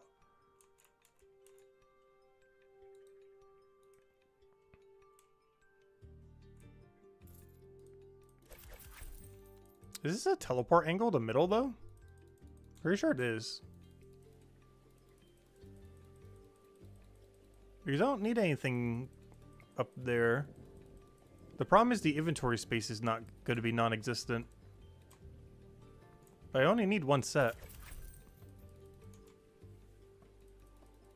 And I buy sell at the same location. So yeah, this works, I guess. Do I have to do any weird backtracking here? I feel like I do, but I don't think we do. Alright, this is not as bad as it seems. And of course, we don't do the doll. It's just there simply in case we get a double off it later. Or even a triple. But, yeah, this isn't that bad, actually. Because now we turn in wine, buy, sell wine. Which is right over here. Buy, sell, head to corner. It should be good. Yeah, that wasn't as bad as it seemed. A lot of these are high-value turn-ins as well. Except the trophy. And a doll that we're not doing. But everything else that we're actually turning in is high-value turn-ins. And then we teleport the second we hand in candle. Also, I do have the inventory to pick up bananas. I got clockwork here last time. A lot of high-value ones in this corner. Let's see, do I have enough to double buy? I do. I even have enough to single buy soap. And they're all on Main Street too, which is even better. Ooh, it's too tempting to not do. And I even have South Synergy with Clockwork Sheep if I want to do that to end it with. If there's not enough good tasks to fill it out.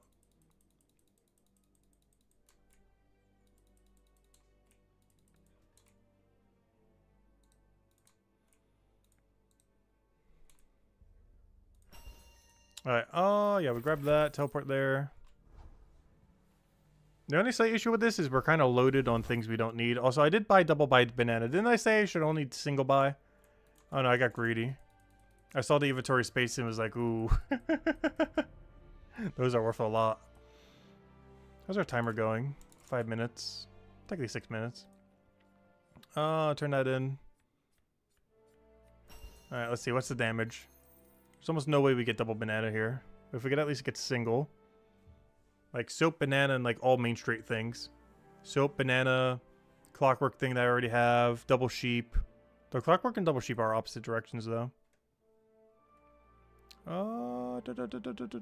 Soap's nice. Where's everything else that's good though? Where's everything else? Pizza's out of my way. That's out of the way. That's out. Okay, I'm just gonna run with this. Wow, what on earth am I looking at? Yeah, okay, sure. That's not good. I'm literally just gonna run through the center of town, I guess. For 2 items. But, sure. Let's just turn in our soap real quick.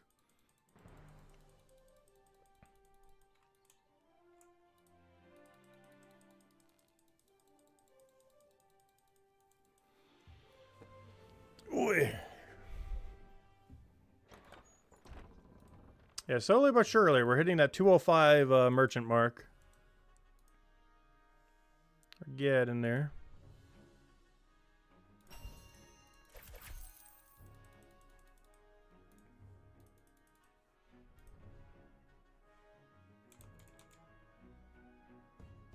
Oh, what else do I have to do here? Oh yeah, turn to meat and then get new tasks. I should probably could just tell you at that point. Because I didn't have anything. Normally I'd have at least like one other thing to turn in over there. But this time around we did not.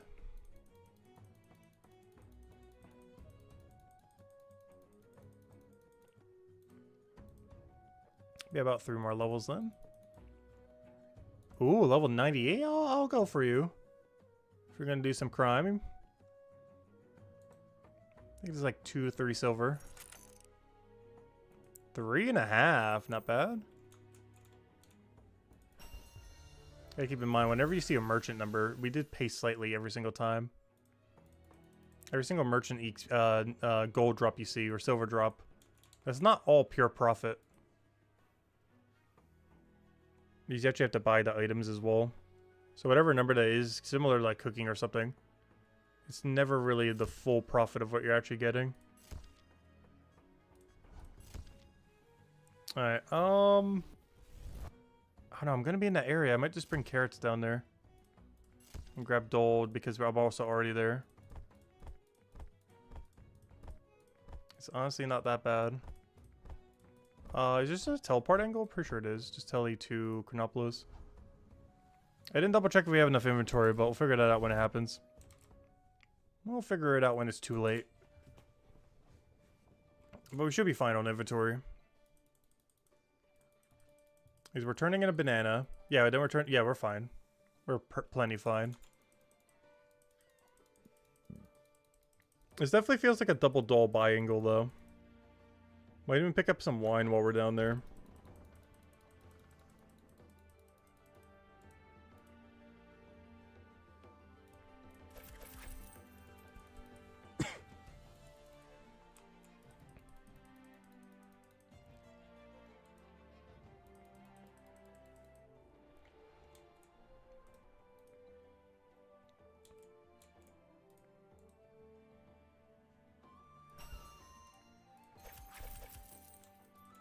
Oh, I forgot the carrot. I forgot the carrots. I'm so used to just not doing carrots. We gotta use this place when we get tomatoes again. Or not again, but you know, get tomatoes. Alright, round 2. Let's try this again. Now that we have everything we need.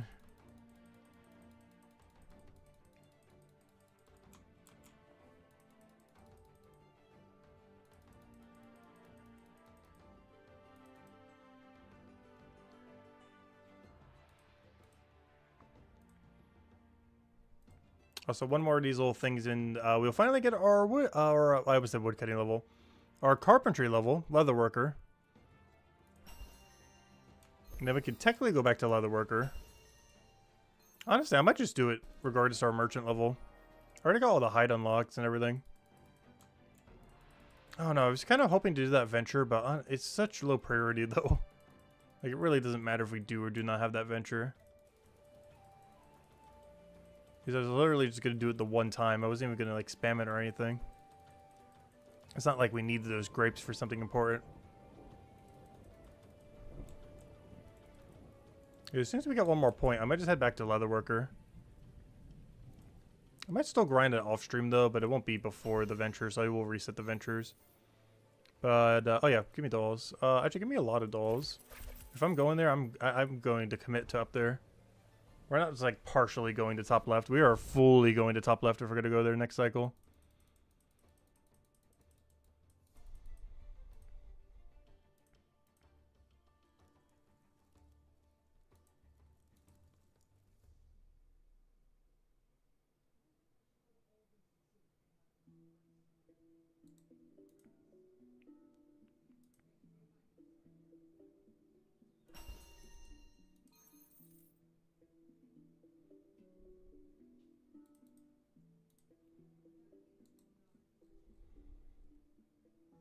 Oh, I still have ground items.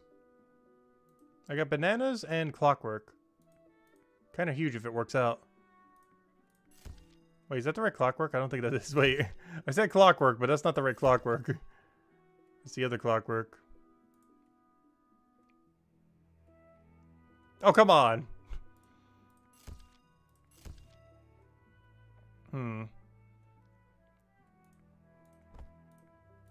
What on earth is this route?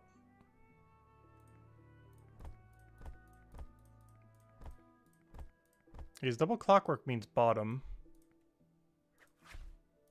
The other thing also means bottom. I guess this is a bottom route, but I'm set up to do a top route.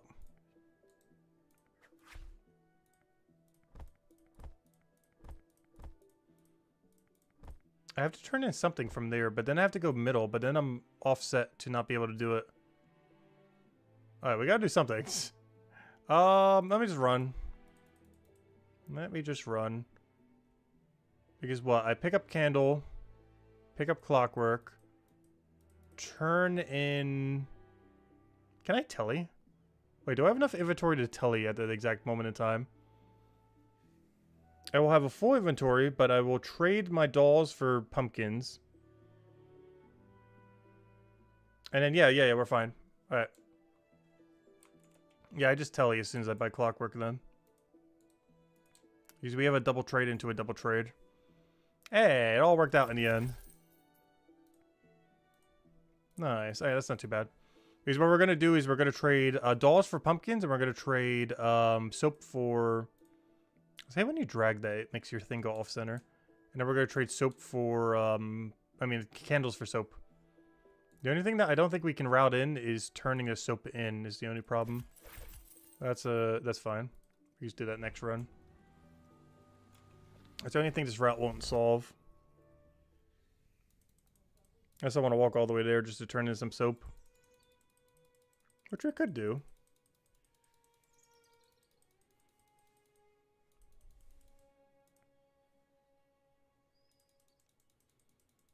I don't know, I kind of want to just finish it to 129 though. I think we still should. Any excess XP we'll just put into smithing. We need it anyways.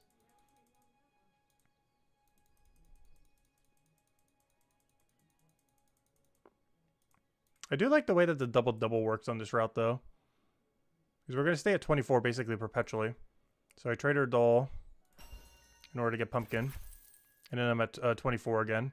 And then I'm going to trade candle for the other thing. And I'm going to be at 24 again. Oh wait, never mind. I get the center sweep. Duh, I forgot. I need to turn it anyways. What am I saying? We still have to go back to center regardless of how you look at it. Duh. Oh yeah, so this works out perfectly. Wow, this is actually a fun route. We do a double trade. We do another double trade, and then we just center sweep.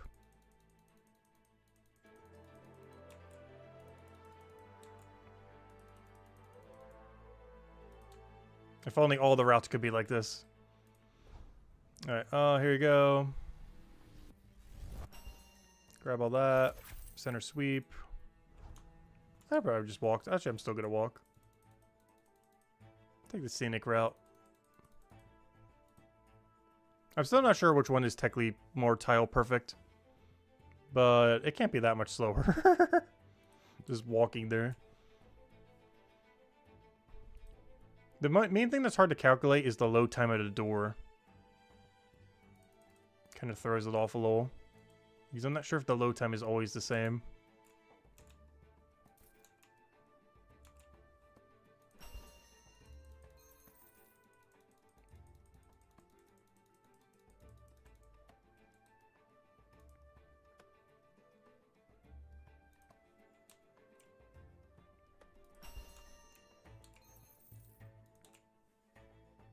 Final hour of work and heading home. Nice.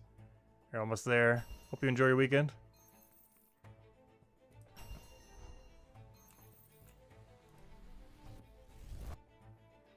Alright, 2.5 more levels. I think we're going all the way.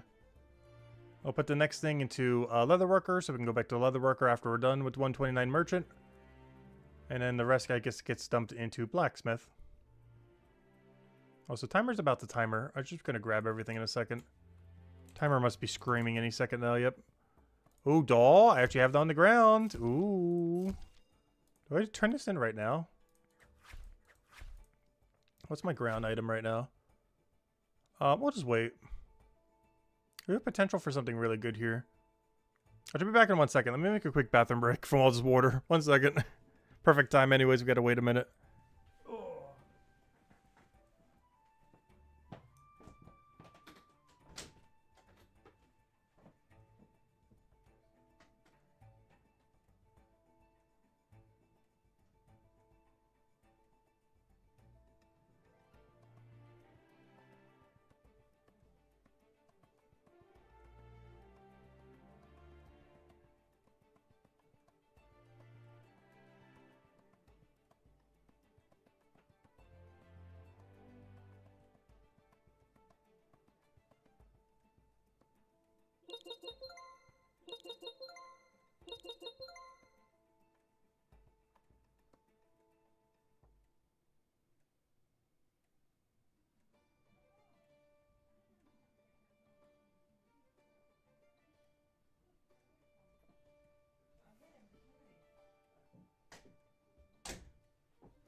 Alright, we're back, we're back. Perfect timing.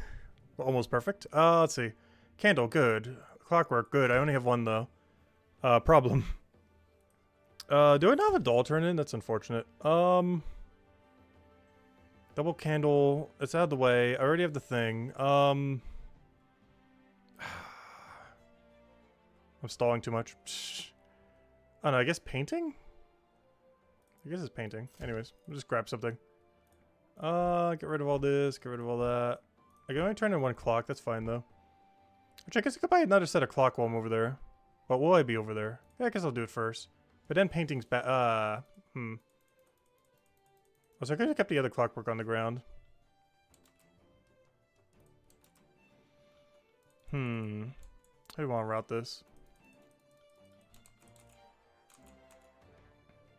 Feels weird turning in 1 clockwork.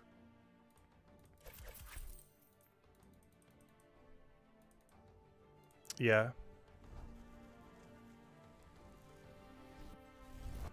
Oh, how am I gonna get the candle though? Wait.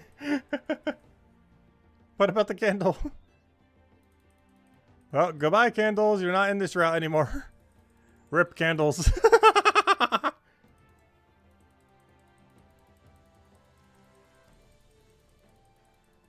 Oh, guess we're going triple candle next cycle.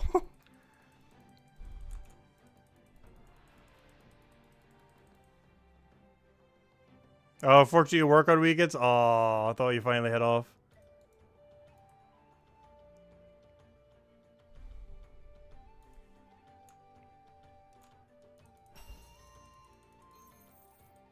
Well, it's gonna feel weird. I think this is the first time I've ever bought an... Or maybe not the first. But we're buying an item when I already have some of that item in my inventory. Which feels wrong.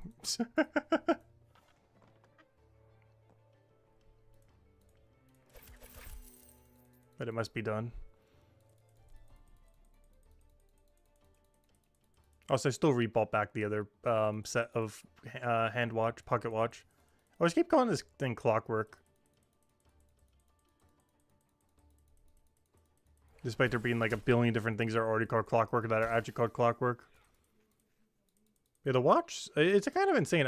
Does anyone know what level you get a turn-in better than watch? Or does it ever even happen? I don't understand why watch is worth so much.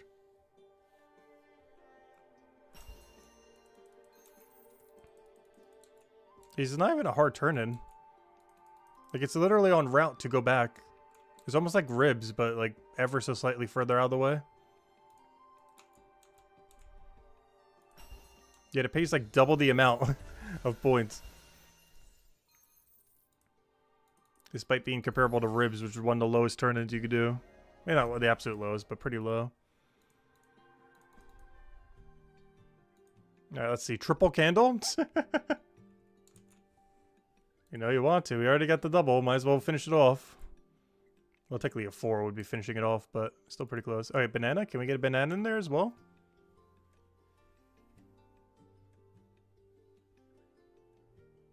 Oh, wine. Do I even take any of this? Oh no, I guess I'll be there when I do my triple candle.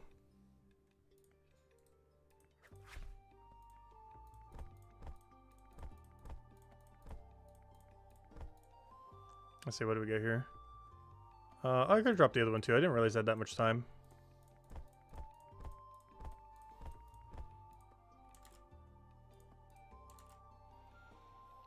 Perfect. Perfect. What do I do about candle though? I guess grab pizza along the way.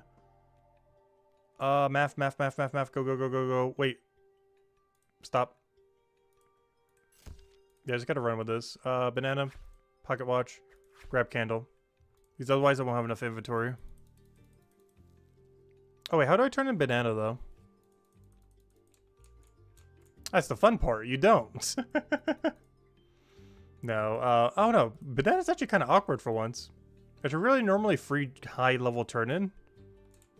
But it's actually really awkward for this current route. Like it's not that far out of our way. We'll still go for it. It's already in our inventory. We kind of have to. The only problem with that is I can't buy wine while I'm down here. But we can easily do another downward sweep later. Get it with like cloth and everything else. Should be that big a deal.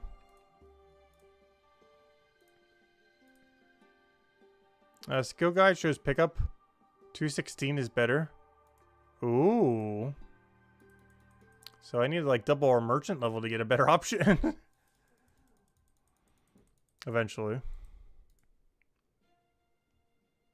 Oh wait, why am I trading with you? Whoops. I just went past my destination.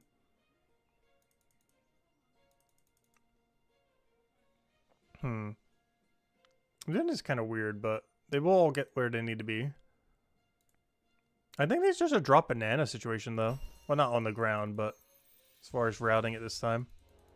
What I really should have done is not picked up banana at all.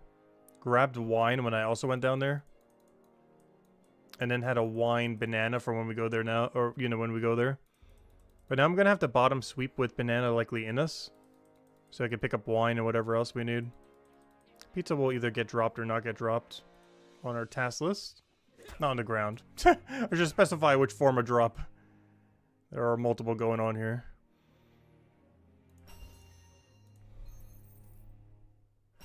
My banana we'll just hold on to, I guess. It's still a task. It's just I can't really do it with anything with them at the moment. And you know, because it's in our inventory, we're going to get a second one that I can't turn in because I don't have a second pair. As I split the bananas in half. That'd be funny if you could do that. I'll just chop them in half. You know, just take like half of them off and pretend they're two different bushels of banana. And just be like, oh, they got broken during shipment. Nothing I could do. Alright, I don't like it. I don't like it at all. Alright, good enough. Go, go, go. This is definitely a south angle. Buy doll, buy wine. Do I just tally? Yeah, I think I just tally top left then and just sweep. That will be everything, right? Oh, except for pizza. There's not much I can do about that. Unless I'm gonna run from wine to go buy pizza. Unless I want to go all the way from there to there. It's not gonna be worth it. So we're not gonna bother. Far too far a walk.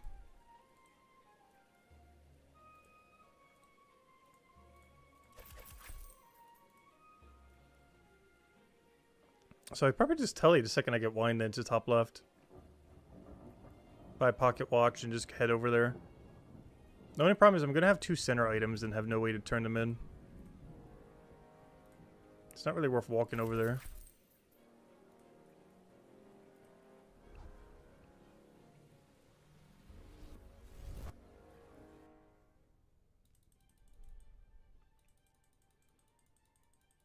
I wish there was an easier way to get pizza.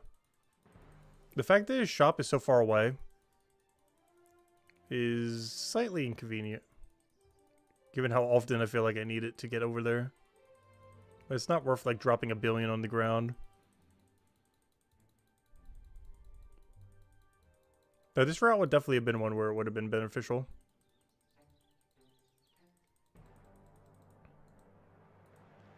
I think the biggest issue is as we keep getting more merchant tasks, it gets increasingly worse to do any amount of dropping.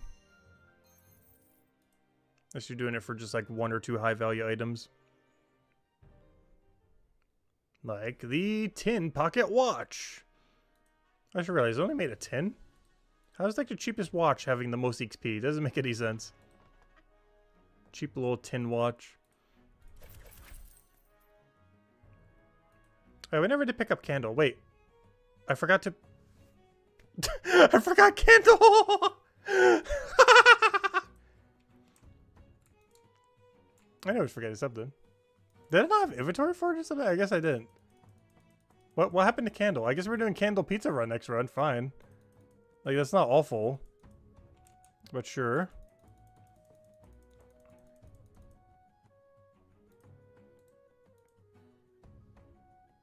I knew something was being forgotten. Obviously, pizza was deliberately being dropped. But I did not realize candle was also dropped in that process. Whoops. That's the thing, too. If you mess up even one of these, you know how much XP you're losing?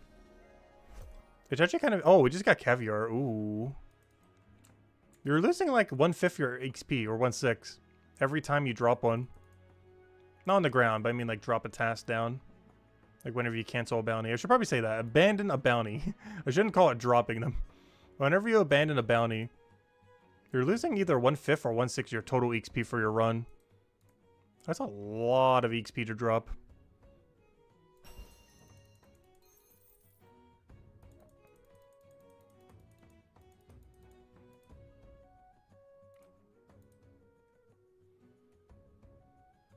And the most ideal thing would be candle, pizza, and then 2 items that are either banana or pocket watch, or both since it can't be double. There's no way we get that lucky though. Alright, second pizza's cool. That's too far out of the way. Though I could grab it for later, which honestly I might. And same as you. Alright, what can I do with this? I guess I double... We buy single candle, double pizza. And I think we just tally back. After we turn in double pizza. Maybe pick up 1 banana and 1 thing just so we don't have to go back there later. Oh, I have enough room for a spear pizza too. Perfect. Yeah, that'll be the play then. 1 spear pizza, 1 spear banana, and 1 spear... oh, but I wouldn't need to turn in pizza over there. So I guess 1 spear candle then. So double candle, double pizza, even though we don't have the second candle.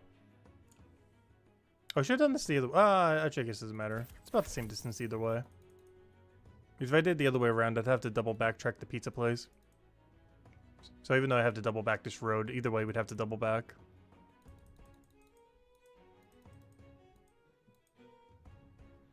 Alright, so double pizza, turn in, top left. Oh wait, I can buy, thing then. Wait, where's my inventory coming in, though? Wait. Oh, no. Oh, no! If I do that routing, I can't, I see a problem. I see a slight problem. The reroute I did, does not have the room for the candle compared to the initial route. Oh, goodbye, candle! Nice knowing you. You know, I'm just gonna sell it to the shop. I'm not gonna keep a spare. Because there's no way I'm going to remember to re-grab that candle later. There's 0 chance it's going to happen.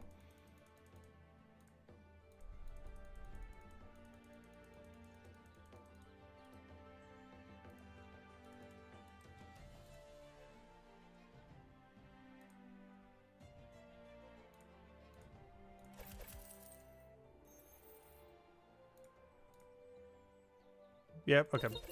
Up. Wait, I don't have any ground items, I don't think. I think.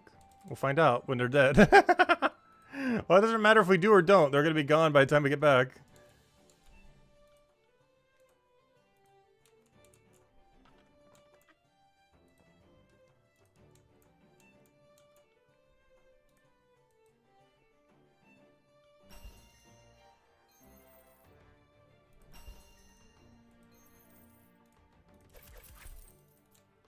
That's all good. We'll make new ground items to replace the old ground items that are now deleted, if there even were any.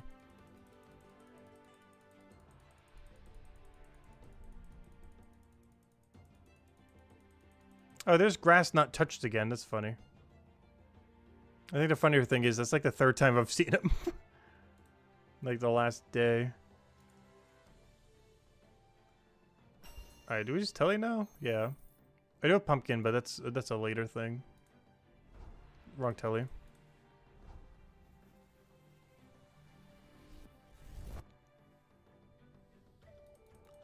I just realized something. One thing that's slightly weird about the thieves in this area,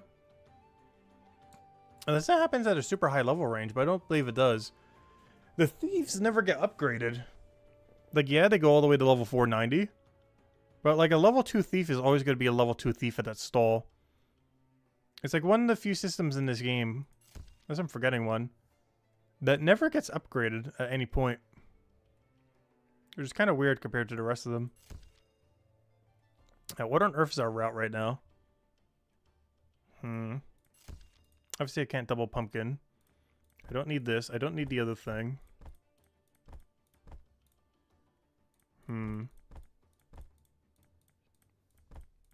It's really bad overall. Because the best I could do is pumpkin into the other thing, but then I'm in the middle of nowhere. I can go all the way over there, but then that's bad. Honestly, I'm just gonna wait. I need to figure this out. Let's see. Start timer. I gotta go bottom, but also turn in center after that. So you run bottom, double buy the thing, buy vase, turn that in. I think the thing that's throwing me off is soap here. Soap's hurting my brain because it doesn't work. I think that's the problem, because all that is free. I guess the other issue is the second pumpkin that does nothing. So if we're waiting here for a better set, let's just do that then. Because now we double buy clock when we head over there, or even triple. Turn it in by the time we get there. We'll have a free inventory to grab this or anything else in the middle. Like if we get a second one of these or something similar. And we get... Oh, our first ever caviar. Is that worth it? I don't know where you buy or sell it. I can get a candle on the way there, though. I have an inventory for it, right? I double buy... Yeah, I have an inventory for it. I'll pick it up for later run, I guess. Alright, speaking of which, run. Alright, where is this? Show on map. So you turn it in at his place. Where do you buy it, though? Isn't it the Merchant's Guild? Oh. Why is it worth nothing? What on earth is that number? Why? Wait, why is it worth, like, negative? What? Why is caviar worth nothing in this town? That's the cheapest task I've ever seen. And it's not even easy. I guess if you're routing all the way over... Okay, it actually is easy. But you have to have a very specific route. Like a very, very specific route. Why, though? That's the lowest value task I think I've seen so far. And it only works if you're routing like one very specific thing. Though I guess it is super free in that one very, very specific instance we are going there. But you basically have to start a run by turning in clockwork. And heading to that shop. To go buy rug or turn in clockwork or anything else. That's so weird. Like, it's so low value, even if you're doing that. Are you ever even taking it to begin with? Probably not. Because it's basically devaluing. Look at this. It's like 3,000 compared to like 8,000. It's so low value that even if you could get it for free, it's not even worth taking. I'll still do it for the one-time bonus, of course, but, wow, that is bad. We're starting to get too many dead tasks, I think is the problem here. Oh, did I forget my final level yet? I did. This goes into smithing. Yeah, that is awful, awful. I thought I've seen some bad tasks before. That one, I think has to take the cake. For the worst task I've seen so far.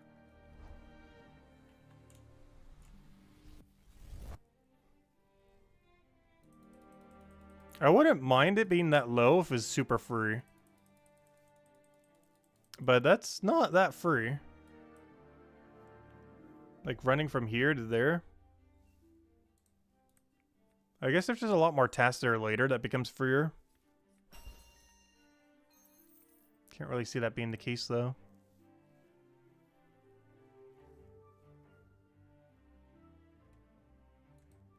Oh, speaking of which, though,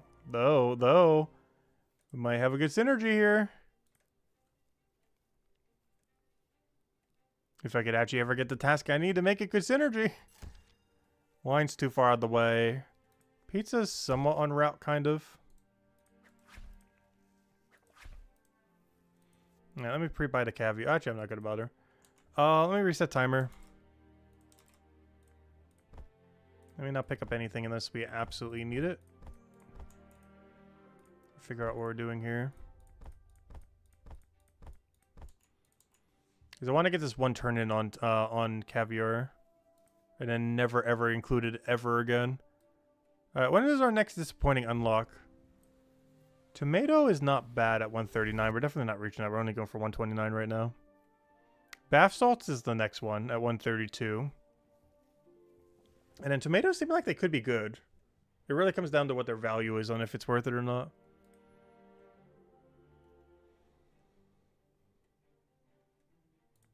Alright, banana's huge. Everything else is kind of bad. Oh wait, this is free though. This should be free with our routing, hopefully. Fingers crossed. We'll find out when it's not.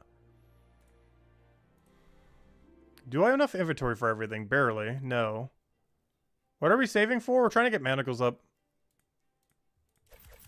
So we can get better XP whenever we do AFK raids and stuff.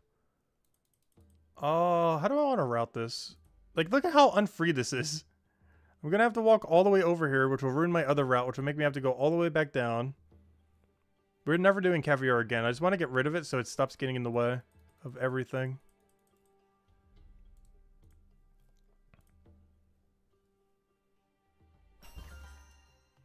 There we go. Caviar can't hurt us anymore.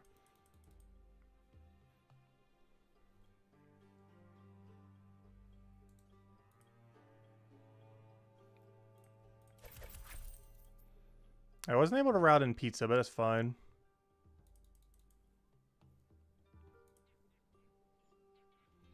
I could technically buy pizza while we're over there, I guess, and buy a double pizza. That way when we go top left at any point, we won't need to worry about it.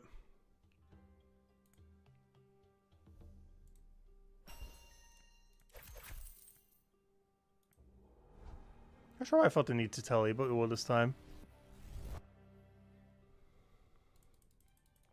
But I guess we'll do a double pizza. If I'm going to go for their one, we might as well get a double. Get an extra order. Pizza with our pizza. I don't know, do any of you guys ever do that? Order 2 pizzas? When one is not enough. I sometimes do that, not because I plan to eat 2 of them. But if I ever know I don't want to feel like cooking for like a weekend or something. Like 2 is enough to last the entire time.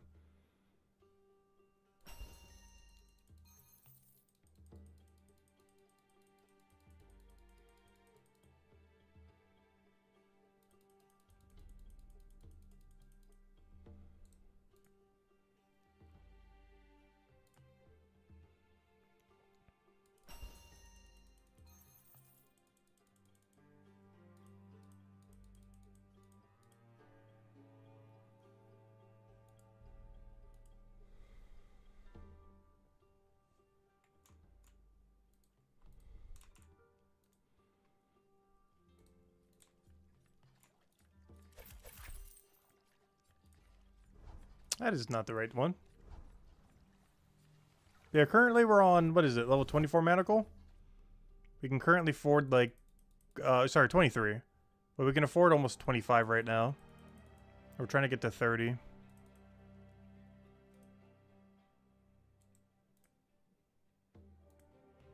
I almost forgot, we have clockwork still on the ground. Ooh. Interesting. Oh, even more interesting.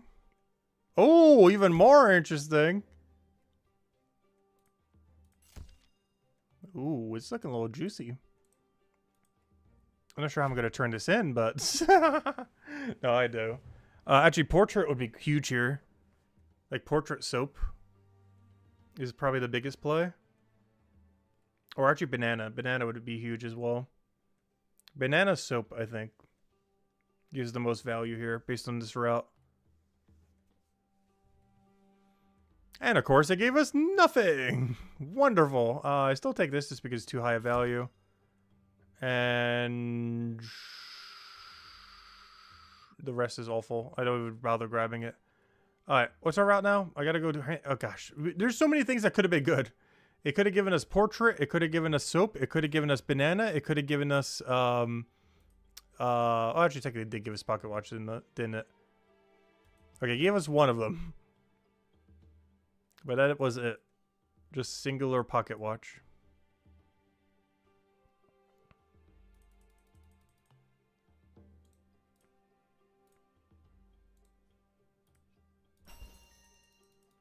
It also could have given us wine. We would have had enough inventory for it too. There's like about 5 of them and it only gave us 1 of them. And we needed 2. So that's why we have an empty slot when we started to run.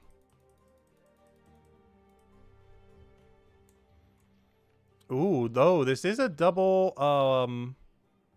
soap, double pocket watch angle. And then I guess I'll go turn in the other pocket watch. It feels weird to one turn in twice on him. But it seems like what we're doing right now is double single turn in on him. Which I don't think I've ever bothered doing. When I have a double objective turning in one and turning in the other. I would never do a partial turn in though. That would drive me crazy.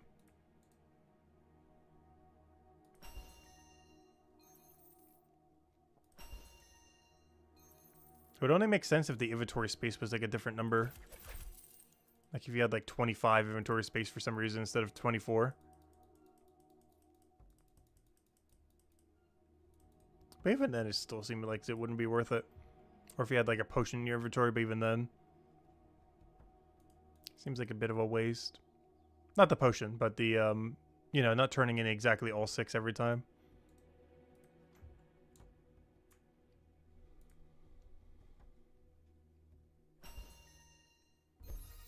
Hey, 28. 1 more level to go. We're pretty much there already. Nice. Grapes, we're coming for you. We're so close. And with 2.5 hours to spare, well, more so 2 hours. With a solid 2 hours to spare. Which will probably realistically be spent leather making. So we can actually start making more profit from it. Alright, what am I looking at? Because it hurts my eyes currently, and I'm not sure what it is. I could turn in pocket watch real quick, and then ignore that this board is even here. That sounds like a good plan. I'm gonna go turn this watch, go get the wine, come back with the wine. And when I come back, hopefully the board will have anything that is even remotely useful on it.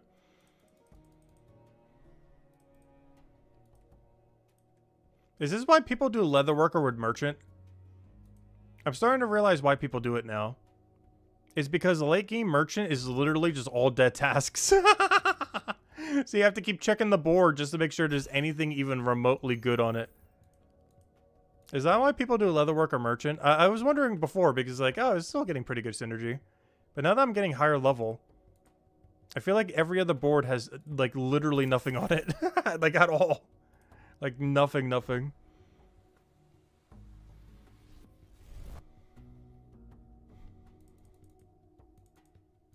Because we're getting increasingly more dead tasks that if the whole board is filled with, like there's no point in even moving.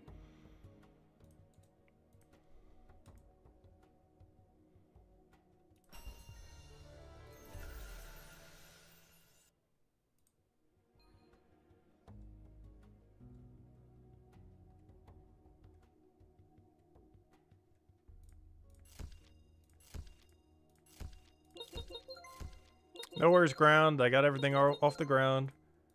No worries, timer.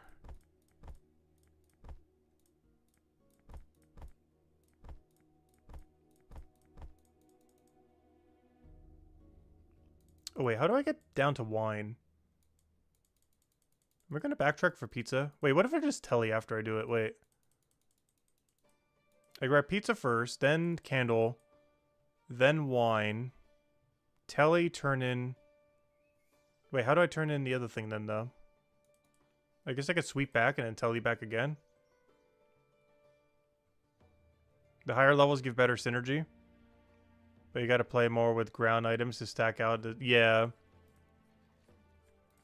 I really need to do... The problem right now is I don't know what ground items I'll need a lot of time. Like, I should probably grab extra pizza. But the current route I have doesn't have room to grab extra pizza. But I could always route it in a way where we do.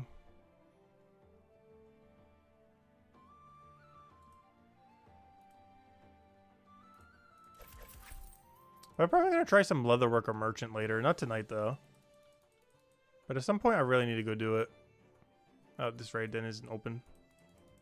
Gonna have to walk the wrong way. No, don't go that way. Go the... gosh. Go a long way around.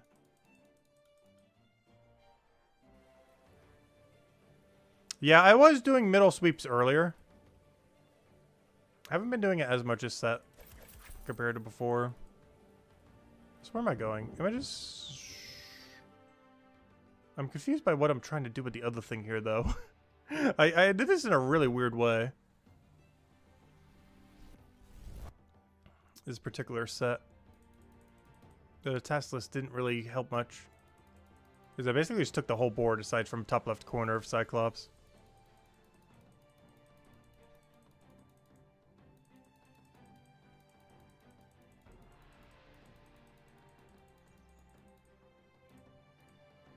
But after this, we should only need one more load. As long as we get a good one. Otherwise, 2 more and we should be fine. I don't want to buy too much preemptively, but I do kind of want to pick up a clockwork just in case. But honestly, I'm probably going to pick up nothing.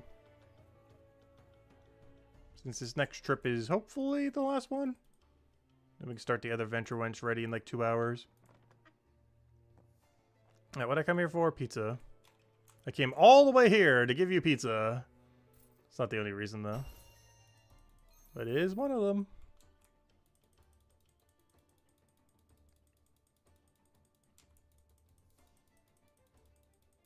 I feel like I should definitely drop something here. However, I don't want to abandon anything quite yet. So I need to stop using the term drop whenever I'm referring to getting rid of the task. Sounds like I want to drop the item. It seems so inefficient to walk all the way over like this constantly, though. I'm pretty sure there should have been a tele angle and just gotten more tasks. Instead of go all the way over here just to do this triple real quick. I just want a clean list, though, since we should only need 1 or 2 more goes. If we're going longer, I probably would have. But as soon as we hit 129 merchant, we're definitely done with merchant for the rest of tonight. At least until tomorrow. Though honestly, I don't think I'm going to be doing as much merchant tomorrow. There might be a little bit, but definitely not as much as there was this stream.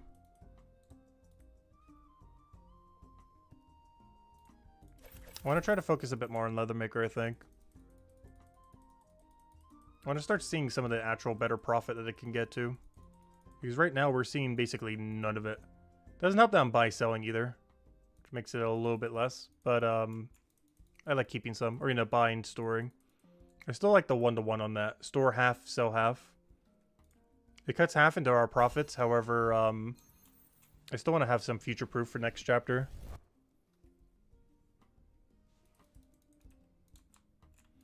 Oh yeah, enchant prices go super crazy. It's the biggest money sink in the game. That's why I was originally going to go for 45. But then I was seeing the pricing and it was like, maybe not. Maybe not. That might not be the angle. So right now our goal this week is just to hit 30. We should be at 25 right now. It says 23, but we should have the gold for 25. Oh, so I still have items on the ground, really? Since when? 2 pretty good ones, too. Soap and clock.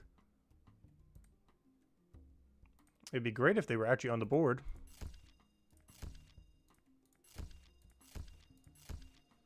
Alright, please, show me any of these 2 items. Ideally, both. What even is the route right now if we were to route any of this right now? Both of these are bottom. Center, turn in, center. Yeah, this is bottom to center dropping wine. But wine might be needed if I get clockwork. Alright, banana candle. Am I even going to be able to grab candle here? Except if I'm grabbing wine, I might as well grab candle. Banana don't really need soap. Or the other... Gosh. I'm going to have to do another run after this, I think. What even is this? Okay. Well, I don't need either of these two. They might just get deleted, though. I kind of have to do another run so I can go support them, though. So we just want to let them get deleted. Alright, let me just run bottom left, I guess.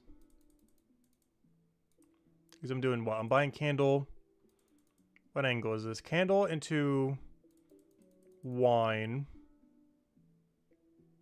Wait, what's the third item? Yeah, clockwork. Candle, wine, clockwork. Telly... Is this really telly top left? I can't do that just for banana. It's too far to go just for one item like that. Oh, but I have to turn in candle. I really hate ones like this that make you go all the way to the other side like that. Candle and those monocle glasses are two that really get me a lot of times. Because they seem so not worth it for how much you have to go to the other side. This one's at least a little bit better, and why I normally take it, since not only does it have soap synergy, but it has, it's worth more. But the other one seems even worse, but is worth less. Like, even if it was worth the same. The other one seems even worse to route a lot of times. The monocles. The little glasses things. Some of these are just skilled really weirdly. Like, not all of their difficulties match their convenience. At least not at this level range anyways. Maybe with some later synergies that would change. What's even the angle here? Top left into buy item? I kind of need to because I need to clear my inventory some.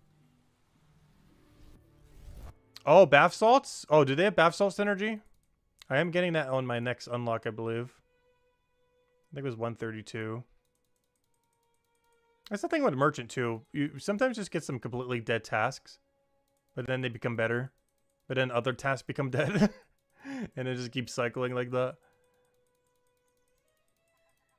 Over and over again.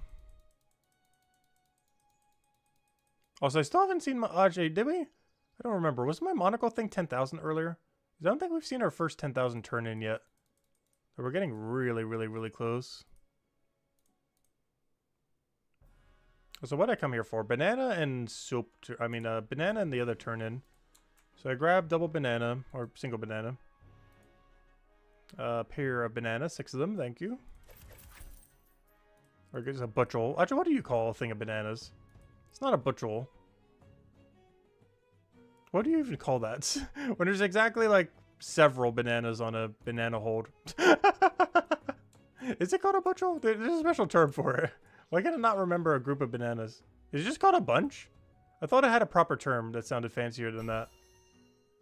Maybe it's just called a bunch. Might just be that simple.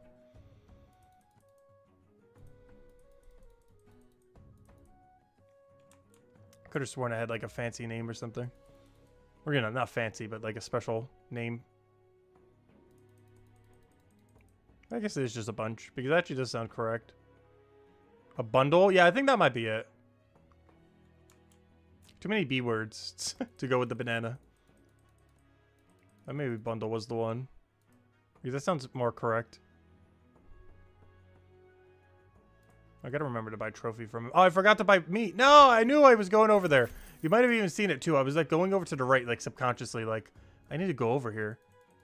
But then I second guessed it, like, wait, why am I going here? I don't have soap. But it wasn't for soap, it was for ribs.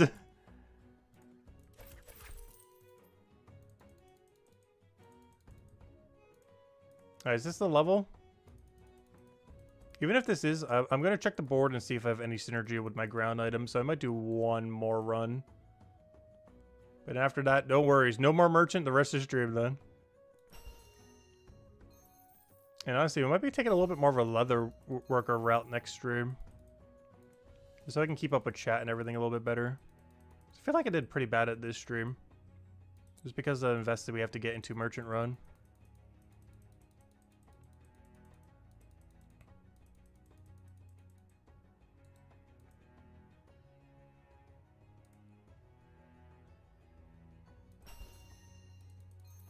Oh, we need another level anyways. I was really underestimating how much XP we'd get for this. That's fine. We're already going to do another anyways.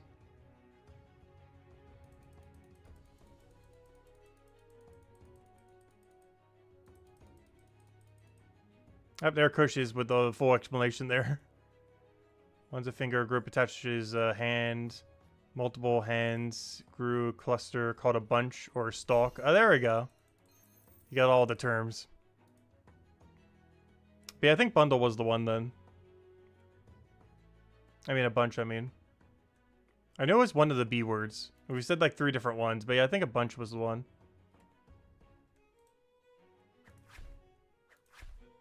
Alright. You can't do any of this. Well, I can, actually. Let me just grab a bunch of stuff until my brain figures out what's going on, and then we'll do one last set. And that should bring us to 124. I mean, 129. Alright, can I do any of this? Kind of. Kind of. Drop that. Oh, wait, I just... Well, that's still fine, but that's... No, that still works in the long run. I can't do anything with the soap, so I'm just gonna sell it. It's fine. Because this is our last merchant run we should need. The only thing that's weird is... Nothing, actually. I guess just going to doll. I think doll is actually the weird one here. I'm gonna have to go all the way bottom left for doll, just to go all the way top left for doll, just to do that and nothing else. Well, I guess I'm buying double doll with the double clockwork, so it's not as far of a walk as it seems.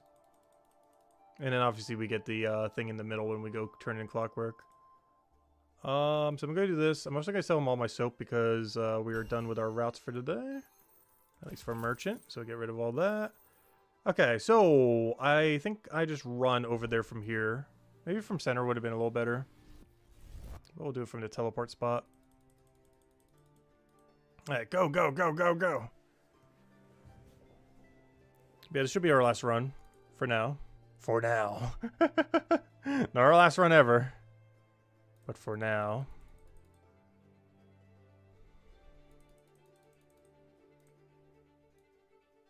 How's our leather worker doing? Are we going to try getting to the 69 activity tonight? Probably not. There's no way on stream and off stream I'm going to get that much XP. So it's probably just going to dump XP into it. An AFK detective again. I think that's the angle. Just keep AFK detective. Trying to get to the next raid. His gearing up isn't that hard. Well, it is, but it's luck based. But as long as we keep doing it incrementally and not all at once, we should be fine. Like if I go for those easy 149s once we get to that range. And then go for the easy maul chest or the other slime creature when that's ready. As long as we do it incrementally, it should be fine.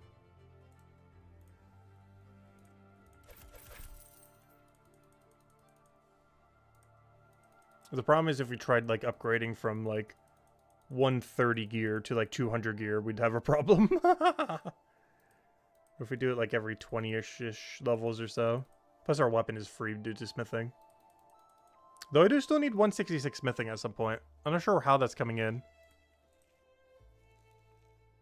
Because realistically the best way to do that is spam merchant, but we'll see about that. Let's see, do that. Boom, boom, boom. What am I doing here? I'm buying the thing and then teleport to top left. I'm pretty sure it's the angle. I think it's slightly quicker than going the other way around. And then we tele back, turn into a trophy, and that should be everything we need for now. And since we did all this, I might as well go get our monocle upgrade. Or then again, no. I don't want to use all my money and run out. Which could be kind of funny. Gotta make sure I don't hit 0. So yeah, I'll do all the leather worker again before we buy the manacle upgrade. We'll do that all the way at the end again. See how far we end up getting. Realistically, it should be 3 upgrades? Definitely 2. 2 is 100%. So we're definitely getting at least 25 manacles or handcuffs today. But that does mean we gained a lot less than expected, though. Though I feel like Leatherworker slowed it down. And we also did the whole quest today as well. Well, not the whole thing, but like 80% of that one quest. The one 5-star quest. Alright, teleport to over there. Make sure not to grab more tasks, as we are good to go. Alright, and now for the next 3 hours we do Leatherworker. No, I do enjoy it, though. Honestly, I've enjoyed everything so far. I haven't really found anything other than maybe some carpentry. Or carpentry vendetta. Where it's like, ugh. But, otherwise, this has been so fun so far. Alright, well, time to go do Leatherworker. It's time. Now that we're done with all the merchant stuff, we can go buy our hides, head over there, and chill probably for the rest of the night. Might take a little bit of a mining break or something. We'll see. Maybe dunk our bones. Deep fried bones. Been doing the same thing today. You need one more level for your 25 cuffs. Nice. What did you start from? Because I think I started from like such a high number. So I got like almost no progress. We started at like 21, I think. And we're about to get to like 25 or 26 by the end of the stream. Though in all fairness, the lower levels do go really quick though. Or, you know, the lower gold amounts or silver amounts.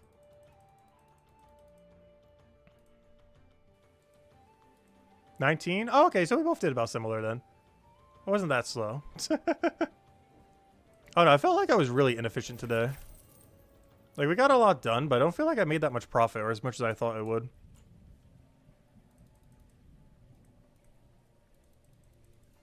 There's just a chance we're not even going to hit the 30 gold tomorrow. Which I thought would be realistic, but, I don't know, we might. If I AFK'd something other than raid dens tonight, I think we would. If I spent like 3-4 hours AFKing those raid dens, I don't think we'll make it. At most, I can AFK to the next money thing. Don't you make money from stakeout? I guess you do. Actually, not sure.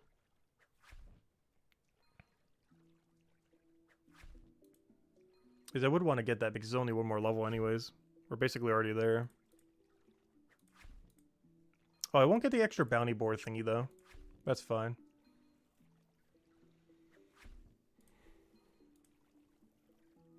But yeah, how much are we away? I have 2.8. We're currently at what, 23? I want to get the exact math on how far away we are from our current objective. So if I check this, we're at 23. I have 2.8 gold. So 23, 2.8. Oh no, I didn't save my thingy. Alright, let me go search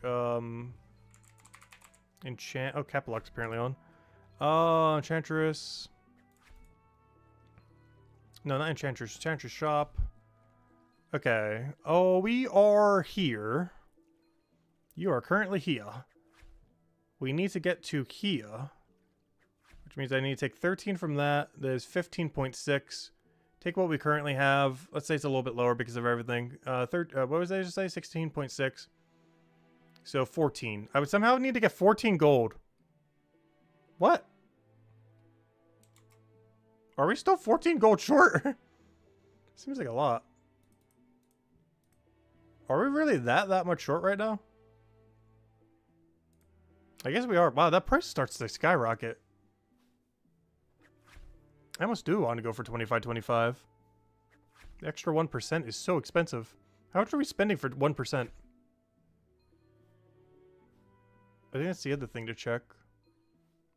So let's say we were here. So what is that then? Yeah, that is expensive. Basically 11 gold for 1%. Is that worth it at this point in the game? Honestly, probably not. Maybe this is a 25-25 angle. Oh, time to change the title.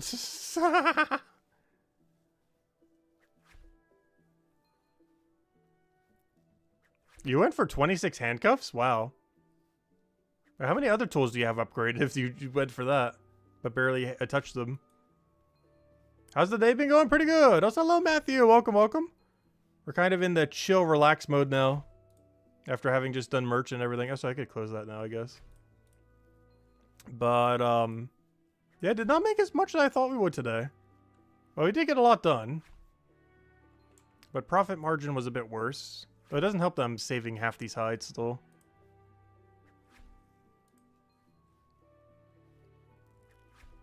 That's a good excuse to get it up. We gotta do it eventually anyways.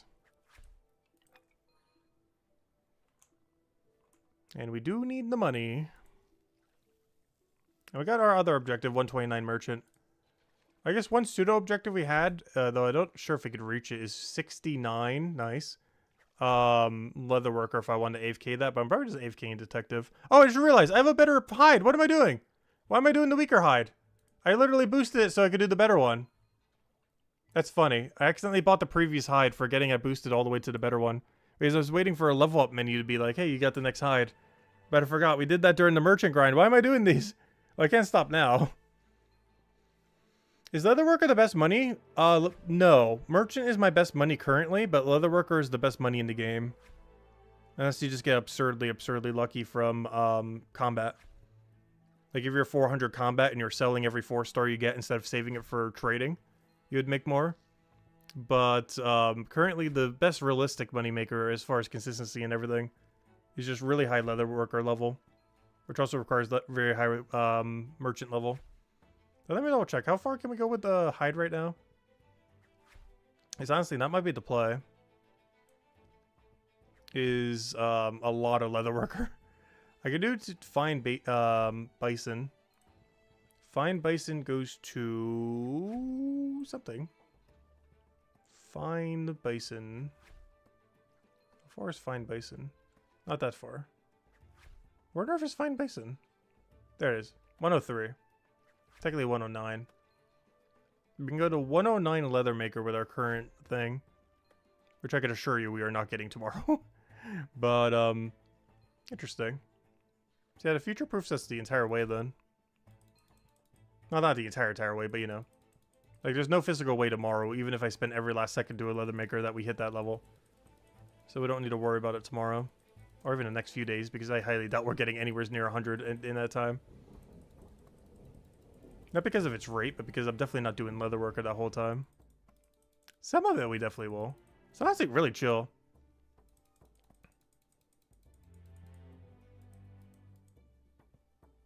It's definitely grown on me over time as well. Oh, that guy's almost level 1000. He's doing his AFK raids. Which is probably everyone's favorite at this point. Well, not everyone's, but just the fact that you could 5 retaliate like that is so nice. Too bad you can't do that everywhere. Alright, let me actually grab the correct hide this time. Which one was it? Yeah, it should be that Hail Beast 812, yeah. Give me that, thank you. The easiest way to tell is which one is the highest cost out of any of them in that category. Well, whatever one is the one you need to do.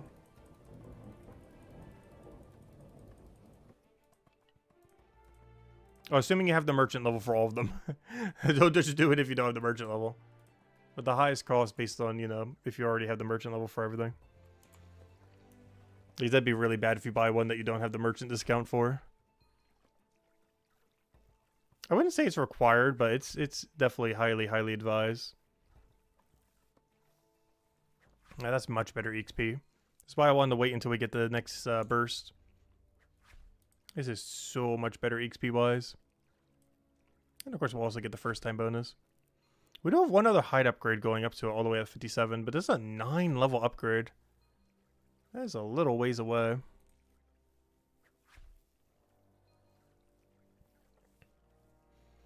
not sure if I keep dumping knowledge into leathermaker though. To some degree we kind of have to. Out of all of our processing skills that are really important that are currently within the game, it's actually our lowest. It's one of the reasons I really want to get this up to beyond just the profit. Is if we're looking at our core ones that we're going to be needing between like mining, smithing, leatherworker, eventually armor maker, which we can't even level at the moment. The lowest one, not counting the non-existent leathermaker, armor maker, is leatherworker. So honestly, that might be one of our goals tomorrow. I don't want the whole stream just to be that though I'm not against doing so. But like the 100 leathermaker goal might be the next angle if I don't want to keep doing merchant a little bit here and there. I said hello to Fine if I didn't ever say hi earlier. Welcome, welcome. I need to get some wily wallaby black licorice to snack on. That does sound really good. I am a fan of black licorice. Although I'm not sure I've ever had that brand that you mentioned.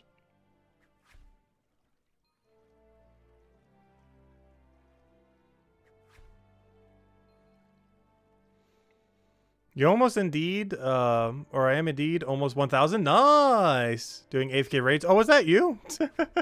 That's kind of funny if that was you. Very nice. huge. Yeah, honestly, if you ever wonder what I'm doing off stream at any given time, 70 to 80% chance we are at raids. There are a few other things, like last night I also etched like 1,000 to 2,000 stones or something else like that. There's a little bit of tannery here, of course.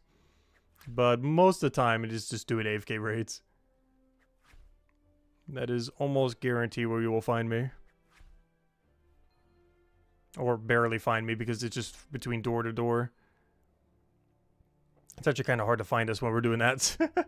Because those battles that you go into are actually an instance. There aren't too many instances within the game, but the raid dens actually are an instance in this game. You can't see other people's raid dens, otherwise, you know, it'd be way too crowded. If you had like 10, 20 people all trying to fight 5 enemies in the same room. That would get kind of chaotic, which is why it's its own instance. It kind of has to be, otherwise that would get very overcrowded very quickly.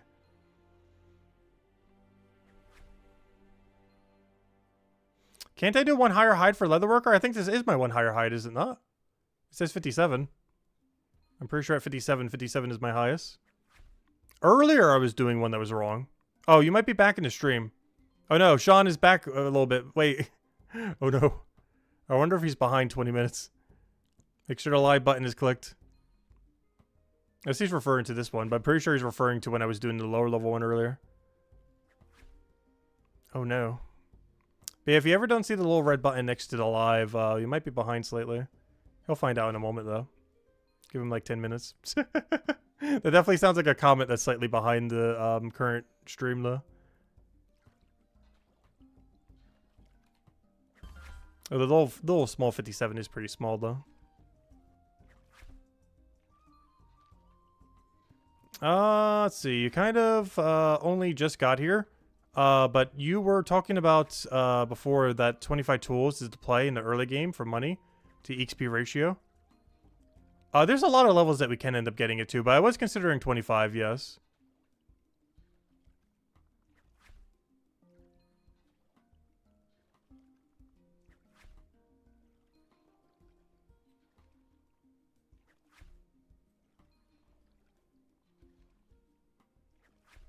But yeah, I am considering pivoting to 25. Let's see, should we change the title again? we're moving the goalpost. Just so we can then move the goalpost. Because honestly, I think I kind of do want to go for 25. Especially given that I still use my pickaxe here and there. But I think 25 is the play. I think someone mentioned in chat too earlier. Or even like 2020. I think 2020 sounds funny as well. Instead of 2020 vision wall of 2020 tools. But, yeah, I think the play is to get manacles to 25. And down the line, we get to pickaxe to 25. I think is the play. And if we get them higher later, we will. But gosh, are they expensive. I kind of underestimated like how much money that costs. I know the Enchantress is like the biggest money sink in the game pretty much right now. But I slightly underestimated just how much that money sinks. I wonder what's going to happen when trading actually comes out. Is anyone in chat actually hoarding wealth for when trading comes out? Because that was one thing I never planned on doing personally. But are any of you guys actually like hoarding like 10 gold, 100 gold? Like hundreds of gold. Like any number above 10, basically. For when trading comes out. Because when trading comes out, I'll have nothing to buy. I'll literally be so poor. Like, I might literally have like a silver number here from upgrading all my tools. Unless I start selling stuff or something.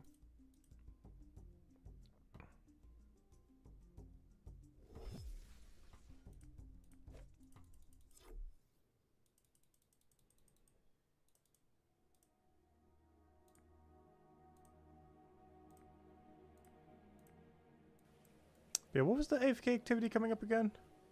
Yeah, 69. Oh yeah, I should remember that number, the funny number.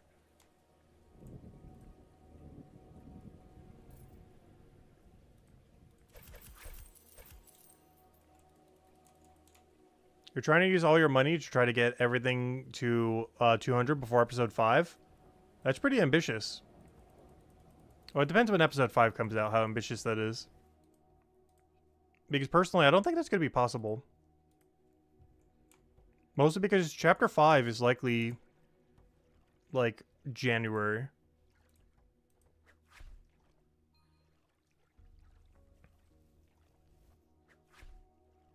And by the end of this month, I'm not even sure if I'll even have a single 200. And would almost be a 1 month time. In all fairness, once we do get 200s, we're going to get like 4 rolling in at once, but still. That's only 4 out of what, 18?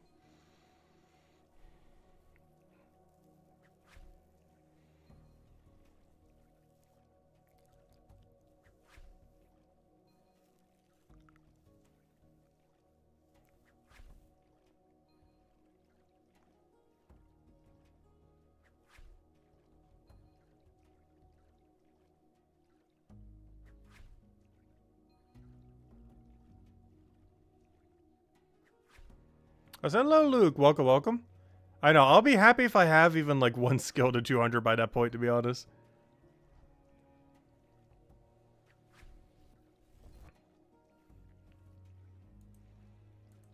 Though ideally, I do want to have the ability to make at least 200 of my own gear before then. Like basically like 200 leatherwork or 200 blacksmith.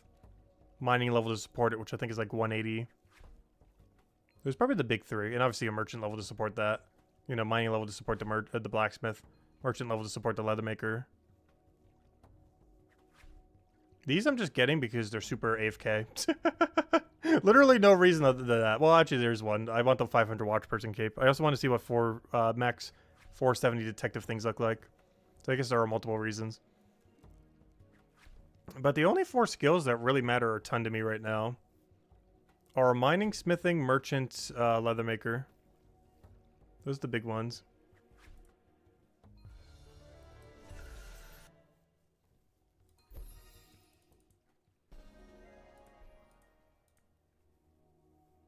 In the short term, smithing. Because I want to get to 166 before leagues if I can.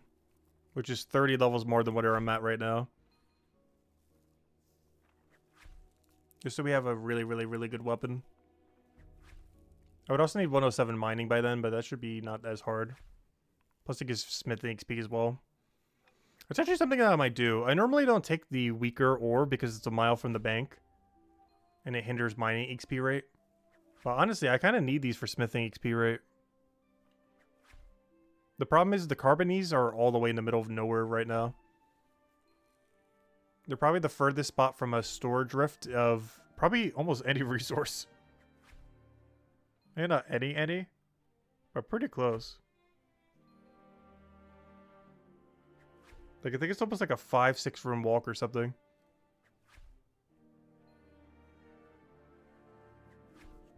Actually, let me go check. I'll go check out on the next setup. Once we go and tanning tub these things.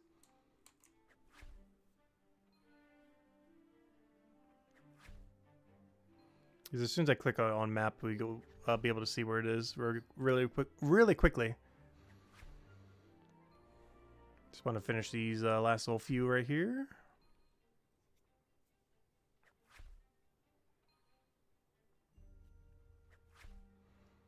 Also, one thing I wish it would change, not really change, but add. I wish you could see what friends are currently in your tile, but you currently aren't grouped with. Like, I have no clue how many people of my 200 are in this exact square right now if I wanted to switch to their server. Like, it tries to auto-match you with it, but it doesn't always succeed. Anyways, let me go check this. How many tiles is this? So, if you finish right here, you're going to have to go 1, 2, 3, 4, 5, 6, 7, 8, 9 rooms in order to store your stuff. The other direction is 1, 2, 3, 4, 5, 6, 7, 8, 9, 10. Though that might be closer, I'm not sure.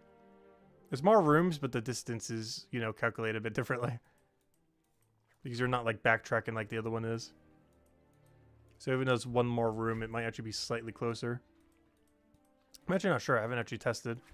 But yeah, the closest 2 options are 9 and 10 rooms away. Actually, what if you teleport? 1, 2, 3, 4, 5, 6,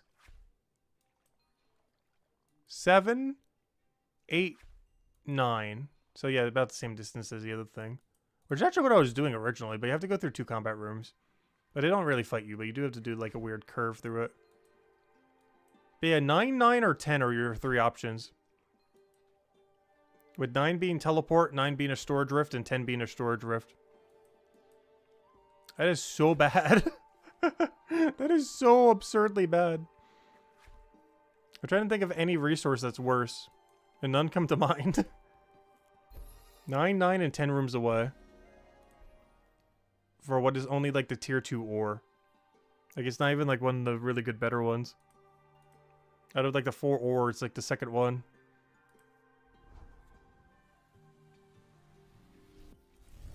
I don't understand why they put it so far in the middle of nowhere.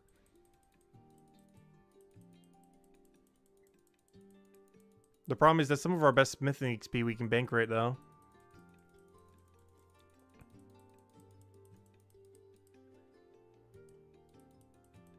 Well, not right now, but you know, it's pretty much there. It's close enough.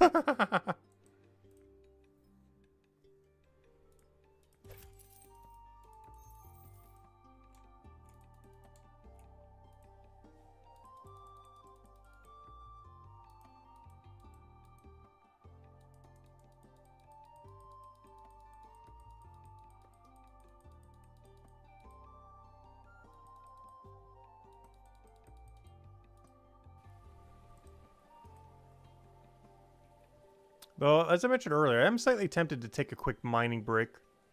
If we need to in a little bit. Just to get that last 1 level we need. Technically 2, but that one's basically 1 level. It's so close already. That's essentially 1 level.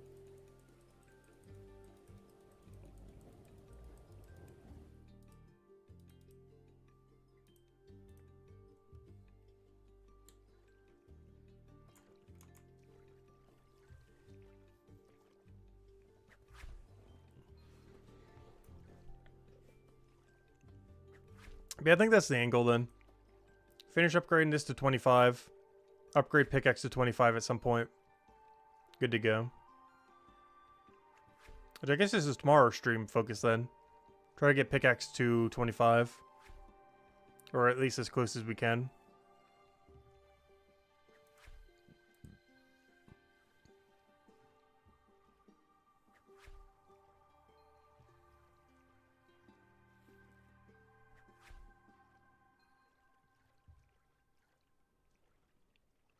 Out of curiosity, how much gold is that if we were to put it all in manacle?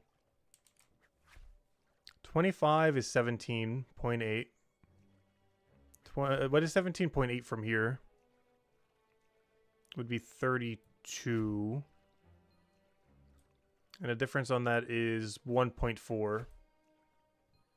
Yeah, I'd rather have 6% on pickaxe than 1.4 on the same. So yeah, I think that's it then. Alright, perfect. We'll still need to work those up later, but that's a later issue. That's just such a steep cost, though. The fact that some people have already done that is actually kind of crazy. That is so much gold. Like, I know there's money-making methods in this game that's over a gold an hour, but still. AKA leather maker at high levels. But that's still kind of crazy to think about, though.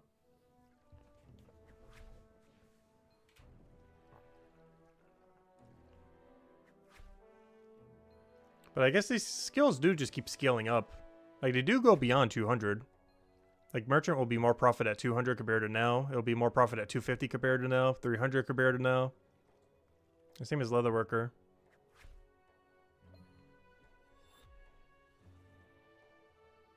Oh, he's actually potting up. Look at him. Trying to get as much XP as he can get. I really can't wait till you have wieldable XP potions. It drives me crazy that you have to waste a spot. In all fairness, the activity we're doing right now, you don't waste that much. If we were doing 23 right now instead of 24. There's definitely activities out there like Merchant where it just feels so bad if you have one in your inventory. Even if you're dropping it and everything. It's still going to be annoying to have to keep picking up and everything. Even if you're doing other dropped items, because that's even more so. Because not only do you have to worry about all your dropped items, but also your potion timer. And something like your potion, you probably don't want to let despawn. I guess you could keep repotting in the middle of town, but that'd be kind of clunky. You can repot right over here.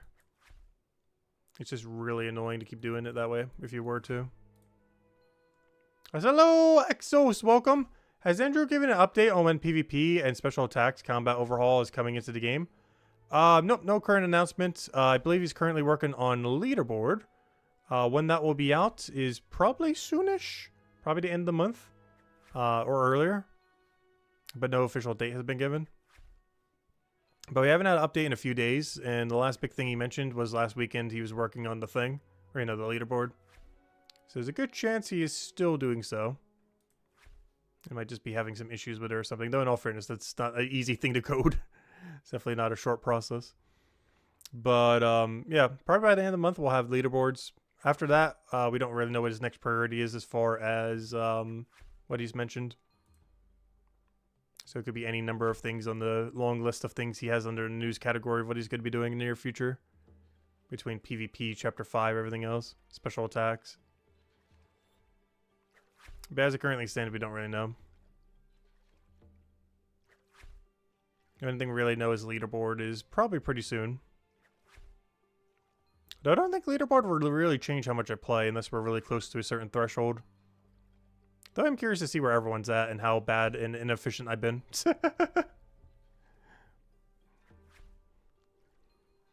There are definitely people who have been playing more than us. Like, we've been playing a lot. Like, a lot. But there's definitely people who somehow have, like, over 100 more hours than me somehow. I'm not sure how they do it. But they're definitely out there. Like, the people at, like, 400 hours right now. While we're at 279. Or 276, I mean. Or 277, I guess, technically. You hope it's special attacks? Yeah, this game really does need the special attacks. I can't wait.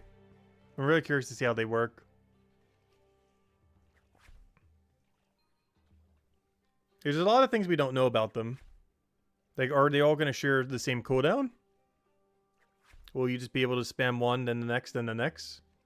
Is there a cooldown at the start of fight before you can use one? Do you know how much quicker battling it will be if there's no cooldown at the start of fight and they all have an independent timer? And you just start every fight with a range spec into a two-hand spec into a main hand spec? Like, your enemy's basically just dead. I guess it depends exactly what they do. But, like, your enemy's half dead by that point. Regardless of what they do. Which is why I think there might be some small delay at the start of a fight. Or maybe they all share the same cooldown. I don't really know.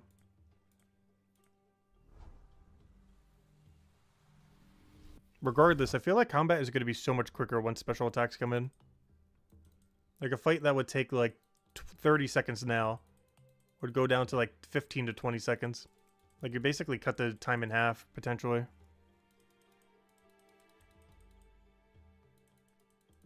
I don't know, I'll have to wait and see. There's a lot of specifics about it we don't know. Same as trading, same as PvP. Same as everything, to be honest. He kind of does his own thing. We just gotta hope it's decent. And if it's not, he's pretty good about taking feedback and everything.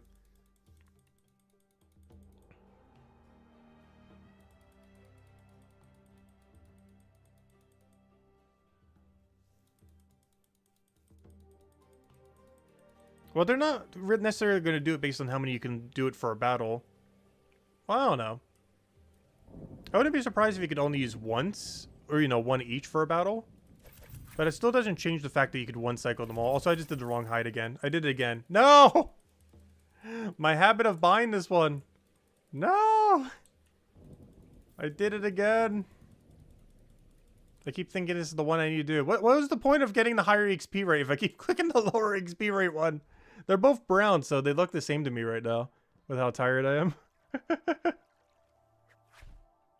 They look exactly the same. But I can't not do them. Like, once I buy them, I basically have to process them. Honestly, I'm about to just mass buy the one I actually need or something. Because I need to do it all the way till like 60 something anyways. It's not like I'm going to overbuy. I could buy 10 sets and I'm not going to be overbuying. I almost want to just do that just so I don't buy the wrong one. So I could full focus, be like, okay, this is the one. Do not get the other one. Buy like 10 inventories of the Hail Beast leather. So I don't mess up. Because 10 definitely does not get us to 66. I guess pretty close though. Or closer.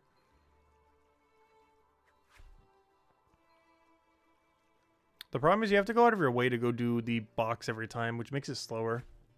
So you should actually buy them always one at a time. Or, no, not one at a time, but one inventory at a time.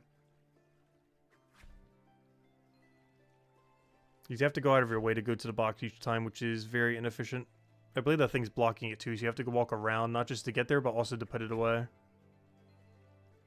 I'm not sure why they made it so bad to bank there. Aside from killing enemies, there's basically no point to that bank. Because you can't put your better leather there. Yeah, this bank is very pointless. Yeah, you can't walk through, so you have to walk around every time. This bank is super, super pointless. The only reason you'd ever use it is because you got some kind of leather from an enemy in the area. I just realized, have we done any combat this stream? And why is the answer no? Honestly, after this inventory, I think I might kill the things in the corner. I have a 115 sword and a level 48 range weapon. Actually, what are they weak to? Wait. I do have the better arboret weapon. What are these things weak to? Tempest Stay. I need a handle, I think, to make something like that, so I can't. So I'll just use the arboret bow. But I want to see if I can actually take them on. You can do 4 hits on them before they hit you back. But we haven't really done any combat. Like, at all. I think we started at the AFK raid, but that doesn't really count. Oh, I guess we technically did some combat during the mission, but we were so overleveled they kind of died without even doing anything. Like, we just looked at them and they fell on the ground. Because we're more than double the level that was recommended, pretty much. Like, they're level 58 or 60 or something. And we killed them at level 140. just a little over level. Just slightly. Slightly. Ever so slightly. But I needed it for the leatherworker EXP. Technically gained a merchant level out of it too. And a combat level. Well, almost a combat level. It basically brought the EXP bar from nothing to where it is now. Which is quite a lot given that we're so over leveled for it. Normally that would give you like 2 levels. But we're so over leveled it gave us 3/4 of 1.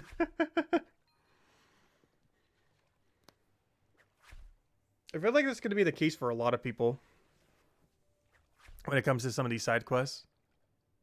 Like, you know how over-leveled some people will be in Hopeport before they go do, like, the requirement thing that requires 61 Chef and 50 Alchemist?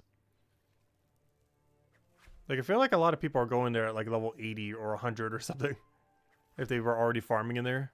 Especially as a free-to-play player, where you're only, like, focusing on guard as your combat for the most part. Just so you don't have to be reset when you go to Hope Forest. Or, you know, not reset, but you know what I mean. Like, a free-to-play player gains a lot more benefits spamming Hopeport than they will Hope Forest. Because you keep getting bones and other resources you don't really need until Chapter 3, which you can't even access. Whereas pretty much everything you get from... actually, I think literally everything you get from Hopeport you can use yourself in Hopeport. You get some cooking supplies. Obviously, alchemy supplies. And just general loot that helps Hopeport, like those EXP pots and everything. Also, I haven't seen any other enemy other than those thieves that drop EXP pots. The ones in Chapter 1. In all fairness, I haven't killed like a huge variety of enemies, I guess. But still. Yeah, I brought the wrong hides again. Which is, I'm going on a combat break. Because I did it again. I'm going to see if I can kill the sea urchins in the corner. They're level 149. And I'm very undergeared. But you can hit them 4 times before they hit you back. I can't cryo boost them though because they're immune to cryo. But no, we'll see how badly it goes.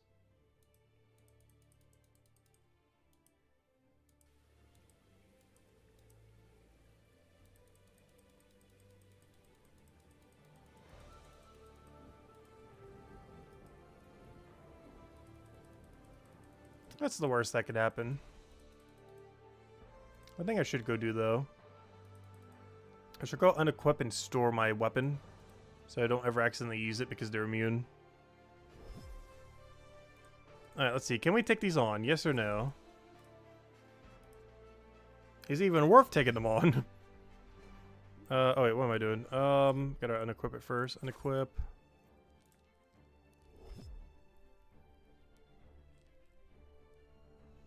Oh no, you can also just go away from them. They're actually really free. Though I should probably get some heal pots though. Because we're definitely going to need them here. Actually, I could technically get them here. What am I doing? I keep forgetting. Well, not keep forgetting. I know it's here. I just don't normally use it. But, yeah, we could buy potions here. Or not buy, but, you know, grab them. I guess I checked the armor too, just to see if we have an upgrade. Though, unless it's a 2-star, I don't think we get an upgrade out of it. Unless there's 2-star body, gloves, or maybe legs.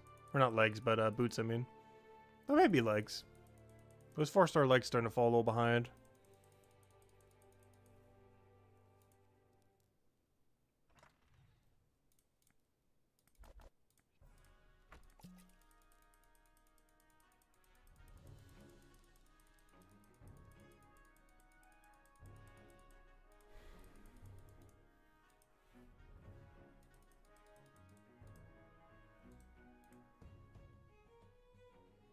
Nope. Wrong chapter. Oh, though. Oh, wait, never mind. Why am I impressed? Never mind. If it was this, maybe. But I don't need that. Never mind. They look all fancy, though, I do have to say. They do look a little fancy. Alright, so, yeah, let's go kill some stuff. Or have them kill us, whichever one happens here. Because I feel like we're a little under-geared. They're level 149. I'm using a 115 sword, a 118 bow, and we're also 9 levels under them.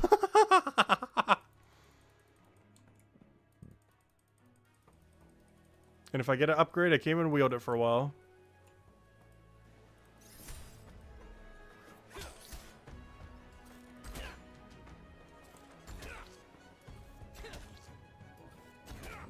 Alright, we're almost even. What? There we go. Come on. Let's see, how badly do we lose here? I'm definitely going to need a heal pot. Almost per fight.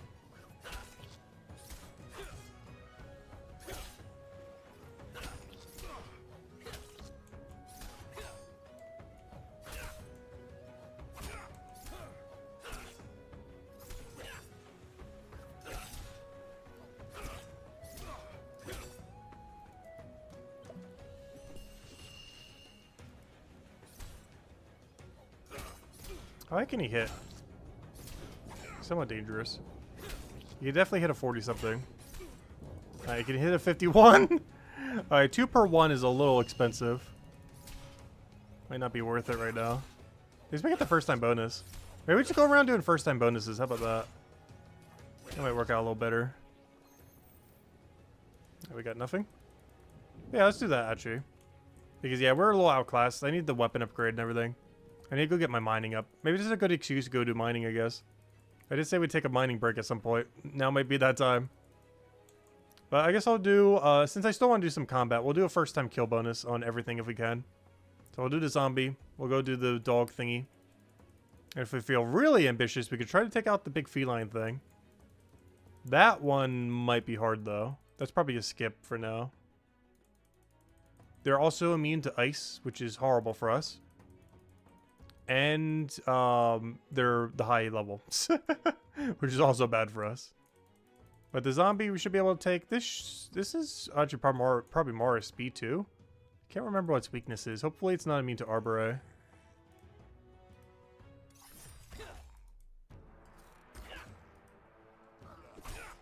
Alright, zombie should be free without a heal, but we'll use one if we need. This is probably the best thing we could farm right now that is consistent. If we were to farm gear right now. I'm not going to. But if we were to, this would be the enemy we'd want to do it on right now. If we felt like we needed an upgrade for something. But the next raid we have to do is a level 168. So the weakest thing I should be farming it on are these balls later. But I need a little bit better gear before we do that. Okay, at least 145s or something. Long sword of uselessness. Alright, and then we'll go take the other one out for a one-time bonus. Just for the sake of it, though. He's already here trying to aggro us. We'll give him a fight. See if we get lucky. We're mostly looking for, if we do get something, we're mostly looking for gloves, body, boots, and legs. Basically everything but a headpiece. Or shield. Shield we just already good to go always because we can craft it ourselves. But yeah, head and shield are the only two secured armor pieces at this point. Oh, so are we about to die to him? It's kind of hitting a little lucky. No, we should be fine. Barely. Oh, to the death. No, we should be fine. It must be really low roll. Oh, we dropped a bunch of hides. Hey, level. What am I putting this into? Probably smithing. Honestly, I need those smithing levels. If anything, this is really letting me know like how far behind we are in smithing. Why is that only level 23? Wait, why on earth is that thing only dropping a 23 leather? They really got to rebalance that leather table or something. Why on earth is a level 135 zombie dropping a 23 leather?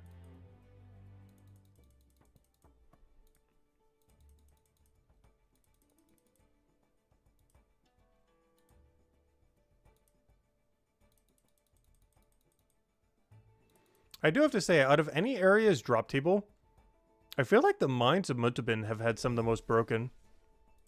Because it doesn't really have like a foraging equivalence kind of thing. So it has a ton of really, really good just herb drops, or, you know, alchemy drops for all the secondaries.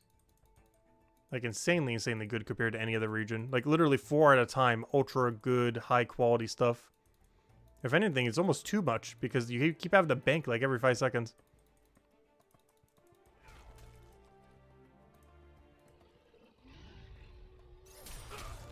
Oh, he got first hit on me. Oh no. We can technically retreat, but we'll fight it out. Should be that bad. Alright, we're currently RNGing him even though he got first hit on us. Alright, he just caught up. We're even now. Alright, we're ahead. Okay, he's way ahead. Alright, we're about even again. Oh, he's ahead again. Oh, we're about even again. What is this fight? Alright, we'll do it to the death. Just for the fun of it. Because this is really fair. This is an exceedingly fair fight. We took advantage. But he's catching up. He has a higher max hit than us, it feels like. But we're hitting more consistently for some reason. Oh no, he just hit a 45! No! Hit! Yeah! Is that upgrade? I don't think it is. Boo, I need armor to be higher. Alright, we got him. And a combat level from it. I kind of want to do another one now. I'm going to do them until I die. I just want to see how far our luck can go. I'll keep killing them until we're dead on the ground. However many that takes. Though it looks like it won't take too many because this guy's destroying us. Problem is he hits like 40 somethings and the highest hit I've seen from us is like a 20 something. Please stop hitting 40s.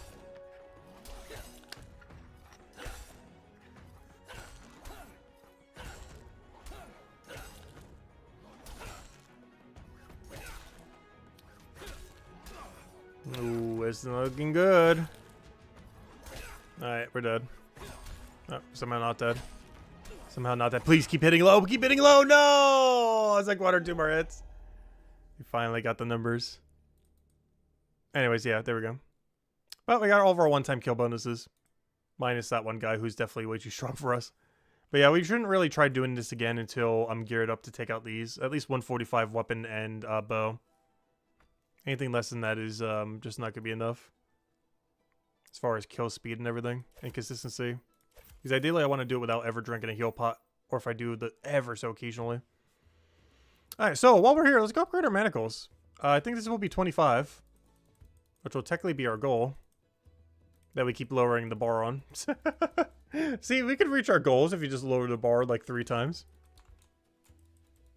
Because originally it was going to be like 45. Then it was like, 30 is more realistic. And then it was like, let's do 25 that into 25 pickaxe.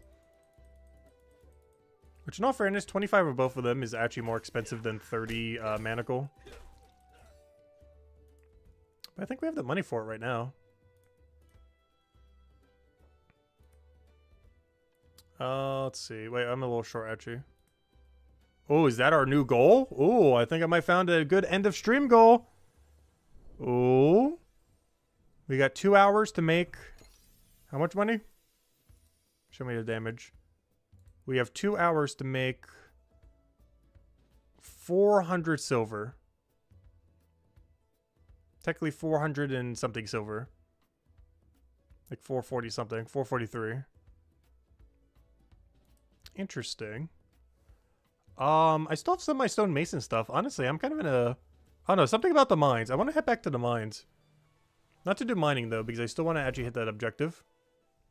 But yeah, let's go and finish this 25 manacle by processing a couple more stonemason things. Probably gain a level or two along the way for later purposes. But we just have money sitting in here, ready to go.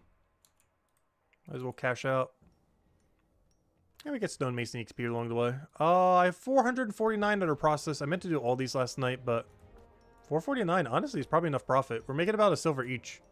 And I said I need how much silver? Because we established earlier we're making slightly more than a silver on each of these.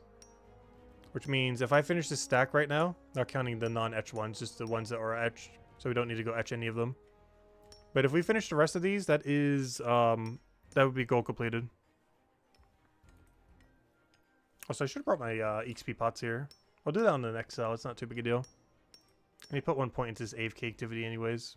Oh, I don't have it unlocked yet, do I, though? But I'll do that when I do AFK raids later. Not too big a deal.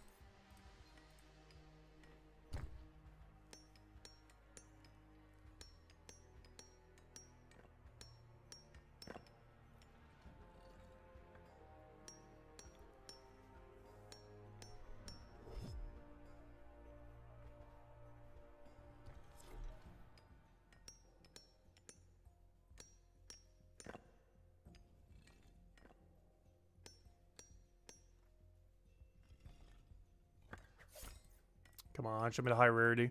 So basically, every single small one, we're making 2 point something. Blue ones are 3 point something. Or sorry, 4 point something. And I believe the purples are like 16 or 17, which is not that bad. Which means since we're using 3 per, we're making a little bit more than 1 silver each on average. It's hard to calculate exactly because of all the rarities. And we don't know the exact rate. But it seems like we're making about 3.5 to 4 each or so. Definitely at least 3, which I keep calculating them as 3. Even though these are lower. But the second we get a purple, and you compare like that much to it, it's like 16, 17. Which is bringing up every single thing by at least 1 extra silver than what it says. So these are really like 5 somethings. These are like 3 somethings.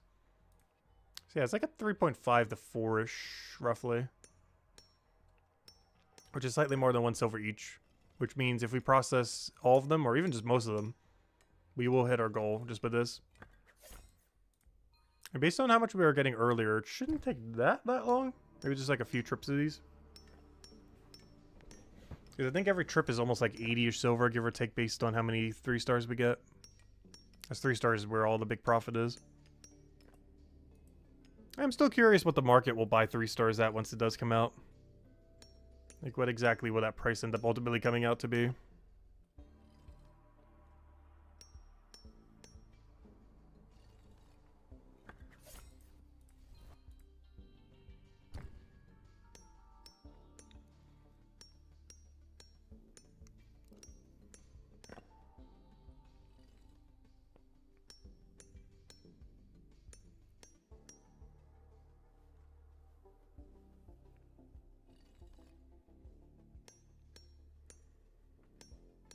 Feels weird doing 3 at a time. I don't think smithing has a 3 at a time item. I'm trying to think of one. There's one of the ones I like never make. Oh, there it is. Look at it. 17 silver. Oh, 1 step closer to enhancing our weapon. Or manacle thingy. We are at 24 right now, right? Yep, 1 more. If only 1 more of these could afford it. But I feel like a lot of these purples aren't going to be worth selling to players. It's really hard to tell exactly what the level range of the market will be. Is the other thing as well. Like, what would be the most sought after? Like 104 stars? 204 stars? 304 stars? 150s? Because the level of a thing, while technically increasing its price, does not necessarily always increase its price. If that makes sense. Like, if most people are around level 100 something combat, a level 220 weapon is in a really weird position where even though it is harder to obtain, it is likely worth less in the market because there's... That's not what I meant to do. Wait, you don't have enough space at the moment. Wait, did I just do... Wait, what? Oh, I never cleared it from... I never cleared it from last time! Wait, what? Alright, well, I guess we're banking soon. Apparently we already had some profit banked. Okay. That's funny. The last time I did this, I forgot to empty the deposit box. It's still filled from earlier. That's really funny. Yeah, it's still filled from like 6 or 7 hours ago when we did this earlier in the stream. Yeah, we did merchant for like, what, the first 2.5 to 3 hours or whatever it was? Which means, yeah, that was from like 6.5 hours ago. Oh no, maybe, wait. I did it after, right? Yeah, so that was from about like 5.5 hours ago. And I still haven't cleared it. Whoops. Well, I'll clear it when we go back to this inventory. Well, at least it's a good excuse to go get the XP pots for that little bit extra smithing XP. It's only 5%, but you know, 5% is 5%.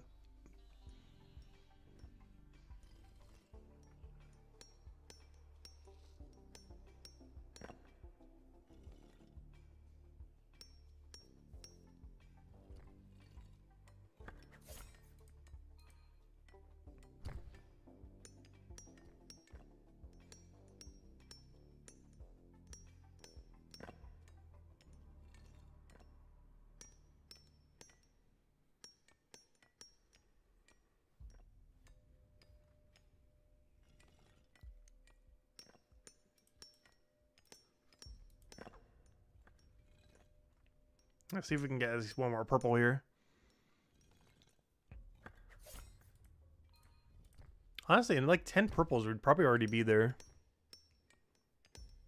Now if we get them all back to back, but you know, within about the time frame that we would get 10 purples is probably what would push us over there. It's definitely not as exciting getting a purple when you're doing a different class weapon though. I guess if you were trying to make a weapon out of it. Actually, that reminds me. What is the highest I could make right now if I was to do so? Let's do some math real quick. If I was to combine every single thing I have to try to make a weapon, what level would it be? Let me do some math here. 136 plus 63 plus 42 divided by 3, 80. I can currently make an 84 star. Ooh, we're getting there. An 84 star. Obviously, that doesn't help any chapter. Or that technically helps all the chapters, but Chronopolis. If I was to get there. But, yeah, it doesn't do anything for us now, though, unfortunately. That does absolutely nothing for us right now.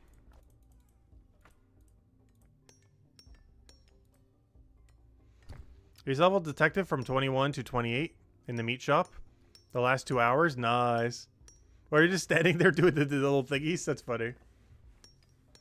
I haven't actually tried training with that method. Like the catching thieves kind of thing. I've done it before. I've never tried like leveling with it though. I feel like it's a little slow, but you know, if you're just having on like a second monitor and you just click it occasionally, it'd probably be pretty good. I just feel like raid dens, if you have the gear for it, are probably better.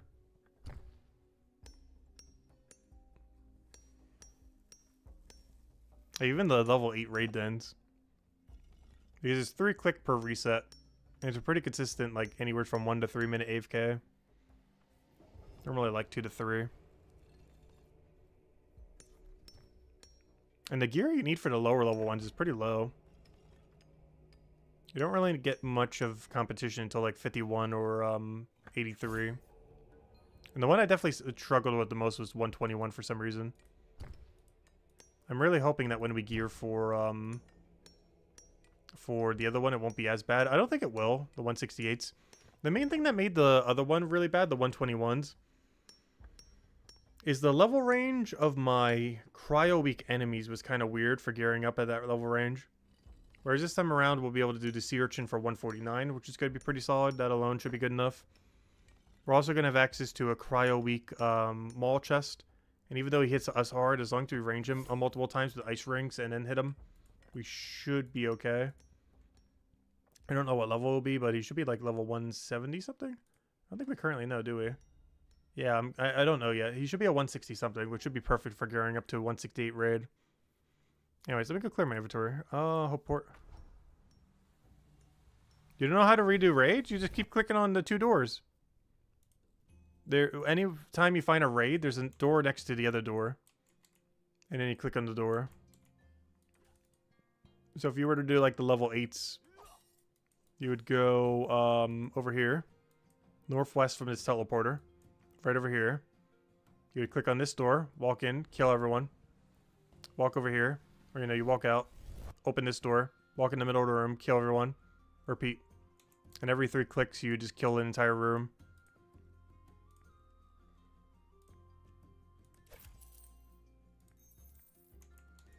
Yeah, how much do I need again? I think I need like 1.8 silver. Slightly less, but I'm going to get 1.8 just in case. Also, so I have some spares to buy hides with, of course. But yeah, the goal right now is 1.8 silver. I mean, 1.8 gold, I mean. And that will be a 25 out of 25 manacle. And where are we at right now? Not bad. We're getting there. Yeah, I said it would take about a few inventories. We're already at 1.5. Based on how much we just sold, as long as we get similar luck. I think there's, what, 3 inventories? Oh, before I go, let me get my XP pot. That's about 3 more trips, I think. We'll get a stonemason or 2 level along the way. And at 69, I can start to etch the next level up. Oh, in all fairness, I didn't get as many of them, though. So that's way overkill. Why did I keep grabbing so many? Yeah, even that's overkill. Honestly, 10 is way more than enough. Why do I keep grabbing so many? I don't need that many. Oops, I need more than that, though. I need more than 0. Come back. Anyways. Would it be better to make epics and sell to shop? I'm not sure. That's a good, interesting. Hold up. I never thought about that. I don't think so. But I never actually tested it.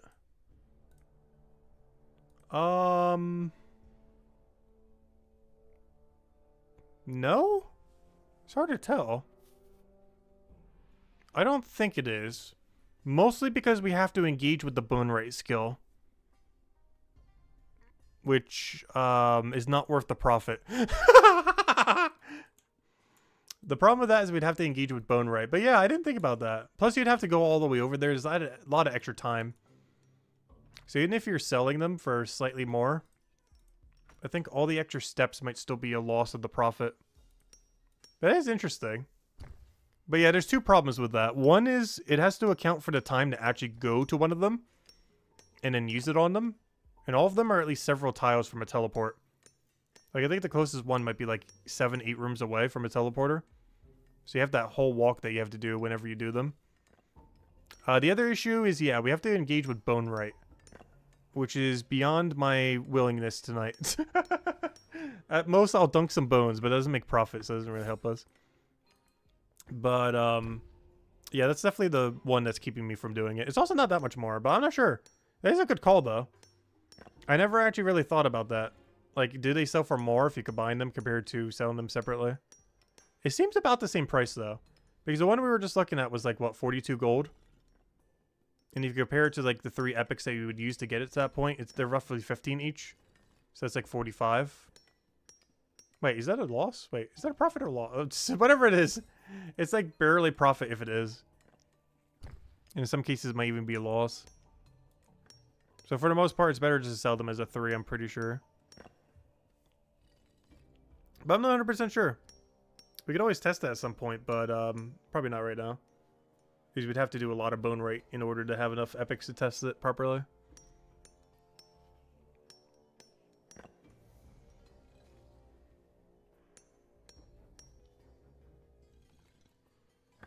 But based on what I just saw there, even if it is a profit, it is barely profit. Like, we're talking like a few silver. Hey, a few silver for each. That could start to add up. So the most you could do in an inventory is 7 of them. For what is that, 21 silver if it's like 3 silver each. And you get no XP for the process either. So it's probably not worth it. But maybe it is at certain level ranges, I'm not sure.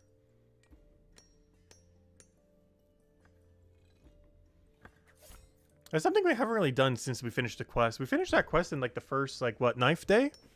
I think it was the 9th day we finished it. I have never made a weapon again. The main reason being, or shield. The main reason being is special attacks. I don't feel like it's worth it until special attacks come out. Because what's the point of making like a slightly marginally better weapon over like a 1 or 2 hour process? Probably about a 1 hour process. When we can simply just, you know, make a 3-star one that's decent at a slightly higher level range. It's just currently not worth it until they have a special attack on them. Because at that point, then the value is way higher. Like right now, it's not really worth it because the extra hour you have to do to really get it and everything. But once you can get a special attack on it, as well as trading if that comes around before then. Because those are the 2 factors, trading and special attacks. Though mostly special attacks. Trading just makes the process a bit quicker. Like instead of like an hour, it's like what, 15 minutes? Because we just have to do the smithing one if we want to trade for the other 2. Though I guess that does need to take into account needing to actually trade people. I feel like a lot of people are going to have a lot of spare 3-stars though. Like, that doesn't seem like something that will be on short supply. Getting the level ones that we need will be the issue potentially. But realistically, most of them would be higher than what we have. Like, you know how many spear smithing 3-stars we would have at like 150-ish range? For people who might need that for anything. Like, we would have so many that otherwise would just be sold for a small amount of cash to the shop. Where we could easily just trade it for someone else's 3-star or for some amount of cash. I'm not sure how much it would really go for, though. Like, I feel like a 150 smithing 3-star goes for, like, not enough to bother with. Like, probably 50 silver? Maybe 100? Like, the amount of effort it would take to sell it, depending on the system, probably isn't worth the extra profit you would gain. There's one thing that's going to be really annoying when trading does come out, though. Is determining money-making methods. Like, it kind of throws everything off the table. When you can just trade however you're going to be doing through that system. Because any money-making method that matters now will barely matter then. Except like the absolute peak ones like Leathermaker or Merchant and stuff like that. Like the ones where you're already getting max XP rate while also still making money. But anything that's purely like more so for money would just become pointless then. Because trading would just always be stronger than it.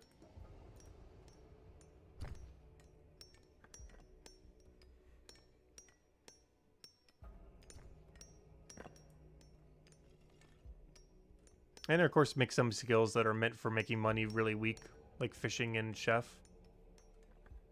Where they become even worse than they already are.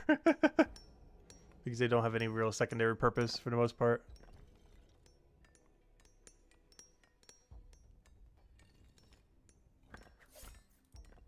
Because at least when both merchant and detective are dead for making money in some kind of economy years from now or something, they still have their utility purposes that would still be useful, even if they're not the best money making.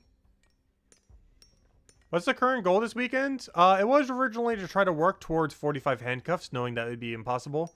Then we were going to go to 30 handcuffs, but then realized, probably shouldn't because the extra gold costs. And now it has moved to getting 25 manacles today and just dumping the rest into probably pickaxe tomorrow. I think is where we finally have concluded to. That or I might just can still go for 30 tomorrow, we'll see. So I don't think we'd reach 30 tomorrow. I think we still need like over a dozen gold pieces or something. I don't know. Regardless what it is, it's definitely working on trying to get the tools up a little. While doing some money making methods. It's probably going to be pretty leatherworker heavy. I want to see, when does leatherworker become good? Because I feel like I'm making like nothing from it. I know I'm banking like half of it. Which is cutting into our profit like crazy. But at what point is leatherworker like not 0 GP an hour? Obviously it's not right now. It sure feels like it though. Let's see. Leatherworker, leatherworker, leatherworker. Leatherworker. Like, at what point are we getting like 5 profit per? Alright, let's see. We are currently here at 2.5 per. Well, technically slightly higher, but basically 2.5 per. We want to be around here, which means I need 142 merchant, which we're slightly short on, and 125 leather maker. And we'd basically be making about double what we're making now. So why is this one jump so small compared to that one? That's kind of weird. Anyways, what is going into smithing, I'm pretty sure? Into smithing you go. Oh wait, I forgot the pot. Actually, I didn't forget. I remember right at the end. Give me that. What am I doing? Oh yeah, reward point. Yeah, same thing. Do that onto smithing. Alright, keep going. But yeah, our plan this stream is to finish the 25 manacle. We're trying 24 out of 25, so we're almost there. And then tomorrow is either going to get it to 30 or try upgrading pickaxe to like 20 or something. Both are a pretty realistic goal. I'm just not sure which one yet. I don't know, what do you guys think? Upgrade the pickaxe or go all in on the one? I still kind of want to go all in on the one, to be honest. But it makes so much more sense to divide a little bit with how much diminishing return we're starting to get. But I kind of just want to go all in. I just know I'm going to feel inclined to do mining here and there. And it's going to feel so bad if we do it the other way around. Because all that wasted mining XP. But it just feels weird leaving one like non-maxed. When we already committed so far into it. But the problem is going all the way to 45 is not realistic anytime in the near future. Like, we'd have to camp leatherworker for days. Just got your first redwood logs on your iron? Nice. Yeah, honestly, I'm probably going to the 25-25. Just because the diminishing return is so brutal. Have any of you guys actually gotten a 45 weapon yet? Or a 45 tool? I feel like very few people have. Apparently enough that the wiki has fully updated it. But I feel like very few people have bothered with a 45 tool. Unless they did like rush merchant into rush leatherworker. I feel like anyone outside that category currently does not have a 45 tool. Or even a 40 plus. Or even a 30 plus.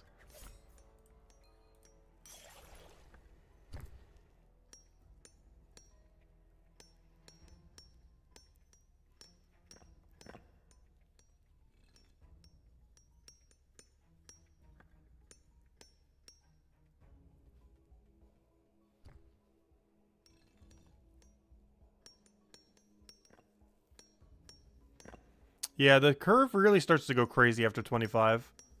Honestly, even after 20, but those extra few aren't too bad after.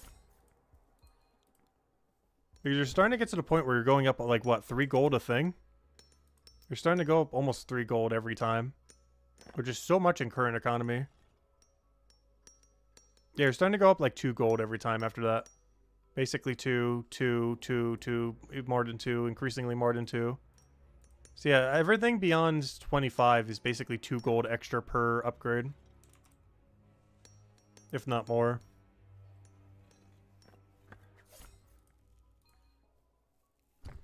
To put it into perspective, we were considering, like, the cape being too much. How much was a cape? How much was the, cape cost again? Because this looks like nothing compared to that. I think it's like, what, 5 gold? Which is still, you know, a bit of cash, but compared to it, what, you're not going to tell me the price? Where's the cape shop? How do I get the cape shop?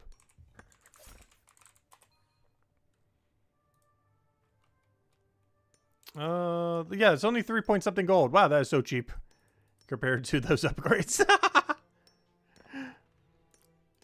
Quickly, our perspective on cash changes. Look at how cheap that is. It's only 3.1 gold for a 200 cape. That's basically one enchant level at that range. It looks cheap now compared to the 0.4%. That looks dirt cheap. I don't feel as bad about getting the keep now. But yeah, the Enchantress is an insane money sink. I was always wondering before the game came out, like, why is there so many money makers in the game? Like, what are you supposed to sink it into? Gosh, the Enchantress shop is the answer.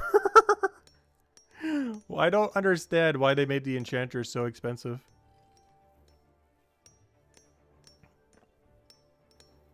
Like, that whole money sink for, honestly, the first year of the game. Even once trading comes out, to be honest.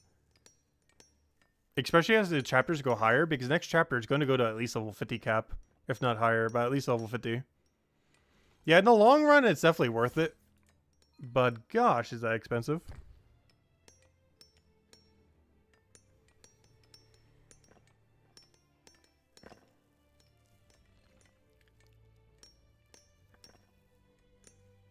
You would definitely be able to tell once, like, who the skillers are compared to, like, the PVMers and PvPers down the line. Based on how upgraded people's tools are. Because in, like, half a year or a year from now, once this game has, you know, like, actual combat, there's going to be, like, so few people who are actually going to upgrade the tools compared to getting better gear. Like, people would be prioritizing, like, you know, 400-something gears in 4 stars and stuff like that. Like, that's what all the investment money will go into. Is getting really good 4-star, 400-plus gear.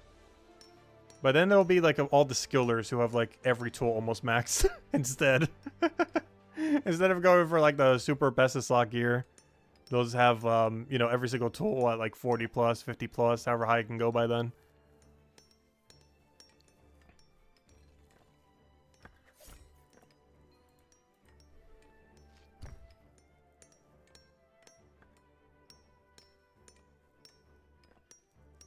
I'm not sure which route I would go. Obviously, right now, you only can go the tool route. There's no way to buy gear at the moment. I'm not sure if I would buy that much gear. Other than, like, trading Guardians and Hammer Mages for some upgrades for my own blacksmithing stuff that I'll make myself. I'm not sure. Like, if I was level 200 right now for Watch Person, and I couldn't make, like, a 4-star on my own because my smithing was slightly lower, I'm not sure I would buy a 4-star 200 weapon. I'm not sure if it'd be worth it.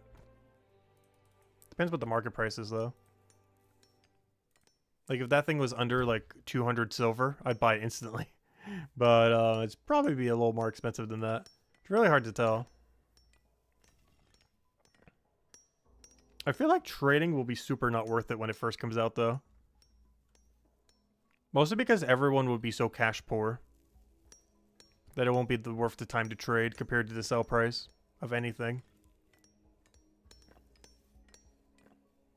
And that's one of the issues I feel like will come up a lot in... Except for, like, a few very specific pieces of gear. Because all high-tier gear is going to be too expensive for money to buy. So no one will sell it. And all low-tier stuff is just easy enough to get that you don't need to, you know, buy it. So it's going to be a really weird situation where there's not enough cash for the better stuff in the economy.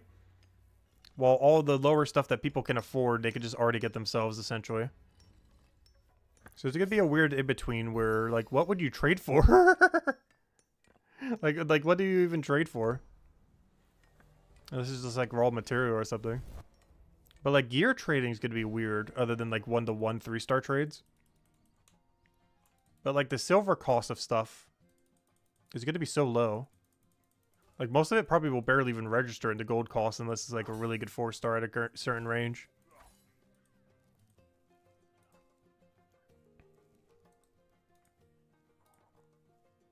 And even then, so few people would even be able to use that.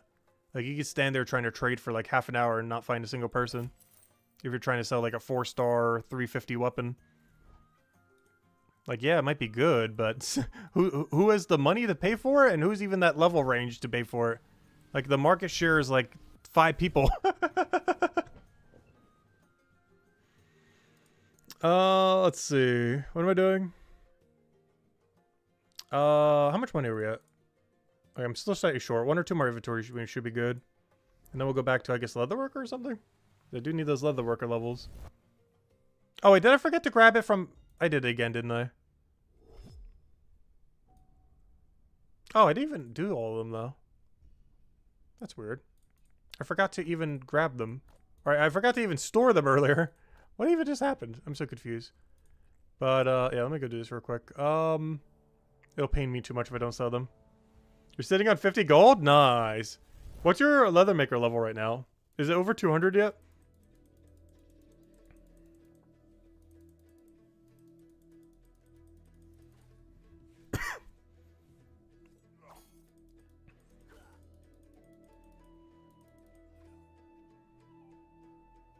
$190? Nice. Isn't that a new hide? I could have sworn I was going to go up to 190 for some reason. Isn't that exactly on the next tier of hide? It is. I knew something was at 190. Because I recall that number being significant for some reason. Oh, you know why? I think 205 merchant lets you do 190. I think that's the reason why. Because remember when I said I was going to do 205 merchant? I think that's the highest hide you can go to without going crazy above 200 on merchant. That's the highest tier you could ever do. Yeah, that's why that sounds familiar. What am I doing? Because that's the highest tier I believe you can do without going crazy above 200 merchant. As the next one after 205 is 222.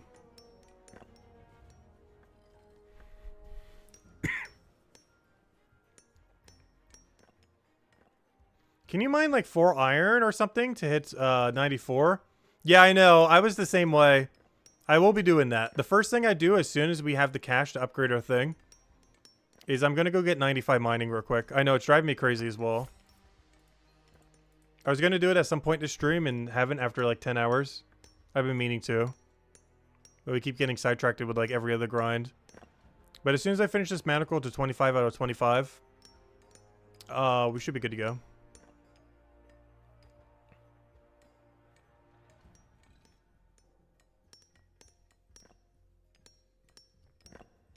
Oh, that's why you're passiving merchant. Interesting.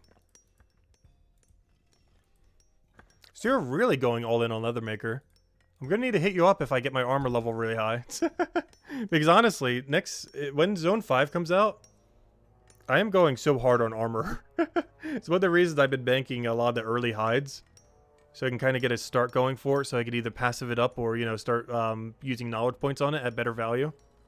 It's one of the reasons I want to keep a lot of my lesser hides. Because the second chapter 5 comes out, I want to get like 200 armor like nearly instantly. Like within, like this is going to be my entire goal. Like finish the storyline, maybe just some good side quests, do the side quests if it's really worthwhile. But then beyond that, I'm just going straight to 200 armor maker.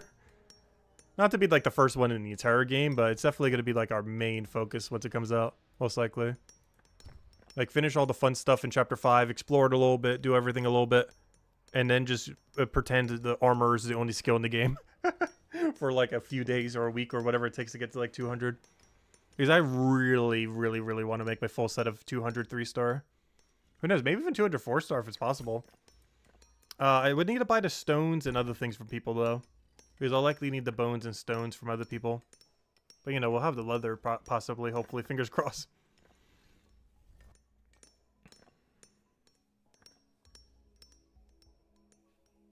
Yeah, that's basically my thoughts on armor. It hasn't been confirmed, but you're almost guaranteed going to need dunked bones plus leather to make armor for Guardian, bars plus leather for Cryonite, and stones plus leather for Hammer Mage. This isn't confirmed, but is exceedingly absurdly likely because there's bones on the Guardian armor, there's stones on the Hammer Mage armor. And very obviously, the Cryonite armor is made of metal. So it makes sense. That wasn't confirmed, but, you know, that's obviously probably what's going to happen. There's like a 90+% chance that's the way it's going to work. I can't really see it not working that way.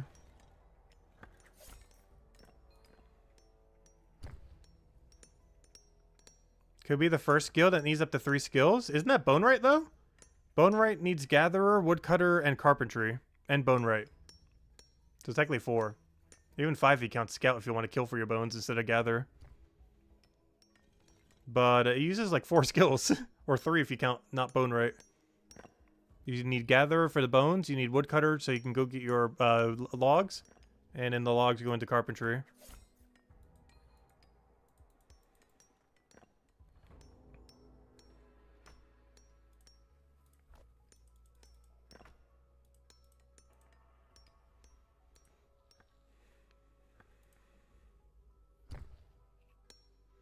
It's so far off your radar, you forgot about bone right? Yeah, that's pretty common. The bone rate is so annoying to train. I don't want to boost it though because I don't really need it. Like I do eventually want to get it to 50 just to even it out a little. And I'll probably get it higher if there's ever like area capes. But honestly, if there's ever going to be an area cape, Chronopolis is going to be our first 200 all and probably 500 all area cape. Because eventually I'm going to AFK my way to 500 when it comes to combat and detective. So we just have to go and do merchant for the rest of time and leatherworker for infinite profit, as well as to make armor. But we'd eventually have the 500 area cape if they ever made it. I really want to see that at some point. I know that's like far away. Like they could be like half a year before they even consider that probably. But I really want area capes for 50 all, 100 all, 200 all, 500 all for an area. Because obviously they're not going to add max cape anytime soon. But area capes, though, are pretty realistic. How fast is smithing? Very slow. It's faster than the other two. But it's pretty comparable to the EXP you see me getting for stonemason right now. Like, it is slightly better. You don't have to do the gas most of the time and stuff like that. But it is basically the exact same XP rate you're seeing right now on screen. Except for smithing instead of stonemason.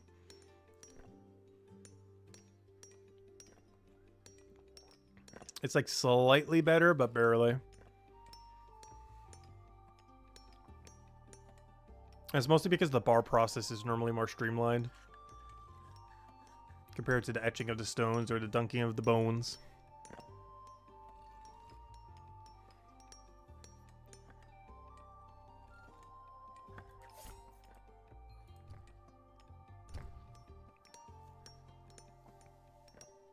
Also, you have to keep in mind, you build all your stuff in smithing at one location as well. There's 2 furnaces, but you don't have to do like a bunch of these little building thingies. So it's always the same consistent amount of distance from the bank as well.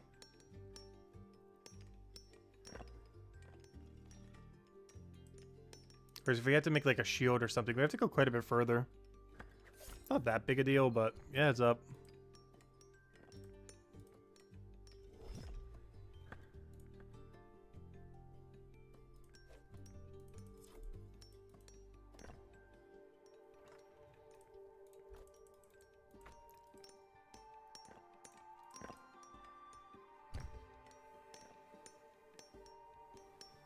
You don't know what to do after 200 leather maker?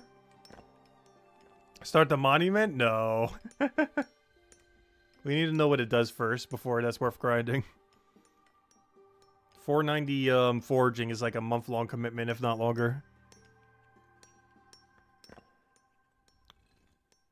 Like, there's no way that doesn't take like 5 to 6 weeks or something, if not longer. And that's assuming you're like constantly playing pretty much. While also AFKing every night for the AFK activity.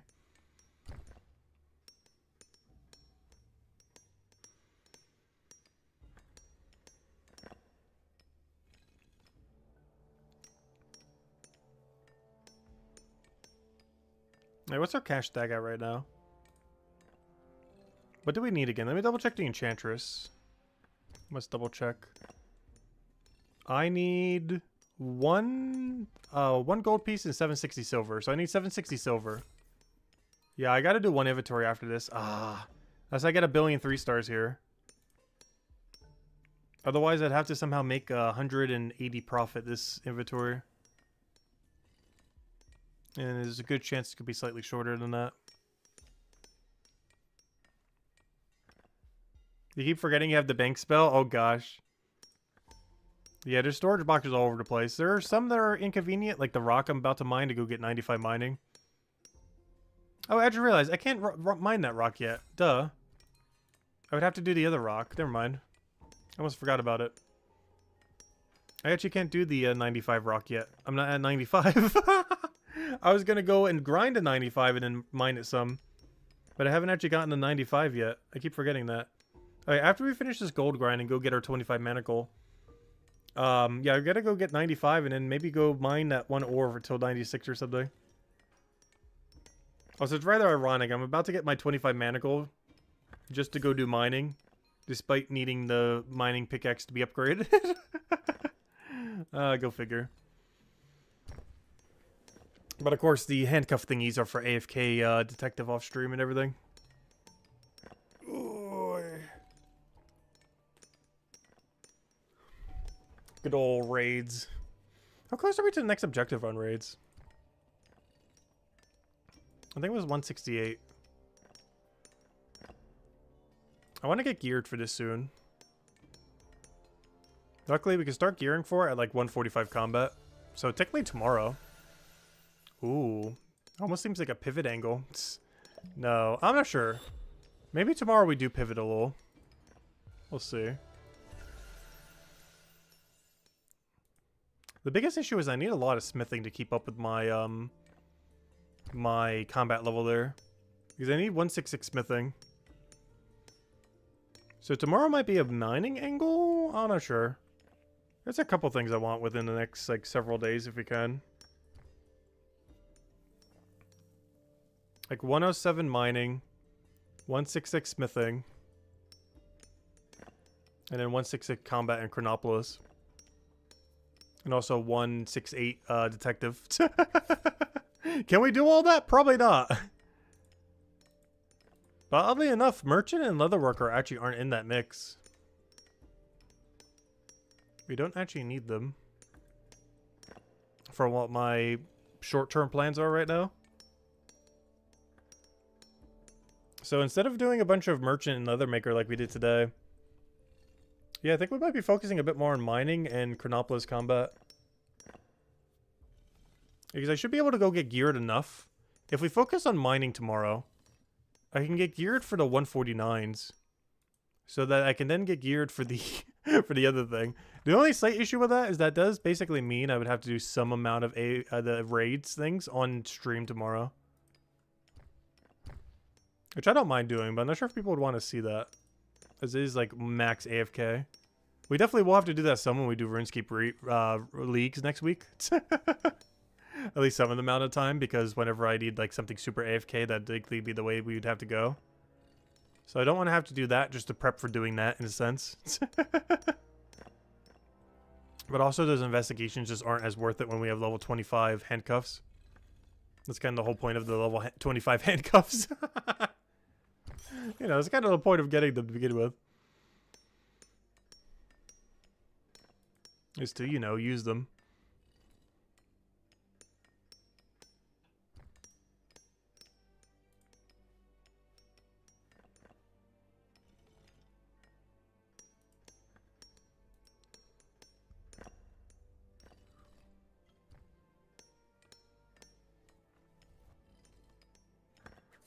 Ooh, is that enough to push us over? It might be. If we can get one more 3-star, it might be enough.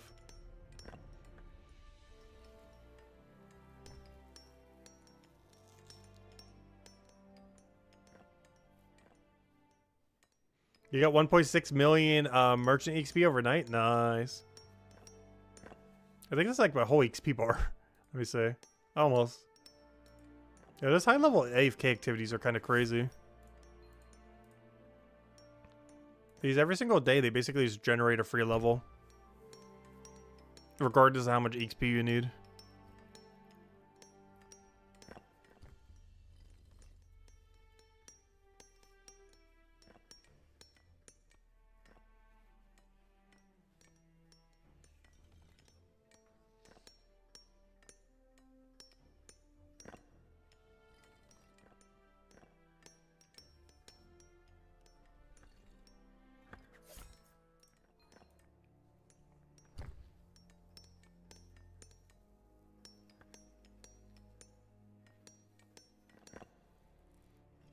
Yeah, I'm probably going to be doing most of mine on detective. But at a certain point, I would probably pivot to watch person. When we're at like 400 something watch person. I'm not sure. What's the final raid again? The problem is the gap between this and the end. But honestly, I could probably just do the 451 raids all the way to AFK, both of them to the end. Shouldn't be that big a deal. My only concern is at that point, my detective level might actually outpace my combat level. Rather than what is normally the other way around.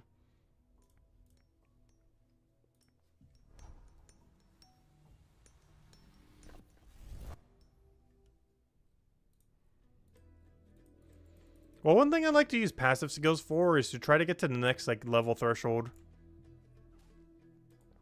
You could do that as well with like, you know, a few knowledge points. Right, below 200 with 4 of them. You know, above that range it'd be like what, 15-ish? 16, 17? About 17 of them.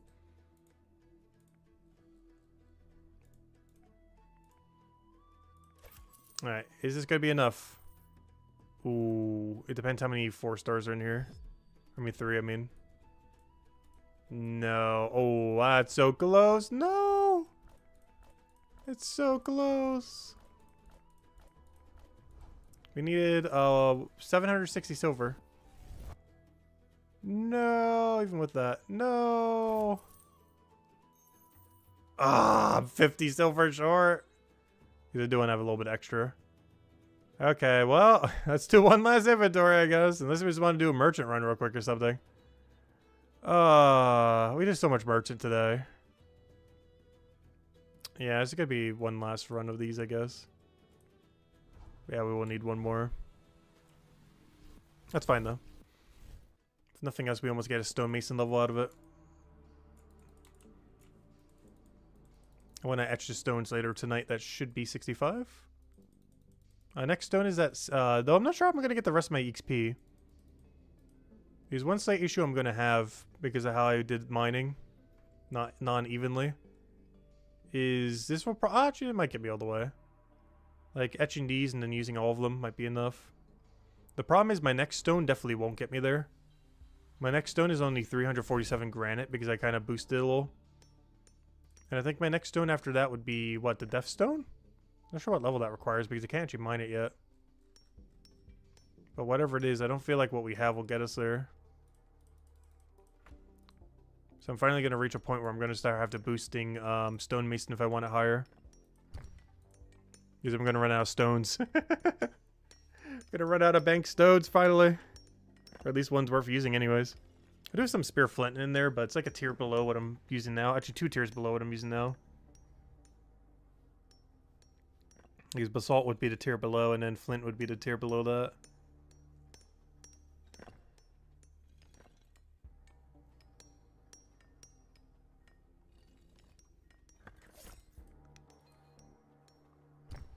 Does Chronopolis shop give more money for weapons? No, it should be the same, I'm pretty sure. The only difference about the Chronopolis shop is you could buy a bunch of 1-star and 2-star equipment. Most of it's 1-star, but he does offer 1 2-star. And it cycles like every 3 hours. So if you're falling behind on any kind of equipment, because you're doing like AFK raid dens or something in Chronopolis, it's good for catching up. For the most part, you shouldn't really need it otherwise. It's only particularly useful for raid dens, I would say, in the current state of the game. For if you need like an armor upgrade that you're really behind on. Like let's say I get like 170 combat and I'm still wearing this. Like, you know, 1 star of that, and that would be bigger. Maybe even for the pants, I'll be enough. Because those are starting to fall off a little. Our pants are getting too big or too small, depending on what way you look at it.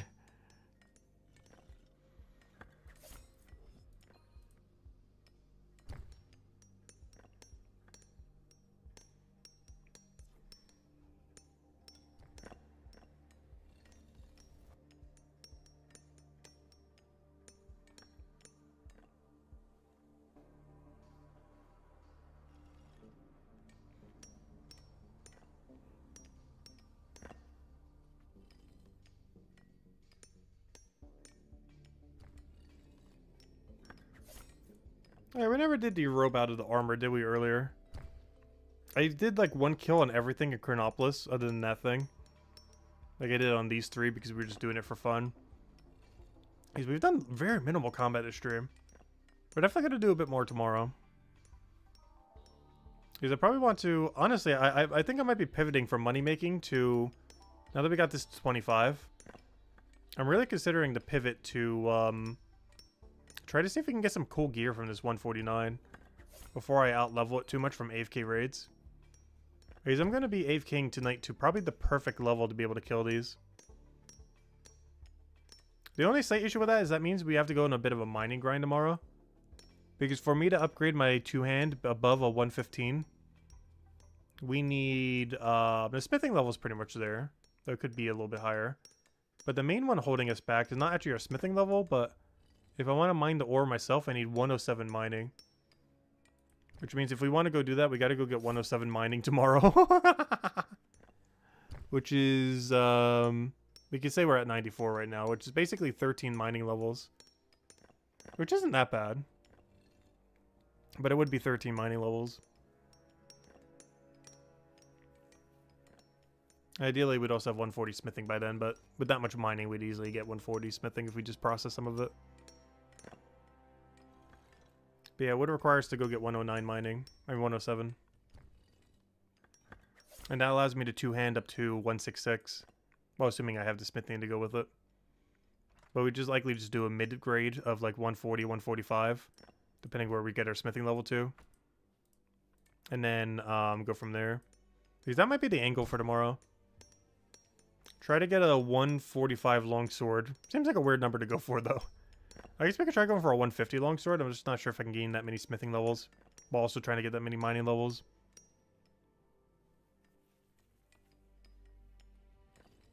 But I think 145. It seems like a really weird objective. Like 145 specifically. But based on the enemy that we're going to be killing and the level range we're likely going to be at, it's probably the perfect range to try to aim for. And then try to see if we can get at least 1 4-star from the thing. Because that'll probably be our goal tomorrow. Get a 4-star from the sea urchin. But it has multiple steps to get there. I have to get 107 mining, I get it 145 smithing. If I haven't already finished it, I need to get at least 145 combat. And that should be it. And then the actual act of trying to get a 4-star from it. I think it might be my objective tomorrow. Ideally, we get an armor piece, so pulling a 4-star weapon would be pretty nice if it was a good one. If it's like rapier or 2-hand or something. Because I'm pretty sure a 4-star rapier at a 149 is probably stronger than my 2-hand at 145. Or even at 166. Or maybe not. I'm actually not sure. Would a 166 longsword or a 4-star rapier be better at 149? I feel like the 166 longsword is probably stronger, oddly enough. Unless we're fighting something cryo weak, of course. But it also assumes we actually pull something that's actually useful. We could easily pull like the most useless slot ever. Or just something that's really bad, like a very slow 2-hand. Or literally any 1-hand that isn't rapier. Actually, what even is this character's 1-hand that isn't rapier now that I think about it? Because they basically don't exist to me because rapier is just so much better. I honestly completely forget what this character even has as a 1-hand that isn't rapier. As far as his melee weapons. Because I'm pretty sure they are all trash, except for rapier. Which kind of makes me forget they even exist. I know he has like some kind of fire sword, which is pointless. Aloha, MMO, welcome. Does using a 2-hand, a 1-hand make a difference? Or do you just use the best level DPS? You normally want to use the lowest speed that has the best DPS. This is different for every class. But for Cryo Knight, if they're weak to Cryo, or, you know, weak to Ice, it is best to use Rapier, which is a 1-hand weapon. If they aren't, it's best to use the 2-hand, the Longsword, because it has better DPS as far as just flat damage. And for range, it's generally based on weakness, but the quickest attacking one is the Arboret Bow. It's also his only way to do green damage, as he has no other green damage weapon other than that bow. So it's normally the one I go for, not just for the higher attack speed, but it's also our only green means of doing damage. So I might as well go deposit all. I never did do rope from earlier. There we go. I think he keeps keeping his bow on. Speaking of the arbory bow. One singular bow. As soon as we finish out this inventory, we should be good to go. Honestly, I'm probably already good to go. But we'll do the rest of these 1 or 2 times. I think all we need to do is make 50 silver, basically. Oh, have we gotten a 3-star yet this cycle? I'm not sure if we did. Yep, no problem. Yeah, this trip and the next one should be good. And by this, I mean to the bank. Not all the way as far as full inventories. But these sets of stones and the next set of stone, we should be good. I was just going to say, especially if we got a 3-star. There it is. But yeah, this should be way more than enough. Honestly, even this inventory is probably already enough just with that 3-star pushing it over. So yeah, we'll go back after this inventory then. And then we'll go do the mining grind. Because we're basically like 1 XP from a level. We are 2,000 XP from a level. A little higher, but it's basically 2,000. That'll take like a minute.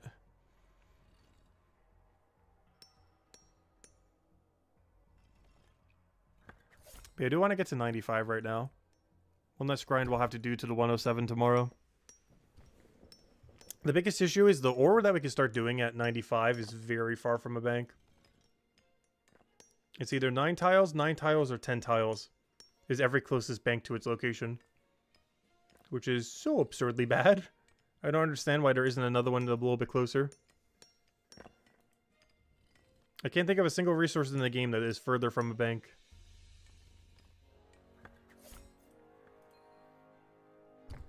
It's like they meant to put a little circle there, but then forgot.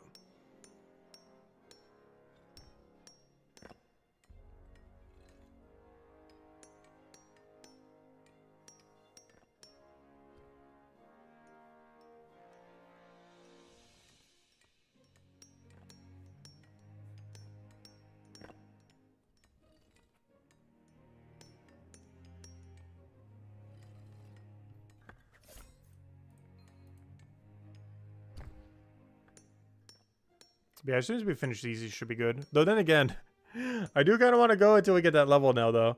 Because even though that's really close, now this one's going to be really close.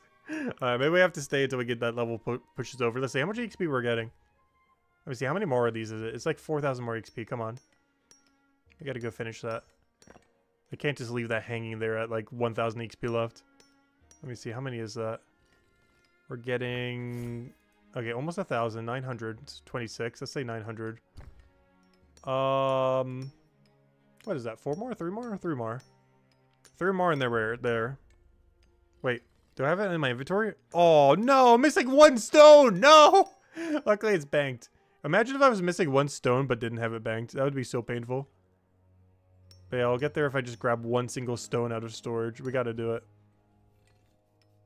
And I'll round it out to 65, which seems like a really clean number to end the stonemason grind today on. If only our bone rate number looked cleaner. I kind of want to get to 45 now, but there's no way I'm trading bone rate to 45 right now.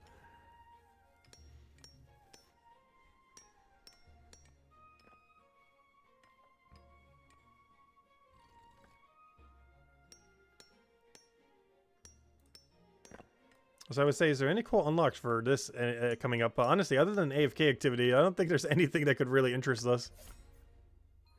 Other than whenever the next stone comes around, which I guess is 69. The funny number.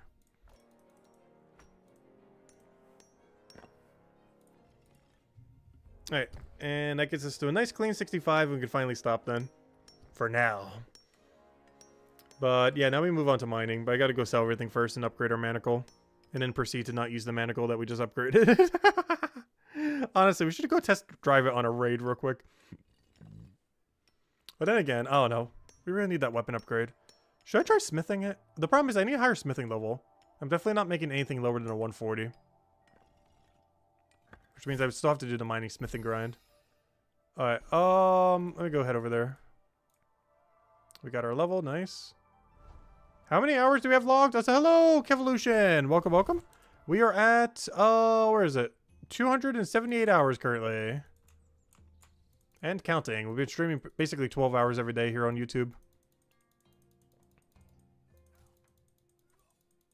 And we shall continue. We do stream a little bit shorter on Mondays, and obviously holidays coming up like Thanksgiving. I'll probably just be like a few hours in the morning or something. Get rid of all that. Get all this. I need 760. They better be 760 in here. There's no way there's not. Oh, then again, looking at some of this, that's barely going to be enough, but yeah, that's going to be enough. Barely, though. Barely, barely. Alright, sell all. Boom. Alright, let's go upgrade. We're going to only have 30 silver left, as per usual. We are completely poor. We just cannot have money on this account, apparently. Anything we ever do, it just keeps going back down to 0. But we would reach the goal that's in the title screen, at least. Or the title. We will have 25 enchanted manacle. All we had to do is lower the bar twice to reach our goal. But we got it. There we go. It goes all the way to 45, though. That is not happening anytime remotely soon, ever. But for now, a 25 manacle handcuff thing. For a total of... How much is our EXP rate? For a total of 15% extra EXP. Up to 20% once the other thing gets upgraded. Actually, when does the upgrade come in? Let me see. The next upgrade comes in at 183 detective. We will start to get 10% XP. Or sorry, 20% instead of 15. I believe we get another 5% there or something. Or maybe it's 2.5. I don't remember. But number will be bigger. Anyways. Alright, let's go back to the mines. Gotta at least get 95 and maybe 96 off that one ore. Let's go head back over. I will use the dopamine point on mining just to speed it up a little, I think. Just so we can get to the better ore. Which is actually worse, but I need it. Which makes no sense. But because it's so far from a bank, I believe it's less XP than the tier below. I'm almost guaranteed on that. But I do need it to actually craft some stuff. So even though it might be like similar XP or even less XP, I actually need the ore itself. So at least some of it. Especially for smithing XP and everything. So we are actually going to need to mine it slightly. I guess that's the biggest... You know what? That's actually the biggest thing that nerfs is Cryonite. The main thing that nerfs Cryonite is one of their 4 ores is in the middle of absolute nowhere. Like the absolute middle of nowhere. Just completely abandoned from everything. I guess that's the other big downside of Cryonite. Like of the 2 that exist. Is that one of their several ores they need is in the absolute middle of nowhere. Luckily, you don't need it for any meta weapon. But he's used for a couple of them that aren't, like, half bad. Like his physical range weapon. So you don't have to worry about elemental weakness. But at that point, you could just make 2 different ones and you'd be fine. I don't think the physical weapon is really that much better. 94, one more, we can do the other thing for 103 to 164 range for whatever on earth it does. I think it makes a shield. It makes the physical rings. And it makes nothing else of relevance, I don't believe. I feel like I'd mostly use it for the physical weapon. Or if any of the spec weapons are good in the future, which we don't really know.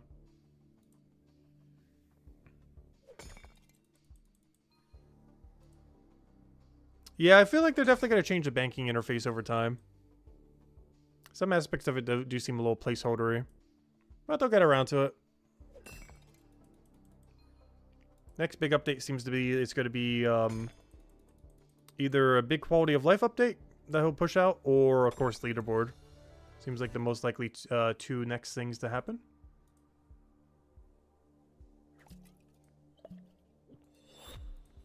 He's definitely cooking something up, given that we haven't gotten an update in a little while. So he's definitely working on something. And the last thing he announced was leaderboard, but, you know, it could be anything. He says leaderboard, doesn't mean he's necessarily just doing exactly only that. Alright, what am I doing? I forgot to use this earlier. What am I even dumping this on? I guess mining. I want to get to the next ore already. I know we just started, but we were already doing these for, like, hours today, so... Not mining them, but, you know, creating them into stuff. Also, was that a 500 XP drop? What? I thought these were lower earlier. I know we're using a 5% pot. But 5% of that number is not 500. I'm confused. Wait. I'm so confused right now. Oh! I know what happened. It's more than 5% because it is more than 5%. You know why why it threw me off? This is the first time I'm using the 93 pickaxe. Ah, I was gonna say that number's wrong. I'm getting more XP than I should be. But what I didn't account for is this is the first time we're mining since we got this 93 one. Because I ended up boosting to it, but then never, you know, mined afterwards. But yeah, that's why it feels like the XP rate is off. Because I'm getting like an extra 2.5 or 5% or whatever on earth that pickaxe is doing to me. Yeah, 5% I believe. Wow. But yeah, that's why. I was wondering why that seems so much higher. Because that wasn't 5% higher. But that's because it's 10% higher. Alright, that makes sense. Alright. False alarm. It's just a pickaxe upgrade. Thought my potion was glitching out or something. But I forgot to account for the new pickaxe we got recently.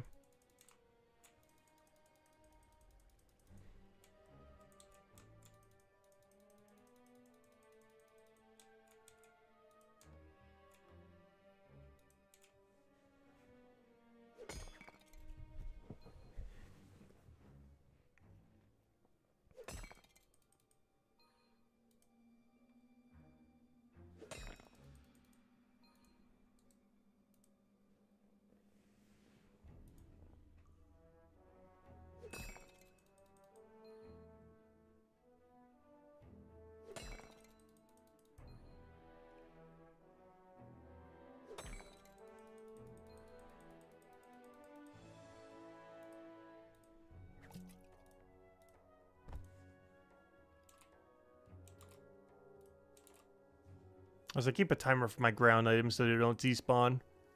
There's no in-game feature that shows a timer next to it. Unfortunately.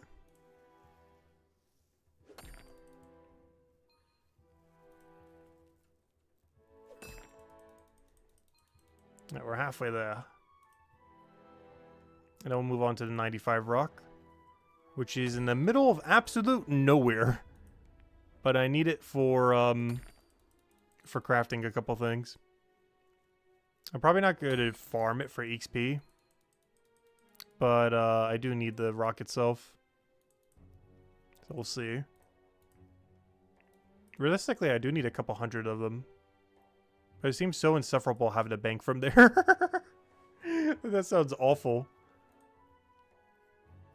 I said, hello, the Mad Hatter. Welcome, welcome.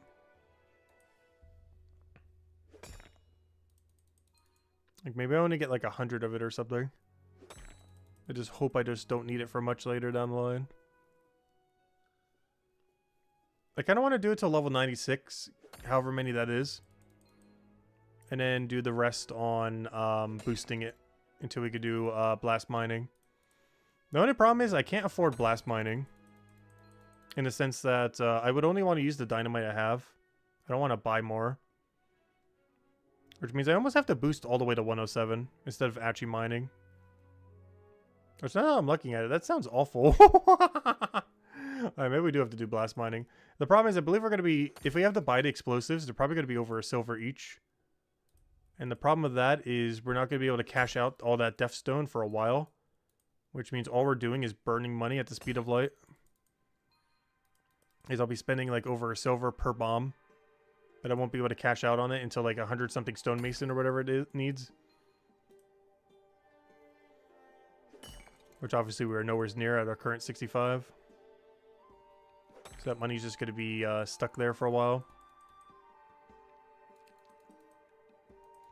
He's got watch person to 43. Nice. And detected to 40. Nice.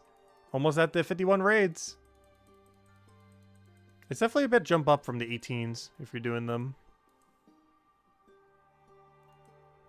Though the hardest to gear for me personally was the 121 so far. The 121 seemed harder than all of them combined so far. I'm hoping the next tier doesn't seem that bad. Because I think 168 is my next one.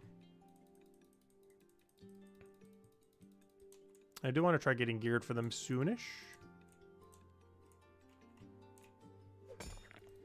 Yeah, the XP rate starts going up a lot once you can get to 51. The gap between 18 and 51 is so long due to the XP rate around that time. All the other ones haven't been nearly as bad.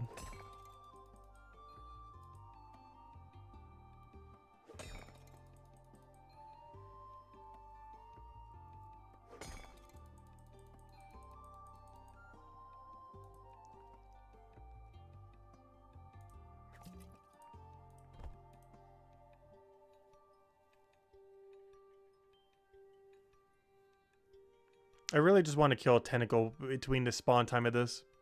The problem is I know for sure I cannot kill it in 10 seconds. Even with special attacks, I'm not sure that'd be possible. Wait, what if we killed a smaller level one, though? Wait. Strategy? Wait. What if we de-leveled it to a level 4 and just obliterated it for a little bit of extra free XP? Hold. The strategy is forming. It's gonna be for, like, no loot at all, but it's better than literally no loot at all. And just standing there. Wait. We gotta play. I'll do it on the next one. Auto-equip 3. Oh, my bow went away. Oh, wait, I don't have enough inventory for the bow. That's so funny. Oh, no. Wait, what's in my storage? Oh, that's funny.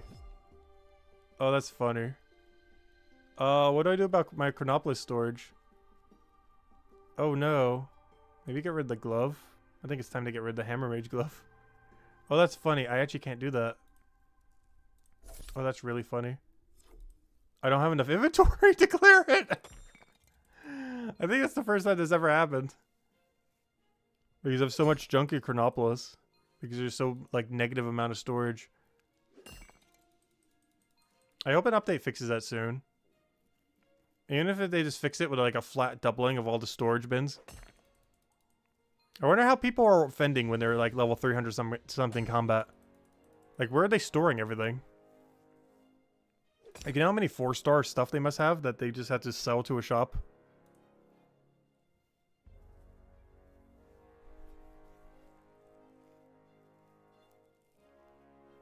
Because they can only hold, like, what is that? Like 20 space in there or something?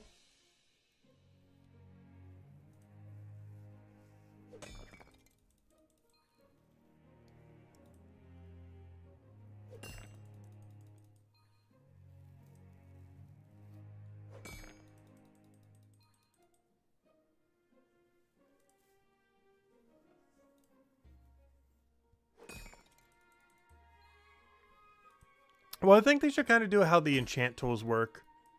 Potentially. Make it based on, like, what chapter you're in. Like, the further you get chapter-wise, the more storage you get. That or kind of make it like the Enchantress, even. And just let you use currency to get more. I'd rather just be a flat amount. As in, you know, just auto get it.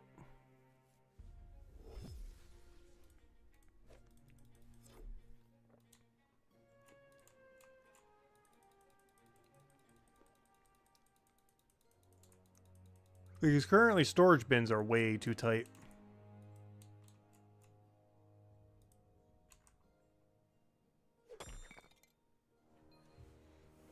Oh.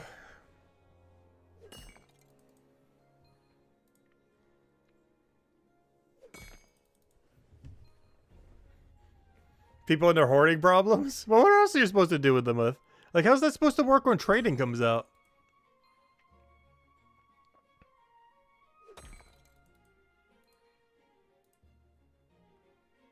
Like, almost no one's going to have anything to trade. Because there's no storage to hold everything that you would maybe want to trade. Unless you're just storing the raw material and have all the crafting levels to make it. Like, obviously, I'll soon be able to make, like, you know, right now I could easily make, like, 136s. But, what about all the 4-stars? That are already, like, drops and everything else? Like, do you just sell them? I don't know, have you guys done that yet? Have you guys sold any 4-star piece of equipment yet? Or have you been hoarding them all? And I don't mean like one under level 10 or something. I mean like an actual one. like 20 plus or 100 plus or anything like that. Have you guys sold a 4-star like above level 20 yet? Or have you been hoarding them all?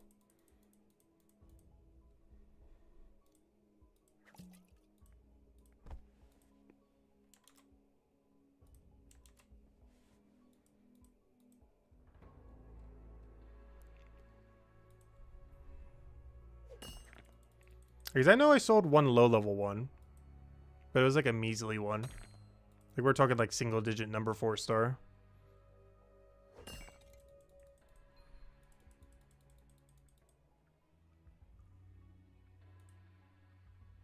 Yes, all purples can be combined. Every 3-star in the game can eventually become a 4-star.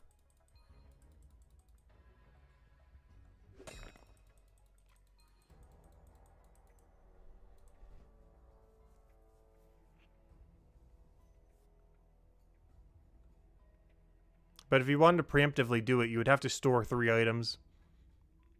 Because you would need the item that you want to be the item itself. One item of the 2 other classes.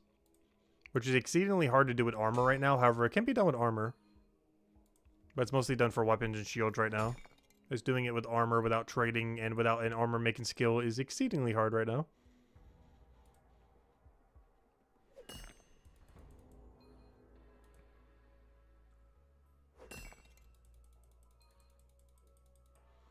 Yeah, that's the thing too. It is actually currently impossible to even have one of every item in a chapter right now. It is impossible to have all 12 spec weapons and just one single set of armor for any one chapter. There is not enough storage space to do that. What am I doing? I'm waiting at the rock when I have a full inventory. That's not going to work over well.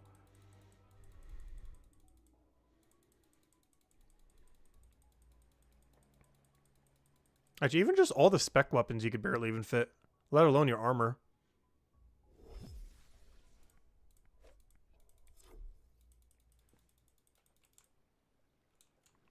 Like, when we mess with all spec weapons, we're going to have them across every chapter if there's not more space by then. Because there's not even enough space to use them currently.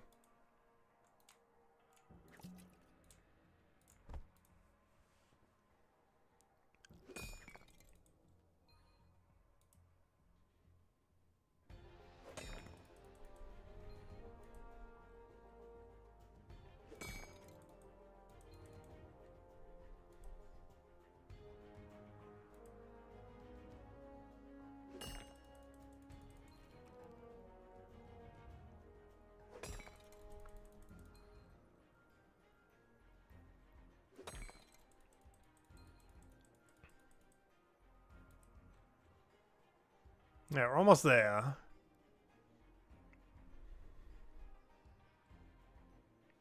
And now we can move on to an even worse rock somehow. That isn't even an upgrade, but I need the ore itself, so I kind of have to do it. I say, as we'll probably give up after like 3 inventories because it's so bad how far we have to run. I don't understand why there's not a stone closer. Like, I don't even want to mine that much of it, just knowing how bad it is. Makes me not want to do it.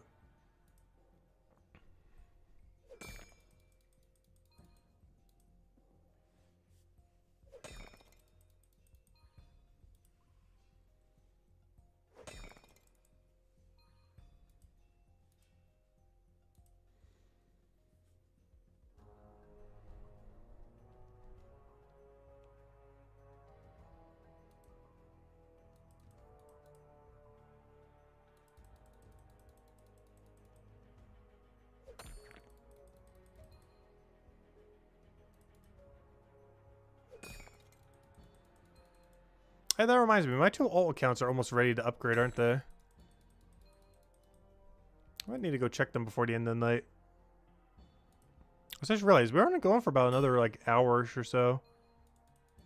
Half an hour to an hour. I didn't realize it's this late already, gosh. I still have so many things I want to get done. But yeah, tomorrow's probably going to be a pretty heavy mining, smithing, combat stream. It was eventually going to be gold making. But I think the angle has pivoted slightly. Because I have found some new goals.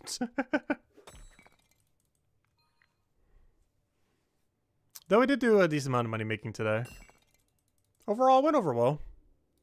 We got a 5-star quest done. Actually, that's not even in the title, is it? We did the fortune hold quest today.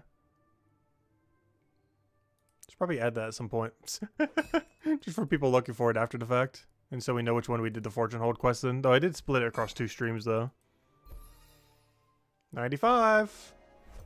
Time to go to the awful rock. Alright, how are we going to do this? There are 3 ways to get here. All of them are awful. Well, there's only one way to get there, but there's 3 ways to bank from there. And I don't know which one is the least worst. It's either this bank or the other one to the east, probably. I think the one to the east, despite it being 10 rooms away, is closer because the rooms are smaller. Like, 10 rooms away is slightly misleading. Just because some of those rooms are like a few steps. Unlike these that are like 7 or 8.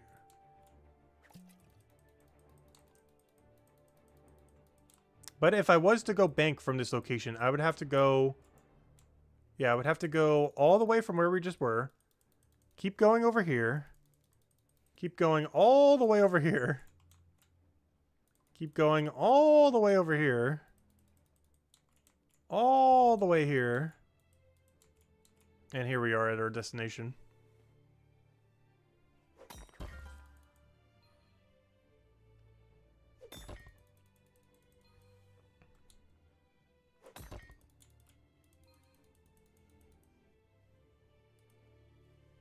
And the worst part is, it has a weird ratio that I don't quite understand.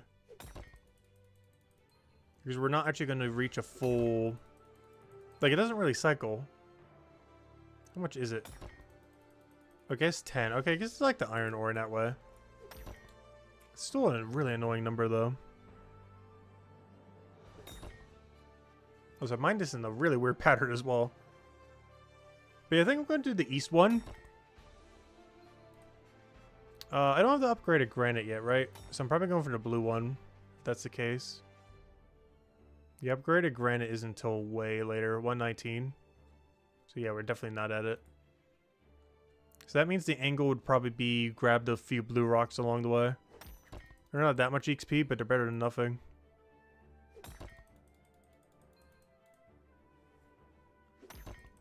But as you can see, we're getting more XP per vein.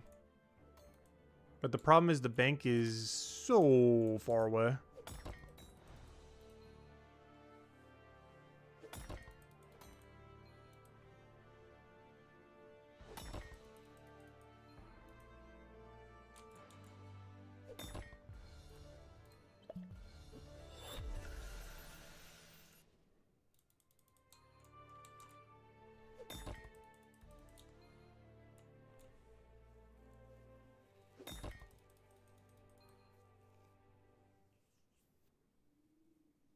Ooh, I just realized something. Is it worth doing this? There's no way this is worth doing. I have gotten an idea. What if we drop all of it on the ground? Timer. What if we drop all on the ground and bank it all at once? Is that better or is that worse? I actually don't know. I feel like this is worse, especially since I won't really keep track of how many are on the ground. So I won't know how long it'll take to that many trips. It's an interesting angle, but I don't think it's worth it. If nothing else, I could do it so we make sure we bring up more when we bank, I guess. But I don't think that's worth it.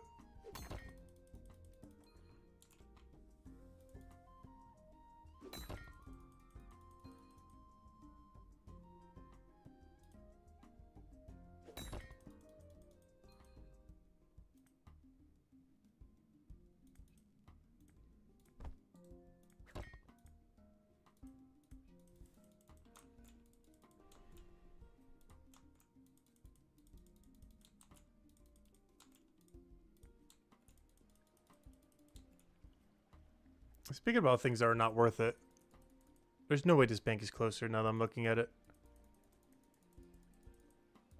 I think we have to go west. Honestly, either way we do it, it's awful. There's no good answer. This is the one that's 10 rooms away.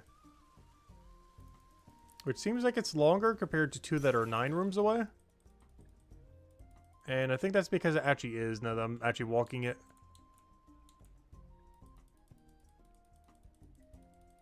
Okay, look what granite is. There's granite, there's the deposit box. It's like they forgot to put one there or something. Because this thing is in the middle of nowhere. But yeah, this deposit box is 10 rooms away. The one we were using for this rock over here is 9 away from here.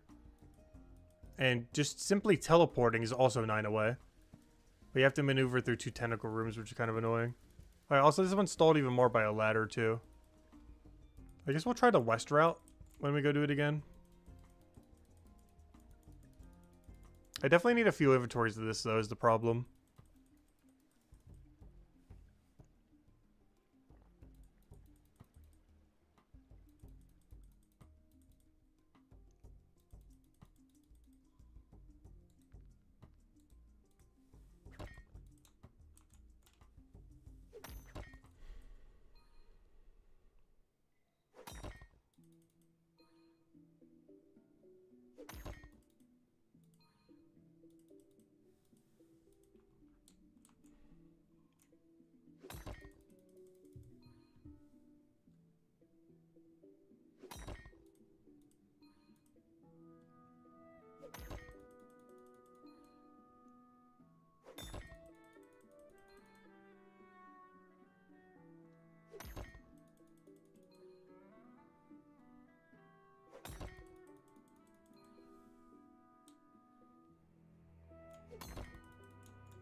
But yeah, I remember why I never go for these. I think the first time around I stopped after like 80. And I think I remember why. It's going to be so bad if we have to boost all the way to, well, I guess 102. The problem is I would need the money to be able to buy dynamite though. I don't know how much it is. But the other one was 675 and there's no way it's cheaper than that. So it's at least probably like a silver a piece. The ore you get from it is worth a lot once you process it and everything. The problem with that is, though, it's still going to cost us like a silver a piece, which is not cheap. Alright, well, we got some. We have secured some. I kind of want to go smith it now. I was about to see. Maybe get the first time bonus on something. I'm not sure I need anything at the moment, though. But I at least want to borify it, if nothing. So I have it for later. Also just to see what its XP drop is. Because this is a 95 tier ore. Well, not 95 tier, but you know what I mean. 95 mining to get it.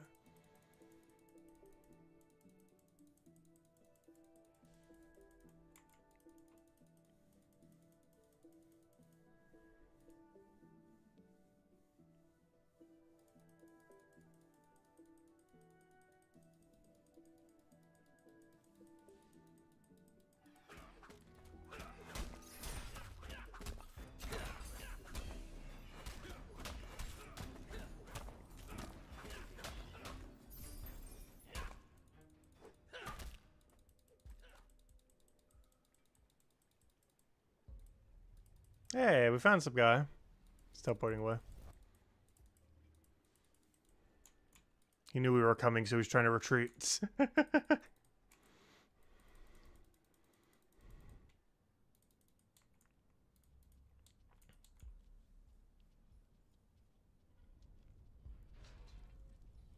let's see. How much is his XP drop? Is it good or disappointing? It should be a bit over 1,000. Like 1,003 to 1,500. Per set.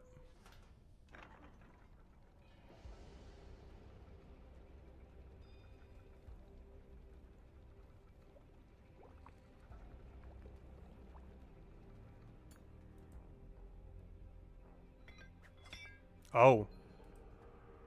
2,304. A little higher than expected.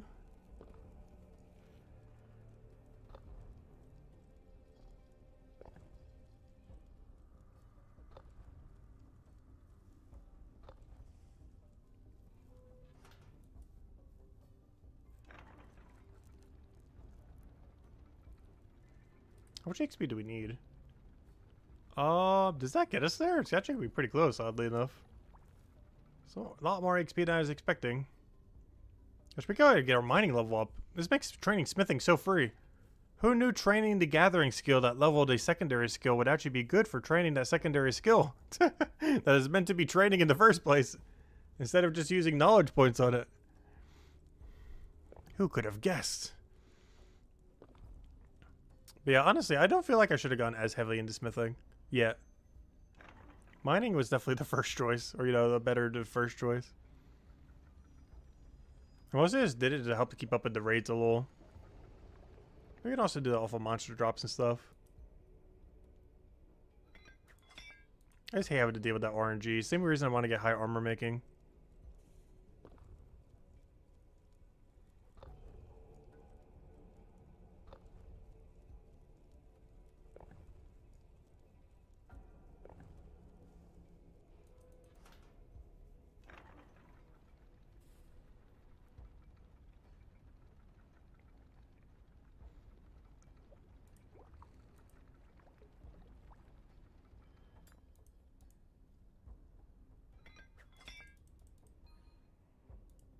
But I'm so glad this bar is used for nothing. Let me go double check. So it is used for... Okay, it's used for one thing. And one thing only. It's used for my ice rings. Ah. They have one singular purpose. The ice rings. I see. Interesting. Wait, how does that not require a pole? It literally is a pole. How does that not require any?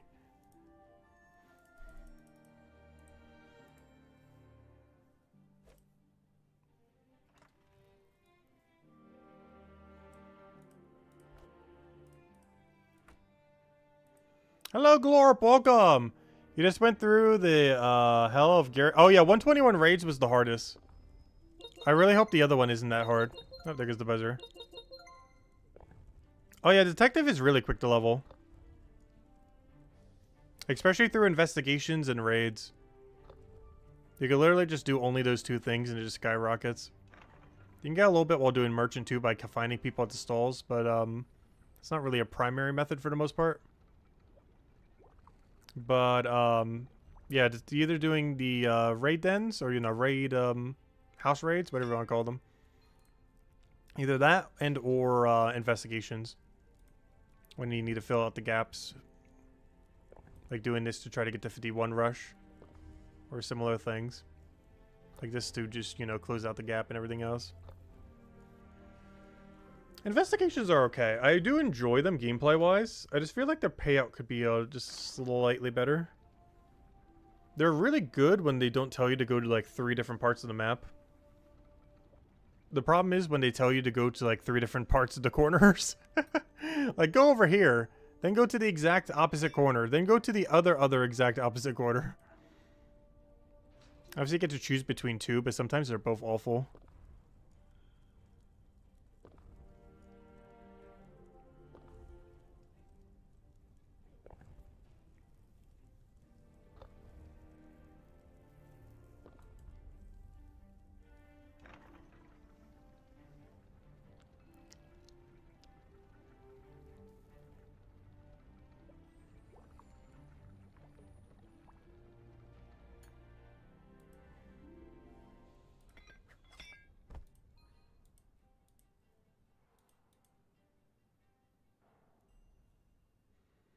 Also, I just realized this furnace is so bad. No one is even in my server right now. Wait, what? I don't think I've ever seen this room be empty.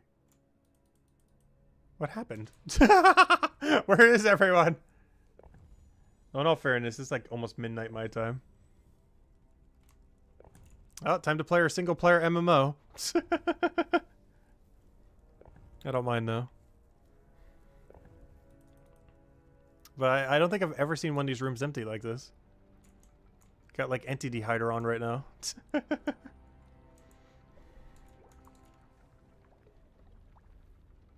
Let's see, is there actually no one here, or did we just happen to get the empty server? Let's see, I'm gonna switch server once or twice. I want to say there's no way there's no one here in any server. I probably just got the empty one. We have it all to ourselves. But let me go check real quick.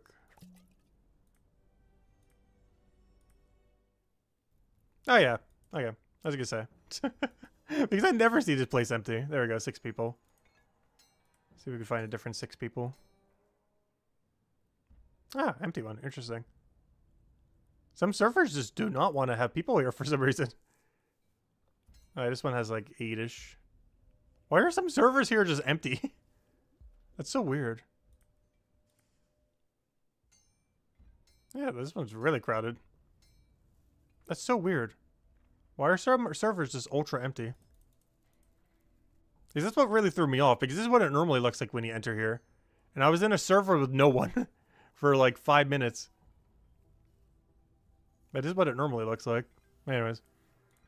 That's strange. What am I doing now? I guess leatherworker? Is this the leatherworker angle? No, I kind of I still want to get mining up. It's just, I don't want to go do that rock again. And doing the granite just doesn't seem as good. And doing the iron is less XP. So I kind of just have to boost it. But that's going to be so expensive trying to do the 102s. I guess we'll need a little bit of money for it. I don't want to do more merchant to make that money, though. Could do leatherworker. Let's see. How do I want to go about this?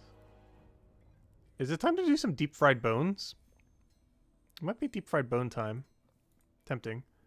Not that tempting. But honestly, I do have some bones I need to dunk. I kind of want to do it for a level now that we've been doing all these. We're just going to leave the smithing level hanging a little bit. I already got the potions on me. I'm like looking at my potion stack. It's like, I should probably go use those. Got them all, man. Got to go use them. We don't have to, obviously, but they're there. But yeah, I haven't deep fried our bones in a while. Our bone rate level has been stuck there for like a week. Honestly, I think I got to 42 like on day 9 and haven't touched it since. But yeah, let's go deep fry some of the bones we got while we're getting base 30s. Because while we were doing base 30s the other day, we ended up doing some, of course, gathering. And given that we're doing some gathering, we did get some bones of 2 different tiers. We got, of course, the bone spikes, but I also got some of those more expensive ones. So, yeah, let's go deep fry our bones. Maybe not all of them, but I want to deep fry some of them. Wow. I grabbed that many? Really? I did not think it was that many bones. When on earth did we grab that many? 800? No wonder why the gather grind felt like it took forever. 800 bone spikes?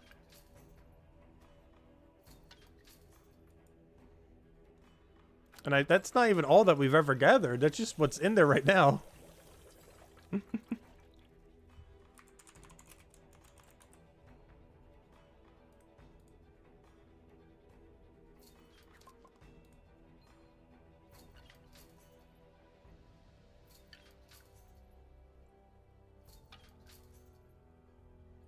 Yeah, we were doing that earlier today. I was doing that for stonemason because I've been doing so much mining that I figured we'd cash out some of our stones. And I pre-etched them last night.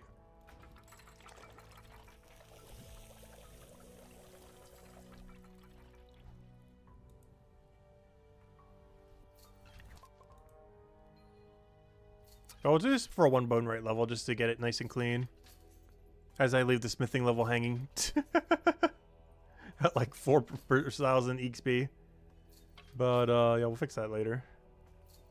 1 step at a time. Let's fix our bone rate level.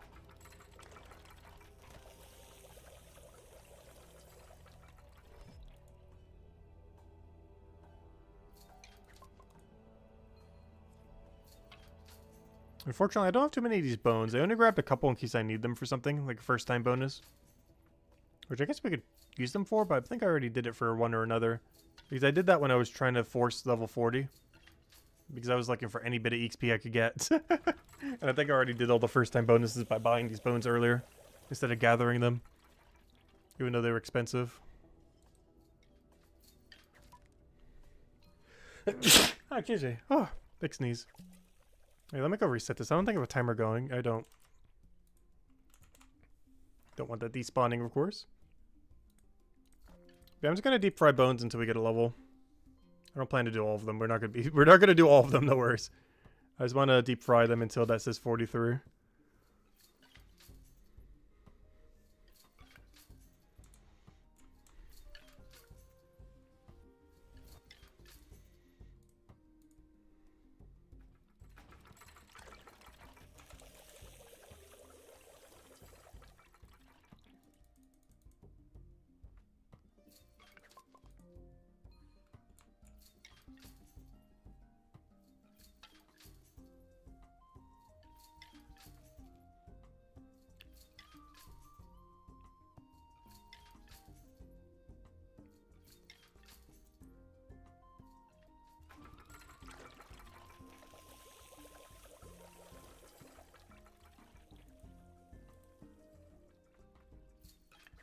Hey, also, Chronopolis finally fell in the poll.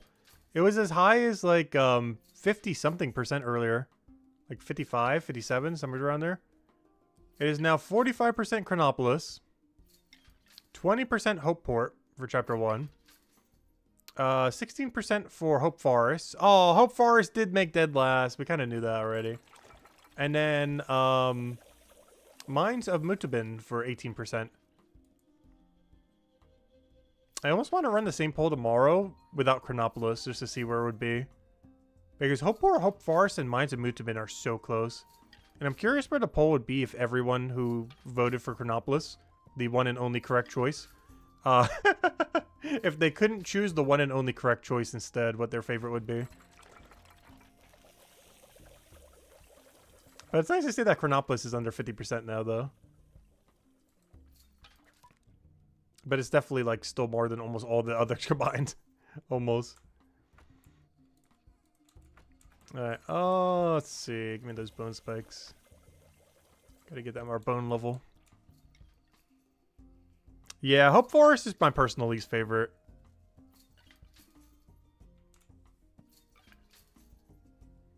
It's fun during the quest and everything. The problem is, if you're not a guardian, you have almost zero incentive to ever step foot back in that place. Like, Cryonites and Hammer Mages is so pointless. Like, why are you going back? Like, maybe in the future when there's, like, boss fight and other things there. Because I would love to fight the, you know, harder version of the, big sea creature again. One that can actually damage you and be more challenging. But, like, in the current state of the game, there is zero incentive for anything but a guardian to ever return to Hope Forest. And even if you are, it's probably to train your carpentry level only. Or to go do that one 5-star quest.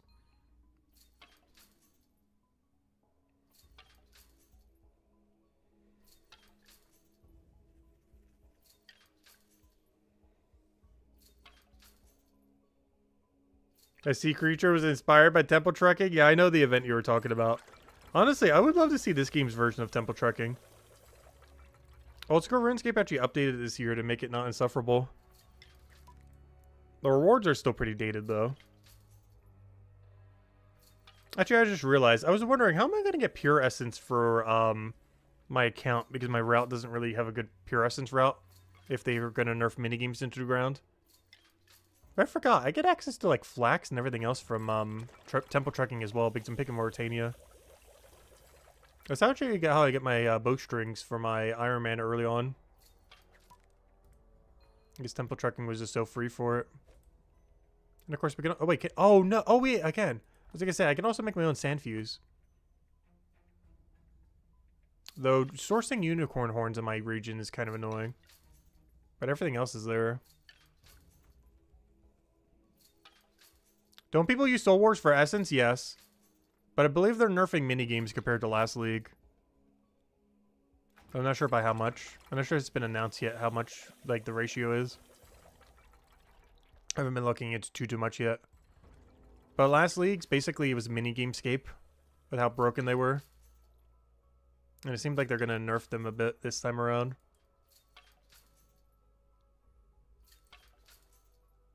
Because it was the first league where they did a bonus for them, and I think they did like a 5 times bonus, which was so broken for some of them.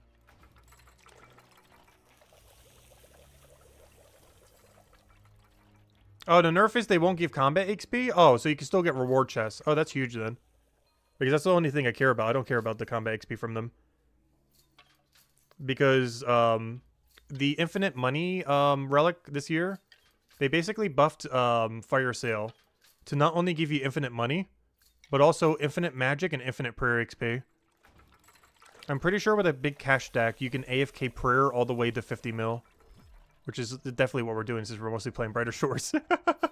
You not only get infinite money, but you also get infinite prayer to 50 mil and infinite magic to 50 mil.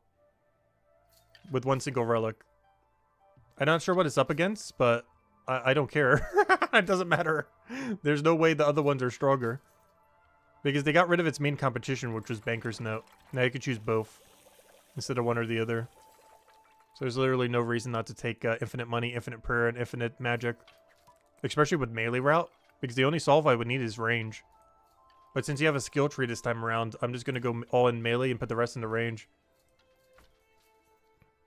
But yeah, range will be my weakest. I can get red shins and pref though. So I guess I could do that while doing 100 to 50 mil.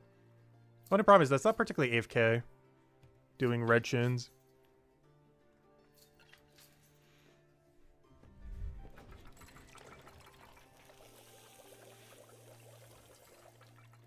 Are Zora drops still good?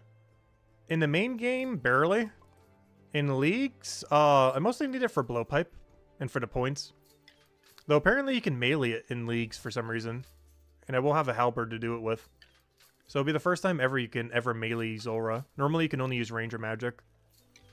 But because melee relic was always so bad on it, they made it so you can melee it now. And since we're going melee route, it should just get obliterated. I would definitely want to do the Corrupted Gauntlet grind first, though.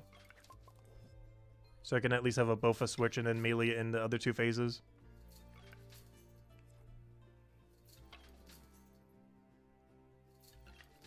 But yeah, you can just get it for Mauritania. They added the Raxor Ball thingy. Oh, whoops, I'm doing the wrong thing. Whoop, whoop, whoop, put the bone in. But yeah, that's one of the reasons you need Mauritania. Noxious Halberd. I don't even really plan to do Mauritania for Scythe. I mostly want it for Noxious Halberd. And to try, Nightmare and solo Theater of Blood. Because I've never done any normal Theater of Blood. So I figured I'd try soloing it for the first time. I haven't done the normal one, so I'll probably just start by soloing it instead. Shouldn't be that hard. As long as they add a Revive Relic. A lot of my plan is still... they added basically everything I need. Except a Revive Relic. So hopefully they announce that today or in the next few days. Because my plan, at least PVM-wise, does require the Revive Relic. Just to cheese everything to death. It could be nerfed compared to last year. I just need it to some degree. So we can learn the newer content. Or, you know, content we don't know. What am I doing here? Potion. That's the whole reason we have potions. Alright. Let me put this over here. Deposit all. Drink. Why am I even putting this in right now? Smithing? Mining? Mining? Smithing? I guess mining. I need both, but honestly mining needs it more right now. Because we're kind of bottlenecked until like at least 102, if not even longer. Oh yeah, I already got my level for my deep fried bones. I guess I'm done with deep fried bones, but let me do it as while we have the potion, I guess. Yeah, I'm doing Varlamore, Mauritania, and Terrawin in that order, yes. Varlamore first because it's all mid-game content other than Coliseum pretty much. At least until chapter 3. Or part 3 of 3. Mauritania because Scythe eventually, but also more so to try Nightmare. And also more so because of probably Barrow's equipment's going to be broken. Because he had some kind of weird Barrow glove echo item. So full Derex is going to be really funny. 1 HP full Derex is going to be probably some of the best DPS ever. They also added the like the multi-ultra hit maracas as well. Not only are they super quick attack speed in their normal game, but apparently the relic makes you have a chance of hitting multiple times. And that probably works per hit splat. So you're going to hit just like 1,000 hit splats. Actually, it might hit so many hit splats, the game might not even register it. It might actually do less DPS just from how much DPS it's doing in individual hit splats. Are you going to play Path of Exile 2? I have heard some people mentioning that. It wasn't currently on my plans to ever play it. Because obviously as far as like big MMO games in that category, you know, Brighter Shores is that for us. But a lot of people have been asking. I don't know, maybe I could look into it, I guess. But, I don't know, I never played Path of Exile 1, so I feel like I'd be, like, so far behind trying that game. Like, I'd be a complete, utter noob and full-blown clueless into what's going on. Not sure if that'd be interesting to watch or not. But, of course, Brighter Shores is currently our main thing right now. I'm just doing leagues because I really wanted to try it. Again, you know, I played it last year for the first time. And it was, like, some of the most fun I ever had in the game ever, so I was like, I definitely gotta do it again this year. But aside from that, even though I'm AF King, Old School RuneScape in the background right now, I haven't been, like, playing the game since Brighter Shores. You're going as Garnia? I went as Garnia last year, so I do kind of want to avoid it. I went as Guardian, Fremenic, and Desert last year. So if I went that route, it'd be like 2 of the 3 same. And I mostly wanted to pick different regions. Actually, I don't think I'm picking any repeat region this year compared to what I picked last year. All 3 of my region choices is different. Because I did as Garnia, Fremenic, and what was the third one? I don't remember. As Garnia, Fremenic. I went range route. What would I have gone? Oh yeah, Desert. I just said it. But yeah, as Garnia, Fremenic, Desert I went last year. So I went a completely different 3 this year for melee. Since I went range last year. Alright, what are we doing now? I kind of want to get the smithing level up. I can't just leave it at 136 and a little smidgen. I'm not sure if I have any bars over here, but we'll find something. We'll scrap some amount of level together. I'll figure out something. Ooh, my XP though. The rocks, the rocks. We're gonna ignore them for now. Honestly, that's better XP than hitting the other rocks.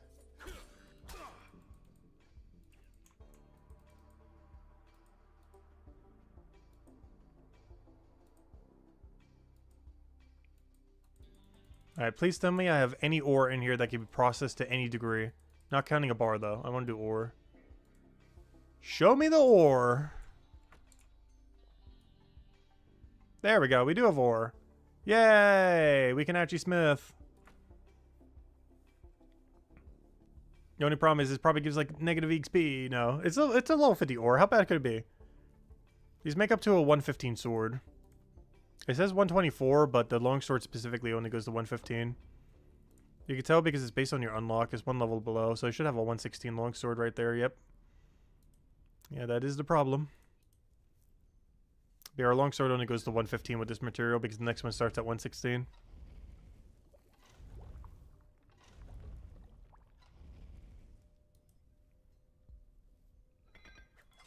I don't know, we'll see if we try out Path of Exile. When is it coming out, Path of Exile 2, if it was to? Or, you know, when it does. But I'm pretty sure I'm still going to be too addicted to Brighter Shores to stop for it. The only reason I'm doing it for leagues, we'll still be doing both simultaneously when we do it next week.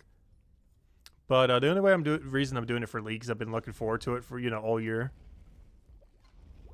But, I don't know, I don't really have any connection to Path of Exile 1 or 2 for when 2 comes out.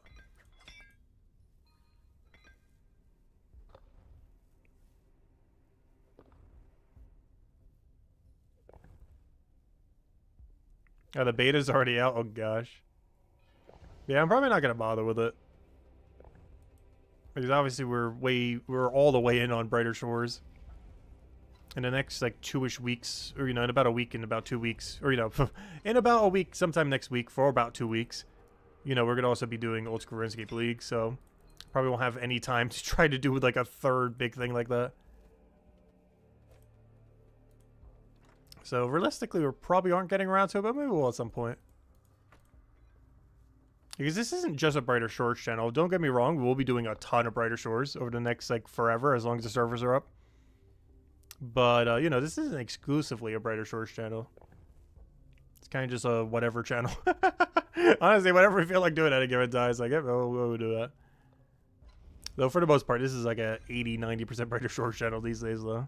And will continue to be, at least for the foreseeable future for now. Especially as long as Andrew Gower keeps supporting the game.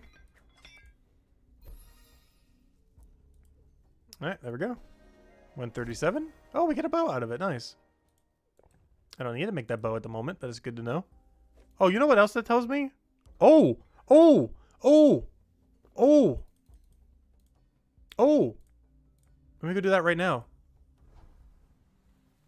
Why I'm owing. I should probably explain. Since we got that bow, that means our current resource goes to 136. Which means I can make a 136 bow right now, and that'll be my best bow for a while. So I'm gonna go make a 136 bow. I know that didn't communicate it too well with 5 O's. But that's what just happened right there. That basically indicated that I can make a 136 bow as my best bow for quite a while now. So that is what I shall do. Because due to this thing's higher attack speed, this will actually be our best bow for... Oh wait, this thing's ready too. Oh, perfect. Look at this. I didn't even plan on this. Oh, I can go do the grape thingy too. I need to go do that. Gosh, I got too many things I need to go do. Game, stop giving me objectives. Oh, free mining XP. I'm also going to need this when we hit 102 mining because this is the blast material I need. Unfortunately, I can't see how expensive it's going to be because it doesn't show me. But let me go bank all this.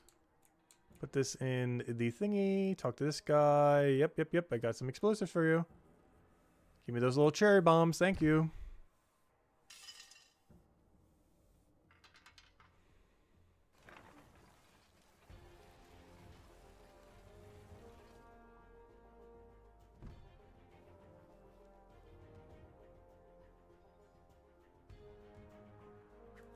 Alright, deposit all. Teleport to Chronopolis outskirts. And then we'll go set up the grapes. I'm only going to do this once. I'm pretty sure I don't need to keep doing the grapes. But I want to do it for the one-time bonus. And because it's probably going to be a pretty hefty merchant XP drop. Like, we're talking like over 10k probably. But you know, I guess that isn't that much compared to how much we're getting. But we're going to get that on top of the one-time bonus. So I'm going to do this once. Yeah, so I'd like to buy your, gosh, do I even have that much?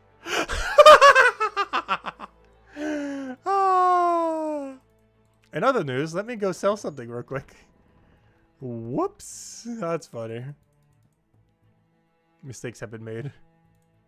I'm 2 silver short because I'm so poor. How do I make money? Gosh. I'm too poor, what could I sell?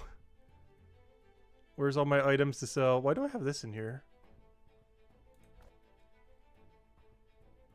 Alright,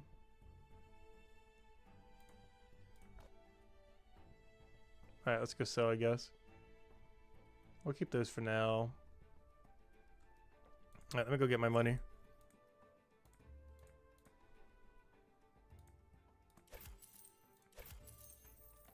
Alright, anyways, in other news, let's go buy my grapes. Now that we are down to 0 currency once again for the billing of time. Yeah, we're still streaming. Though we will be ending pretty soon. I just wanted to go make this bow real quick because we just had an objective. Though I'm getting distracted by a billion other objectives. We're just making it kind of hard to do the objective I'm trying to do. But yeah, we're going to go make our perfect bow. As this will be the best bow we can make in quite a while. Actually, so long. This is how long it's going to take before we can make a better bow. I need the next tier of green ore. 124 mining is when I can make a better bow than this. That is a decent bit away. Which is why I'm making this 136 right now. This is also likely to be my range weapon when I take on the 149s tomorrow. Which is another reason I want to make it now, might as well. And we just literally unlocked it, so. Well, we didn't literally unlock it. We actually technically had it on the previous level. It's just the unlock from this level made me realize that we already had it the previous level. So technically I could have made it at 136, but the thing occurring made me realize, oh, I could do it now. So might as well.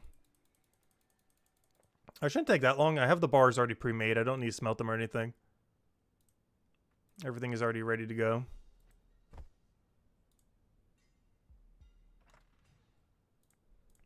All we have to do is get lucky to actually get it.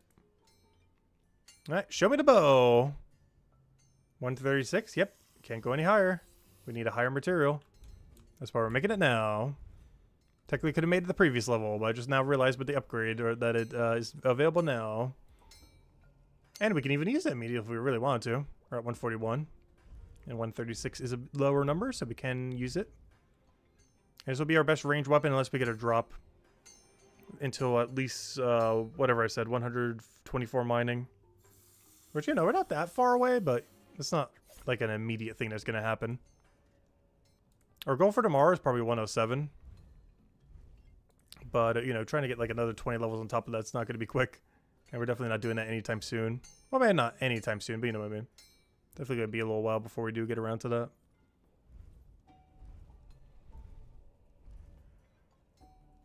First kill with the newly crafted bow, you get an epic bow? That would be funny. Though it would be an upgrade, so that's fine. Because if it did drop one, the weakest it could be is like 147 or 148 or something. Or 149 if it does its max level. Which would technically be an upgrade compared to what we're using now. So even if it did do that, it would actually be an upgrade.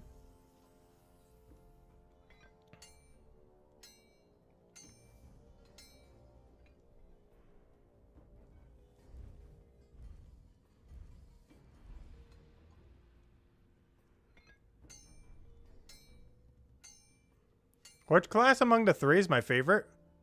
Overall, it's definitely still Cryo Knight. Though, if I was to choose one that isn't Cryo Knight, it's definitely Guardian. I'm not a fan of Hammer Mage. It's more so the hammer aspect. Do all of them need to be two-handed to infuse 3 rares into a two-handed weapon? I assume so. I never tried, though. Well, I haven't tried infusing, but I assume they all have to be the same type. Like, when I made the one-hands, I made sure to make all 3 of them were one-hands. Just in case. And I think they do. Though I'm not sure, because every time I did it with 3. Like, when I made my shields, I did 3 shield. When I did my one-handed weapon, I did 3 one-handeds. I'm pretty sure they have to be the same. However, I haven't actually bothered checking. I just kind of assumed it had to be. But I never tried to use otherwise.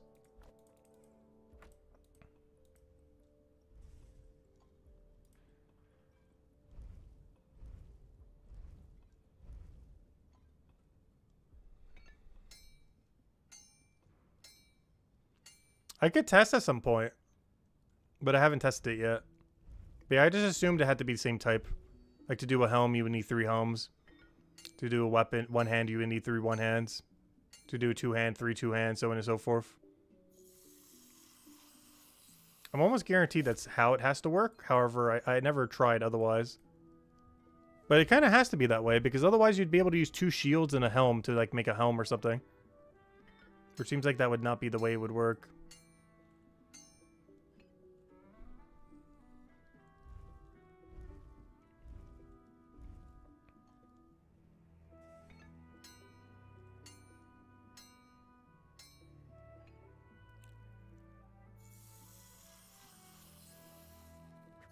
Got it. Alright, we're out of here. Alright, let's go tune this thing up. Alright, let's see. Let me go get all the other junk out. Alright, what percent did it get? Let's see, did it high roll, low roll? I'm not even sure what a good roll is for this. I can see it a number and I won't even know. Seems like a medium roll. 30%. 34. Oh, maybe that is a high roll. Gosh, 32. Or maybe just a rarity has higher. 48. No? 44. Okay, yeah. It's like a slightly above average roll, I guess. We saw as low as like a 30 there. But as high as a 48. So it looks like you do anywhere from like 30 to 50% or so. And we got a 44. It's not awful. Could be slightly better, but it's not worth trying to keep rolling until it is. 1 is perfectly fine. Alright, let me go attune this, I guess. And go sell my old bow, which I think is a 118 right now. Also, it was only 36%, so yeah, this is quite a bit better then. Oh, did I go to the wrong one? I did. Right, let me head over to the other one. But yeah, not only is this a... What is it? It is a... Math. It is a 18 damage increase. And... a 8% arbor rate increase as far as our chance to do arbor rate damage, which is irrelevant unless the enemy's weak to arbor rate, but you know, in cases where we do use it that way, it'll be helpful. But otherwise, it's mostly the strength difference, which is useful, which was 18 extra strength and 8% extra arbor rate chance. That's not bad. Definitely worth the upgrade for sure.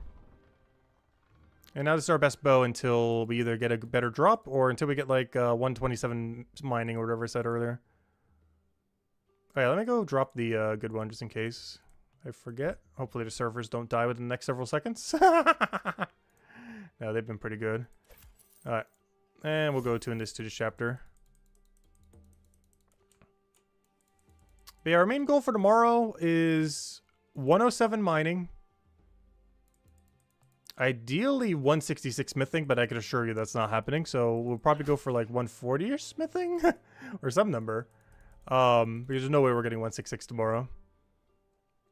And then the ability, actually no, I need 145, 145.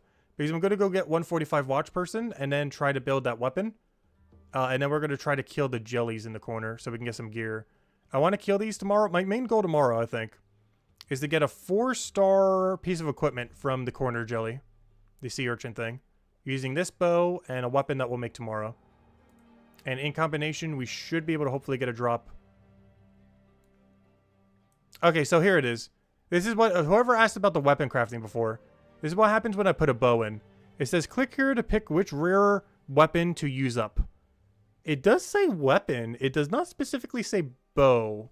You know what else I could check? Actually, I could show you right now. Wait. I have a good 2-hand here. Let me go check something. I can let you know right now. Let's see if it lets me put this guardian weapon in. I'm not going to do it, but let's see. You can. Wait. Can you do armor that way too? Wait, you can use shields? Wait, does that mean you can use shields to upgrade a helm? That's huge if so. Wait. They don't have to be same type. That means you can use shields to upgrade a helm. Wait. Is there any helm other than the one I sold in that weaker chapter that was too weak to bother upgrading? Wait. This is huge intel. Oh, I can upgrade my helm from chapter 1 to a point that would actually be good for that chapter. Ooh. But is there a better one to do it in? I have a 102.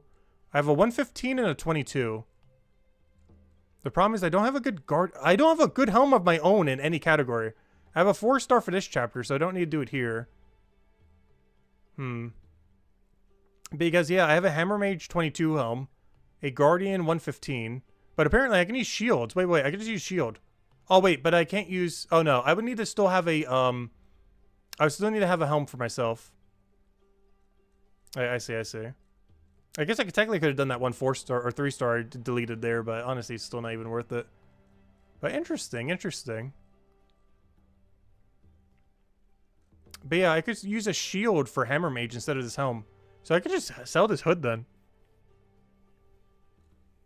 I wish I could get a shield real quick just to test it with. Because that means I don't need these gloves either. I just don't need this helm because it's a really high level for Guardian, which is way above my bone right level. But that means I technically don't need these gloves or this hat then, if that's the case.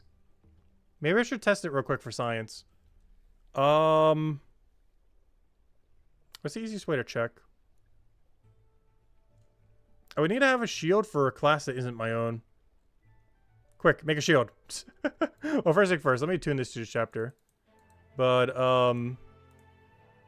quick, I must find a shield. Can I upgrade a helm or something with shields? Go. Alright, let me go make one real quick. Let me go make a Hammer Mage one, I guess. Go. But yeah, let me see if I can use a shield to upgrade a helm or a glove or an anything. What epic piece do I have on right now for this chapter? None. How do I have none? How do I have none? Alright, what about other chapters? But yeah, let me go do the shield test. Because this is huge if so. Because we can't make armor, but we can make shields, which is armor technically. Alright, shield test.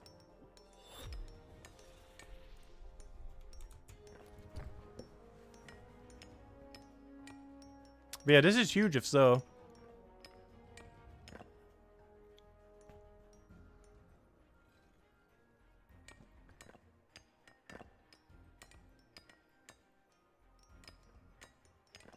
Shield does work? That's huge. Wait.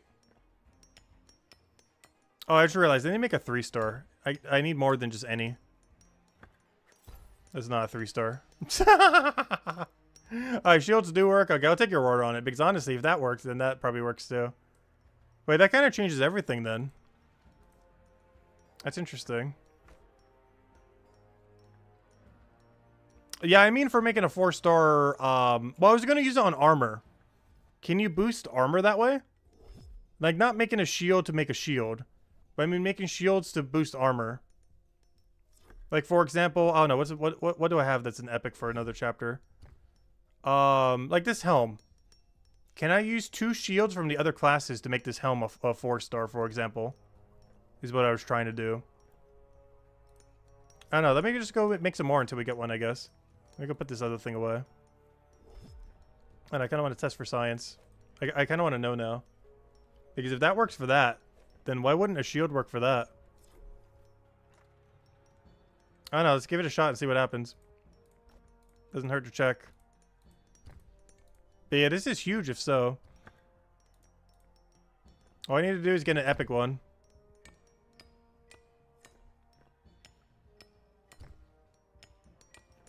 But yeah, you can infuse armor. It's just really hard because you needed armor pieces. But if shield counts as an armor piece, then that changes everything.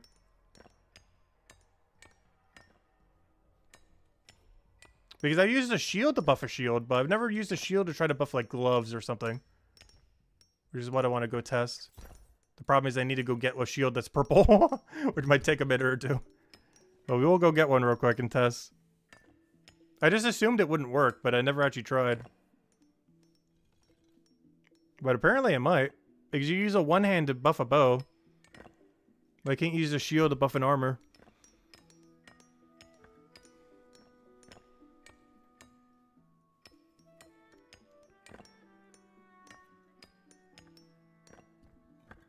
Got it. Alright, science time. I won't actually be able to do it because I don't currently have a, what's it called, shield at the moment. But I'll still be able to go and see it happen. I guess it doesn't matter which one I attune it to. I'll still test this other area, though. Alright, moment of truth. If this works, this kind of changes everything. Because now every 3-star piece of armor can be 4-starred if you need a little bit of a buff. The only problem with that is it would require a really high stonemason and bone right level until trading comes out. But it does mean we can buff armor prior to chapter 5.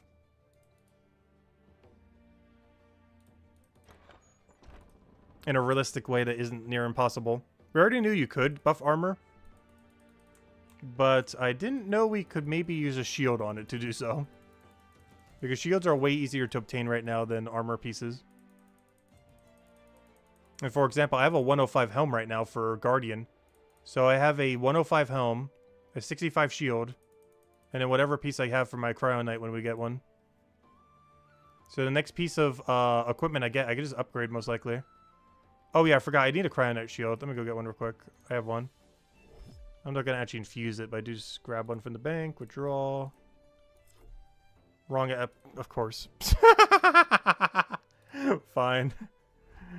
Of course. Go to episode 1. That's funny. I should have expected that, but that's because I don't have one for episode. Actually, I do. Never mind. I could have. Never mind. For some reason, I didn't think I have one, but it's because I'm wielding one. But yeah, let's see how this works. Oh wait, why did I do a shield? I didn't mean to do a shield. What am I doing? Oh, I wonder if I grab a shield, but this still works. I meant to grab a non-shield. We already know shield works.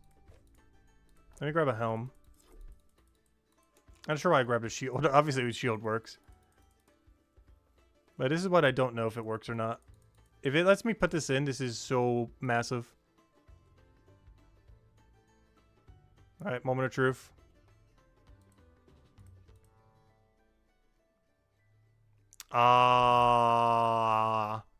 Nope. Shields do not count as armor. No! Well, we kind of already knew this.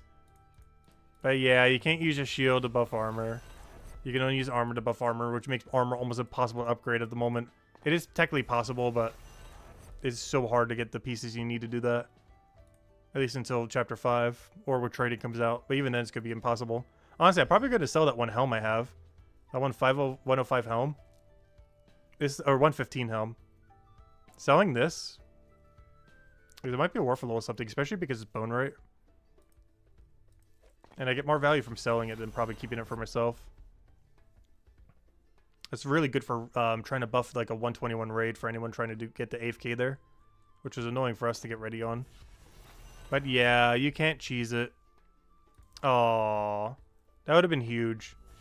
But yeah, apparently for some reason you can use a one hand on like a two hand and a two hand for a bow or whatever. That's kind of weird. It just checks to see if it's a weapon, and for shields it checks to see if it's a shield. I wonder if you can use different pieces of armor to buff another armor then. Because wouldn't it be cheaper to use gloves to like buff a chest plate if you could mix and match them? Unless they have to be same type. But it might have to be same type. Because I'm pretty sure gloves and feet are going to be cheaper to make than, you know, a plate body, for example. So if you can mix and match those, you would probably want to always use 2 gloves or 2 boots to buff a armor piece. Or, you know, like a chest plate or a piece of legs. But it might have to be same type, like gloves only for gloves. Kind of like how shield can only buff shield. Might have to be glove to glove, body to body, stuff like that. But if that's not the case, you're going to always want to use glove or boots most likely to buff buff your plate body. Actually, we can test that right now. Since we're doing all the science, I might as well do all the science. Yeah, this one. Withdraw. So I'm going to get a plate body and try to buff it with a helm. Alright, moment of truth. I can actually test it. Hammer Mage. You can! Oh, that's going to be so broken when Chapter 5 comes out if they don't change that. But yeah, when Chapter 5 comes out, make a bunch of gloves and armor. I mean, gloves and boots. Because they'll probably be cheap. And you can use it to make the more expensive plate body and legs and whatever else is more expensive. But yeah, that's actually huge if they don't change that. But yeah, I can use a helm to upgrade my body. Alright, so you can't use a shield, but you can cheese it with gloves and stuff. Let's see, do I have a glove I could actually test it with? I unfortunately don't. I do for the one chapter. Wait, let me double check something. I can check gloves as well to see if it's really broken. I just have to have at least one epic in that chapter. Let's see, where is it? No! I only have 4-star stuff. No! I literally only have 4 and 2. I don't have any 3s. Every 3 I have is a different class. I don't have any 3 to test on my own class. That's kind of funny. So yeah, I can't test the glove. Do I have a different glove? That's a bow. Actually, what even is... Yeah, that's a bow. That's my own glove. I need a different class's glove. Wait, can you use it from a different chapter? Let me go try something. Let me try something real quick. Let me do it with the plate body, but try it with a glove from you. Let me see something here. What is this again? Hammer Mage? Wrong episode. Yeah. Yeah, that's the problem, isn't it? Wait, it says wrong episode, though. Not valid. Oh, yeah, you can use gloves and boots. It specifically says wrong episode. It would say nothing if you couldn't use it. Like, notice it doesn't show the shield. The Hammer Mage shield. So yeah, you can use gloves and boots. As well as helms. Because it wouldn't show up here if you couldn't. Kind of like how the shield doesn't show for Hammer Mage right now because they can't even put it in. But yeah, this is just saying wrong episode, but it can be used. It's just the wrong episode right now. But yeah, that means you'll be able to use gloves and boots and helms and everything for your bodies and everything. Like, you'll be able to use your cheaper material to upgrade the more expensive one, most likely. That's good to know for later. And let me go store all this away and sell whatever junk we have then, and then we're probably calling it for tonight. But yeah, that's some huge science right there. That's actually really big. I was not expecting that. But yes, unfortunately, you cannot use a shield to upgrade armor. But you can use helm, boots, and gloves to boost what would likely be more expensive body and legs. So it'll be way cheaper to boost those with the other pieces. So we did learn something. But that something isn't that useful until Chapter 5. Because how hard it is to get armor pieces. But yeah, shields do not work to boost armor. But you can use low tier armor to, you know, things that cost less material in order to boost the higher material ones. So you will be able to use things like gloves and boots to boost a plate body or legs, for example. That likely costs way more material. Alright, anyways, there we go. Nice. Yeah, basically the meta would be to get 1 body and then 2 gloves. Or 1 body and 2 boots when Armor Maker comes out. As it'll be way cheaper material-wise to make boots than compared to something like, you know, a plate body or something. And you can technically do similar with weapons. Like, you can use one that uses really low material, like only like 3. In order to boost like a bigger one that uses like 6 or something similar. It's not that big a deal, but, you know, when you're mass making them, it saves some resources, so it helps out long term. Excuse me. But anyways, guys, we're going to be ending it here for now. We'll be back tomorrow around noon Eastern Standard Time. Main game plan is probably going to be a lot of mining and a lot of combat. Our main goal is to try to get at least one 4-star drop from these little jellies in the corner, while gearing up for it, while also indirectly gearing up for 168 raids, which that 148 drops that we'll get will be able to be used on. And hopefully get some better looking gear, because I hate this plate body, but it's my best in slot right now, and I really want to replace it so badly. I really like the heavy metal one more than this little leathery one, so that'll be our game plan. Anyways, guys, I'll catch you guys later. Thank you so much for stopping by, as always. Greatly appreciated. And yeah, I'll be back around noon tomorrow, about 12 hours from now, noon Eastern Standard Time. Yep, there's Durden. We can say hello. Hello. Hello. I should say goodbye, but goodbye. Goodbye, everyone. Thanks for watching. Have a good night. Have a good weekend. And I'll catch you guys later.